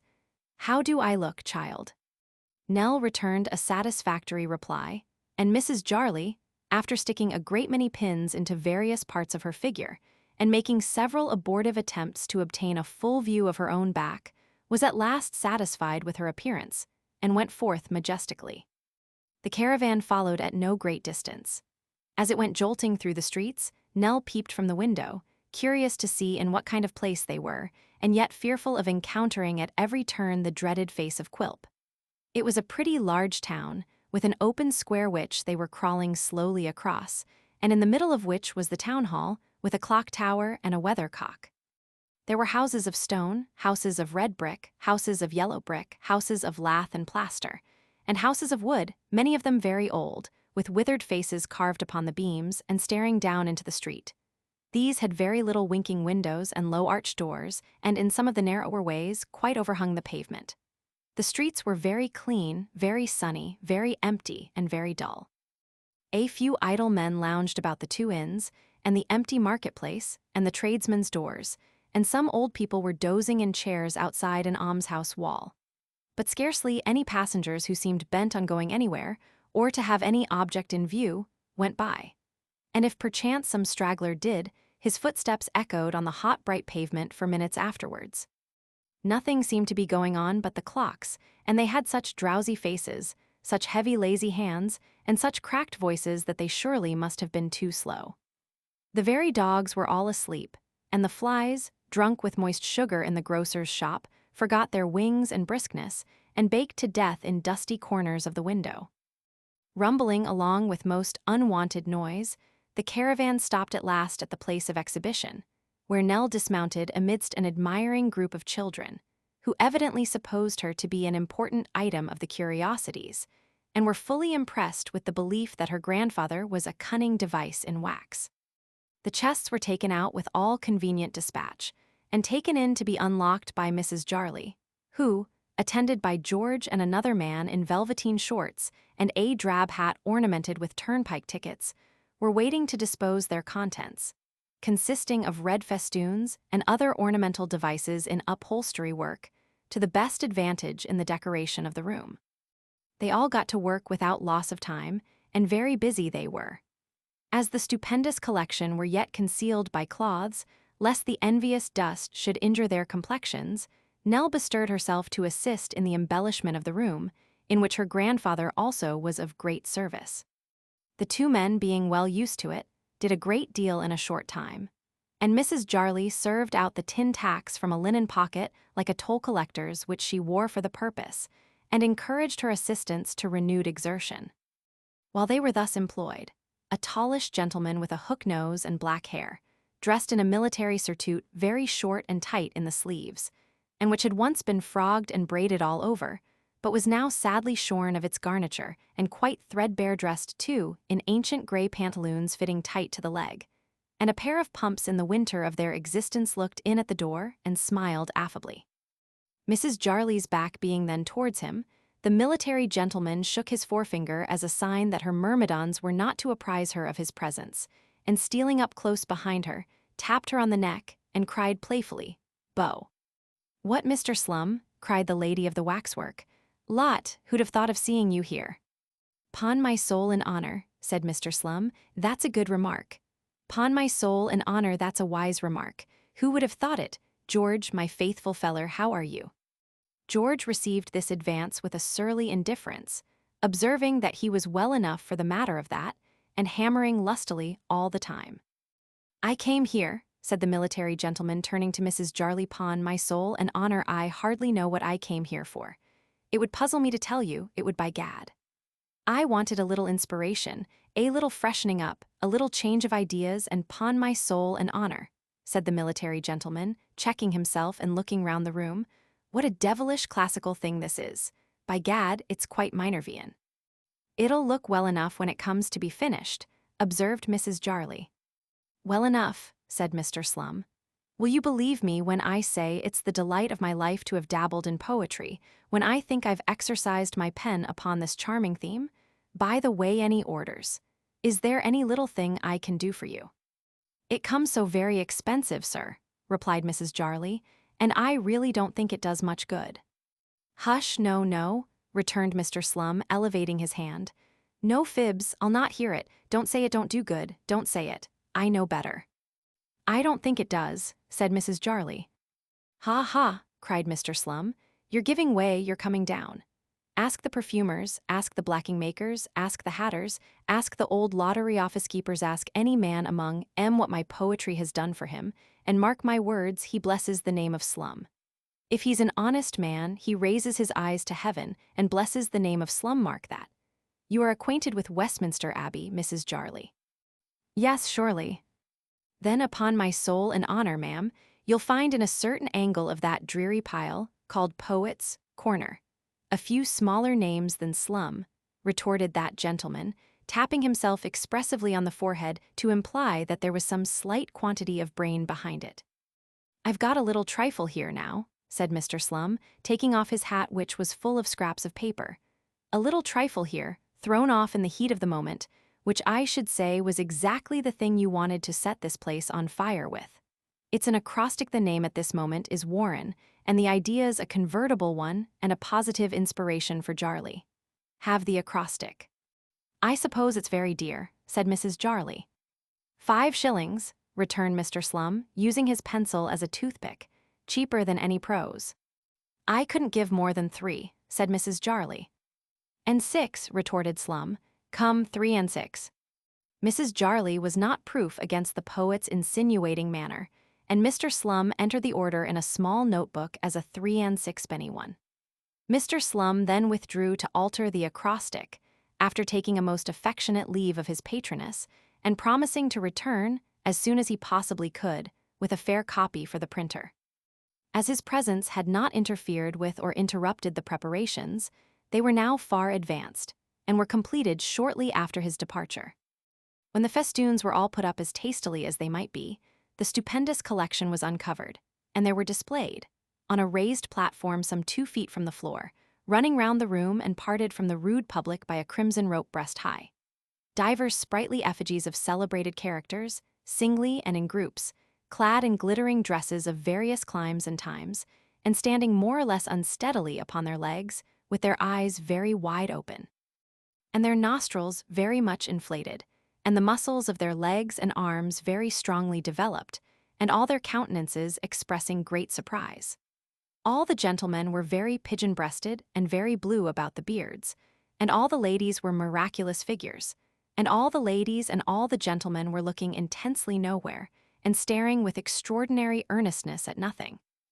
When Nell had exhausted her first raptures at this glorious sight, Mrs. Jarley ordered the room to be cleared of all but herself and the child, and, sitting herself down in an armchair in the center, formally invested Nell with a willow wand, long used by herself for pointing out the characters, and was at great pains to instruct her in her duty.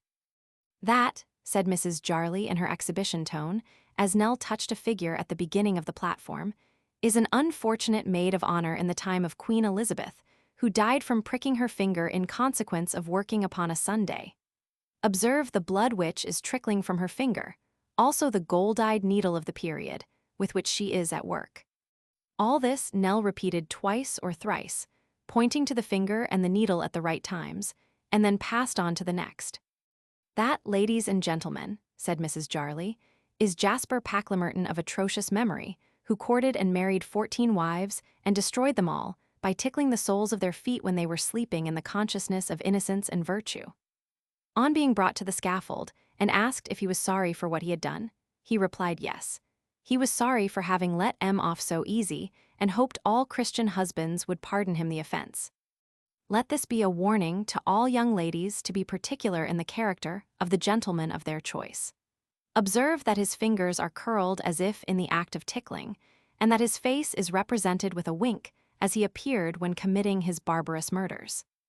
When Nell knew all about Mr. Packlemerton, and could say it without faltering, Mrs. Jarley passed on to the fat man, and then to the thin man, the tall man, the short man, the old lady who died of dancing at 132, the wild boy of the woods, the woman who poisoned 14 families with pickled walnuts, and other historical characters and interesting but misguided individuals.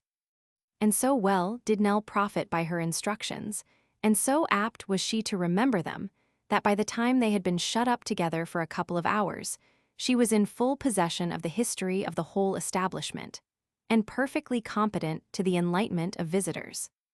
Mrs. Jarley was not slow to express her admiration at this happy result, and carried her young friend and pupil to inspect the remaining arrangements within doors, by virtue of which the passage had been already converted into a grove of green baize, hung with the inscription she had already seen, Mr. Slum's Productions, and a highly ornamented table placed at the upper end for Mrs. Jarley herself, at which she was to preside and take the money, in company with His Majesty King George III.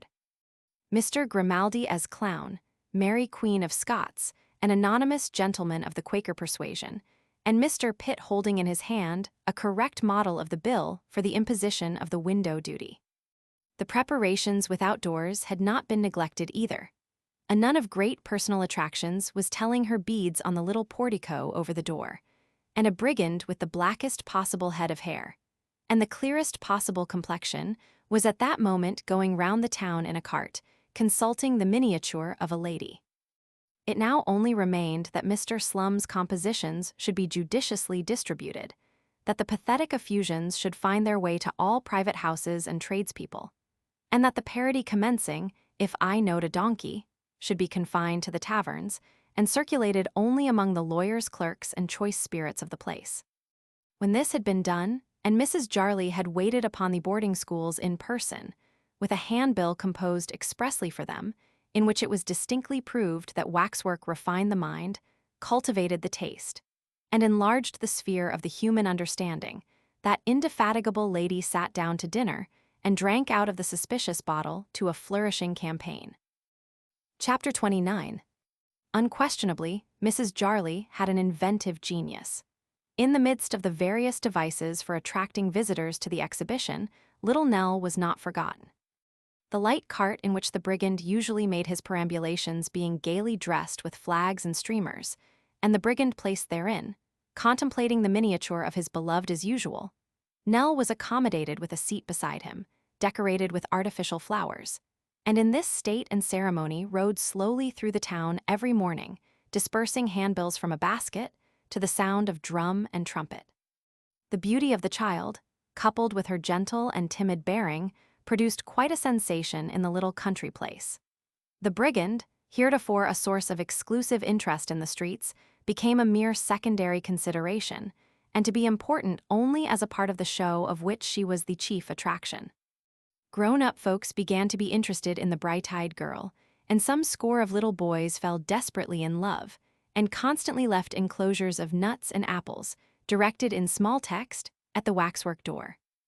This desirable impression was not lost on Mrs. Jarley, who, lest Nell should become too cheap, soon sent the brigand out alone again and kept her in the exhibition room, where she described the figures every half hour to the great satisfaction of admiring audiences.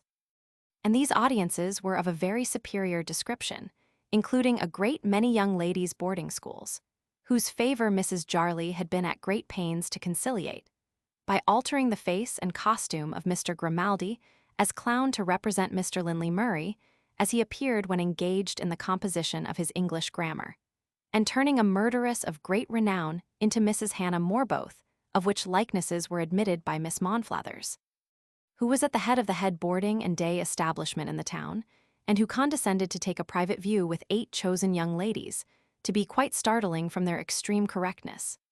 Mr. Pitt in a nightcap and bedgown, and without his boots, represented the poet Cowper with perfect exactness, and Mary Queen of Scots in a dark wig, white shirt-collar, and male attire, was such a complete image of Lord Byron that the young ladies quite screamed when they saw it. Miss Monflathers, however, rebuked this enthusiasm, and took occasion to reprove Mrs. Jarley for not keeping her collection more select, observing that his lordship had held certain opinions quite incompatible with waxwork honors, and adding something about a dean and chapter, which Mrs. Jarley did not understand. Although her duties were sufficiently laborious, Nell found in the lady of the caravan a very kind and considerate person, who had not only a peculiar relish for being comfortable herself, but for making everybody about her comfortable also, which latter taste, it may be remarked, is even in persons who live in much finer places than caravans, a far more rare and uncommon one than the first, and is not by any means its necessary consequence. As her popularity procured her various little fees from the visitors, on which her patroness never demanded any toll. And as her grandfather, too, was well treated and useful, she had no cause of anxiety in connection with the waxwork, beyond that which sprung from her recollection of Quilp, and her fears that he might return and one day suddenly encounter them. Quilp, indeed, was a perpetual nightmare to the child, who was constantly haunted by a vision of his ugly face and stunted figure. She slept, for their better security, in the room where the waxwork figures were, and she never retired to this place at night, but she tortured herself. She could not help it with imagining a resemblance, in some one or other of their death-like faces, to the dwarf, and this fancy would sometimes so gain upon her that she would almost believe he had removed the figure and stood within the clothes. Then there were so many of them with their great glassy eyes, and, as they stood one behind the other all about her bed, they looked so like living creatures, and yet so unlike in their grim stillness and silence, that she had a kind of terror of them for their own sakes, and would often lie watching their dusky figures until she was obliged to rise and light a candle, or go and sit at the open window and feel a companionship in the bright stars. At these times, she would recall the old house and the window at which she used to sit alone, and then she would think of poor Kit and all his kindness, until the tears came into her eyes, and she would weep and smile together. Often and anxiously at this silent hour, her thoughts reverted to her grandfather, and she would wonder how much he remembered of their former life, and whether he was ever really mindful of the change in their condition and of their late helplessness and destitution. When they were wandering about, she seldom thought of this, but now she could not help considering what would become of them if he fell sick, or her own strength were to fail her. He was very patient and willing, happy to execute any little task and glad to be of use. But he was in the same listless state, with no prospect of improvement, a mere child, a poor, thoughtless, vacant creature, a harmless, fond old man, susceptible of tender love and regard for her, and of pleasant and painful impressions, but alive to nothing more. It made her very sad to know that this was so sad to see it that sometimes when he sat idly by, smiling and nodding to her when she looked round, or when he caressed some little child and carried it to and fro, as he was fond of doing by the hour together, perplexed by its simple questions, yet patient under his own infirmity, and seeming almost conscious of it too, and humbled even before the mind of an infant, so sad it made her to see him thus, that she would burst into tears and, withdrawing into some secret place, fall down upon her knees and pray that he might be restored. But the bitterness of her grief was not in beholding him in this condition, when he was at least content and tranquil, nor in her solitary meditations on his altered state, though these were trials for a young heart. Cause for deeper and heavier sorrow was yet to come.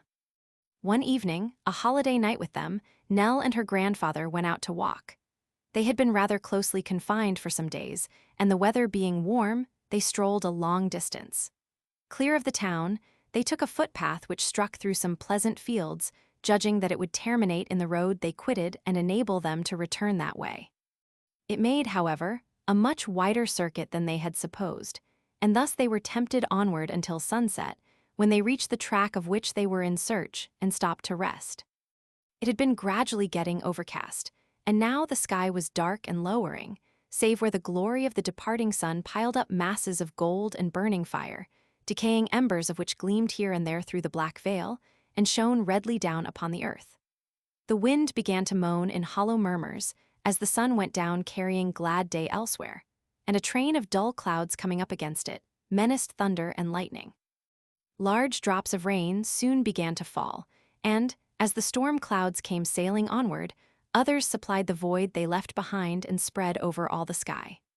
Then was heard the low rumbling of distant thunder, then the lightning quivered, and then the darkness of an hour seemed to have gathered in an instant. Fearful of taking shelter beneath a tree or hedge, the old man and the child hurried along the high road, hoping to find some house in which they could seek a refuge from the storm, which had now burst forth in earnest, and every moment increased in violence. Drenched with the pelting rain, confused by the deafening thunder, and bewildered by the glare of the forked lightning, they would have passed a solitary house without being aware of its vicinity, had not a man, who was standing at the door, called lustily to them to enter. "Your ears ought to be better than other folks, at any rate, if you make so little of the chance of being struck blind," he said, retreating from the door and shading his eyes with his hands as the jagged lightning came again. "What were you going past for, eh?" he added, as he closed the door and led the way along a passage to a room behind. "We didn't see the house, sir, till we heard you calling," Nell replied. "No wonder," said the man, "with this lightning in one's eyes, by the by. You had better stand by the fire here and dry yourselves a bit. You can call for what you like if you want anything.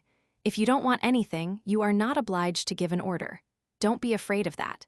This is a public house, that's all. The Valiant Soldier is pretty well known hereabouts." "Is this house called the Valiant Soldier, sir?" asked Nell. "I thought everybody knew that," replied the landlord. "Where have you come from, if you don't know the Valiant Soldier as well as the church catechism? This is the Valiant Soldier, by James Groves, Jem Groves, honest Jem Groves, as is a man of unblemished moral character, and has a good dry skittle ground. If any man has got anything to say again Jem Groves, let him say it to Jem Groves, and Jem Groves can accommodate him with a customer on any terms from £4 aside to 40. With these words, the speaker tapped himself on the waistcoat to intimate that he was the Jem Groves so highly eulogized. Sparred scientifically at a counterfeit Jem Groves, who was sparring at society in general from a black frame over the chimney-piece, and, applying a half-emptied glass of spirits and water to his lips, drank Jem Groves's health. The night being warm, there was a large screen drawn across the room, for a barrier against the heat of the fire. It seemed as if somebody on the other side of this screen had been insinuating doubts of Mr. Groves's prowess, and had thereby given rise to these egotistical expressions.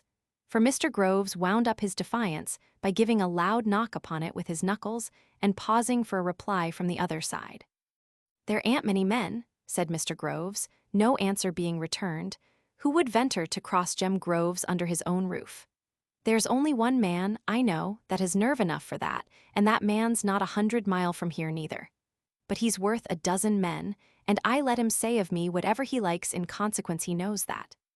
In return for this complimentary address, a very gruff hoarse voice bade Mr. Groves hold his noise and light a candle. And the same voice remarked that the same gentleman needn't waste his breath in brag, for most people knew pretty well what sort of stuff he was made of. "Nell, they're playing cards," whispered the old man, suddenly interested. "Don't you hear them?" "Look sharp with that candle," said the voice. "It's as much as I can do to see the pips on the cards as it is, and get this shutter closed as quick as you can, will you? Your beer will be the worse for tonight's thunder, I expect, game. 7 and 6pence to me, old Isaac, hand over." "Do you hear, Nell, do you hear them?" whispered the old man again, with increased earnestness, as the money chinked upon the table. "I haven't seen such a storm as this," said a sharp, cracked voice of most disagreeable quality, when a tremendous peal of thunder had died away, "since the night when old Luke Withers won 13 times running on the red. We all said he had the devil's luck and his own, and as it was the kind of night for the devil to be out and busy, I suppose he was looking over his shoulder, if anybody could have seen him." "Ah," returned the gruff voice, "for all old Luke's winning through thick and thin of late years, I remember the time when he was the unluckiest and unfortunatest of men. He never took a dice box in his hand or held a card, but he was plucked, pigeoned, and cleaned out completely." "Do you hear what he says?" whispered the old man. "Do you hear that, Nell?"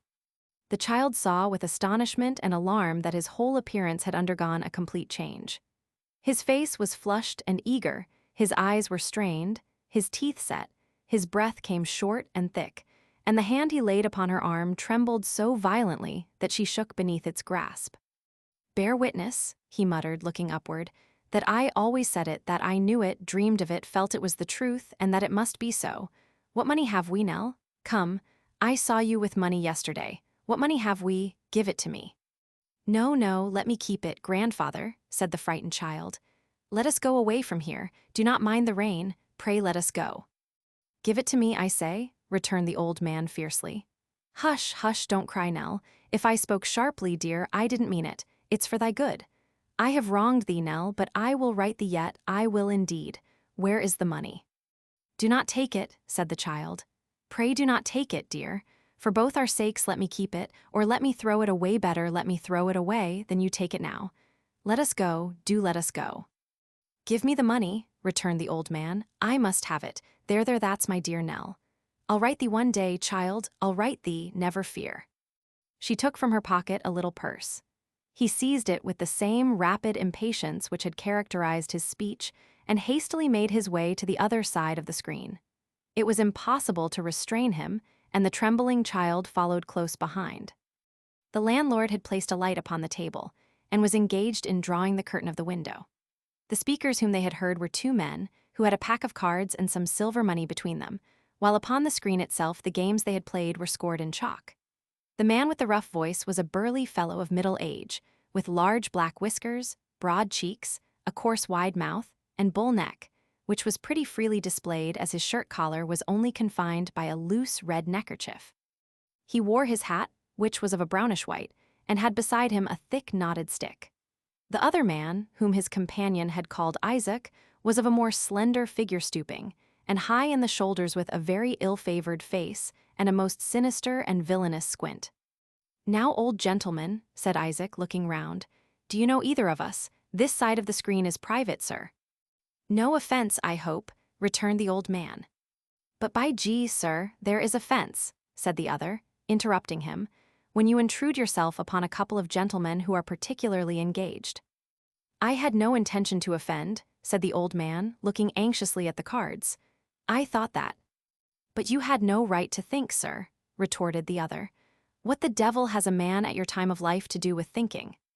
"Now, bully boy," said the stout man, raising his eyes from his cards for the first time, "can't you let him speak?"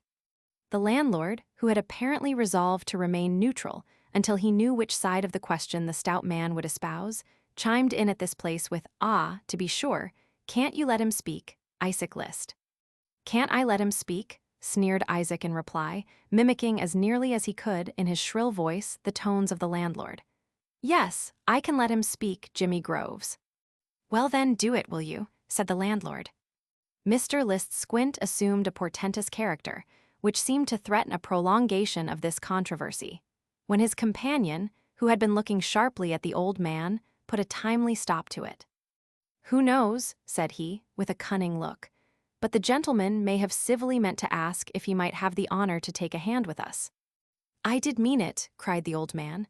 "That is what I mean, that is what I want now." "I thought so," returned the same man. "Then who knows but the gentleman, anticipating our objection to play for love, civilly desired to play for money?" The old man replied by shaking the little purse in his eager hand, and then throwing it down upon the table, and gathering up the cards as a miser would clutch at gold. "Oh, that indeed," said Isaac. "If that's what the gentleman meant, I beg the gentleman's pardon. Is this the gentleman's little purse? A very pretty little purse. Rather a light purse," added Isaac, throwing it into the air and catching it dexterously, "but enough to amuse a gentleman for half an hour or so." "We'll make a four-handed game of it and take in Groves," said the stout man. "Come, Jimmy." The landlord, who conducted himself like one who was well used to such little parties, approached the table and took his seat. The child, in a perfect agony, drew her grandfather aside and implored him, even then, to come away. "Come, and we may be so happy," said the child. "We will be happy," replied the old man hastily. "Let me go, Nell. The means of happiness are on the cards and the dice.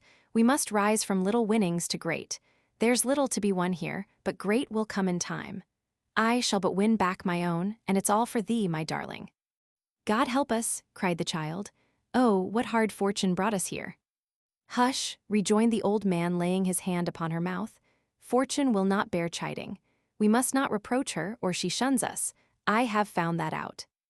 "Now, mister," said the stout man, "if you're not coming yourself, give us the cards, will you?" "I am coming," cried the old man. "Sit thee down, Nell, sit thee down and look on. Be of good heart, it's all for thee, all every penny. I don't tell them no, no, or else they wouldn't play, dreading the chance that such a cause must give me. Look at them. See what they are and what thou art. Who doubts that we must win?" "The gentleman has thought better of it, and isn't coming," said Isaac, making as though he would rise from the table. "I'm sorry the gentleman's daunted nothing venture, nothing have but the gentleman knows best." "Why, I am ready. "You have all been slow but me," said the old man. "I wonder who is more anxious to begin than I." As he spoke, he drew a chair to the table, and the other three closing round it at the same time, the game commenced. The child sat by and watched its progress with a troubled mind, regardless of the run of luck and mindful only of the desperate passion which had its hold upon her grandfather. Losses and gains were to her alike. Exulting in some brief triumph or cast down by a defeat, there he sat so wild and restless, so feverishly and intensely anxious, so terribly eager, so ravenous for the paltry stakes, that she could have almost better borne to see him dead. And yet she was the innocent cause of all this torture, and he, gambling with such a savage thirst for gain as the most insatiable gambler never felt, had not one selfish thought. On the contrary, the other three knaves and gamesters, by their trade while intent upon their game, were yet as cool and quiet as if every virtue had been centered in their breasts. Sometimes one would look up to smile to another, or to snuff the feeble candle, or to glance at the lightning as it shot through the open window and fluttering curtain, or to listen to some louder peal of thunder than the rest, with a kind of momentary impatience, as if it put him out. But there they sat, with a calm indifference to everything but their cards, perfect philosophers in appearance, and with no greater show of passion or excitement than if they had been made of stone. The storm had raged for full 3 hours. The lightning had grown fainter and less frequent. The thunder, from seeming to roll and break above their heads, had gradually died away into a deep hoarse distance. And still the game went on, and still the anxious child was quite forgotten.